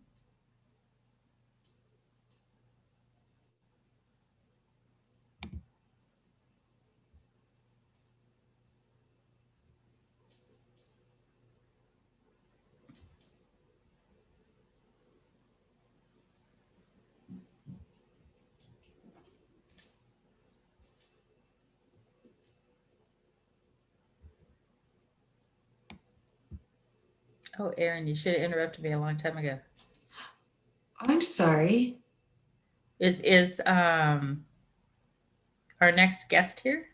So our 9 o'clock guest is in the house. Yeah. And our upcoming co-hosts have also just landed, it seems. Okay. So happy to promote those folks.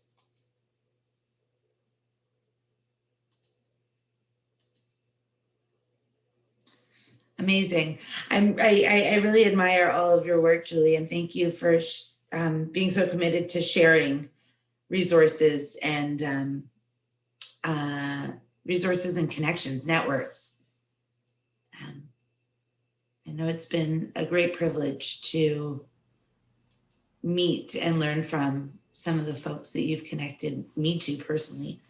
And yeah, just very grateful. And I think GIFT is a great reflection of that commitment too. So bravo to you. Awesome. Now,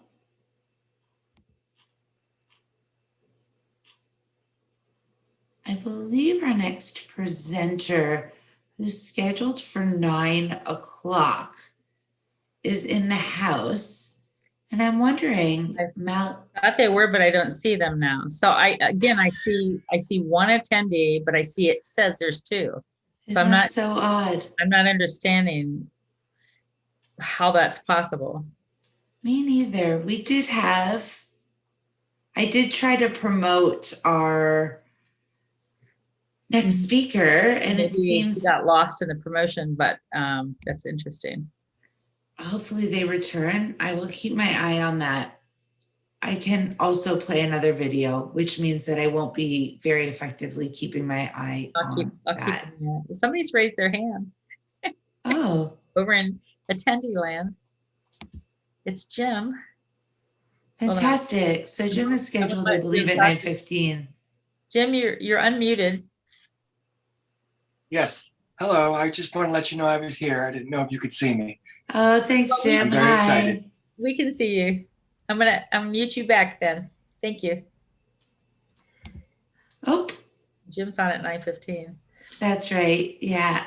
And we did have Malachi here, and they seem to have fallen off the grid in the promotion. So, all right. So I say. So what other skills do you have? I think you should go ahead and play your video. Ooh.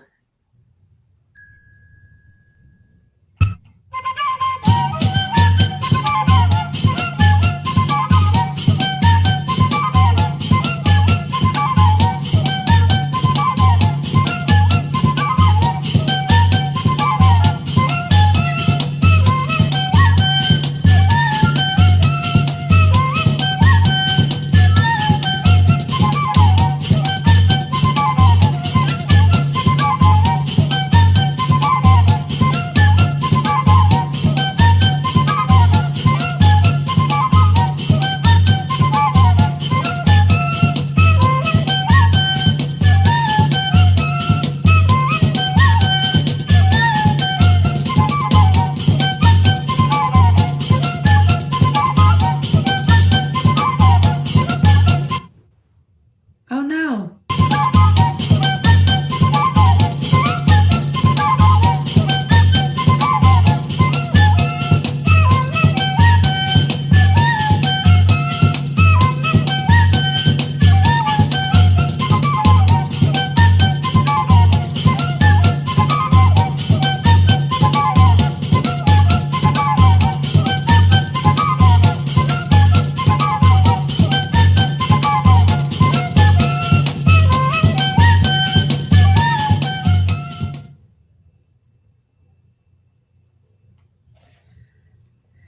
Fantastic. Where's that from? I don't even know. I was going to ask you the same question. He's from Brazil. Oh, it's from Brazil. Yeah. Ernesto, why don't you show your face? Can you turn your camera on? No, but that's not me. He's one of the Invent Future Global member that is from Brazil. I don't recall his name. No problem. But I know that he's from Brazil. Fantastic. Thank you. I have to say one of the wonderful parts of participating in Invent Future Global, which is a coalition of organizations from around the world, is it has gotten me even that much thirstier for the opportunity to be able to travel again. Because I just cannot wait to go and meet some of these folks in person and to learn more about the different cultures and geographies that we've been collaborating with over the past few months. Oh, perfect. Malachi, I am going to promote you. Please don't sign off. I'm going to call you up to the panel. Ernesto, there you go. I was going to say we could only see your nose up. Much better when I can see the whole you. Hooray! Put it down. Our next presenter is in his house. Welcome, Malachi. How are you? How are you? I'm okay, thank you. So Malachi, we're a bit ahead of schedule. Do you need some more time to set up, or how do you feel about getting you're good to start a little bit early?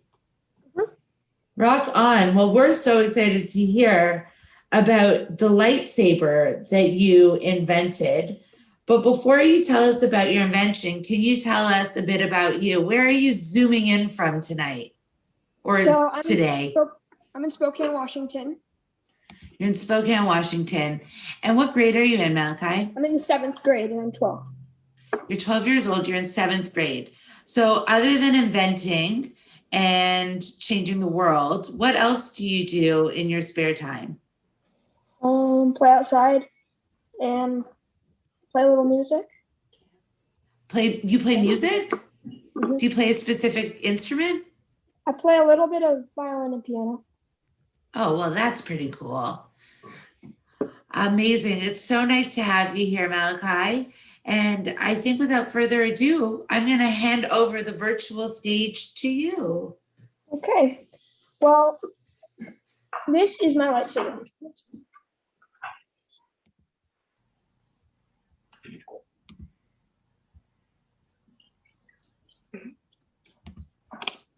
And so it's just, it is what it is. It's a lightsaber I built, and it's a lot more heavy duty than anything that you would probably buy. So I started having the idea to make lightsabers about 2 years ago, and they were not very good. Like, they were made out of PVC bodies and held together with hot glue, and they would fall apart and stuff, but it worked. And I slowly kept creating lightsabers until I came to something I liked, and then it wasn't good enough, so I'd make another one until I came to something I liked, and then it wasn't good enough, and then I'd make another one. And I think this is my third version of them, I believe. And so I'll show you how it works. So it's just a flashlight that fits in here really perfectly, and there's holes drilled for a button, and this flashlight's rechargeable, so it's a charging port in the back. And then some 3D printed spacer parts. So this body is actually a part of a fence. I think it's a fence post. And that worked out well because normally I would use electrical conduit, which is like twice as thick. But I couldn't do that because the flashlight wouldn't have fit. So I found something that did work. And it's completely able, you can pretty much completely take it apart.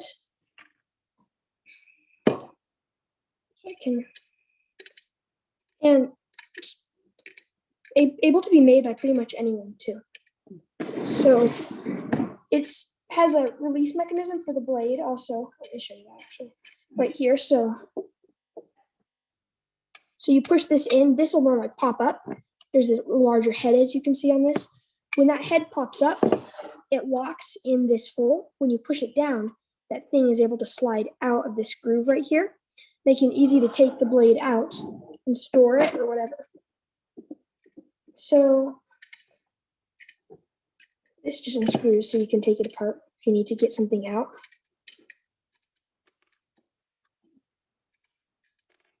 And then you can use the blade. The flashlight has two 3D printed spacers here and here that hold it steady, which is important because when the blade is slipping in, if it's not perfectly aligned, it cannot go on smoothly. There's also this piece of flexible hose that holds the flashlight at the maximum focus, which makes the blade be illuminated better. And that's important because you want it to show well. So there was a lot of, I had to do some prototyping for these pieces because nothing works well in the first. And also the color actually has a big impact on how the blade is actually illuminated, I found out while testing stuff. And what other colors? So like if blue would have to be too dark to make it look like a good blue, and then it wouldn't illuminate the blade well. And that was a problem. Also, I have this end cap in the bottom to make it look a little bit more polished. And the body itself has actually been polished a whole bunch to make it look kind of shiny, but it still kind of looks rustic too. And so these things, this, and this, 3D printed. This body is made out of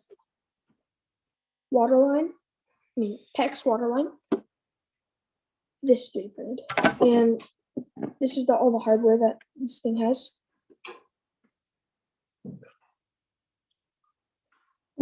Got some screws. And it's important to be able to hold stuff together without having to make it so it can't be taken apart. So it goes together really easily. And pretty much anyone could make this by replacing the electrical tape replacing these spacers, the 3D printed things for electrical tape, and not having a removable blade. And that's not as important if you just want to make this. Anyone could make this because you could just replace stuff with other stuff, and that's part of the fun.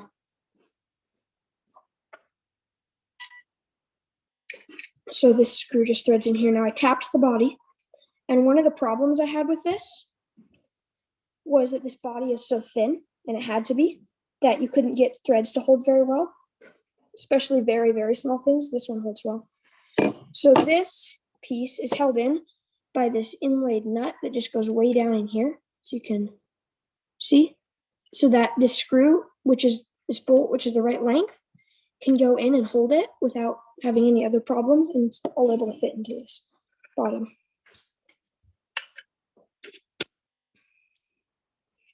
Aligned, stick it in with the screw, it's gonna catch.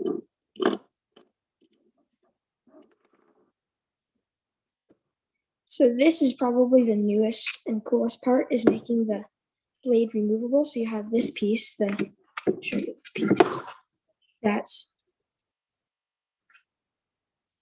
locks, when the spring pulls it up, it locks in, holding this thing from going anywhere. When you push it down, you're pushing against the spring and it's able to slide out, which makes it easier to store, and so you can just show off your cool hilt. So it just goes on like this. And it's kind of what takes a little finagling to get this on.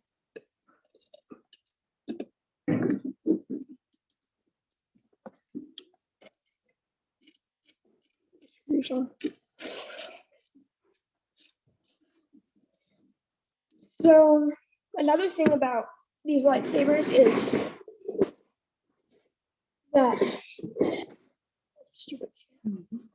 that there was a lot of prototyping in this lightsaber, and it took time to create, even though it's a very, very simple, pretty much thing. And nothing actually went perfectly for me. I had other lightsaber versions I created, which had big flaws, and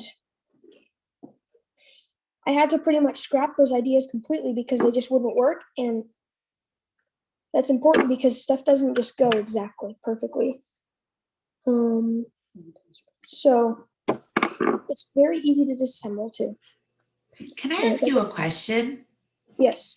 When you got to a challenge, what were the steps you would take to find the new way to do something? Like when you hit a roadblock, what were some of the steps or strategies you implemented to overcome it?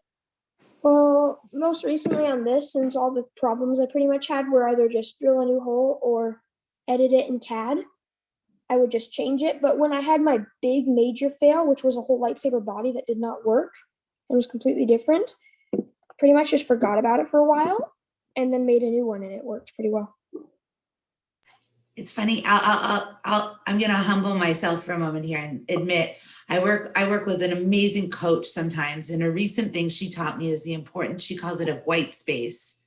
So she says, go on a walk or do something, give yourself some space. So leave it alone and then come back and you'll see it with fresh eyes. So it's pretty cool that I'm more than triple your age and we recently learned the same lesson. Amazing stuff. That's a really important lesson to learn. Thank you. So the blade is very easy to attach to, and it illuminates well. So on earlier versions,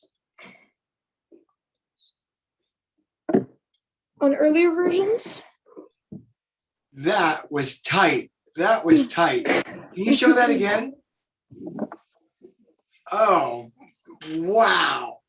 That is amazing. I love it. Oh yeah, I forgot to mention there's also a 3D printed end cap in this end out of white that helps reflect some of that light back because you want maximum illumination. So more about the blade. On earlier versions, I had 3/4 inch pecs instead of 1 inch pecs. And that's because I had a different flashlight that illuminated stuff differently. And that 3/4 inch pecs was more flexible, but it also weighed less, which was a bonus. But the more flexible stuff didn't like dual as well as this stuff does. You can actually hit things really hard with this. It's also pretty flexible. So, okay, so are there any questions? Yes? Oh, yes. Oh yes. Arturo, go first, my friend. Yeah, thank you. I suppose you're a Star Wars fan, Dan. A little bit, yeah. Yeah. Okay. I need one of those. So, and I also suppose you're a Jedi, right? For the color of the blade. There is a scene in the Star Wars saga that where Darth Vader actually meets Luke Skywalker and says like, "You built your own lightsaber," and he says, "Your skills are complete." So we should consider yourself not only an engineer because of all of that process, those iterations, those improvements, my friend. That is true consolidated engineering. The way you have improved the design, the way you have fit all of the pieces together is amazing. I mean, I would not be surprised if a toy manufacturer or a memorabilia manufacturer contacts you to grab your design and implement it into a product that will be for retail. It's awesome. Actually, besides being an engineer, I think you're very close to being a Jedi. So, but my question here is, have you thought of going a step further and adding, the zzz, Yes, I actually haven't. sound? That's another thing. So yeah, there are still many improvements I could make on this model, which is trying to create the file for this body and then so it would be able to be machined. The sound effects, as you said, different flashlight or no flashlight and completely just doing it myself would be an improvement, because then you could make it however you wanted. A blade that's actually a lightsaber blade, because they do make lightsaber blades, and trying to make this blade fit tighter. It's a little bit loose right now, but you want to be able to put it in easily. So yes. That slack actually could be good, because you don't want it to be like so rigid so that it could break easier. So perhaps if you like that small gap, you put like some I don't know, like some foam or something to give it like some buffering on the slack. I mean, it's amazing that you like right now have already identified improvements to do on your already very improved model. So definitely, I think it's okay. Another thing, I don't know if you feel that the body is like safe with those bolts pointing out. So I think that perhaps you already are thinking about how to make those bolts like safer for the grip. And it's also kind of part of the stat too, Oh yeah, definitely. Yes. yes. Yeah, So so I'm looking forward to the next prototype. Yeah. Yes. My first question, you were talking about redesigning it for the 4th or 5th time with more integrated electronics, where you would build a flashlight in. Do you know what a theremin is? No. A theremin is a 20th century instrument that amplifies electromagnetic fields. And when you bring your hand close to it, the frequency gets closer or higher the closer your hand gets. It would be interesting. I'm not saying you need to do it, but if anybody could, I believe it's you, to turn the handle into a theremin so that where you turn it, it changes the frequency of the sound it makes. It's a function of how you're holding it. 1, I've never seen that. And 2, that would be wicked cool. And 3, your insight about putting a 3D printed cap at the tip to reflect light back down the chassis, that is amazing. How old are you, Malachi? I'm 12. Yeah, you are a rich 12. That was a brilliant insight in a science called optics. And you should get interested in optics because you have a knack for it. You see it. So bravo. That was impressive. Ernesto? Yeah. Hi, Malkaya. How are you? Pretty good. I'm Ernesto from Dominican Republic. So let me tell you that I am really surprised of the way that you handle all the information that you need to improve in your project. But let me ask you something. Have you done some kind of survey with your friends? If you're asked, if you know to what they think about your project, your friends in your school or something. Let me tell you why I'm asking you this. I know that you handle a lot of information to improve your project, but sometimes that's your insight. But when you try to sell or place in the market one product, you need to have a response from the public. So have you tried something like that with your friends?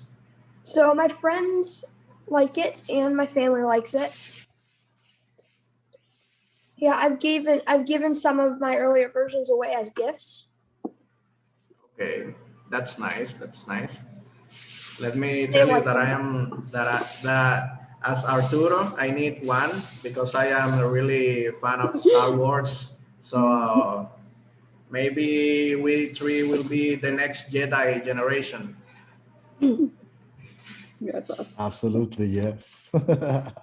Promise, Malachi, that you're gonna be back on the next gift edition to show us like your progress on the next prototype, and I mean, keep the good work. Okay, thank you. Thank you for your suggestions.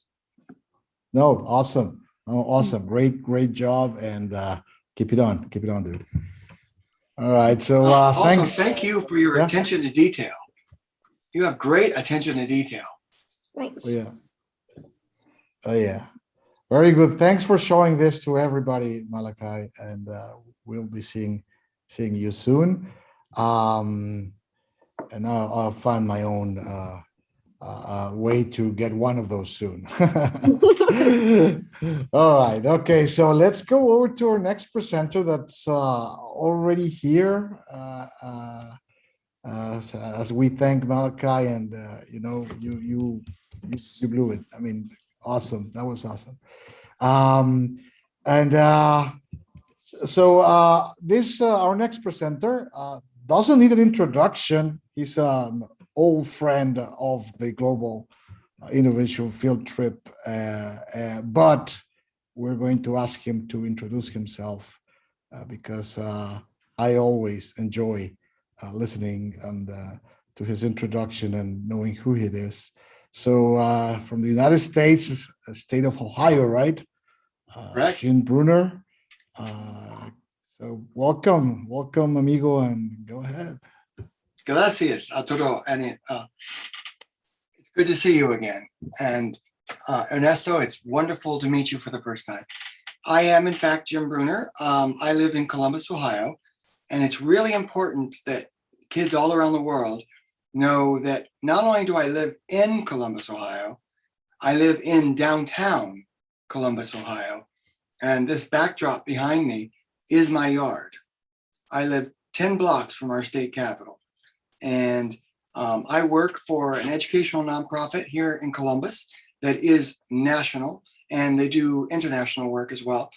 It's called the PAST Foundation, and my job there is the Sultan of Systems. That's my job title. And basically what I do is I help kids, very much like Malachi, invent the future by giving them problems to solve and giving them skill sets and challenges that they need to come up with answers for, because that's the world they're inheriting. And it's not enough to think you know what you need to do. It's really important that we have young minds, again, like Malachi, who not only see the problem, but know that the first solution isn't the most appropriate solution. It's generally going to be the third, fourth, fifth iteration, and you're never going to do it alone. So I thought, Ernesto, just to piggyback on you for a moment, I thought your question to Malachi about what his friends thought and the insights that came from those questions was a seriously good question. Because a lot of times kids don't self-reflect on who they are and what they're doing. And they don't see a world bigger than their nose or their home or their town. And that's one of the things I love about GIFT is this truly is the world. So you don't know who, I don't know who's listening to me. And I love that. So today I am going to be presenting part 2 of my original presentation that I did last year on the project that I worked on all summer called Project Martian. May I share my screen? Okay. And here we go. Arturo, give me a thumbs up if you can see that. Yep. All right. Rock and roll. Okay. So basically, Project Martian was my frustration with COVID. I had planned an amazing summer camp for middle and high school students to work together as mentors with each other around urban agriculture. And then COVID came and the summer was lost. So I had to do everything myself, which is really difficult to do. So I invented a series of machines and robots to do it for me. And this year, I actually will get to work with kids. So I'm taking all of what I learned from Project Martian last summer and revisiting it, the technology around the bioreactor, and I'm introducing robots, coding, and assistive devices and data to the mix. And it's basically Project Martian Bioreactor is the name. So without further ado, I'm just going to get into this.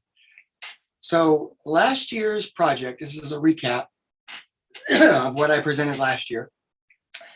My proposal for Project Martian was we need to grow food quickly. And I created in my one garden here in Columbus, Ohio, 1/3 of an acre, I created 9 metric tons of compost on my own using this system. I want to take you a moment and I want you to think about what 9 metric tons is. That is 8 Ford F-150 pickup trucks full of compost. And I collected that mostly here, but I also collected it in 39-liter, 10-gallon drums with lids that locked from all my neighbors. And I just told them, this is it. I need your grass clippings in one. I need your leaves in another. And if you have food, I need that in a third. Tell me how many you need. I will drop them off at your outpost and pick them up. And I picked up 7 of these 39-liter buckets every time I sent my rocket out and brought them back. I layered them in this device, which is called an intermediate beverage container, IBC. It's 1,000 liters, 1 metric ton when it's filled with water. It weighs 1 kilogram, or 1,000 kilograms, I should say. And for all my friends around the world who don't live in America, this will be obvious to you. But for most American children, this is not obvious. So this is 2/3 ton, basically, American Imperial. And I layered it in brown, green, brown, green, brown, and I mixed water in with it. And in my proposed system, we would fill these compost, 1 metric ton of compost on Earth dry and ship that to Mars.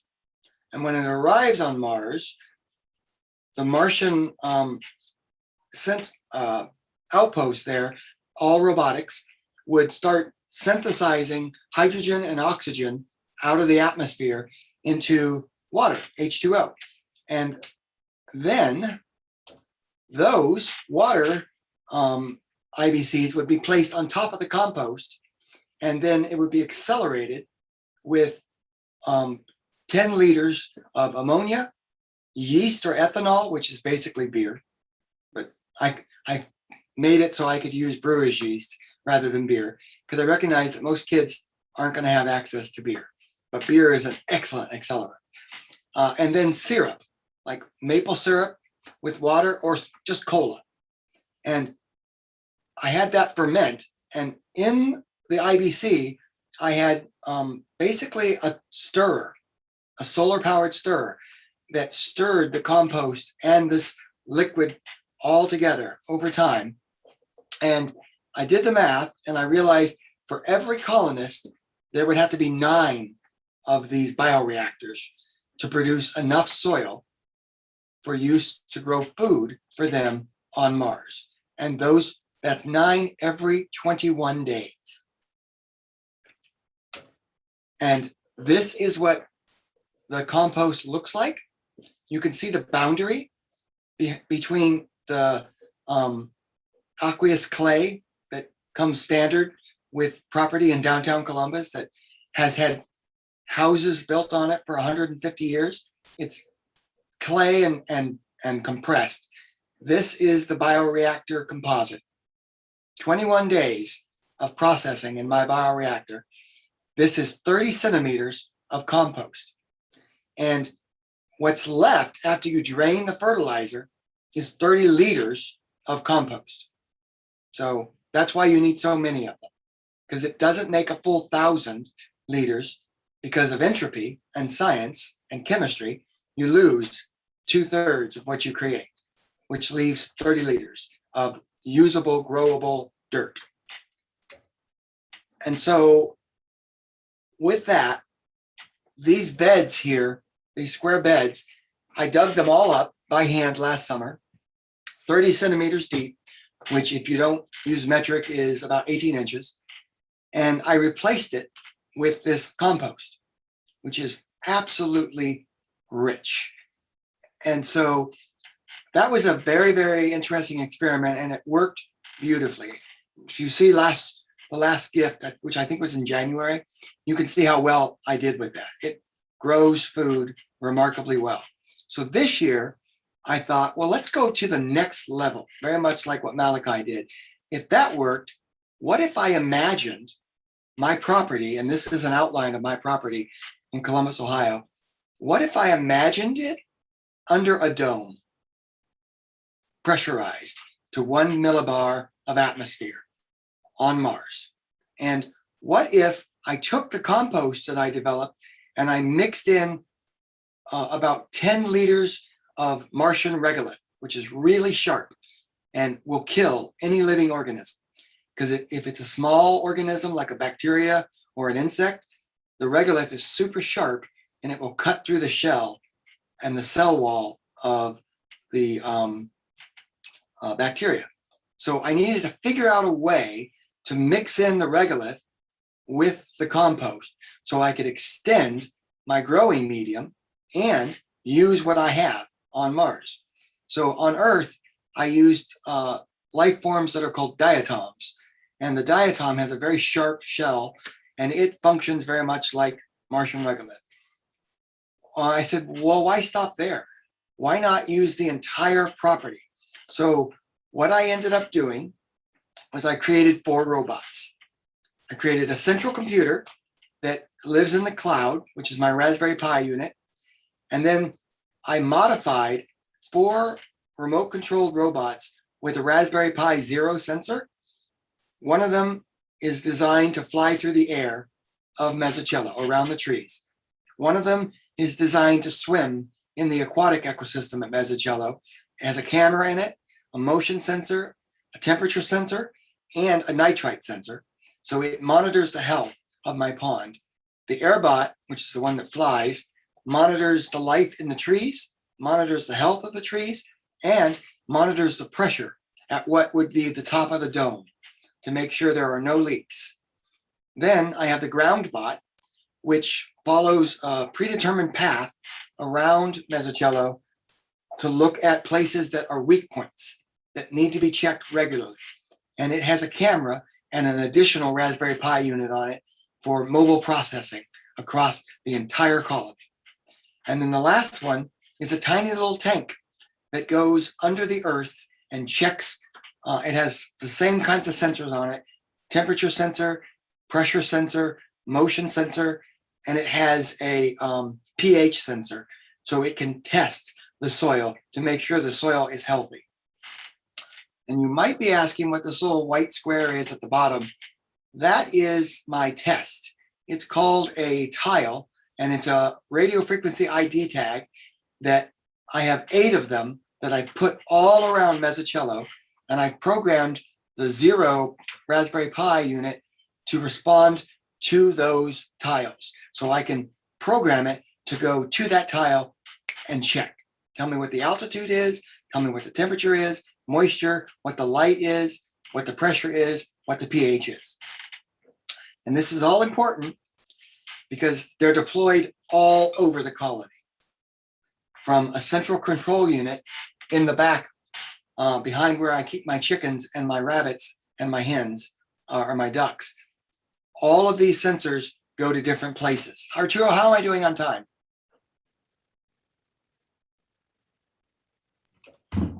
Yeah, we're doing fine. We still have a couple minutes. Okay, great. So this is my aquatic ecosystem. And last summer, I made the case, you cannot go to the moon or to Mars without an adequate source of water or protein or algae in your colony. So this is a 2-meter deep pond that is consistently at 21 degrees Celsius. And at its deepest point, it's 2 meters, and it's filled with fish and a robotic net that I can catch the fish with. I need to monitor the health of this pond. It is mission critical to the colony's life. So I bought a remote control shark, built a Raspberry Pi 0 unit in it so it can be remote controlled from my base station.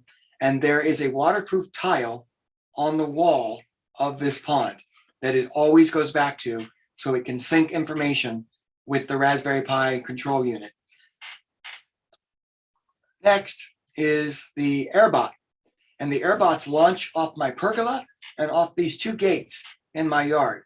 So they don't land on the ground. They always stay at a consistent 2.3 meters. So I can guess how high I am and know it launched from here, and I don't have to launch from the ground because the drones fail when you launch from the ground because of ground effects. So I launch midway to the top of the dome, which is 15 meters. That the AirBots fly a specific path. And you can see these paths when you look at this illustration here. The green path is the ground bot. The purple path are the AirBots. And this will all be available on the GIFT website and on my website. I'll share the URL with you when I'm done. This is the ground bot, and it is basically a remote controlled Raspberry Zero controlled vehicle with a portable computer and motion sensor on it to capture life forms that come into my garden at night. It takes pictures of them as they move. So I not only know what's there during the day, this system can run at night. Everything is charged by solar, and it just goes to its tiles and takes pictures. And in this particular photograph, you can see my Martian beds. The 30 centimeters of compost are covered over with burlap, and I cut into the burlap. And this is how I overcame the diatomaceous earth issue. When I cut through the diatomaceous earth, I push it away. So anything coming up can only grow where I cut, and the diatomaceous earth or the regolith doesn't cut it. Anything trying to grow down gets cut. So if it's an insect or a weed, the diatomaceous earth will kill it. But anything growing up underneath it can't be killed. That was my solution. And these white boxes in front of you, it's a waste of space and energy to grow greens in the ground. It just isn't very efficient. So I put Martian compost in these boxes, and there's a pump that circulates water through them. And there are 12 of these all around the perimeter of the garden for all my greens. And it increases the amount of yield I can get in that 15 square meter box by 60%. Makes perfect sense to do it that way. And it's all run by solar. This is the MoldBot. This is how I determine the health of the soil. At the top, you see the green tube with the white tip on it, not the one in the ground, but the one sticking up, the tank enters that and goes down into the tube. And the tube has cutouts in it with netting to keep the dirt from coming in, but allows the life to enter the tube, allows the pressure and heat to enter the tube, and most importantly, allows the roots to enter the tube. So the Molebot, which also has an array of sensors on it, can determine how healthy that particular soil is. And I have more pictures of that if you want to see them, but this is going to be sweet, sweet, sweet when it's done. This is the entire Martian colony of Mesocello, and you can see the 8 ecosystems that comprise the ecosystem that is under the dome. And I have circled here where the original bioreactor project was, 2 IBCs stacked on top of each other with a circulator and under pressure. The water was always under pressure. It always stayed at 1,000 liters. So it would continuously pour at the same rate. That's how I controlled it.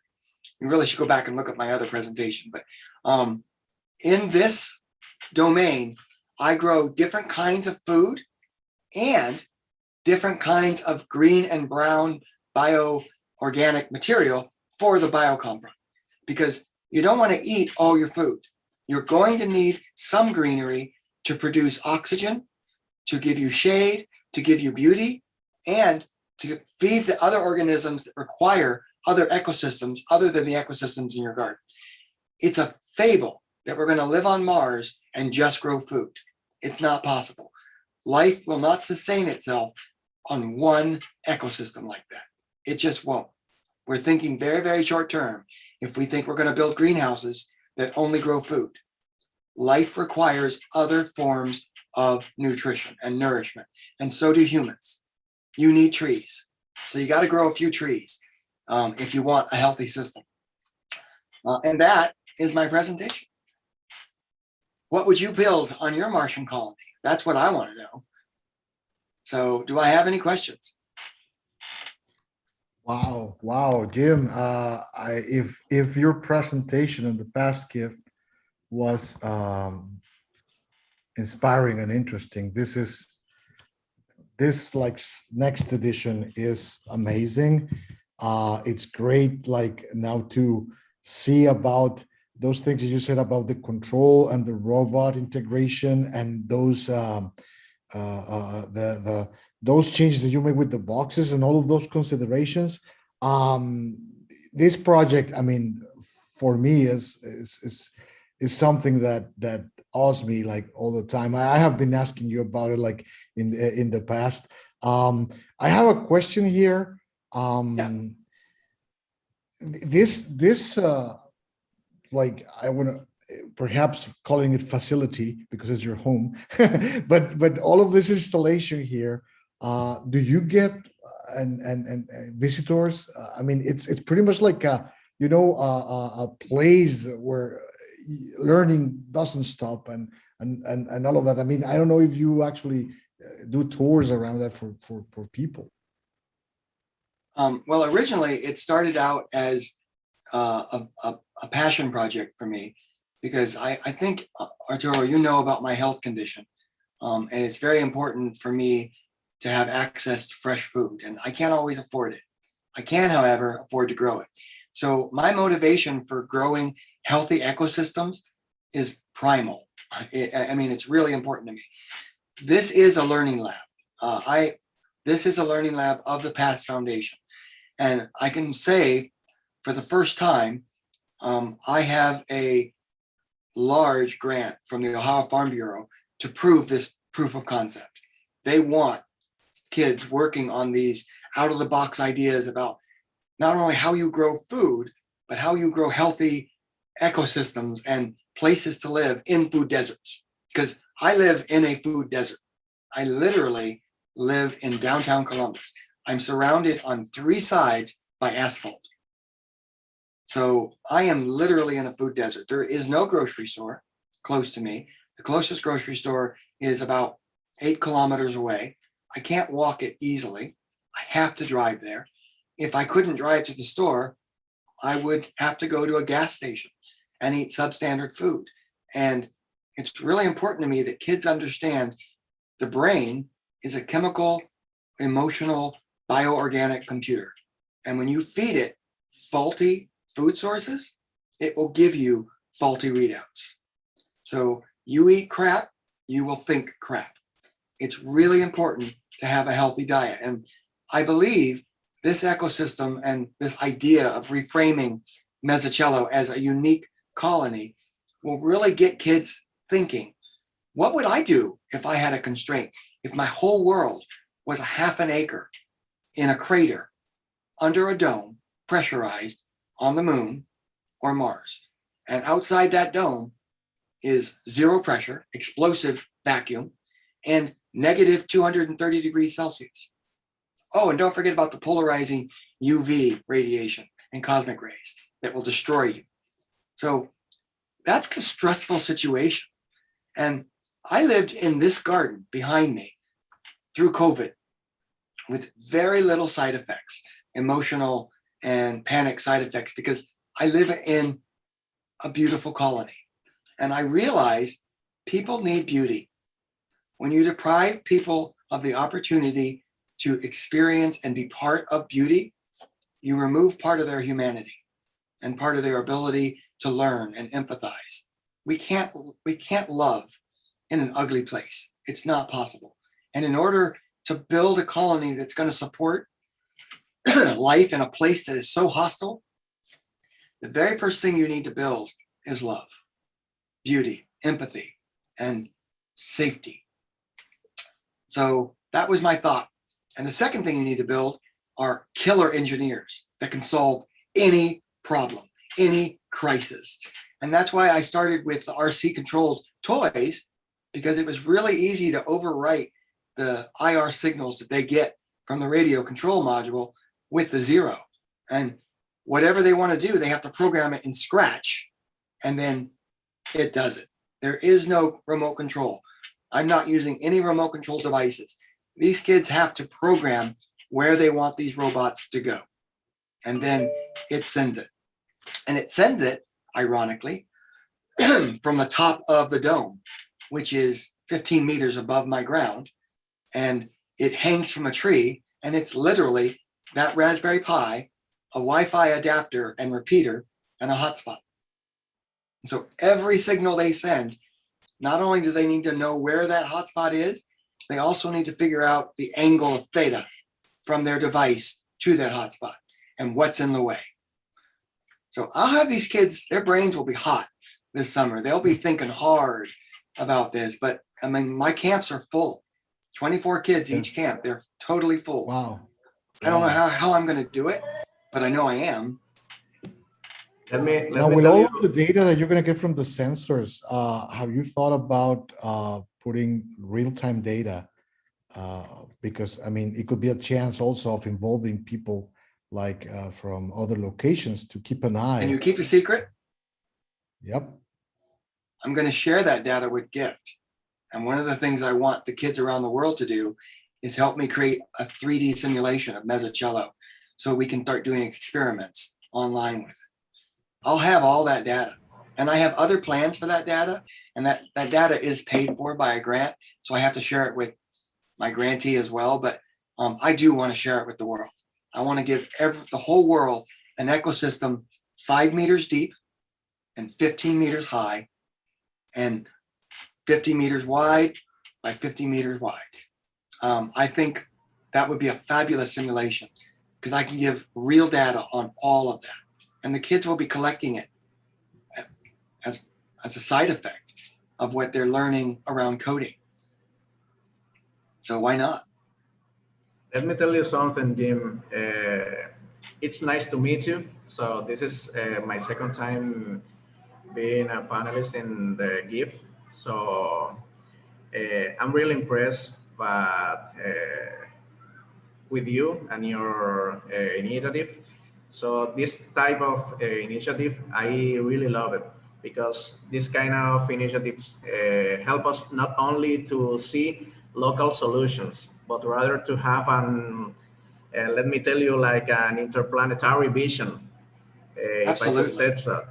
So this allows us to analyze solutions that organically integrate human and any kind of technology. So we can use it in any kind of ecosystems, being here in the Earth or in Mars or maybe in the Moon. So this kind of initiative is really, really amazing. The kids, you are absolutely right when you are integrating the kids to this kind of solution, because they are the future. So basically, what you are doing right now, maybe some kids like Malakia will be doing maybe in 10 years from now. One of the things I'm most excited about this, Ernesto, actually, is a very hard lesson I had to learn about. This garden is now 7 years old. In my second year, I created precious things. I call them precious things. They were things that required a lot of water, things that required a lot of time, and they only gave me one thing. That's not sustainable.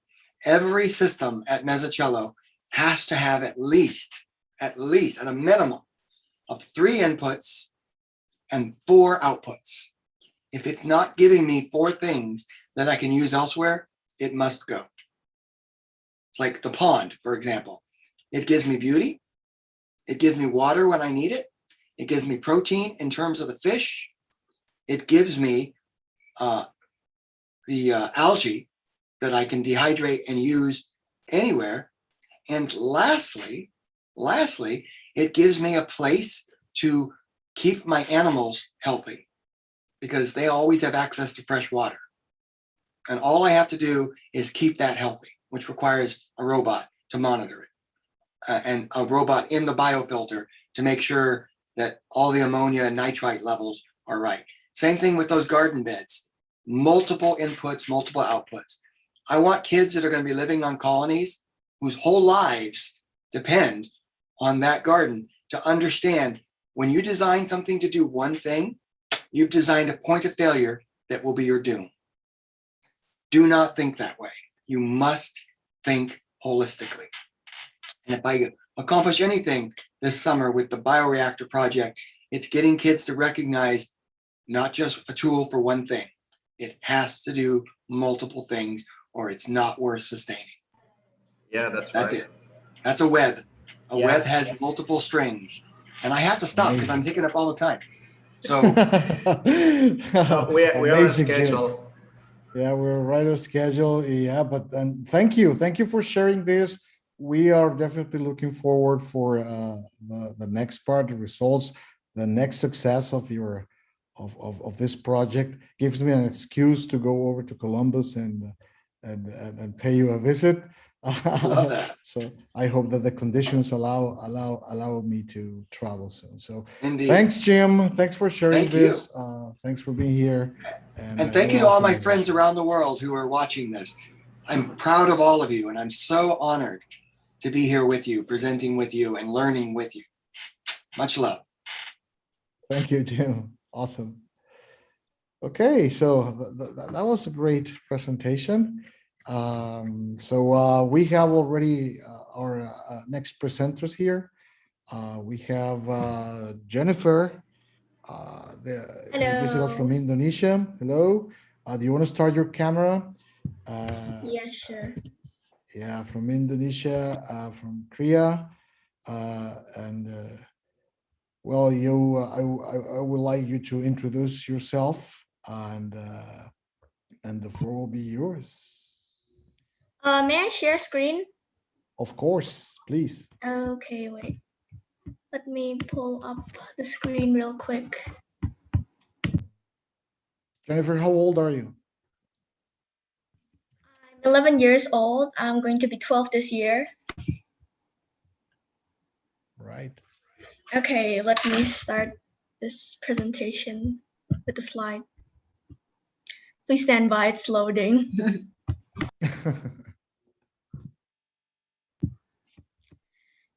Hello everyone, my name is Jennifer from Surabaya, Indonesia. My hobbies are reading, gaming, and cooking. It's lagging. I joined this event because it's a great opportunity to share insight and meet new people from all around the world.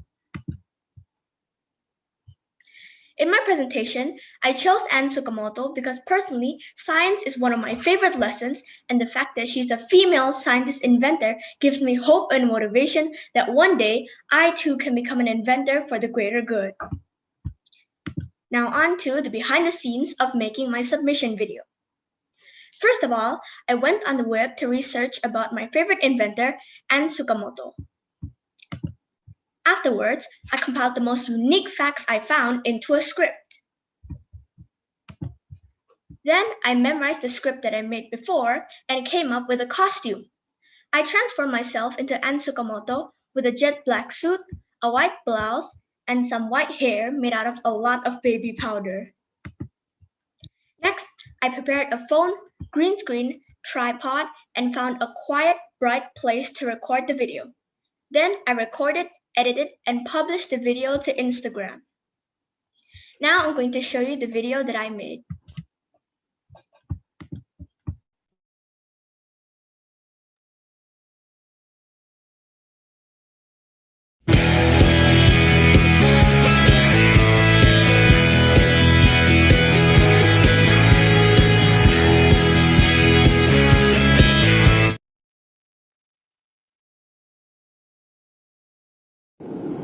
I was born on the 6th of July 1952 in Los Angeles County.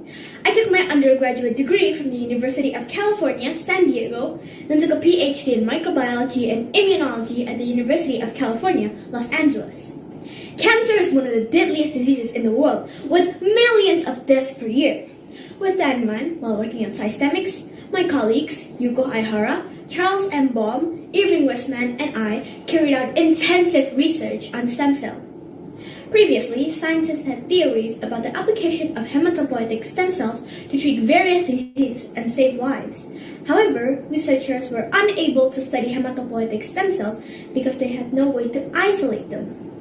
Blood stem cells are immature cells found in the bone marrow and peripheral blood that can develop into all types of blood cells: white blood cells, red blood cells, and platelets. These stem cells then mature and function as needed. In 1991, we finally made a vital breakthrough by discovering the method to isolate blood-forming stem cells, and we received a patent for it. Over the years, I held 12 patents related to human hematopoietic stem cells, pancreatic stem cells, and human neural stem cells. Until today, stem cell researches have been advancing rapidly and has been used to treat people with a variety of diseases and medical problems. Even well-known athletes like Cristiano Ronaldo and Kobe Bryant have undergone stem cell treatment. I believe with further researches, stem cells will be one of the main solutions for a wide range of health problems.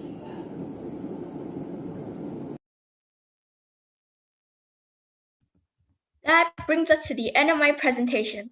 I highly appreciate your attention this morning. Thank you for listening.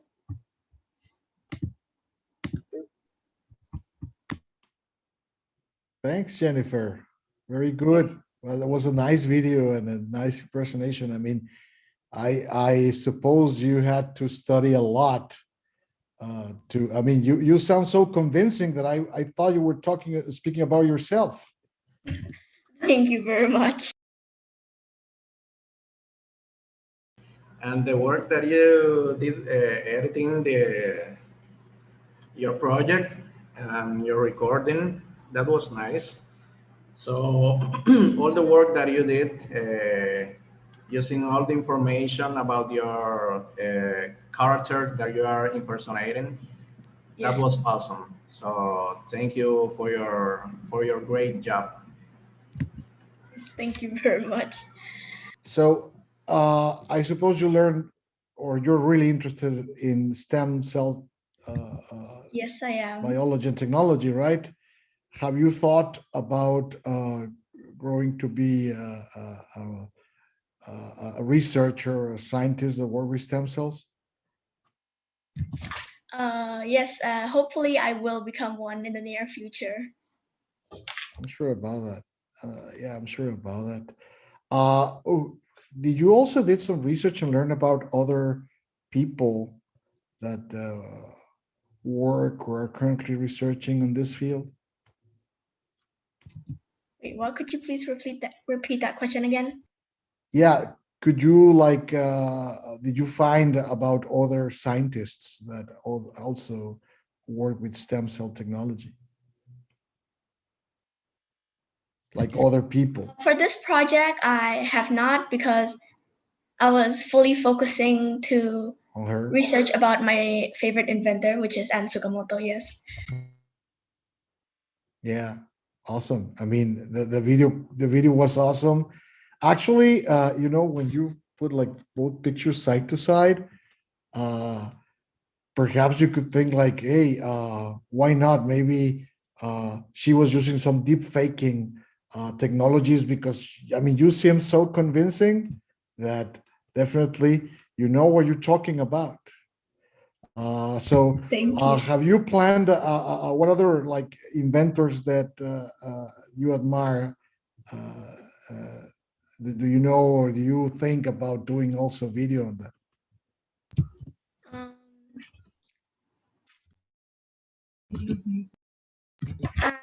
I made a video of Marie Curie before for school projects. Yeah, doing those kind of videos is a very good way to learn a lot of things. I love the way, Jennifer, that you actually get all the information about your favorite scientists.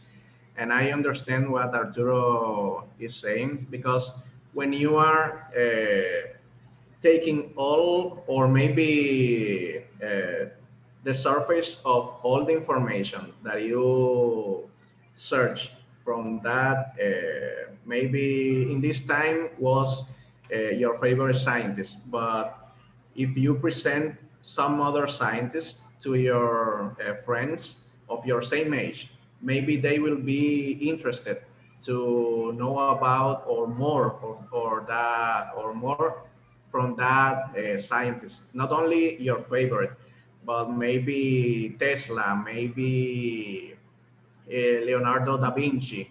So all this impersonation that you did was great, but have you ever thought to use that same impersonating, maybe some customs, maybe a different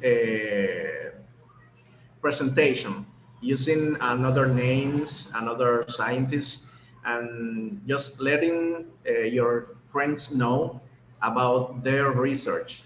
So maybe those friends from you, from your school, will be interested to know more about that scientist. Okay. So maybe it's a cosplay thing. So you are cosplaying some scientists. In this case, you will not be doing from like the gamers kind of cosplay. So you are doing scientist cosplay. Yes, scientist costume role play. Yeah. Yeah, definitely. I think Anne Tsukamoto should be like flattered by that work you did. Oh, thank you. Yeah. And well, we have here with you Lisa Stephanie. Do you want to add something, a comment about this presentation, Lisa? Hello. Hi everyone. Thank you for promoting me. So hi Jennifer, how was your presentation? So Jennifer was with us during the presentation and then during the Inventor Wannabe competition last time. So the video that she submitted was for our event, actually, the Inventor Wannabe. So, and Jennifer was one of the winner for this event, so that she got promoted to share this good project to the world through this gift event. Oh, thank you. Well done, Jennifer. Well done. Very good. Very good. Congratulations. Well, Okay, so thanks for sharing, and thanks for sharing with everybody that great work, Jennifer. I hope that on the next gift edition, which is going to happen in July, you can join also and share something with everyone. Yes, thank you for the opportunity. Very good. So we have another of your students, right, Lisa, coming in? Alice? Yay! Yes. She's my cousin. Oh, awesome. Oh, very good. Family's in the Very good. house. Hi, Ali. And she's from Gryffindor, we can see. Yes, Griffin. Wait, it's there? Oh, it's there. It is there. Her Harry Potter house, I think. Yes. Yeah. Did the hat choose you? Or you chose Yes, yourself? the hat chose. Okay, okay. That's the only way that it could happen. It's valid. If not, yeah, well, very good. Okay, Alice. So welcome to the gift. We would like you to introduce yourself. Tell us a little bit about you, and then take it on. Okay, I'm going to share my screen. Sure, go ahead. Okay. Oh, hold on. Hi everyone, my name is Alicia Ibrahim and I am from Surabaya, which is in East Java of Indonesia. There are lots of beautiful mountains and beaches here, such as Mount Bromo and Tindaran Beach. Today, I will be talking about myself and my Korea video presentation. Now, moving on to my favorite subjects. I love science and art very much because they're very fun and they inspired me. And here are some of my science and art projects. I love going to the science center, and I also did an exploding pumpkin and a self-watering plant. And here are some of my art projects. I did Cotton the Moon Bunny, Christmas Wreath, and many more. I also did a water rising painting. It's not quite finished yet. However, when it is, I want this painting to show and inspire everyone in the world to care about the planet and stop polluting it. Now, you might be wondering, why did I choose Leonardo da Vinci, you might ask? Well, since I love art and science so much, I decided to find an inventor that does both art and science. And I'm so happy to find out that Leonardo da Vinci is one of them. After I have chosen Leonardo da Vinci, I remembered of a movie I used to watch called Mr. Peabody and Sherman. It was a very great movie, and it contained some historical scenes, like, of course, meeting Leonardo da Vinci and Mona Lisa herself. It also showed off the ornithopter. I feel very curious, so I decided to search of it. And I found it very interesting, so I decided that I want to talk about the ornithopter. Now, moving on to behind the scenes, there are 6 main steps of making this. The first step is designing the inventor and the invention. The second step is researching. The third step is making the script. The fourth step is, of course, memorizing the script. The fifth step is deciding on the costume that looks like Leonardo da Vinci, such as the hat, the costume, and the mustache. And of course, the final step is making the video. Here are some things that I learned from Leonardo da Vinci. The first one is to never give up, even when everyone doubts you. If you're interested in one subject, you still have to learn from other subjects as well to be smarter. Observe everything in detail before doing something. Be creative and imaginative. And finally, dreams and passion. Now everyone, give applause for Mr. Leonardo da Vinci himself.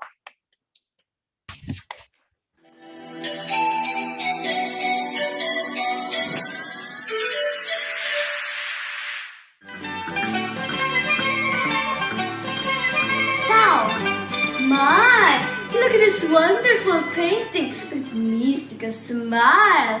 I am Leonardo da Vinci, one of the greatest artists and inventors in the world. I am famous for my incredible paintings and inventions. I've invented many things, but the most magnificent one is the flying machine. The flying machine is one of my remarkable works. It is called the ornithopter, and it was invented in 1485.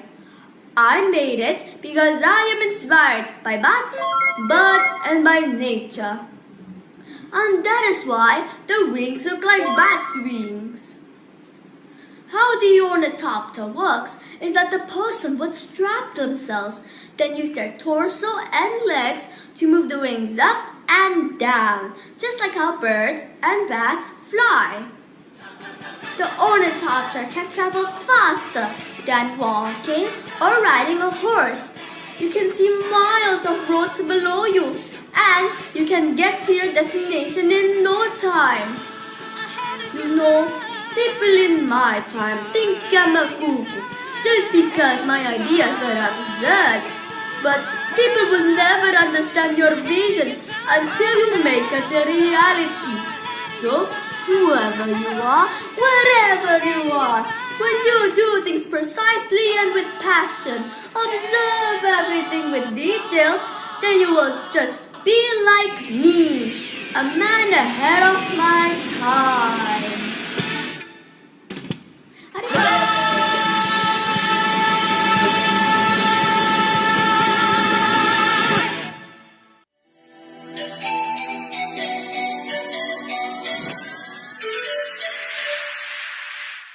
Woo-hoo! Well, that was an amazing performance by Mr. Leonardo da Vinci.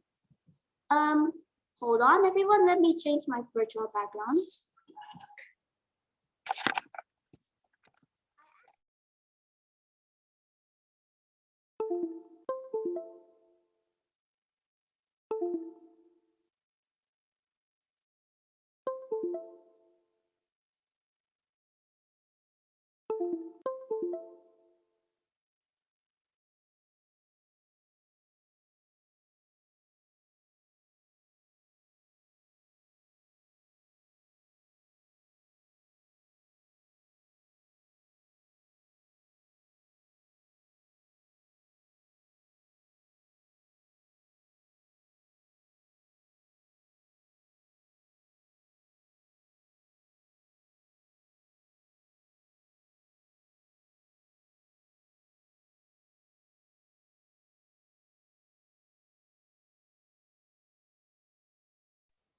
I think we lost her video, right?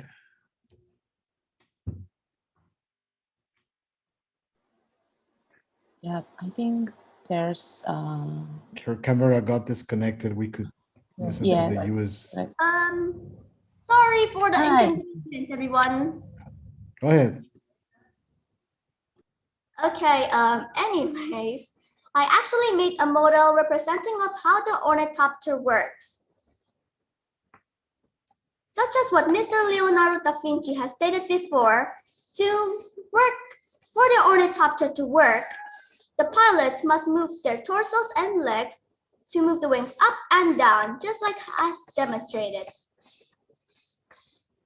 I actually made this model for 2 days, and I had problems with the gears. So I asked my dad and my brother to inspect it, and turns out I put this part in the wrong place, and turns out it needs more glue. Oh, oops. I would also like to say thank you to Korea and Gift to make this amazing competition, because if they didn't, I couldn't meet everyone in the world, and it will be really cool. And that's all my presentation. Thank you for listening. Oh, wait. Wow. Hello? I think I'm a little lagging. There's like white stuff everywhere in my screen. No, everything's fine. Thanks, Alice. That was amazing. Thank you. That was amazing. Awesome presentation. Leonardo should be like really proud of someone doing a presentation like that. Yeah, and that model, you built it yourself? Yes. Yeah, and was it any hard or was that easy? Yeah, it was quite hard. So I asked my brother and my father to help. Wow. Wow. Why do you choose Leonardo? Why is he your favorite inventor? Oh, since I like art so much, when I was small, I actually admired. Huh? What's that? Oh, student. Yeah. Oh, wait. Sorry, am I lagging? No, you're good. Oh, okay, thank you. When I was small, I actually think that Leonardo da Vinci is only a painter, but like now, I just researched about him and turns out he is not only a painter, but also an inventor. Yeah, I also researched about it. I noticed a lot of artwork in your presentation. Did you do some of that artwork yourself? Yes. You're quite a great artist as well. Thank you. I loved all the color and I really loved your enthusiasm about it. And I was really impressed with all the things that you did. And I especially love it. My daughter did a report on Da Vinci last year. And so I liked your take on it because it was really interesting, all the things that you came up with and that you made that model too. So I want to ask you, okay, so you like to do art. Is there anything that you, learning about Da Vinci, anything that inspired you, and have you been inspired to create more and maybe invent some things like Da Vinci? Yes. What kind of things would you want to invent? I probably would like to craft more and probably design more. Yeah. I really like, the thing I like about Da Vinci is he studied everything, right? He studied nature, he used that in his inventions, he used it in his art, and he kind of took the world around him and put it into practice into all the things that he liked. So what are the other things that you enjoy doing with your art? Do you like to do like writing and painting, or how are you like Da Vinci? What, sorry? How are you like Da Vinci? Did you connect with Da Vinci? And if so, how are you like him? How do you think that you are like Leonardo da Vinci? We both like to draw and we both also like to observe, because when I first want to draw, I usually observe the thing that I want to draw. So it would be more natural. Very good. What are the things that you like to draw? Sometimes animals, sometimes plants. Yeah. Very good. That model was really impressive. So what do you think the hardest part of putting that model together was? You said that you had there were some troubles with it. What was the hardest part? The gears. It's so hard. I put the gears in the wrong place and it's too short. So when you came across those problems, what did you do? How did you problem solve? I asked my brother and my father to help. Yeah, to inspect. Okay. Very good. Well, I So really you definitely learn about machines, right? What, sorry? You definitely learned something about machines by building that model, right? Yeah. And something also, as Melissa was saying, that all of the things that you put together, I must also note the accent of, you know, like if you were like speaking Italian, so tu parla italiano? Yeah, it was my first time speaking on that Italian accent. You did great. I also liked your mustache. It was very convincing. It was a great mustache.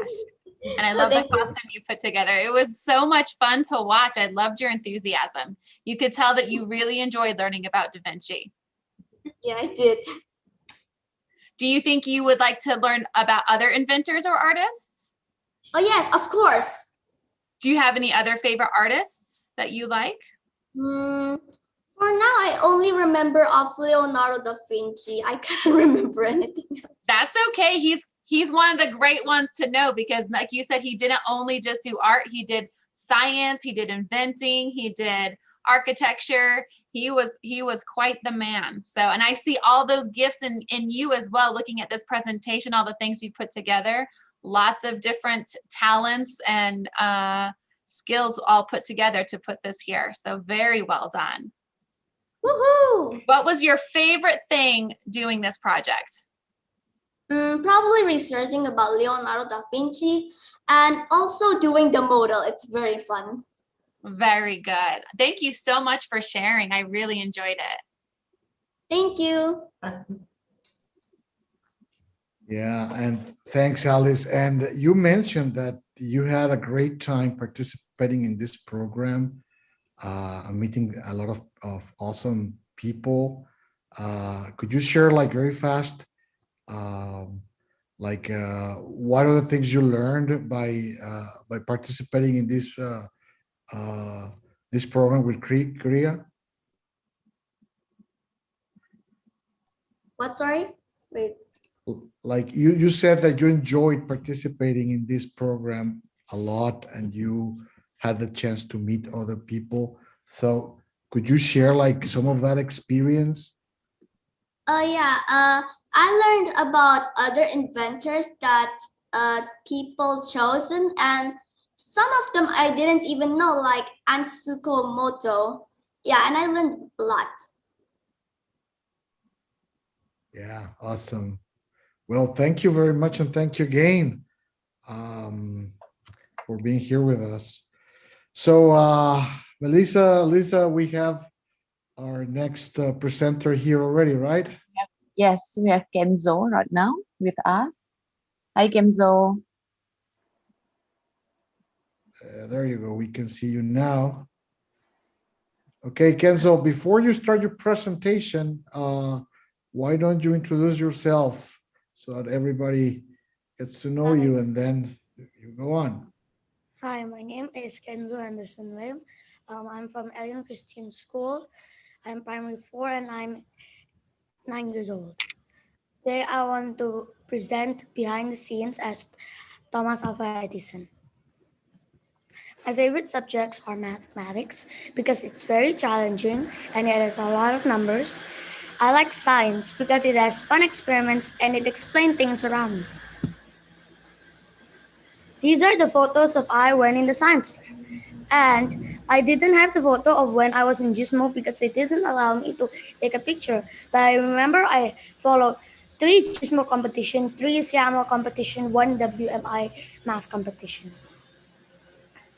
I chose Thomas is because one day when I was primary 1, I was Googling about American greatest inventor. And I found out that Thomas was American greatest inventor. Then I kept on looking about him and I was impressed about one of his greatest inventions, the light bulb. And in that time, it was always in my mind and it was one of my idols. And my weaknesses are Thomas' strength, self-confidence. And why I chose him for the Korea Global Inventor Wannabe is because one day I was cycling with my dad. I was really tired. I wanted to give up. But my dad reminded me of Thomas Alva Edison. Thomas Alva Edison didn't give up. He tried 999 times, but he didn't give up until he succeeded. So I decided not to give up either. The process. I had to find interesting facts of Thomas Alva Edison, then decide the facts to put inside the presentation. Then we have to make the script, and we have to memorize and practice the intonations, and we have to put our custom decision and our accessories so that we can look like Thomas Alva Edison. We have to present the recording until it's perfect. Then we have to edit it. How the light bulb works. The incandescent light bulb turns electricity into light by sending the electric currents through a thin wire called a filament. Electrical filaments are made up of mostly of tungsten metal. The resistance of the filament heats the bulb. Eventually, the filaments get so hot that it glows, producing the light bulb. This is the video of my presentation. Hi friends, today I want to tell you a story about Thomas Alva Edison. Do you think I look like Thomas Alva Edison? Thomas Alva Edison was born on February 11, 1847, died in the age of 84 on October 1931. Thomas Alva Edison invented the light bulb in 1879 and published it on January 1880. Thomas Alva Edison has 6 children and 6 siblings. I like Thomas Alva Edison because he's confident, he is smart, and he never gives up. And after he invented the light bulb, it became from darkness to brightness. And from using the candle to be using the light bulb. And even today, his invention still plays the most important role in our daily life. Did you know that Thomas Alva Edison invented more than just the light bulb? He invented the Alkinist batteries, invented the motion picture camera, and even more. I am inspired from him, from his confidence, his never give up, and his fighting spirits. In the future, I want to be just like him. And did you know that he was actually homeschooled because he didn't pay attention to his teacher? And his mom didn't give up on him and let him go to her lab to do any experiment.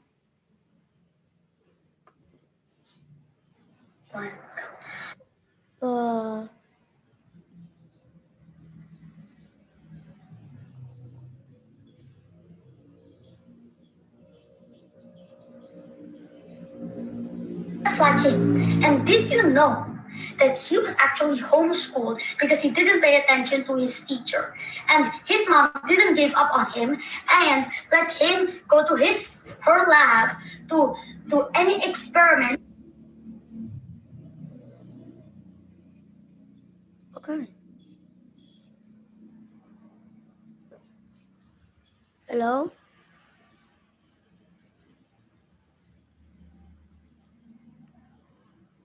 Hello? Hi. Yes. Hi, Kenzo. There's something wrong with my computer and it doesn't work. And the data is really low. That's why it doesn't work. I do not know. Don't worry. That's okay. Yeah, okay. So you can just continue with your next sharing, Kenzo, after the video. Well, it's finished, miss. Oh, okay. Thank you.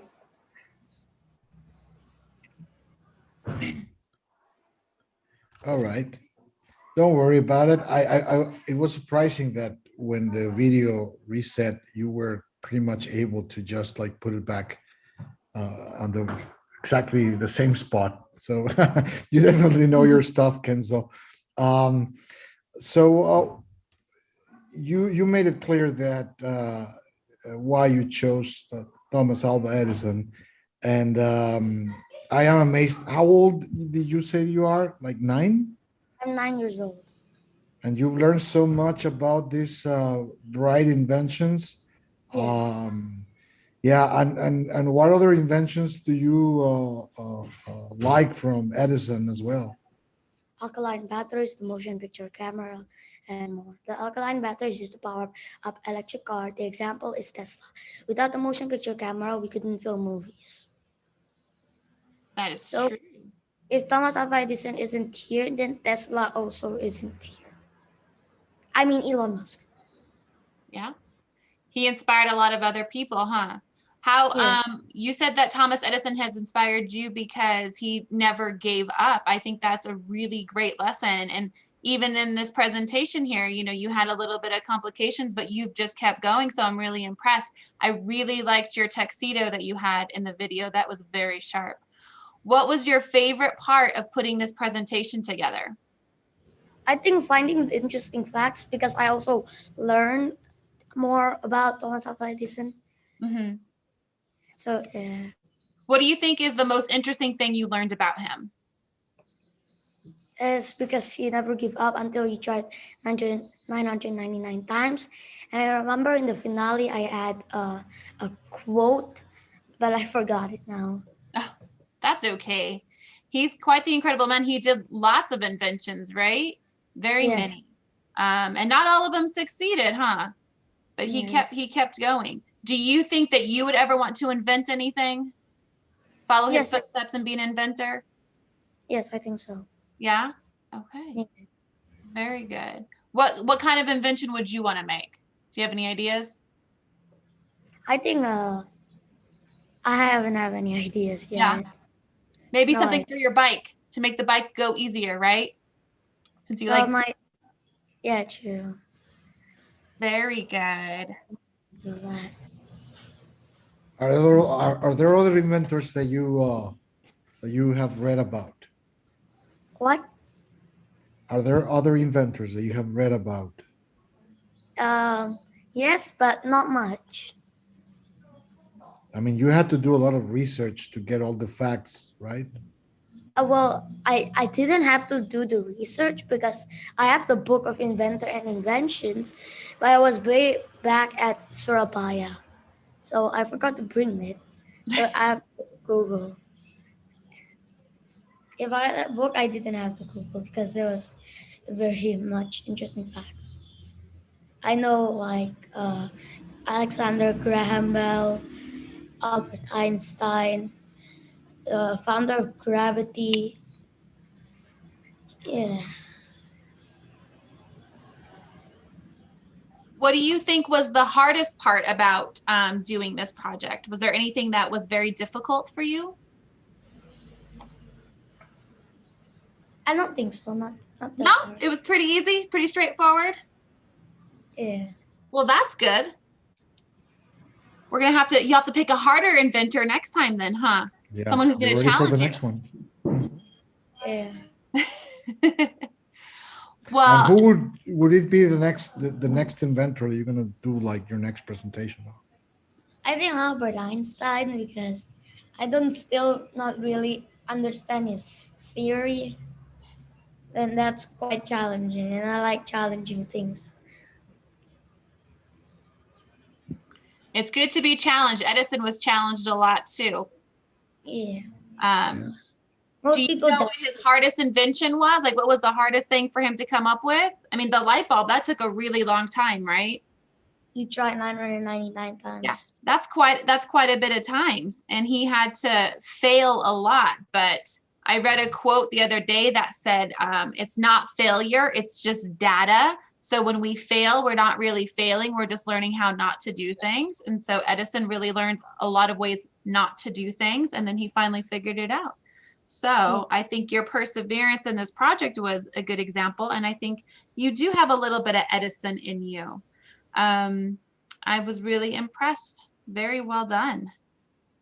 This is, I think I found the quote that I did. Oh, please share. Last time.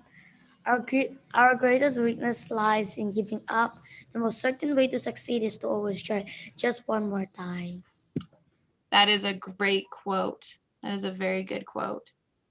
Have you ever found it? Have you found anything in life that you can apply that quote to? Maybe there's something that is challenging and you're like, I'm going to be like Thomas Edison. I liked the example you gave of your bike ride and how your dad encouraged you with Thomas Edison. I think that's great advice to follow. That's how Thomas Alva Edison came back into my mind, and I wanted to choose for the Inventor 1B. Like, first of all, we did want to choose him, but we didn't have a specific reason. But after the cycling, I had a specific reason. Yeah. I like too how you connected how if we didn't have Thomas Edison, we wouldn't have these other inventions too, because he's inspired other people and he's inspired you, obviously. So maybe in like 10, 20 years, there's going to be someone that's going to do a presentation on you and the things that you've invented. And they will dress up like you and they'll be doing a video all about what you invented. Because that'd be cool, huh? They'll be inspired by you because you were inspired by Edison. Yeah. That would be awesome. So make sure you make many pictures of you so that they can find those pictures on the internet for their presentation. Yeah. You're already a smart dresser, so you'll be good. I really enjoyed your presentation, Kenzo. Thank you so much for sharing. Thank you. Thank you. Okay, so we have our next presenters. They have arrived, right? So okay. So our next presenters are here, Melissa. Okay. Is it You know, Jakarta next? Berliana and yeah, hello. Hello. And Mamado, right? I cannot see. I don't know if I promoted both of them, but I think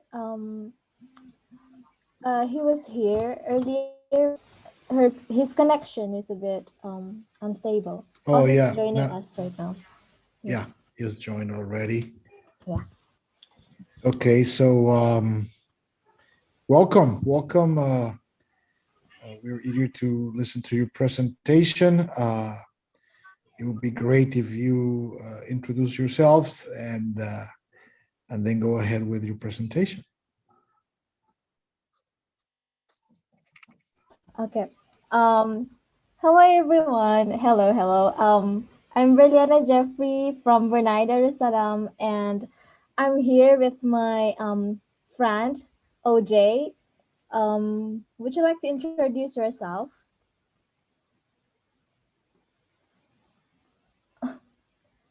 So OJ is from Gambia, but he's currently studying in Malang, Indonesia. Yeah. So we are a part of the Work to Learn program under the supervision of Karya. I will be sharing my screen in a bit.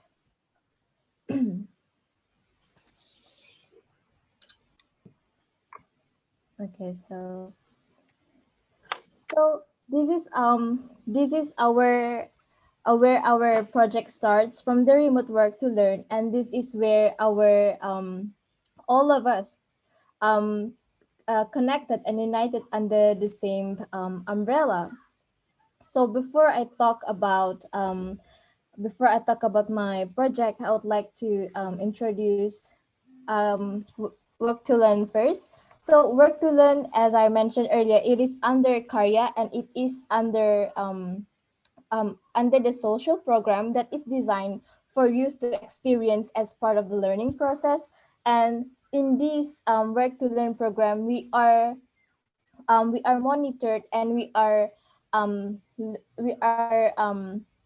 teach to start our project from zero through the facilitation and of course the supervision of Karya. And I would like to highlight that this Work to Learn program is completely and purely a voluntary program, and it starts from January to April.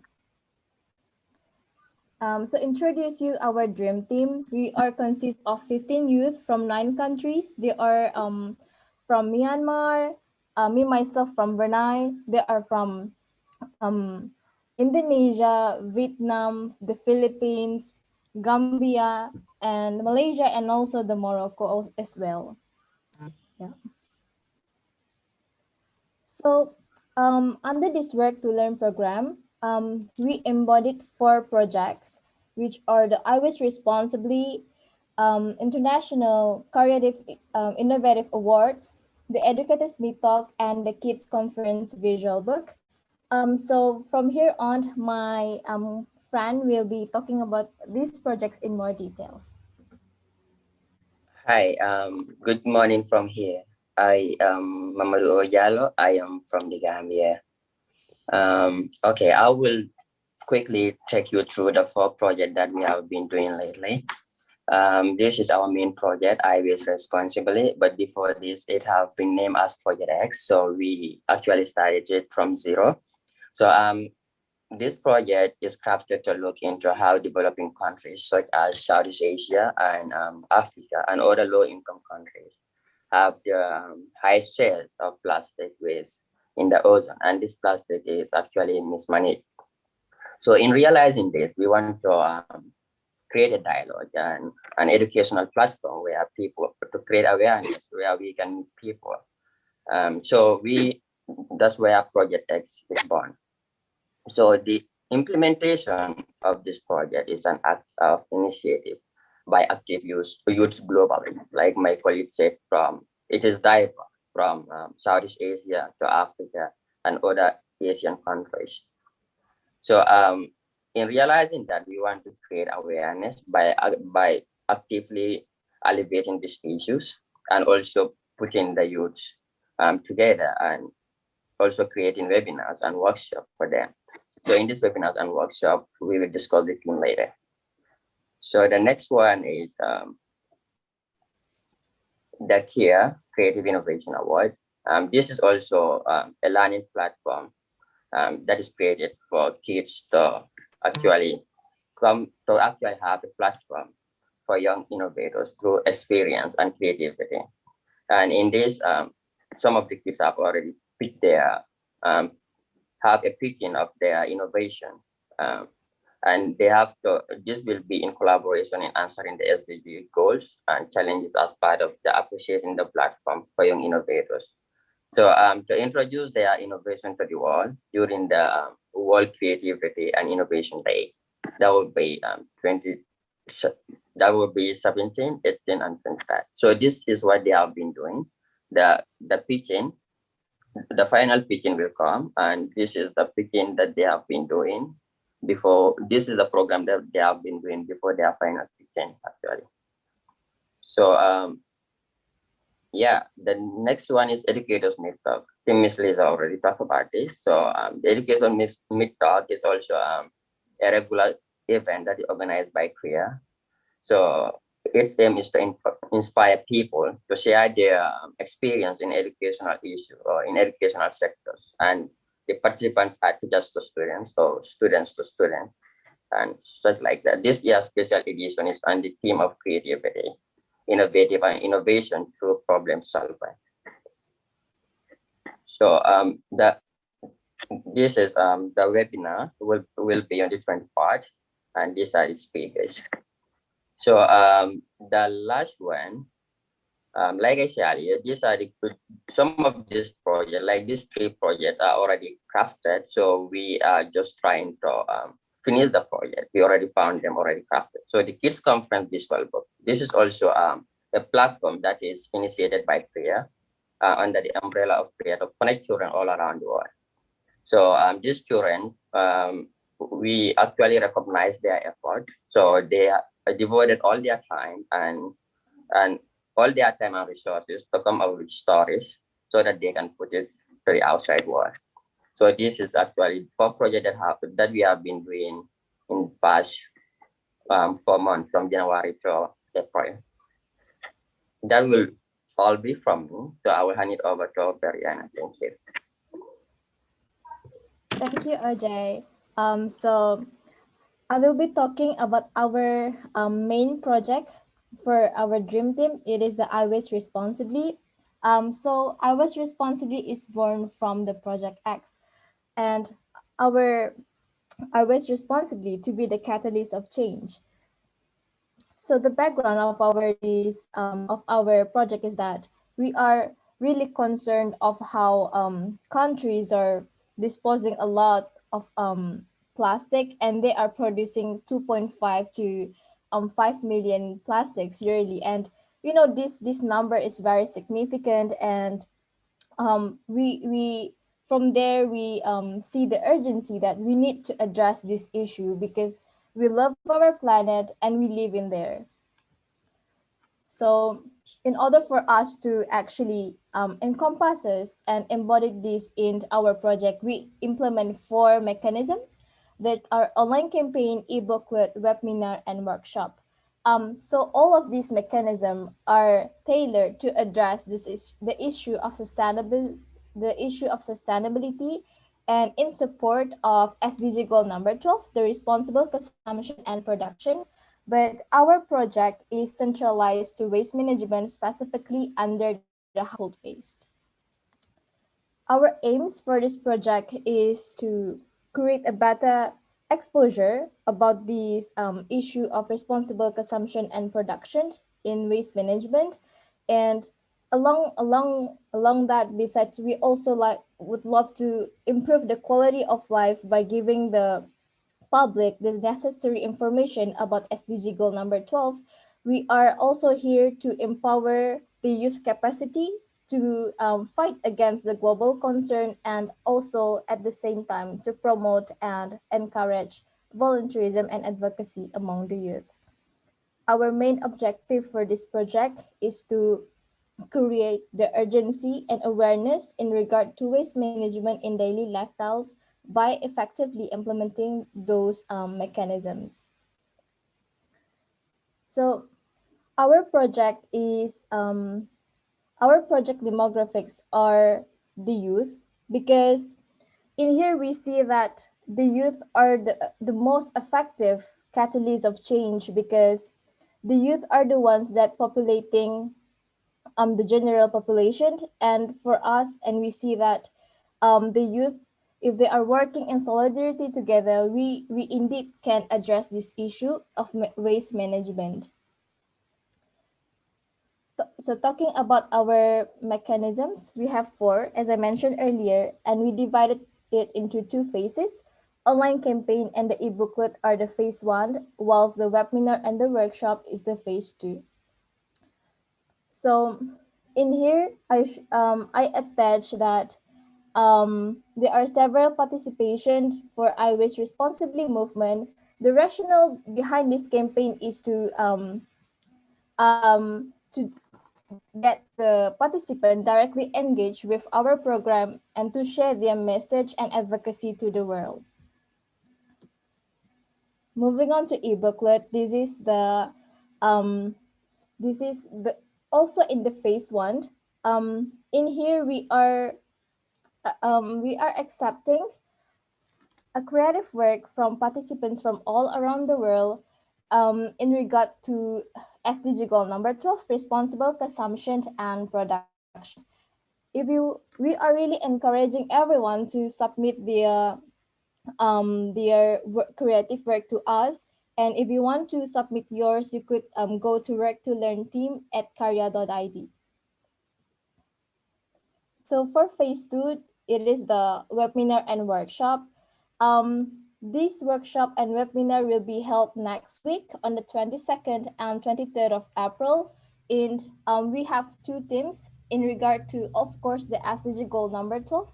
We centralizing our webinar into the circular economy, and our workshop is there as an extended version of the circular economy waste management part, which is the transforming trash into treasure. If you would like to join our webinar and workshop, our events, we welcome you, and you could register to the link shown in our slide. So moving on to a promotion. So in our project, throughout our projects, as our name suggests, remote work to learn, we basically stay in our place, but we are working together, brainstorming, evaluating, discussing everything together in order to make this Project X, this iWaste Responsibly project born. We are maximizing the use of SNS, and through that, we're not only giving them informative facts and all that, but we are also being interactive with our audience, the public in general.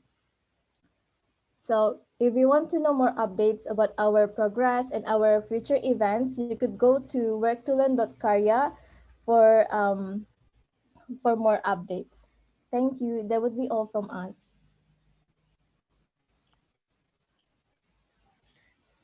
Wow. Thanks for sharing. I mean, 2 big projects with very, very big goals. Very ambitious. I mean, how many people are you involving as participants to these programs? So this Work to Learn team, our dream team consists of 15 youth from 9 different countries. And we all applied to this program at the end of last year. Yeah, on December. All right, awesome. So and actually like this is happening like right now, right? Yes, Yes. it is. And we currently yesterday we currently done with our final pitching for International Creative Innovation Award. And so next week will be a very busy week for us, because for 4 continuous days we have like events in regard to all those 4 projects from the 21st to 24th of April. Very impressive. So there's a group of you from 9 different countries. How are you guys working together? Are you having to utilize social media and video conferencing in order to collaborate with one another?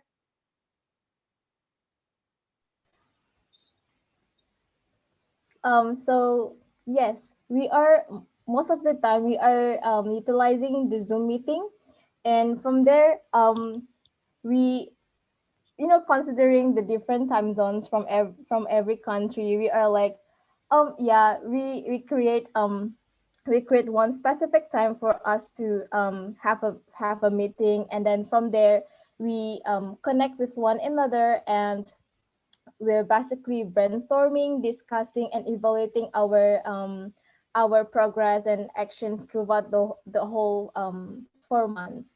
Yeah.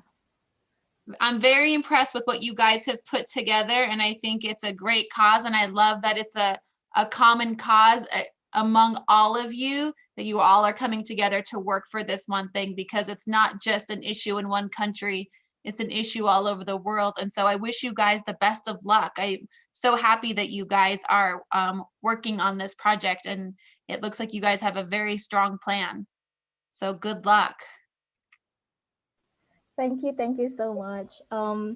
We really are enjoying our process being in a dream team, considering that we are all from different countries, having a different social backgrounds, cultures, and of course the time zone is our like a biggest obstacle. But yes.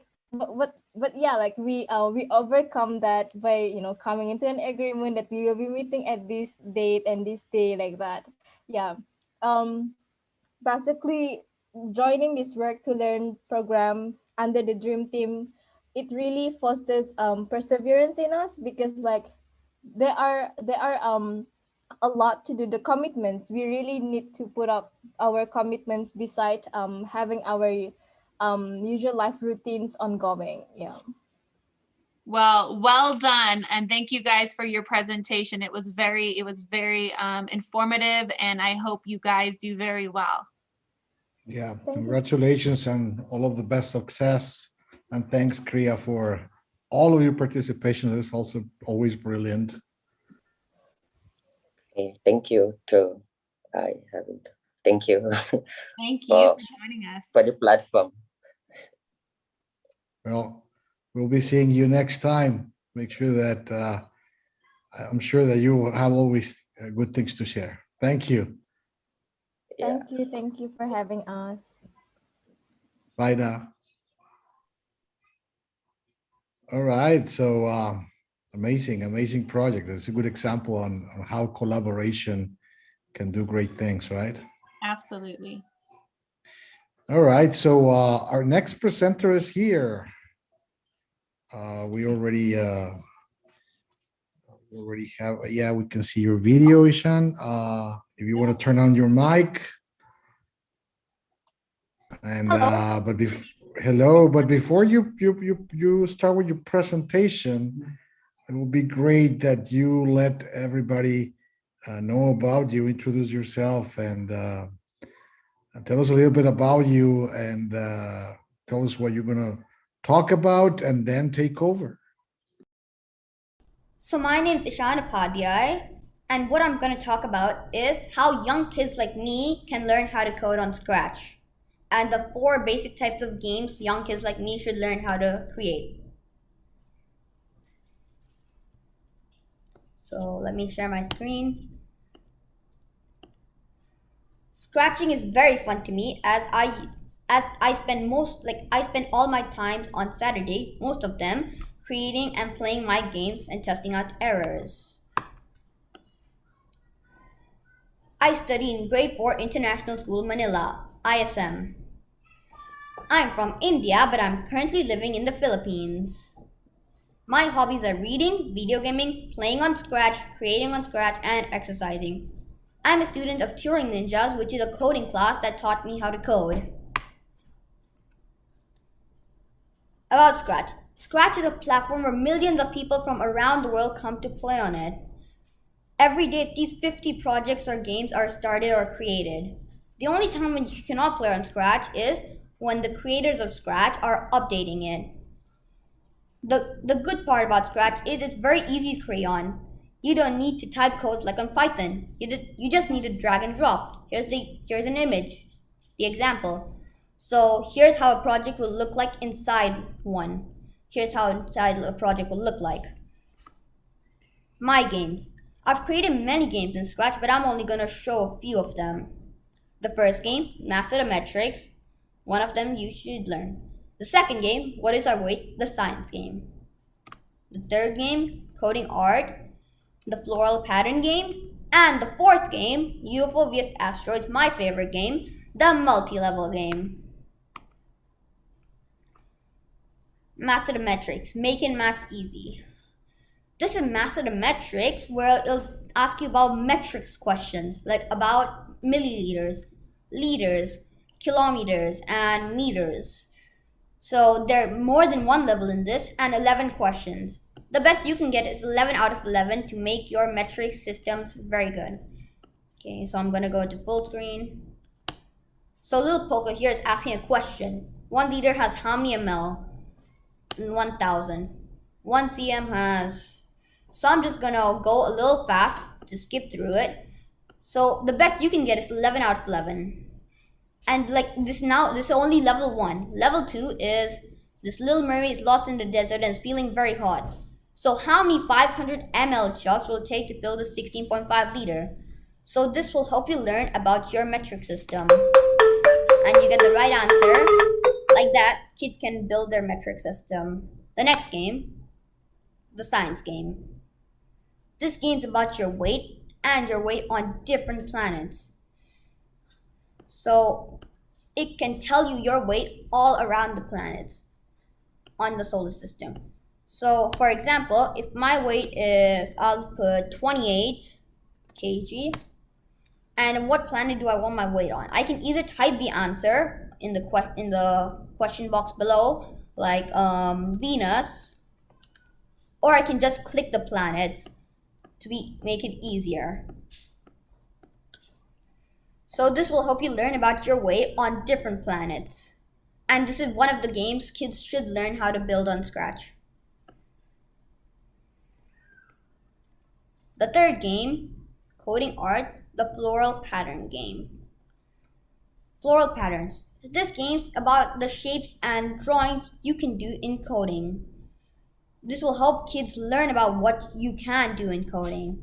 So this little birdie in the center, it can create all sorts of shapes. So I'm gonna go. So if I click the green flag, it'll create an octagon. If I press the space key, it'll create a square. And if I click like the B button, or if I just even click the sprite, it'll start creating flowers around the board. So this is the drawing we can do in our coding. So like that, the birdie can draw all around the board. And this is another thing we should learn using the pen item in Scratch. So we can also erase all of them by clicking the erase button. My next game, my favorite game, the fourth game, UFO vs Asteroids, the multi-level game. This is my favorite game as it's the most challenging and entertaining game. It's a screen-scrolling game where asteroids come out from the left, and you have to use the up and down arrow keys to avoid the asteroids. There are 4 levels and each level is 30 seconds. Let's see if you can beat all of them. So this will help kids like learn how to do different, like create multi-level games and screen scrolling games at once. You have to click space key to start. And then I can use the up and down arrow keys to move it. As I said, every level is 30 seconds long. It's like the first level is like asteroids will be coming out from the same spot. The second level, asteroids will be coming out from different spots. Third level, asteroids will be going up and down. And fourth level is the same as second level, just making it easier. So each level is 30 seconds, so around every 30 seconds. And you only have 1 life, so if you touch the asteroid, like if I touch the asteroid right now, my game ends. It's game over. And this is also my favorite game, as if you can, well, like all the asteroids are coming out from the left, and it's sort of like a fun game that kids would love to play. So these are sort of games you kids should learn how to create the 4 basic games on Scratch. So all these games. So these are all my favorite games, and I think they're very good and helpful to be in Scratch. Thank you. Wow. How long have you been a game designer? Well, I started around for like 10 months, 10 to 11 months.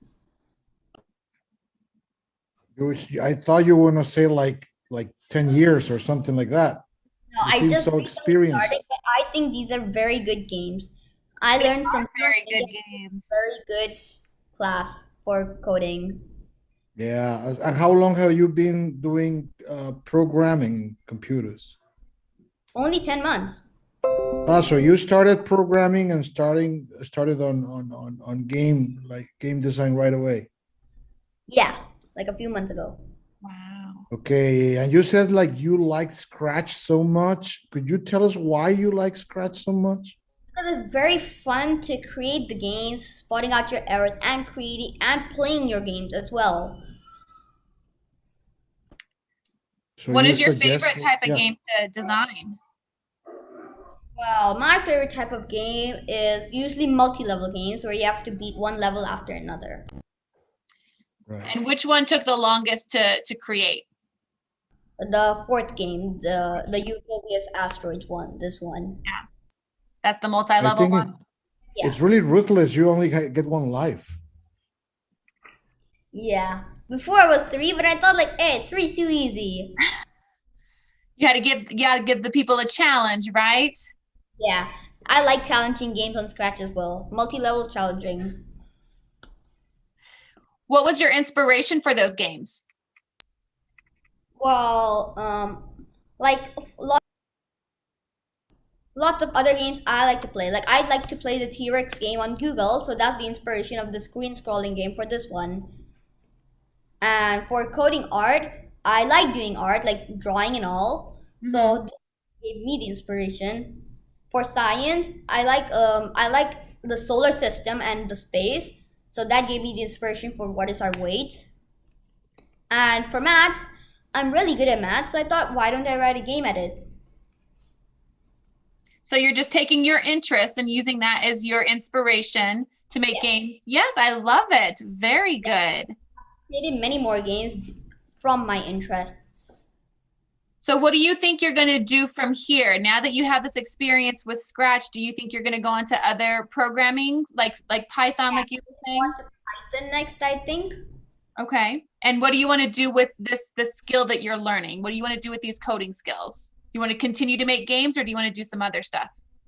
I'm gonna start creating like apps on App Creator soon, and like I really want to create games on Roblox. I like Roblox. Yes. Starting that soon. Okay, very good. And this is great knowledge. I mean, you'll be able to use this in the future. You start here, whether it's making games or making apps or any of those things. Excellent. I love it. Yeah, so this is like my textbook of knowledge. Then later on, I'll be using this. Yeah, and you'll just keep building on it, right? Yes. Very good. Very interesting. Well, what do you think is the hardest part about creating these games? The hardest part, I think, is like getting the right blocks, like doing the right codes to create it. Mm-hmm. Did you face any frustrations making these games? Were there any times that you got stuck or frustrated? Lots of times. Yeah. And what do you do when that happens? I just couldn't get the right answer. So when that happens, like I tried thinking of other strategies, like maybe what could I do, what could have been wrong, and then I try checking the codes to see if there are any errors, and then I play my game to find out the errors first of all. So it takes a lot of patience, right? A lot of patience and a lot of perseverance. Most of my games take about like 1 to 2 days to create. Wow. Well, I'm very impressed with what you've been able to create, and the fact that you've only been doing this for such a short time. I mean, that would take me probably years. So you are a very skilled young man. I can't wait to see what you do in the future.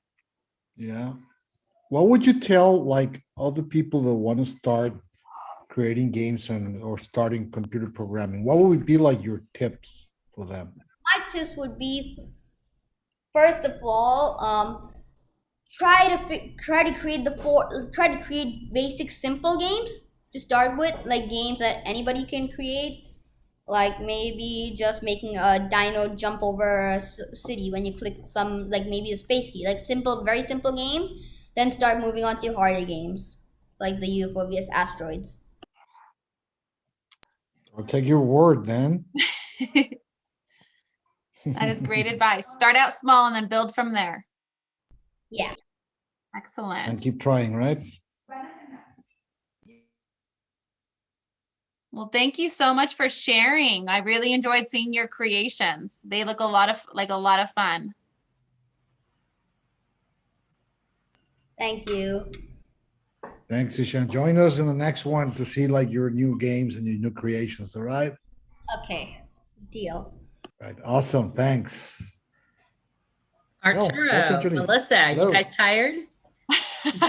Of course not. This is like so amazing. I mean, I could do this like all day long. I mean, like watching all of this incredible people with incredible ideas. It's inspiring to see what these young people are doing. It's very inspiring. Yes, it is.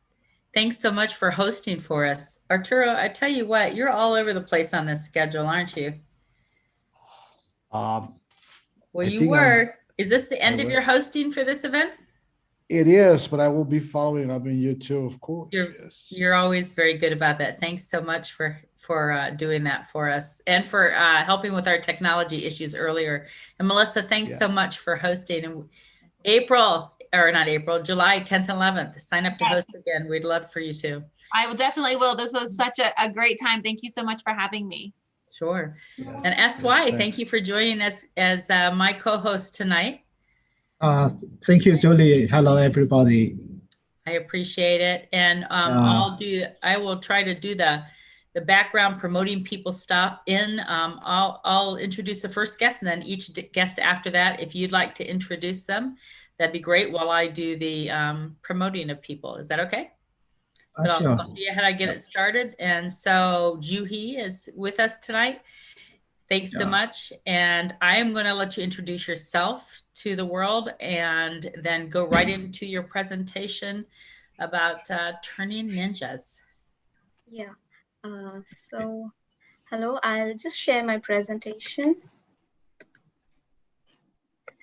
Hello, everyone. I'm Juhi, living in Singapore, and I run Turing Ninjas, which is coding and robotics education provider for kids from 5 years old to 14-year-old. I myself have a decade of experience of working in software industry, where I have worked with companies like Cisco, United Technologies, and Ericent. And now I dedicate all my time towards bringing exciting education to children all around the globe. So like any other parent out there, I was also worried about my kids' education. My elder one started school and he's having like the teachers are great. They are having very nice curriculum, everything. But what I found that there was a gap where kids are yet not everywhere being taught computational thinking skills. What happens is when we are we grow old, we go in high school, or we go for our engineering and higher education, we are just thrown into that deep learning. We do not have any experience throughout our studies, and but then how do we make children start introducing these young children from early age to computational thinking? So now there are two ways. It comes with computer science education, and also with STEAM learning. So for younger kids, instead of at elder age throwing them into the deep learning of coding and computer science, we would like to inculcate all these skills from early age using STEM learning. So that is why I came up with this Coding and Robotic Institution in Singapore. So we take in-person holiday camps and then online lessons as well. Also, apart from that, I found that when the kids are learning, they do not know what is the end goal. Why are they learning what they are learning? What are they going to make? Why should they learn what they are being taught? So the solution for that, I read a lot, I researched a lot, and it was found that it's project-based learning. They should know, okay, this is the end goal. We are working for making such and such project, and then in the way, during that process, we can make them learn different concepts about different subjects like science and maths along the way.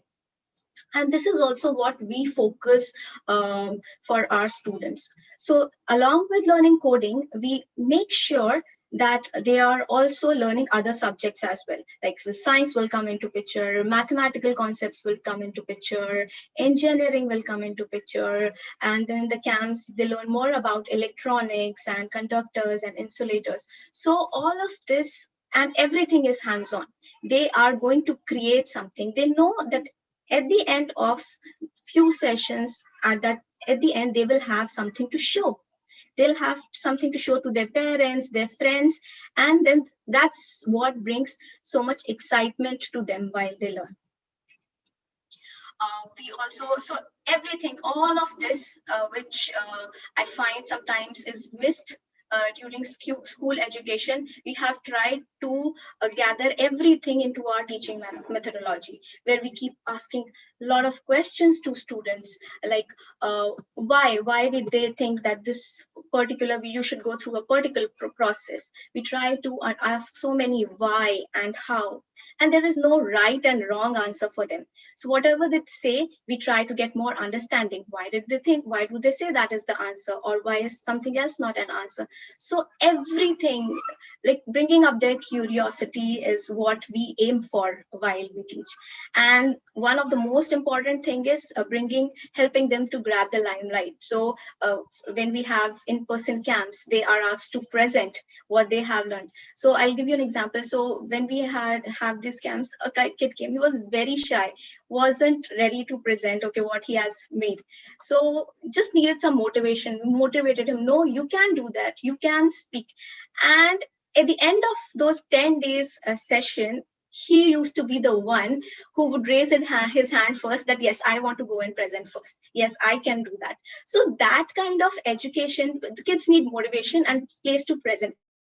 And that is the reason that I have brought my kids into these international organizations, thanks to GIFT, thanks to Kriya, who is having such wonderful events and are giving a platform to kids to present. They are even participating in competitions around the globe, and which is giving them so much exposure, not only with the learning, but how can they present themselves, it grows their character as a whole. It's a holistic way of teaching, which we are trying to have in our education system, in our methodologies.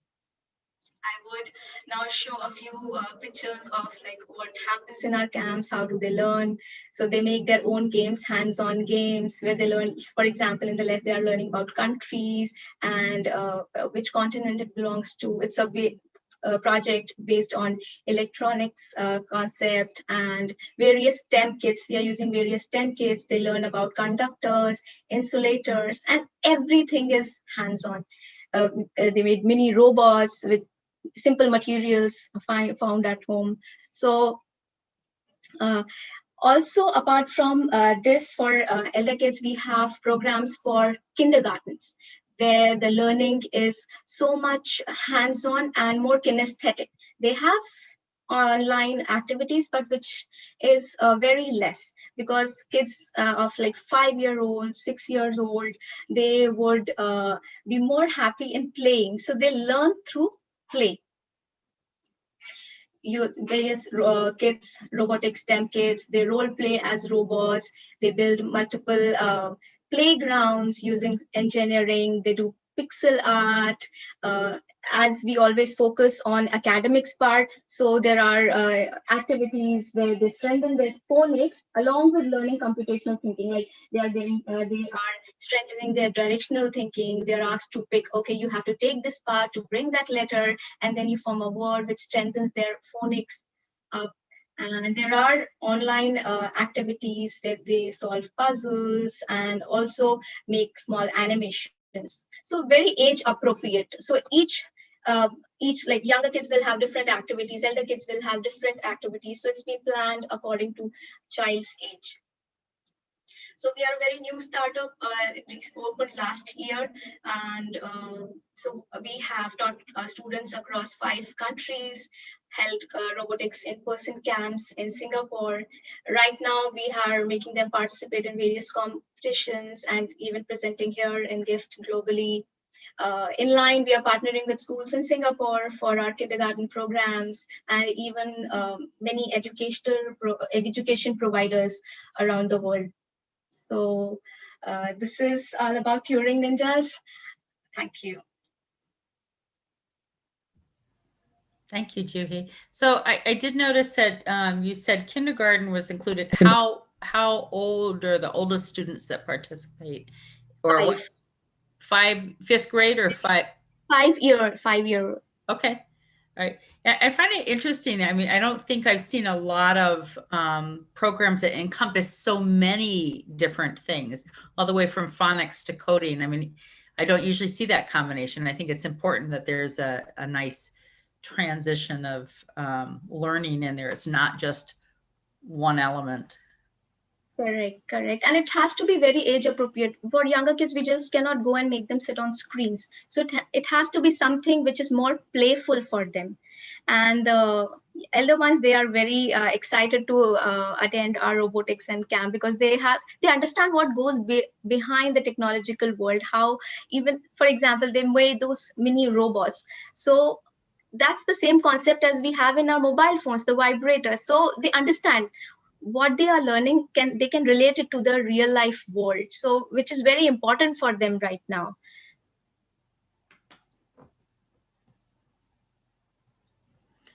When did you start Turing Ninjas?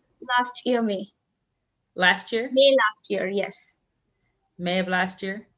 Yeah. So you didn't have an experience with it before the pandemic then. So this actually, you came right in and, yes. and had to figure it out right away to make it work. So how do you think it'll change later? Or do you think it will change later? Do you think you're going to do, is everything you do right now online? Yes, mostly I would say 90% is online. We are 90% online, and that's why we are able to reach students of different countries. In person we have, but occasionally during the holiday time, then we have in-person camps, but our major is online, because that what I think is going to continue. Even if the pandemic ends, the kids would be very interested in going in person and learning, but online would still be there. It's now forever is what I believe in. I agree.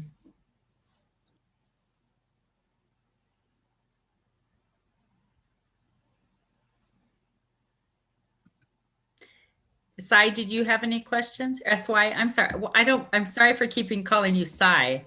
Yeah, my name is SY, yes. Yes, I know somebody named Sai and they spell it S-Y. Yes. So yes.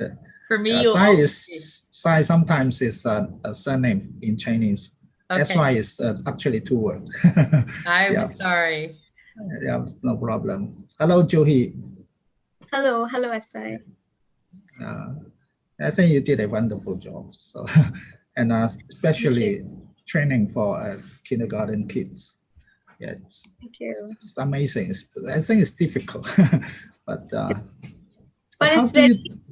Yeah, how do you do it online? So is it one-on-one, one teacher on one kid? yes, we have, it's one-on-one also, and we take only minimum like 2 to 3 students in a class to make it more interactive. So it's both, it's group also, but very less teacher-student ratio. Yes, yes, yes. Because say in online, it's difficult to catch the attention of the kids, right? So, Yes. yeah. Yeah. So it's great job. I think.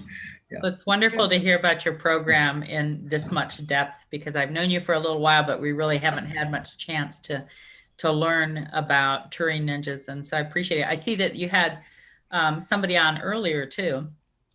Yes, Ishan, he's my student as well. And it looks like you were supposed to have somebody on next, but I don't know if they're here.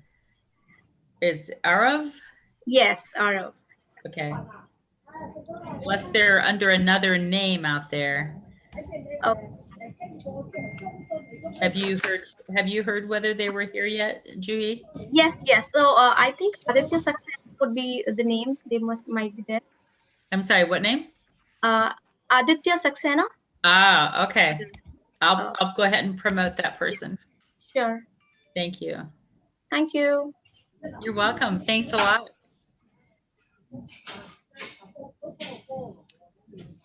And feel free to stick around while your counterpart is on if you'd like. Hello, are you with us?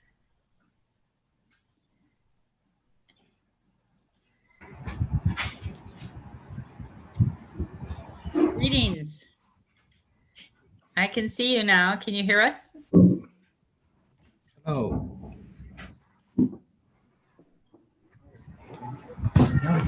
Did you?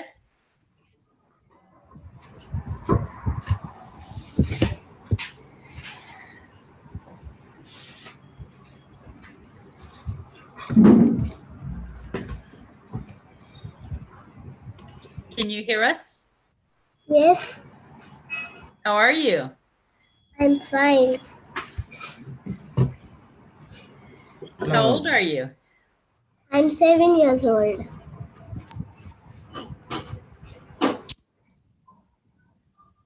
Very good. And are you a member of Turing Ninjas? Are you a teacher? No. No?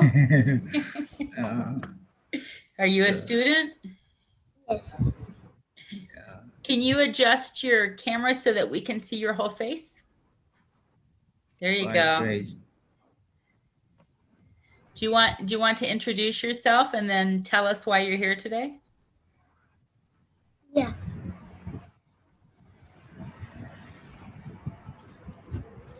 I lost your face again. Here we go. Can I share my screen? Well, first you have to tell us who you are. Amara Saxena. I'm 7 years old. I'm from India and I live in Singapore. Wonderful. You can share your screen.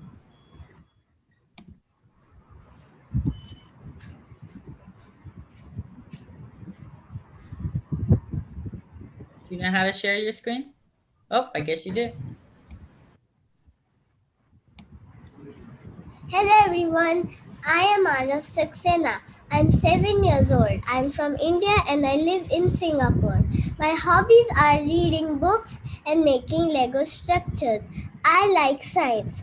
I also like to play chess on the weekends.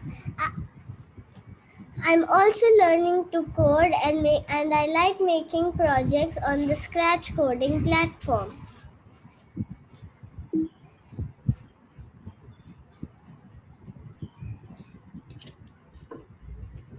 I have made many projects on Scratch, but today I'm going to show you some of them. They are Maths Operations Calculator, Cannon Shooter Game, Save an animation on how to save the coral reefs, the Polygon Drawing Parrot, and the circus. Let's start with the mini Let's start with the maths operation calculator. My maths operation calculator can do 4 math operations: addition, subtraction, multiplication, and division.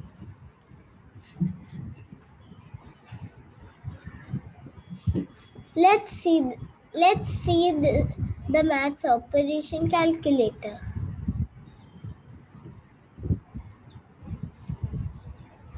The dinosaur asks to choose the first number. I'm going to type 12. Then it asks to choose the second number. Then I'm going to choose 2. Then it asks to choose an operation button. Then I'm going to click division. The answer is 6.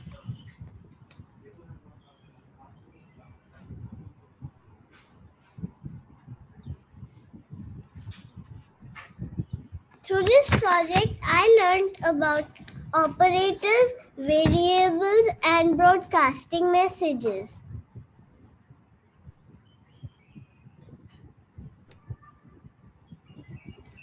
Let's go to my next project.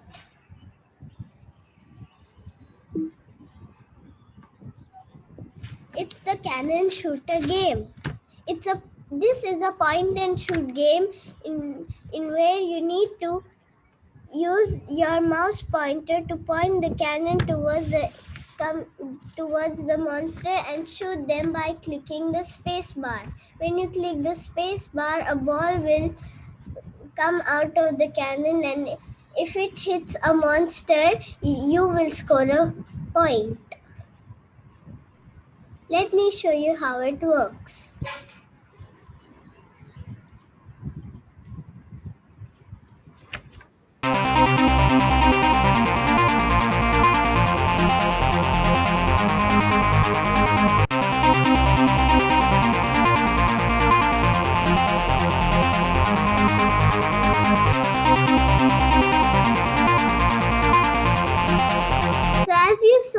When I was clicking the space bar, a ball was coming out of the cannon and it was hitting the monsters.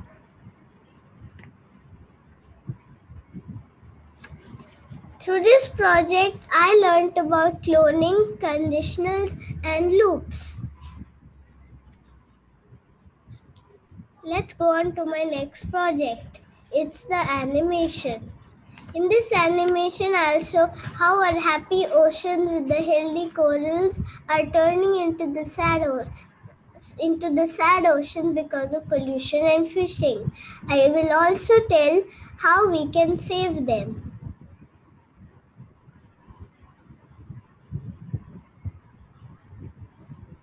So here, the fishes are talking. They talk about playing and then they start playing. After that, ships come and they start polluting the ocean. They start catching the fish and oil spills happen. Now the fishes are talking about going to the scientist so that he can help. Then they go to the beach. Then the scientist tells how to save the coral reefs.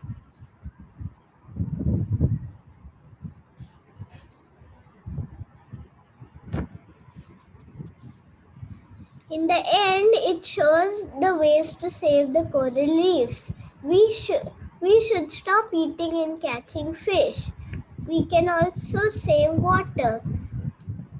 Volunteer in local beach cleanups is a good idea.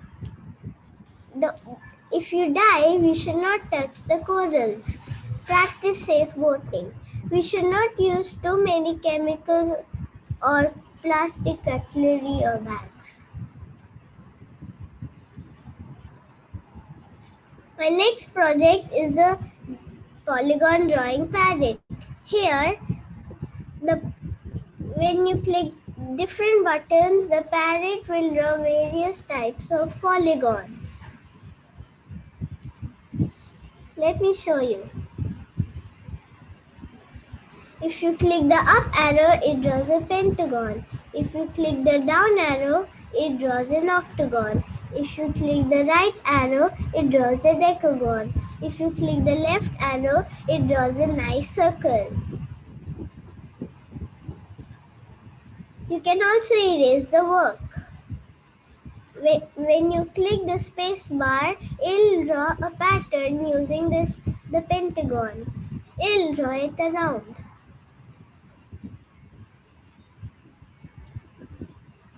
Through this project, I learned about the pen component, nested loops, and angles and geometry. Let's finally go on to my last project, circus. This is a fun animation project in which when you click the characters, they'll come to the stage and perform a dance. There will also be some music.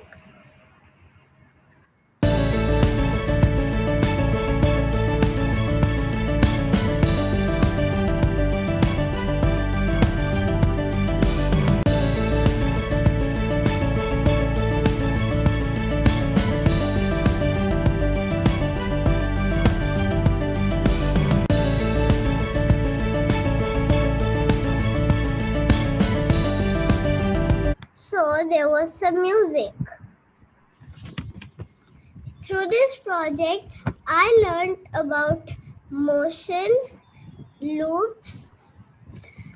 Through this project, I learned about motion, loops, and broadcasting messages.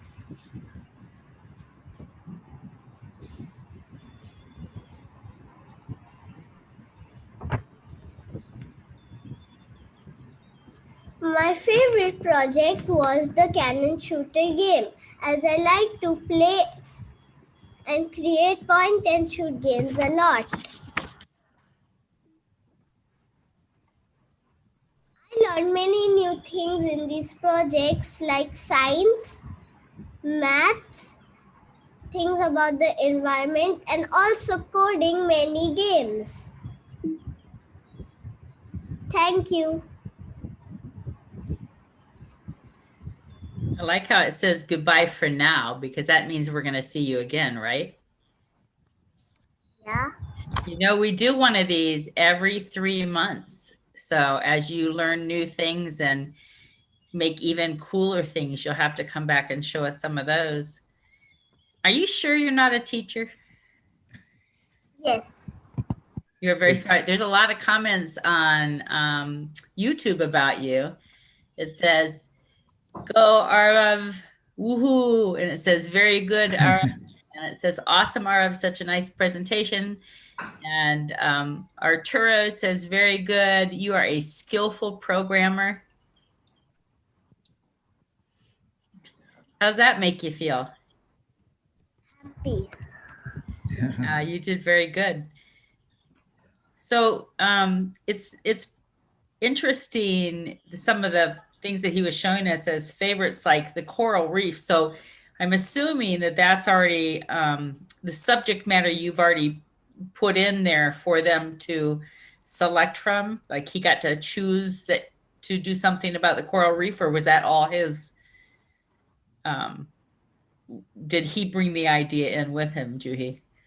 Actually, he likes watching cartoons, and there is one cartoon he has watched, Octonauts, where they show how to save coral reefs, what's happening to the oceans, and then from there the children are inspired to even create animations themselves and show to other kids and people how to save our oceans, what's happening to our oceans. So sometimes even the cartoons or reading books are inspiration for them to make such projects. It's very good. Some very nice lessons with it. That's why, what do you think about what he's done? Yeah, super, actually. So Arav, how long you have been learning coding? Arav, am I spelling your, pronouncing your name right? Arav? Yeah. Yeah, okay. Yeah, my name is SY. I'm from Hong Kong. So you did a wonderful job. So have you been to Hong Kong? No. No, next time you come here, I bring you to Ocean Park. Wow. Yeah. It's okay. Yeah, so yeah, my question was, how long have you been learning coding? From last year. From last So year. did he just start when you started this, Juhi? So has he only been doing this for less than a year? For a year. Yeah. Wow. Yeah, okay. So what you have learned actually is around 3 years we learn in schools. Very good. Yeah. Yeah, you like it, I think. Hello. What do you want to do next?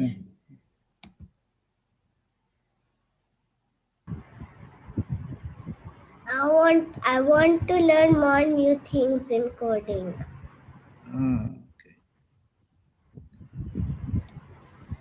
What would you like to make when you learn some new coding? I want to make even better games. I liked your circus one. That was the first time I ever saw a dinosaur at the circus. It was very good. I have a 7-year-old son too that lives here, and he would love to do what you're doing. And I think that I'm going to have to introduce him to the program. Do you think any kid could do it if they pay attention and go through this Turing Ninjas? Yes, they can. It's because it's so fun that they await for their classes. Oh yes, I got to do something else now. Learn something new and make something new. Well, very good. Thank you so much for joining us this evening, and do have Juhi bring you back again to show us your progress in the future, okay? Sure. Yes. Thank you. Thank you. Thank you. And thanks for hosting earlier too. I think you did, didn't you, Juhi? Sorry? Were you a host earlier as well? Yes. I will be hosting at 12 my time. Yes. Okay. Well, then I'll see you again soon. Sure. Thank you. All right. Yeah. Thank you. And it looks like our next guest is here, SY. Oh, yes. Hello, is it Lisbeth? Hello. Hello. She's muted. Can you hear us, Lisbeth? Hello, Lisbeth. Should I? I'll move you down to an attendee, Aaron. Oh, yes. Hold on just a second. Hi. Hi, Lisbeth. Hello, Lisbeth. Thank you for joining. How old are you? I'm 8 years old. Did you say you're 8? Yeah, I'm 8 years old. 8 years old, and where do you live? I live at East Borneo at Indonesia. Oh. Very good. And what are you here to talk to us about tonight or today? I guess it's not night where you are. I'm sorry? Can you please repeat the question? What are you here to talk about today? I'm here to talk about Marie Curie's discovery, polonium and radium. Okay. Are you ready to go? Yes. Okay. I think we're ready too.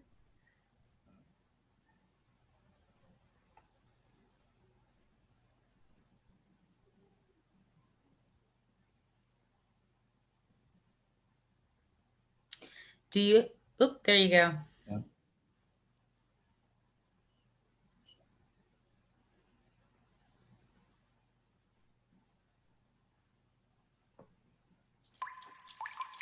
Hello, I'm Lisbeth Aurelia Edlin. I'm 8 years old. I'm 3rd grade from Citahati School, Samarinda. I live at East Borneo, Indonesia. My future goals are, first, experiment, because I love doing experiments and they make me not bored anymore when I do them. Second, I want to discover something new to improve future quality of life.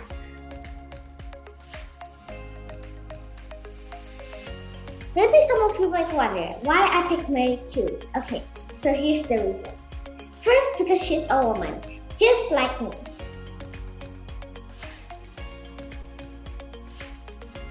Second, because she's indefatigable. That means she's tireless. Third, because she never gives up.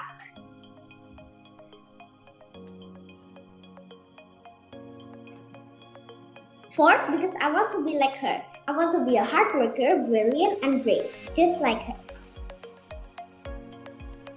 Fifth, because she got big contribution in medicine science. I apologize, the writing is too small. In 1898, Marie Curie discovered polonium and radium. In 1903, she got Nobel Prize in Physics. In 1911, she got Nobel Prize in Chemistry. Her contributions are, she championed the use of radiation in medicine and fundamentally changed our understanding of radioactivity.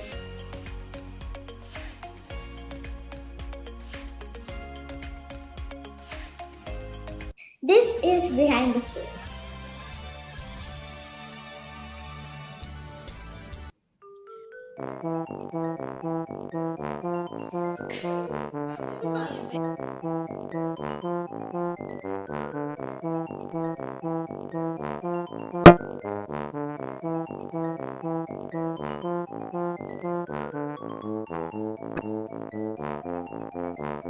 These are the things that I do. First, I choose my favorite inventor. Then, I do my research about the inventor by reading the biography and watching the movie about the inventor. Next, I make notes and write the script. Then I search on Google and YouTube for more information. Then I memorize and practice the script. Finally, I prepare the content and make it. This is what I learned from Marie Curie. First, don't give up to reaching your goals. Second, hard work and dedication. Third, always try something to better human life. This is my video at Inventor Wannabe Award.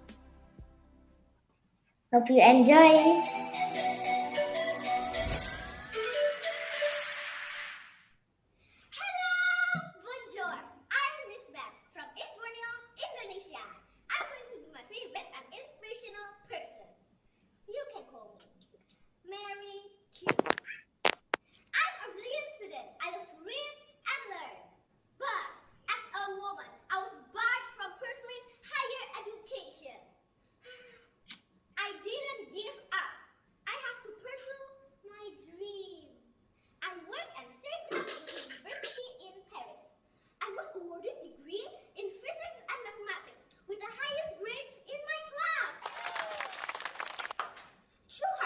Dedication, I achieved important scientific discoveries.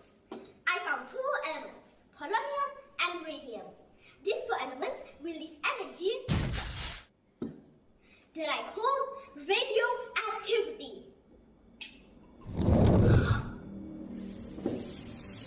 I got two Nobel Prize for these discoveries.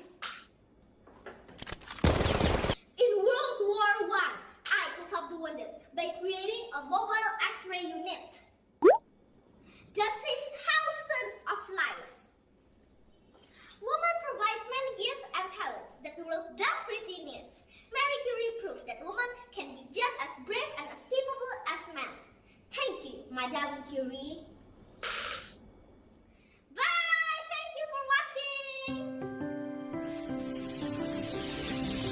Allow me to wish all of us to stay safe and stay healthy. Thank you so much.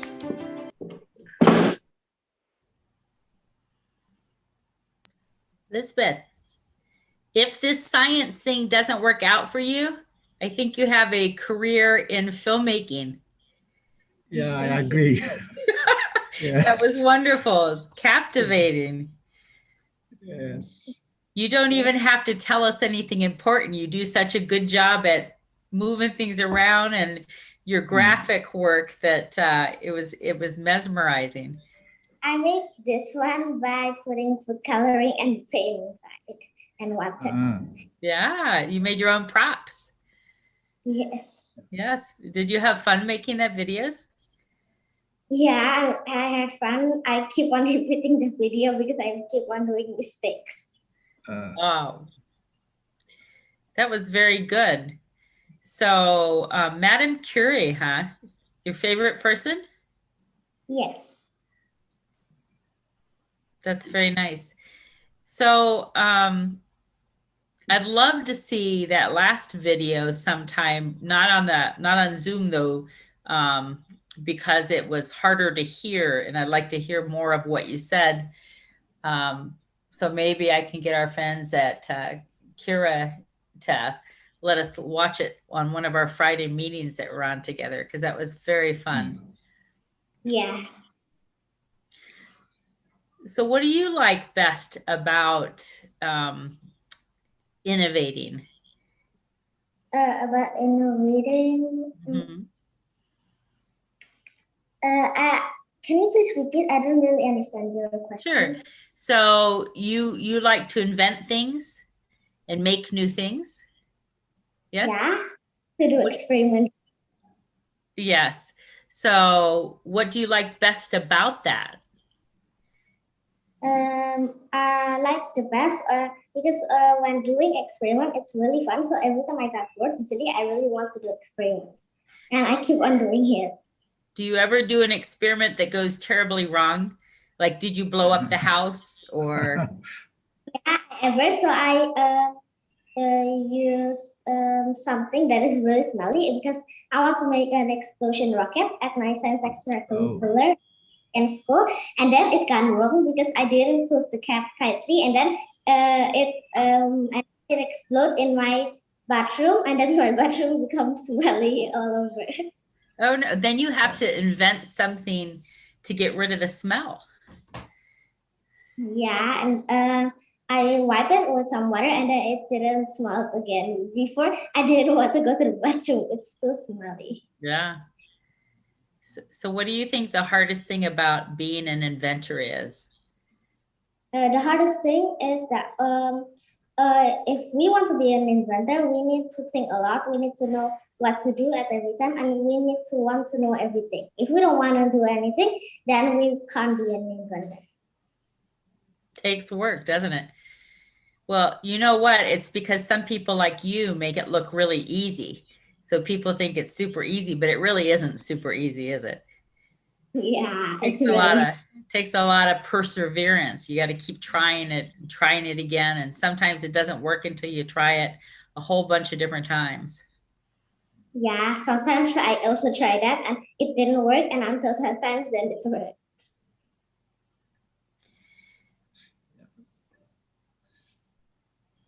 And hello, Lisbeth. Hello, Hi. Lisbeth. Yeah, my name is SY. Hi, I'm Lisbeth. Yeah, you said one of your goals is to improve the quality of life.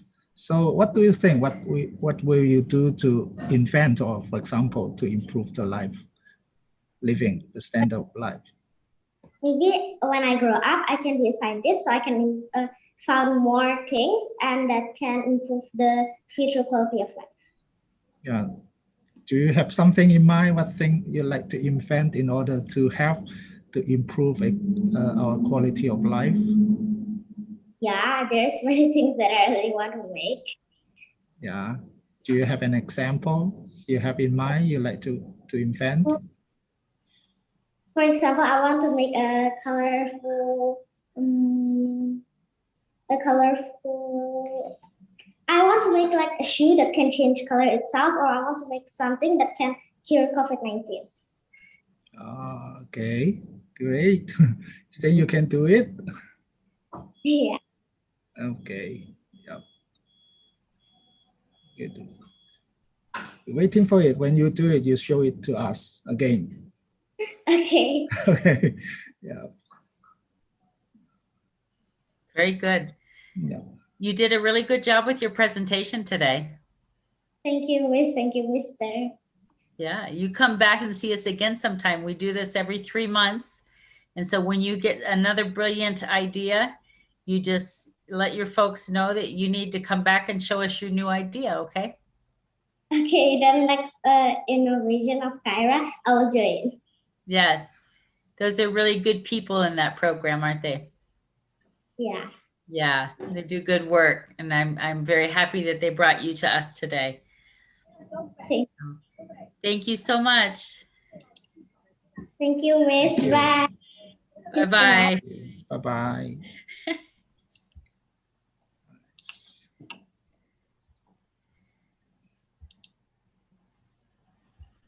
Are you still with us, SY? Hi. You disappeared. No, I'm changing my background actually. Oh, okay. Yeah, I'm back. Oh, yeah, that's nice. Okay. Yeah. This is Singapore background? No, this is Hong Kong. Hong Kong background. Hong Yes. Kong at night. Yes, you're in Hong Kong. Yeah. Well, I believe that our next guest is with us. And I think she's having, she or he, let's see, if they're having some trouble with their Vita. sound. Isaj?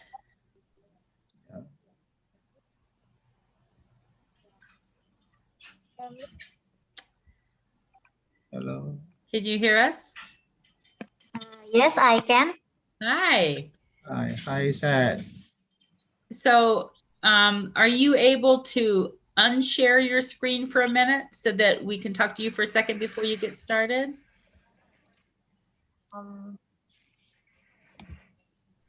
Is my sharing?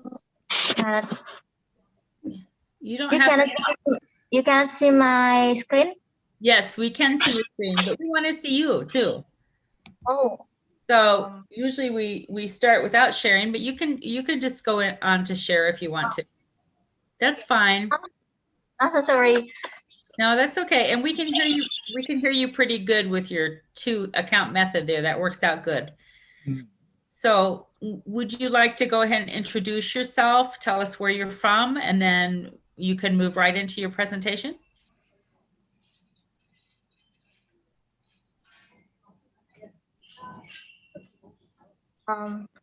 Miss, I can start my presentation? Yes, you may. Thank you. Hello, my name is Esa Novita Nurhasana. I'm 21 years old, educator from West Java, Indonesia.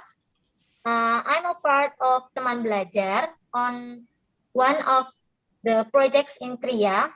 In this opportunity, I want to share my teaching experience in Teman Belajar by the title Basic Mathematics, specifically for multiplication and division.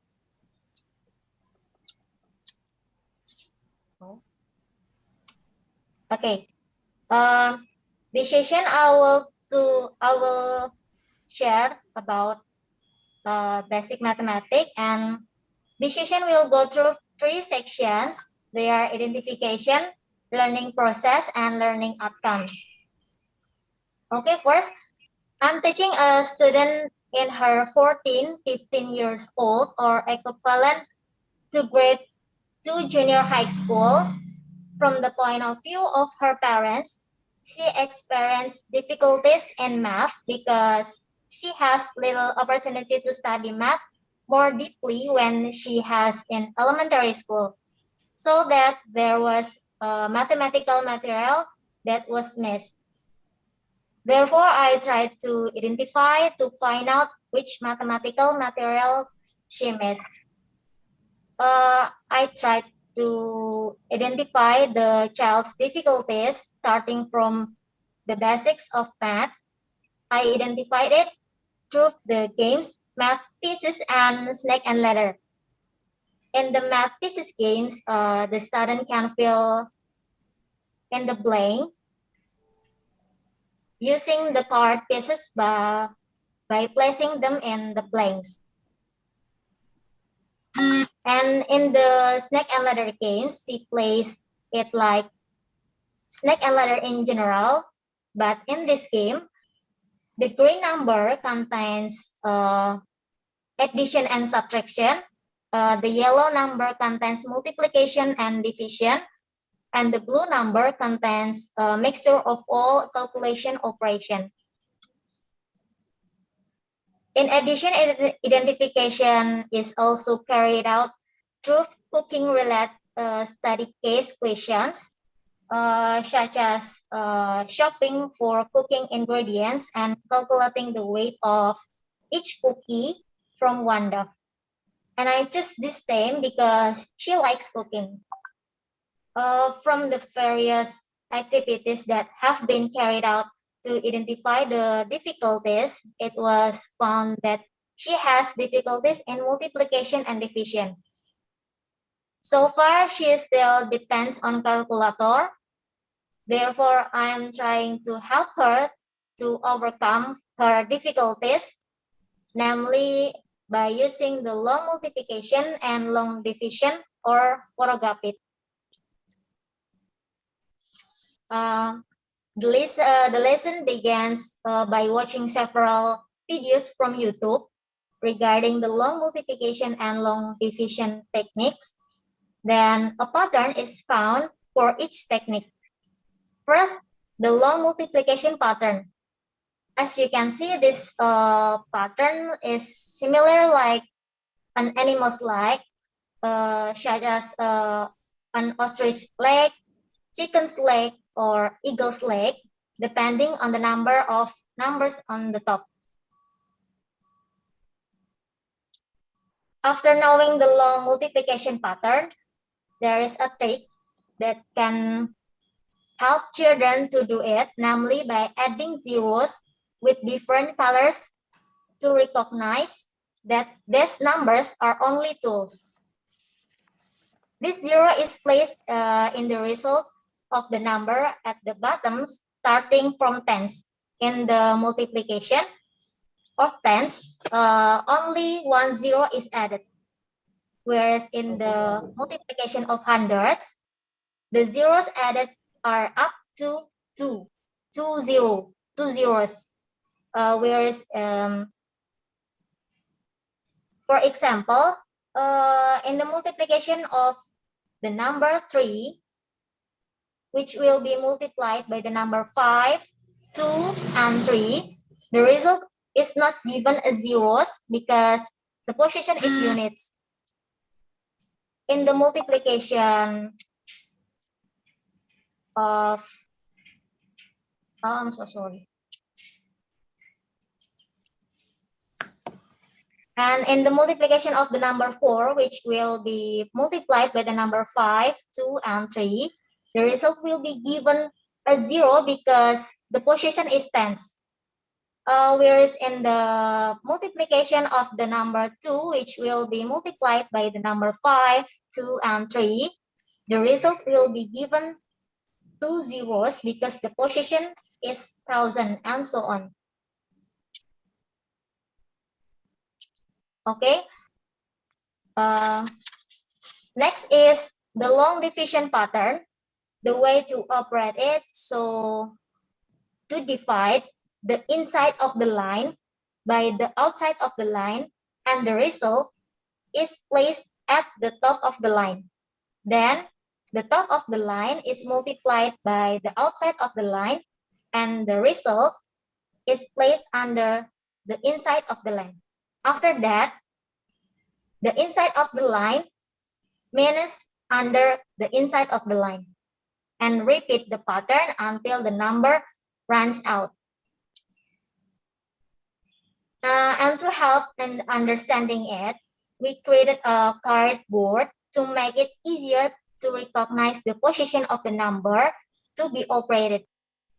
This cardboard is a board made of paper with origami paper, attached on it according to the pattern, then laminated so that it can be used for many times. Example of operating it, first divide the inside number of the line by the outside of the line. 43 divided by 6, the result can be fit and can be remaining. 43 divided by 6 gives you 7 remaining 1. At first, thought like this is difficult for her to understand.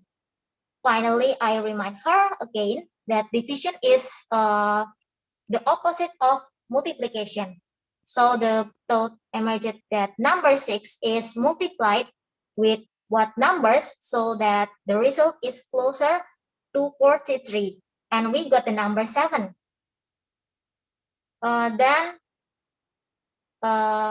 However, we keep in mind the product of multiplication cannot be more than 43. Then it can be continued to follow the pattern of long division. In the learning process, she didn't need a lot of time to understand the long multiplication pattern. However, the more numbers are multiplied, the higher the difficulty level because it requires high accuracy in operating it. Whereas in the long division, she needed a long time to understand the patterns and thought in operating it. However, when she finally understood both and dividing by large number is not a problem for her anymore. And this is in the early days of using the long multiplication and long division technique. She got a lot of help from me. Increasingly, I reduced the frequency of my support or help so that she can count it independently. Currently, she can handle long multiplication and long division without assistance. And this came from the wellofnames.com website that can be used to determine children's abilities, including mathematical arithmetic operation. And inside it can be filled according to your wishes. Okay, thank you for your attention.